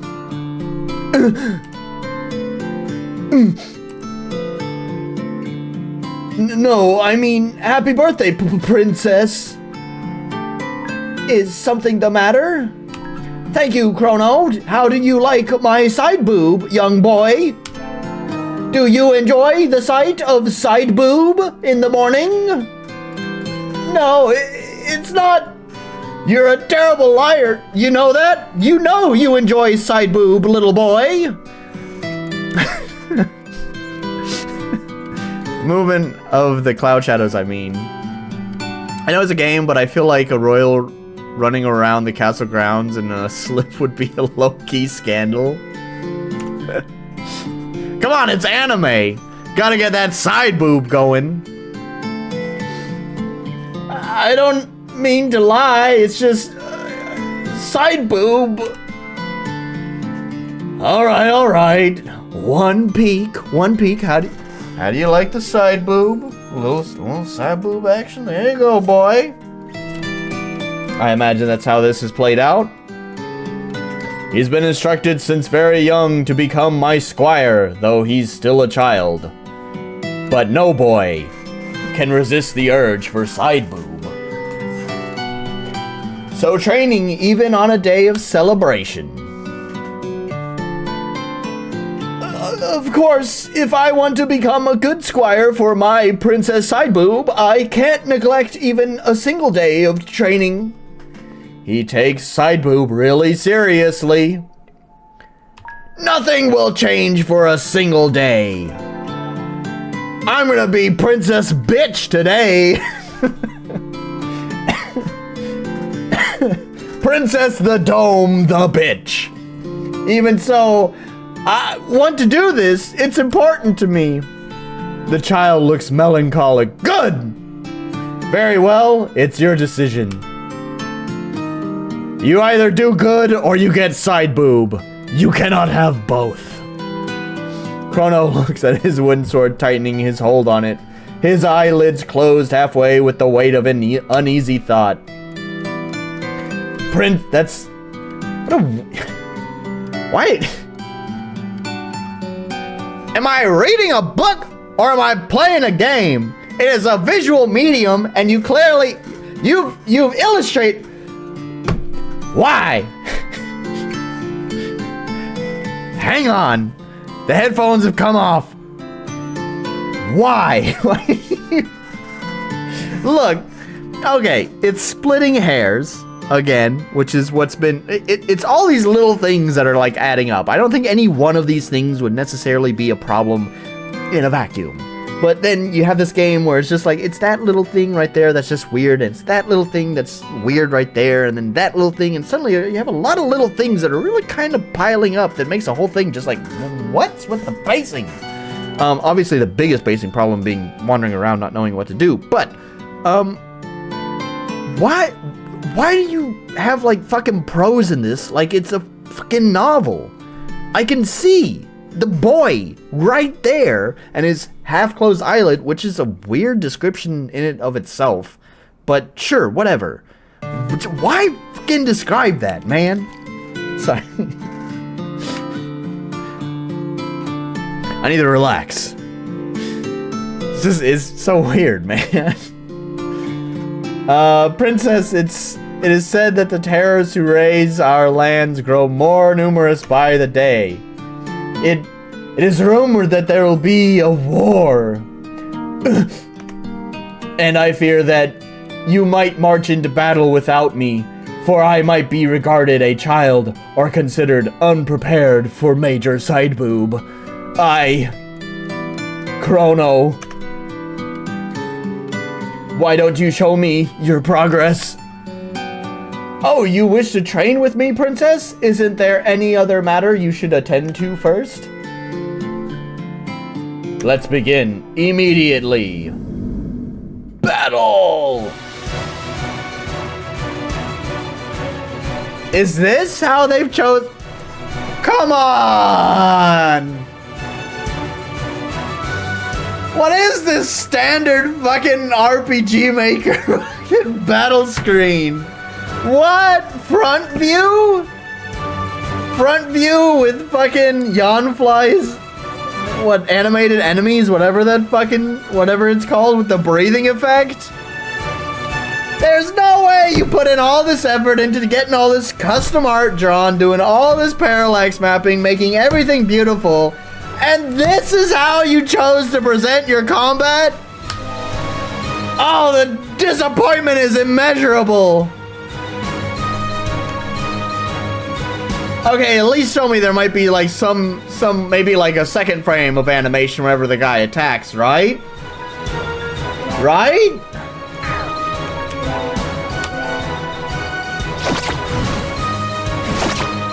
No!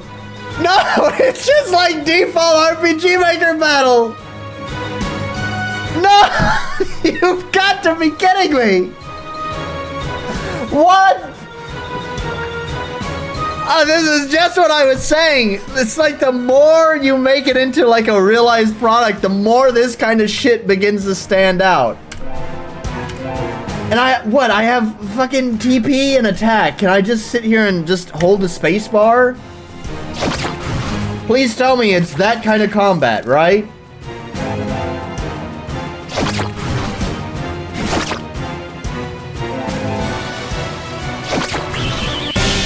Yeah, just hold spacebar. This is good. I think a battle background would spruce up the scene. I mean, I don't know if that... it would definitely improve things a little bit, but the combat is still just your really basic RPG Maker combat.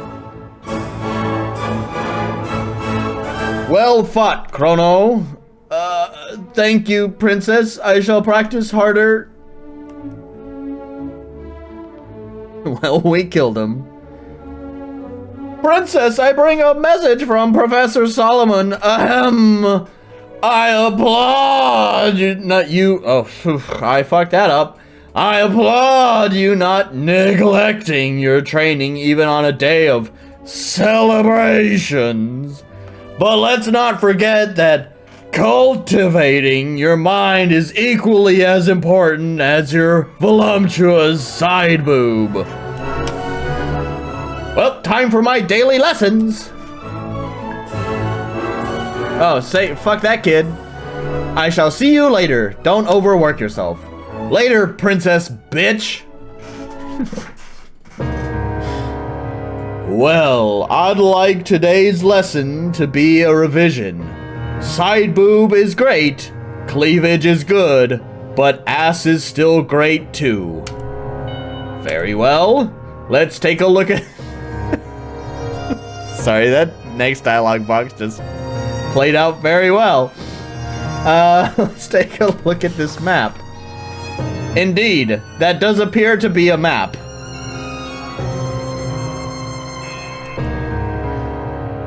What would you like to review, Princess? I don't give a shit. Very well, Princess, that will be all for today. Hello, Grey Rose Revolution. Nice to have you here.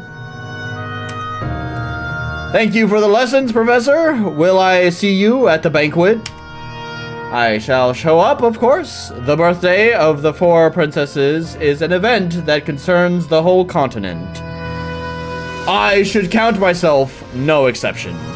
This is a perfectly fine side boob. I mean game. Until this evening, then.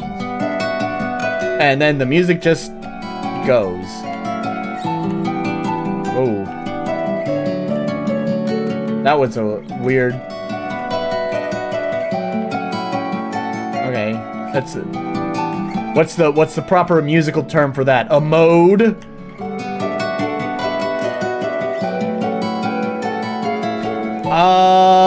Gray, I'm doing all right. Got a got a shot of sake and a beer in me, and I'm feeling pretty good. I don't want to read any books. No, thank you.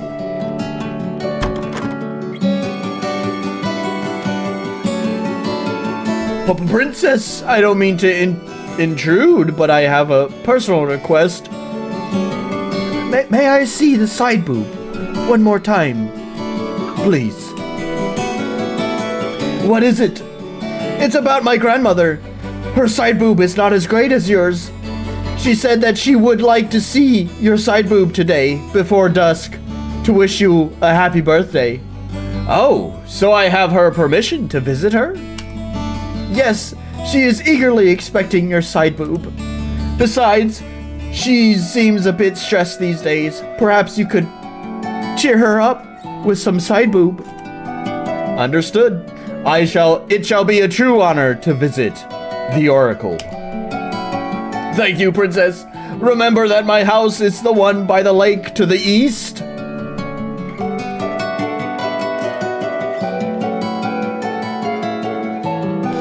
Challenge, try not to make this harp part great fairy. That's what it is, but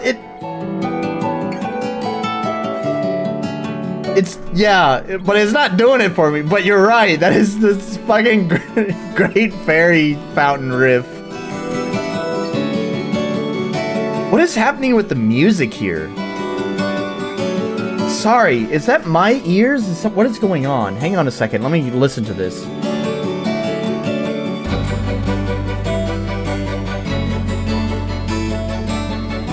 Can you hear that? Is that just on my end? It's like crackly. It's like, it kind of feels like they stretched it to slow it down.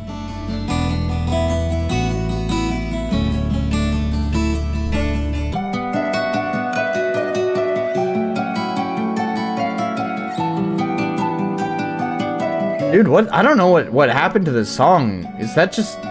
Sometimes fucking complete audio just wants to bug out, so sometimes it's just on my end.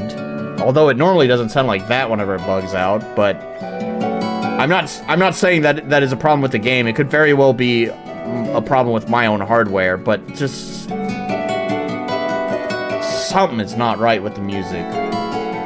What I'm hearing right now.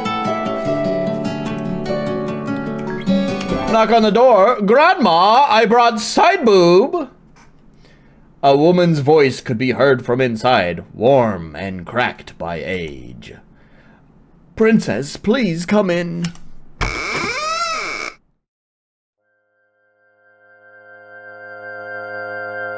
Please come closer and let these tired eyes take a good look at your side boob. I'm sure your side boob looks beautiful today.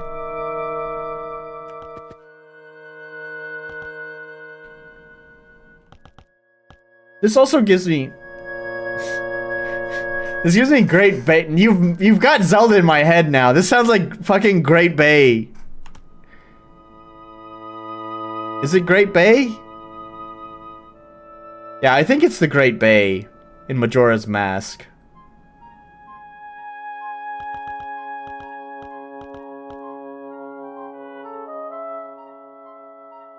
And then the... What is that? Oboe? And bassoon that they got going? Kind of reminds me of Wind Waker.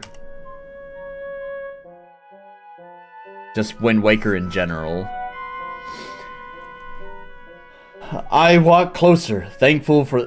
Why are you telling me? I know. As the Oracle and one whom has served the crown for several generations, it is her duty to live isolated away from all possible interruptions. Only her grandson Chrono and my father the king are permitted daily contact with her. For the rest of us, it's usually forbidden.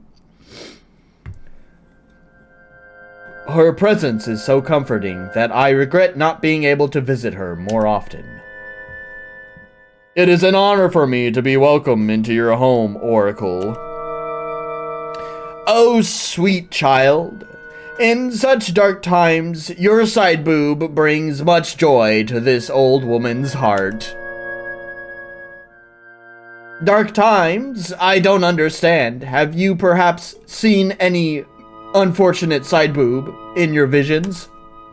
I wish that I could share them with you, little one, but you know that such things are for R18 only and must require age verification. Only the king may consult with me regarding my visions, and yet the king has grown deaf ever since that woman has come to sit by his side. I have tried to warn him, but he does not listen, for she has awesome side boob. She does not listen. Oh, he does not listen. I shall speak to him. I will let him know that he must visit you with haste. Oh, sweet child, though you are no longer much of a child now, are you? How old did you say you turned today? I smile weakly. You don't need to tell me. It seems 13. We need a side boob counter for this stream. I'm the king at running jokes into the ground. I find one joke and I latch onto it, and then I keep repeating it until everyone is absolutely sick of it.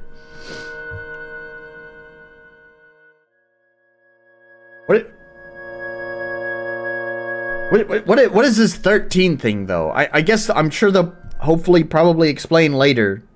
I don't think she's actually 13. I assume there's no 13-year-old that I know that has been blessed with such awesome side boob. But, I mean, there's a reference to it earlier, but then she also said, I turned 13 a long time ago or something like that. I don't know.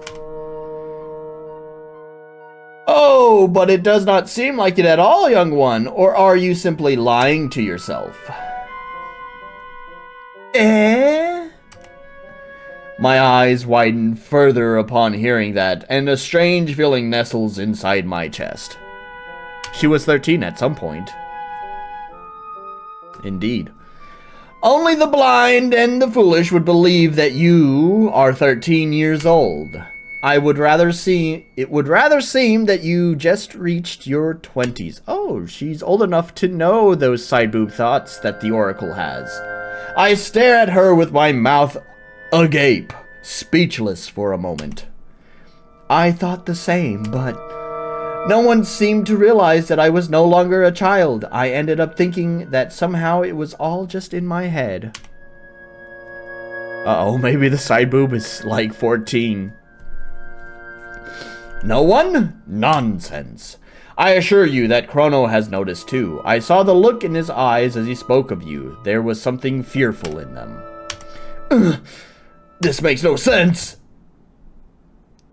I hate this so much. The game story had a nice premise about cursed princesses, but it kind of wasted it with all the pointless dawdling. And the pace breaking, like this is a look, if you want to write a fucking novel, go write a novel. You can do it. No one's stopping you. I feel like it's like Hideo Kojima. It's like, why are you making games? Just go make a fucking movie, man. Why is there so much text? That's what I'm asking.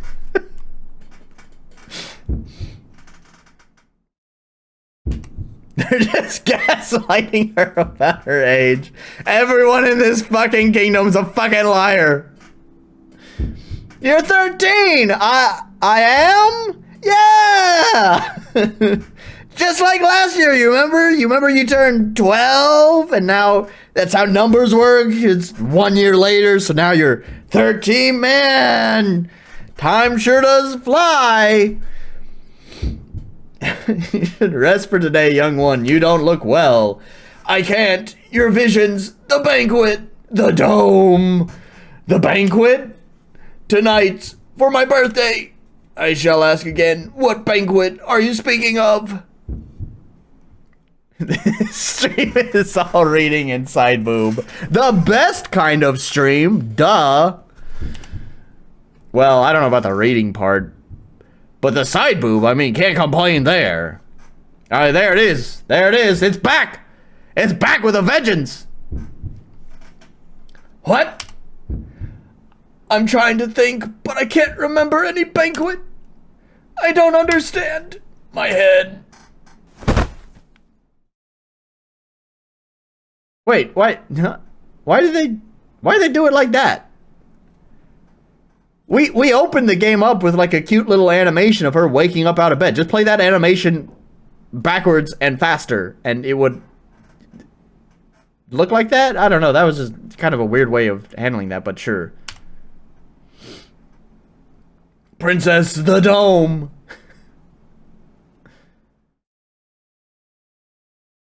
Suddenly, I find myself before the corridor that leads to the Great Hall. I guess I spaced out. The king wishes to speak with you. You may enter. Let's see. Is the woman that sits next to him, does she also have wicked side boob? Like a puppet whose strings are being guided by unseen... I don't give a shit, man.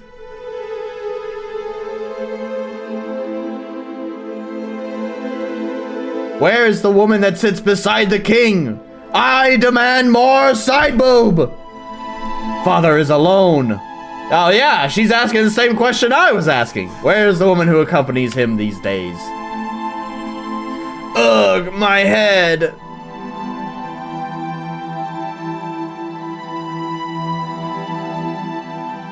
The dome, my dear daughter.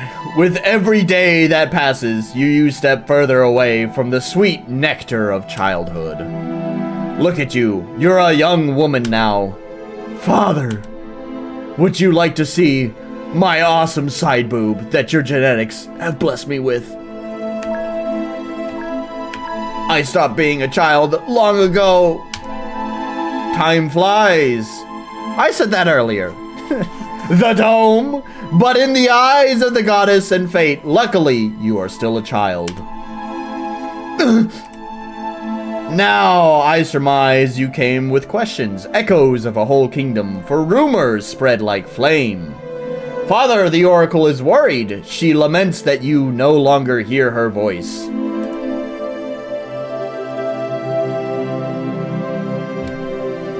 Oh, my dear, the dome. I have heard many things in recent days, far too many. What is happening, Father? You sit a witch at your side and gather your generals.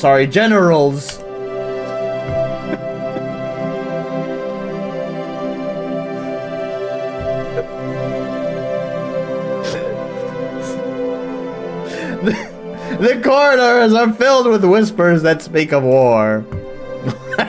Why is her name not the Dome? None is any less true than the other.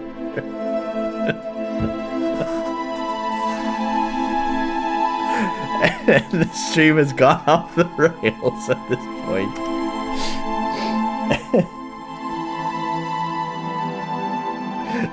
There was a dome in the previous game he played. It wasn't there was a dome. No, there was the dome in the previous game. And it was a beautiful 3D rendering. A full sphere made of probably 12 whole polygons.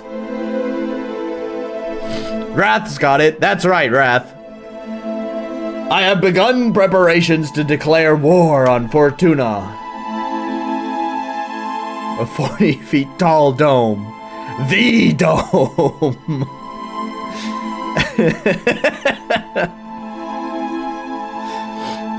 Fortuna? Isn't their king a good friend of yours? He is. He always has been, and I shall ensure that his life is spared.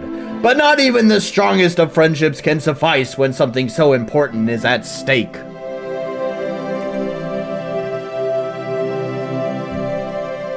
Now I beg you, please do not ask further questions. You are far too young to be learning of the bitter realities of this world. But Father, the dome!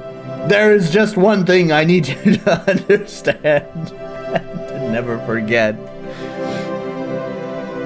That's not how war works. That's how it works in the Silent Kingdom. They're silent about it, don't you get it? Father's normally firm. He's always firm for that side boob.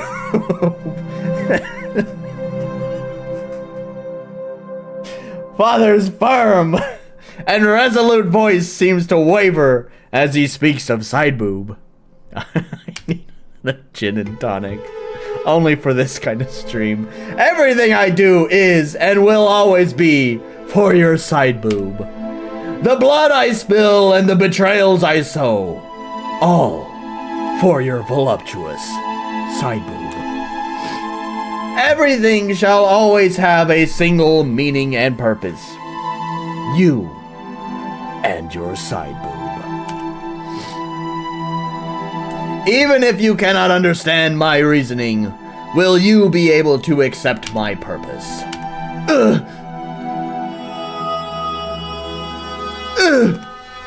Father, what's going on? Hear me, you who looked at the world with defiant arrogance, and as a mortal believed yourself above the divine weaving. I'm taking your suns and moons, no longer shall the stars shine for you. But the twilight of a kingdom is gentle calm, like the... Didn't you already tell me this? For such is my benevolence and my love. Doing a little repetition, huh? Ah, this is like Clockwork City, right? That was a fun Skyrim mod. In fact, I'd recommend playing a Clockwork City over this game, I think. It was such a well-received Skyrim mod that it got a standalone release. But I've heard the standalone release is actually not that great. So just play the Skyrim mod. It's free. Princess, it's been a long day. Denise, my voice is weak. My eyelids heavy. Good night, princess. I'm so tired that I can't even begin to think. The sheets welcome me like a mother's arm, and I just... Good night, princess. I think next week you need to name your character The Side Boob. The twilight of a kingdom is gentle calm. Yeah, we got that repetition going on, huh? This game certainly doesn't give a shit about the player's time. What is it with people thinking that being a good writer means being as verbose as possible? Where are her feet? There are none. They're all like, fuck, what are they called? Enders? I don't know. Zone of the Enders. Jehuti. They are the progenitors of, I forgot what the fuck these mechs are called. These. See? All of them. Everyone. This is eventually, this is the cyberpunk future of this world. When all of them get, augmented into cyborgs. And they become Jehuti. And as I lay on my bed asleep, or perhaps even lifeless, no, you're just talking, I feel someone watching me. How many times have we passed out like this? I mean, she had the headache at the Oracle. I mean, I guess technically we kind of woke up. Does that count? Not really. And then we were in front of Dad's place, and then I guess we passed out there, and now we're back here, so I guess 2 times.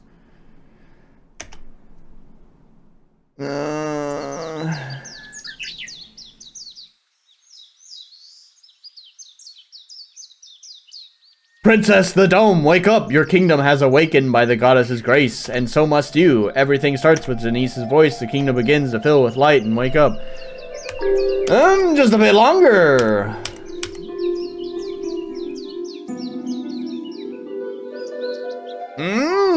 A special day, of course. Today is your 13th birthday. Had you perhaps forgotten? Blink. Again. Didn't I turn... Look at me. What nonsense are you speaking of? Come along now. Choose one of the best dresses. His Majesty's awaits. The Dome needs to get that checked out, though. I think so. I think we're stuck in some sort of time loop, some sort of Groundhog's Day kind of thing, like I was saying, a Clockwork City. No, I'm fine, very well. In that case, I shall take my leave and help with preparation for tonight's banquet. It's not every day that a princess has a birthday.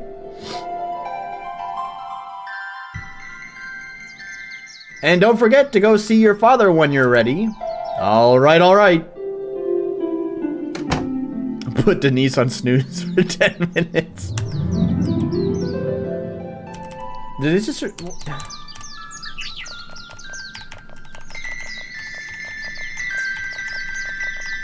I don't know.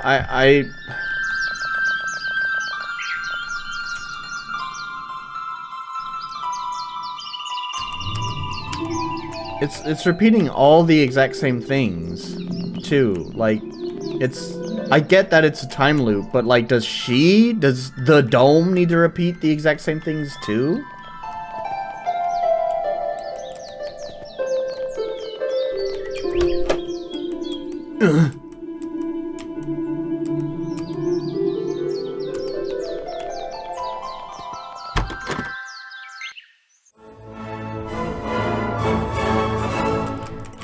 Good, it's the princess. Do you know where my father is? His Majesty is currently convening with the generals in the war hall. I'm afraid he won't allow any interruptions until the meeting is over. Why don't you take a walk? Okay.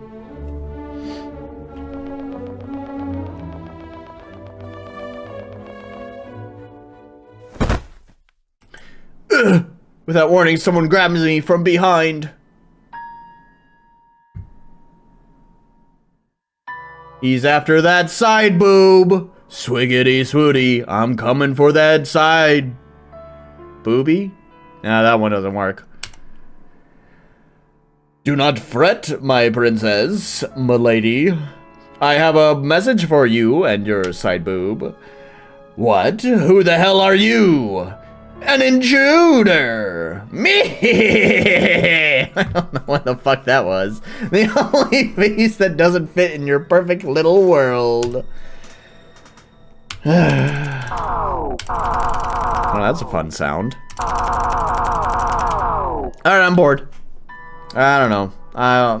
Let's find out. I want to quit, but let's find out what's after this scene. Free myself! He moves away, keeping his distance this time. Now he's looking at me with a shadow smile, a hand over his pained wrist. Well, aren't you feisty? Be thankful that I haven't called the guards yet. Speak now, I'll listen to what you have to say, but know that you shall not touch me again. The stranger stands up straight. Okay. Okay. You're trapped, princess. This castle is your prison. You cannot leave it, nor can you even reach tomorrow. Every day you live is merely an echo of the ones you have lived time and time again before. Heh, and perhaps this is why you seem so full of anger and frustration. So full of disdain towards your loyal little subjects. You might be right, although the hair color's wrong. Yeah, Melvin's onto the same thing too. It's funny, I can skip all the parentheses and like the dialogue flows exactly the same. There's literally nothing is lost by just cutting out the parenthetical notes. They do not need to be there. It is just dumb. If you want to write a book, go write a book. What do you even know about this castle or about me? Okay. I know everything you do not. And I wish to show you it all, but it can't be here, nor can it be now. Time is running out. When? I shall find you after today's lesson. Be patient, my princess.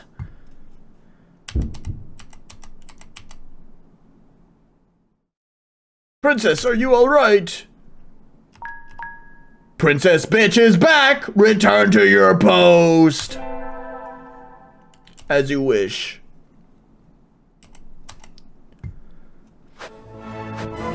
Okay, we're done with that scene. I'm done with this game.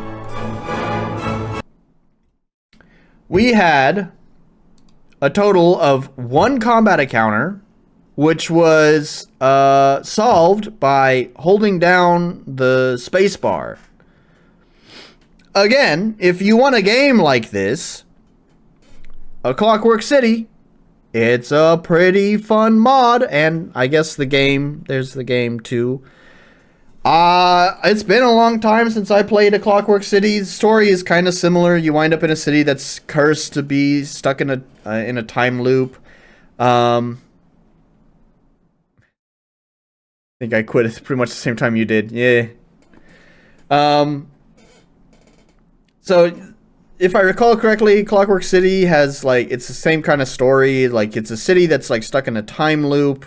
You, like, come across the city, and you have to figure out what's going on. They have, like, some sort of gods that, like, punish. It's kind of interesting. Like, any sort of crime, the god is always watching. So, no matter where you are, this is relevant for Skyrim. I don't know how this plays out in, in the standalone version. I mean, I'm sure it's the same, but I guess what made it interesting, it being in Skyrim, was that literally any crime you do does get punished, even if no one's around.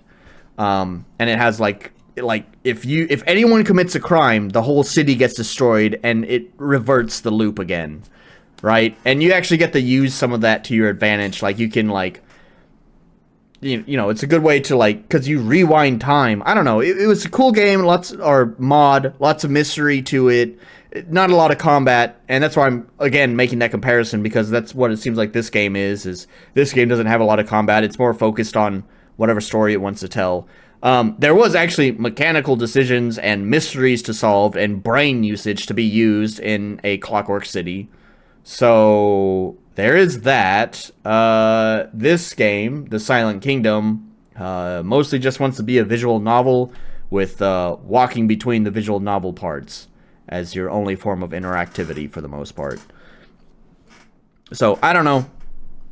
Just to bring up that game so many times, it's just playing it, it's just like it popped in my head, and just kind of immediately I was just thinking, like, oh yeah, that was actually a fun mod, wasn't it? And it's free as long as you own a version of Skyrim, but let's face it, we all own at least 7 copies of Skyrim, so pretty much that means it's free.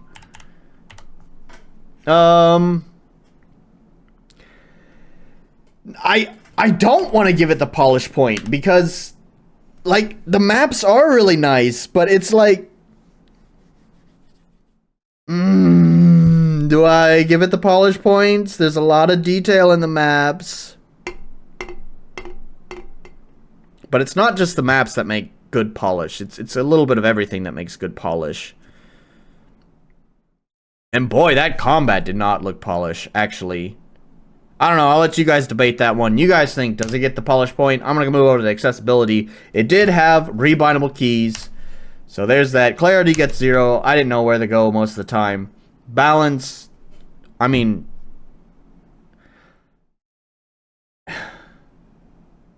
see, I don't know. I mean, when we're talking in the vein of combat, no, because it was just hold spacebar.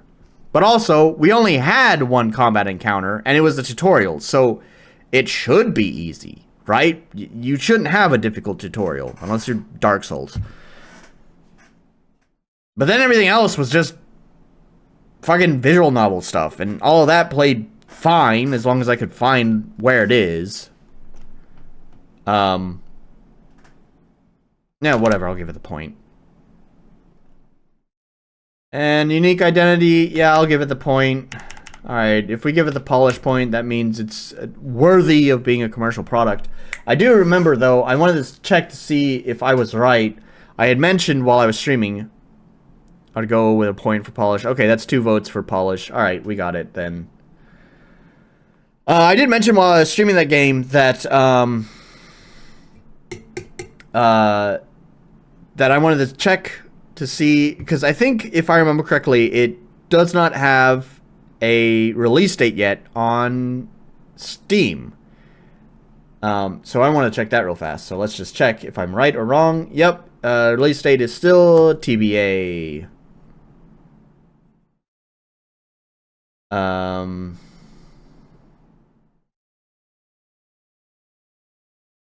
Yep.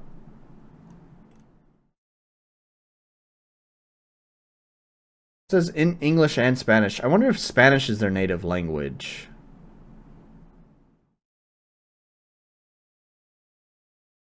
PACBUTs? Starting... Oh, for side boob? Give it a... Oh, yeah, Melvin. I missed what Melvin said. Give it a point for side boob.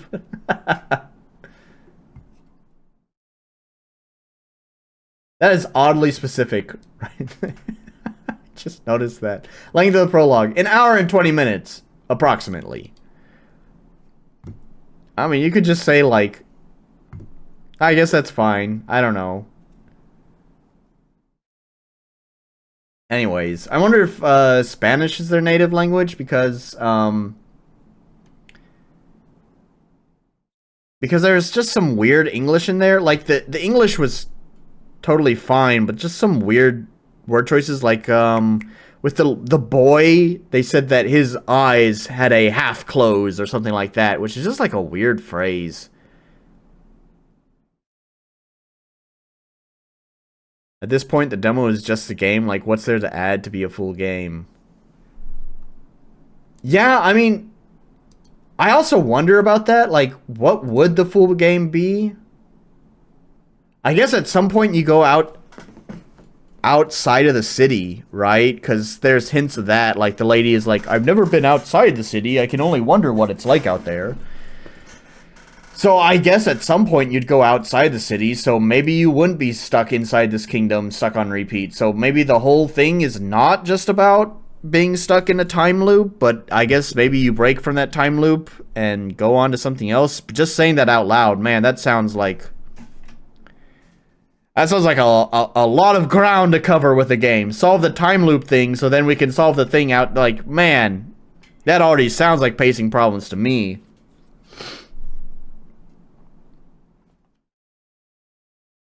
Unless we assume that going outside of the city is like the end of the game. I was just saying I was saying it sounds like a pacing problem to me because I was kind of assuming that there would be even more game to be played after you left the city.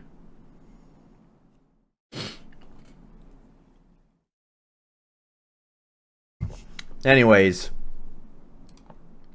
Well, according to PACBUT, it's not my kind of game, but according to this score, it's worth it. If it ever gets finished and put on sale, that is.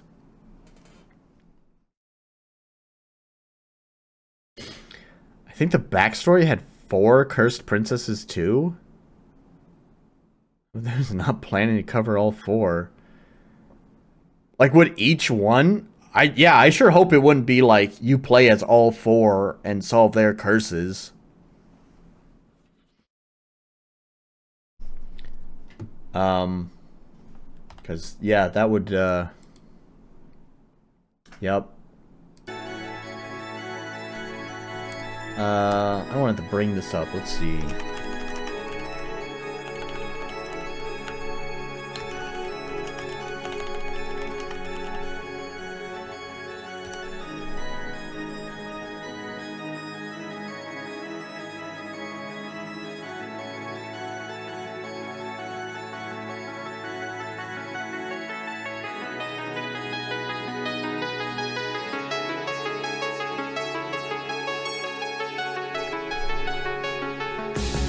Is it not called the Clockwork City? Well, dang it.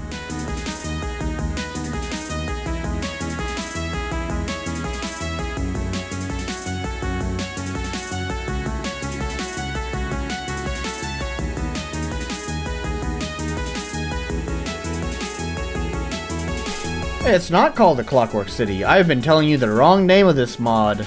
I wanted to bring it up. Fuck me, I can't remember what this mod is called. It's really... It's a really cool mod. And obviously, like I said, I kept talking about it too. Because that game reminded me of it. But it's been a while since I played it, and I guess I've just completely forgotten what it's called. You can leave the city and get a minimum wage job and cheap apartment. Woo boy!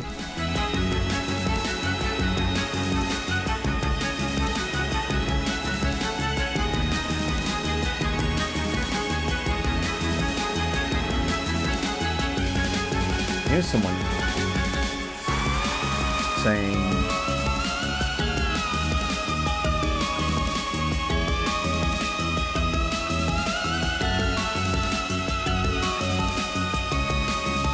Maybe it's Forgotten City.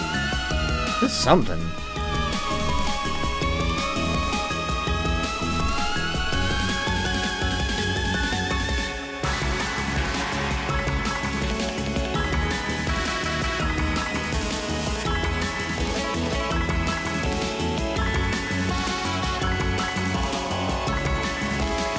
Yeah, okay, I think it's the Forgotten City. Yeah, no problem. See you around, Warzak.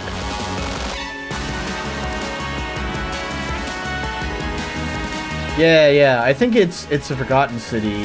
Kind of just glancing through this, not leaving you guys with dead silence here. So I'm not really reading this, I'm just kind of flipping through it. But it's a murder mystery about an ancient underground city. Yeah. That sounds right. Yeah, here we go. So I think this is it. So here we go. So it's the Forgotten City. My bad. So there is, like I said, there is a standalone version of the game, I do believe. Because the mod was so popular, they even tout it down here, like it won awards for its writing. So like it was like really popular, so they actually made a standalone game.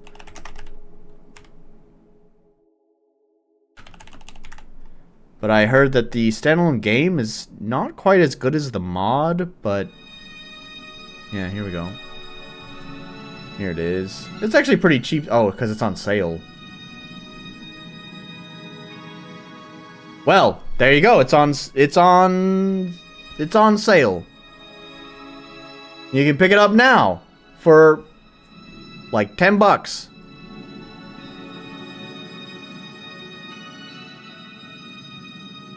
See, and it's right there. Forgotten City is a narrative-driven time loop adventure in ancient Rome.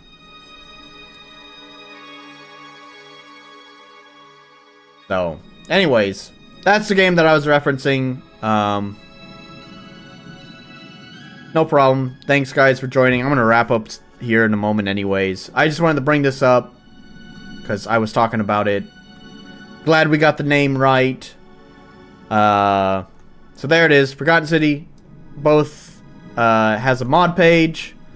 If you have Skyrim, there's that. And then there's also the standalone game. So there we go. That's everything. So, anyways, thanks all of you guys for joining another one of these streams.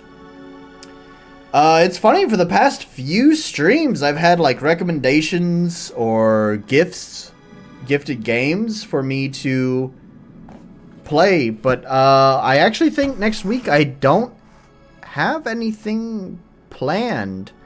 I did have someone reach out to me asking if I'd play their game. So I will maybe take a look at it and see if it's interesting. So I might have a game for me to play, one game for me to play next week, but then I'll have to go back to finding games again on my own. Oh, it's so weird. Maybe I'll play the Forgotten City. So, anyways, we'll figure it out. I should be here next weekend, probably. You never know. But until then, thank you guys for joining another stream. Had a fun time with Side Boob and the Dome. And I guess I'll see you in the next one.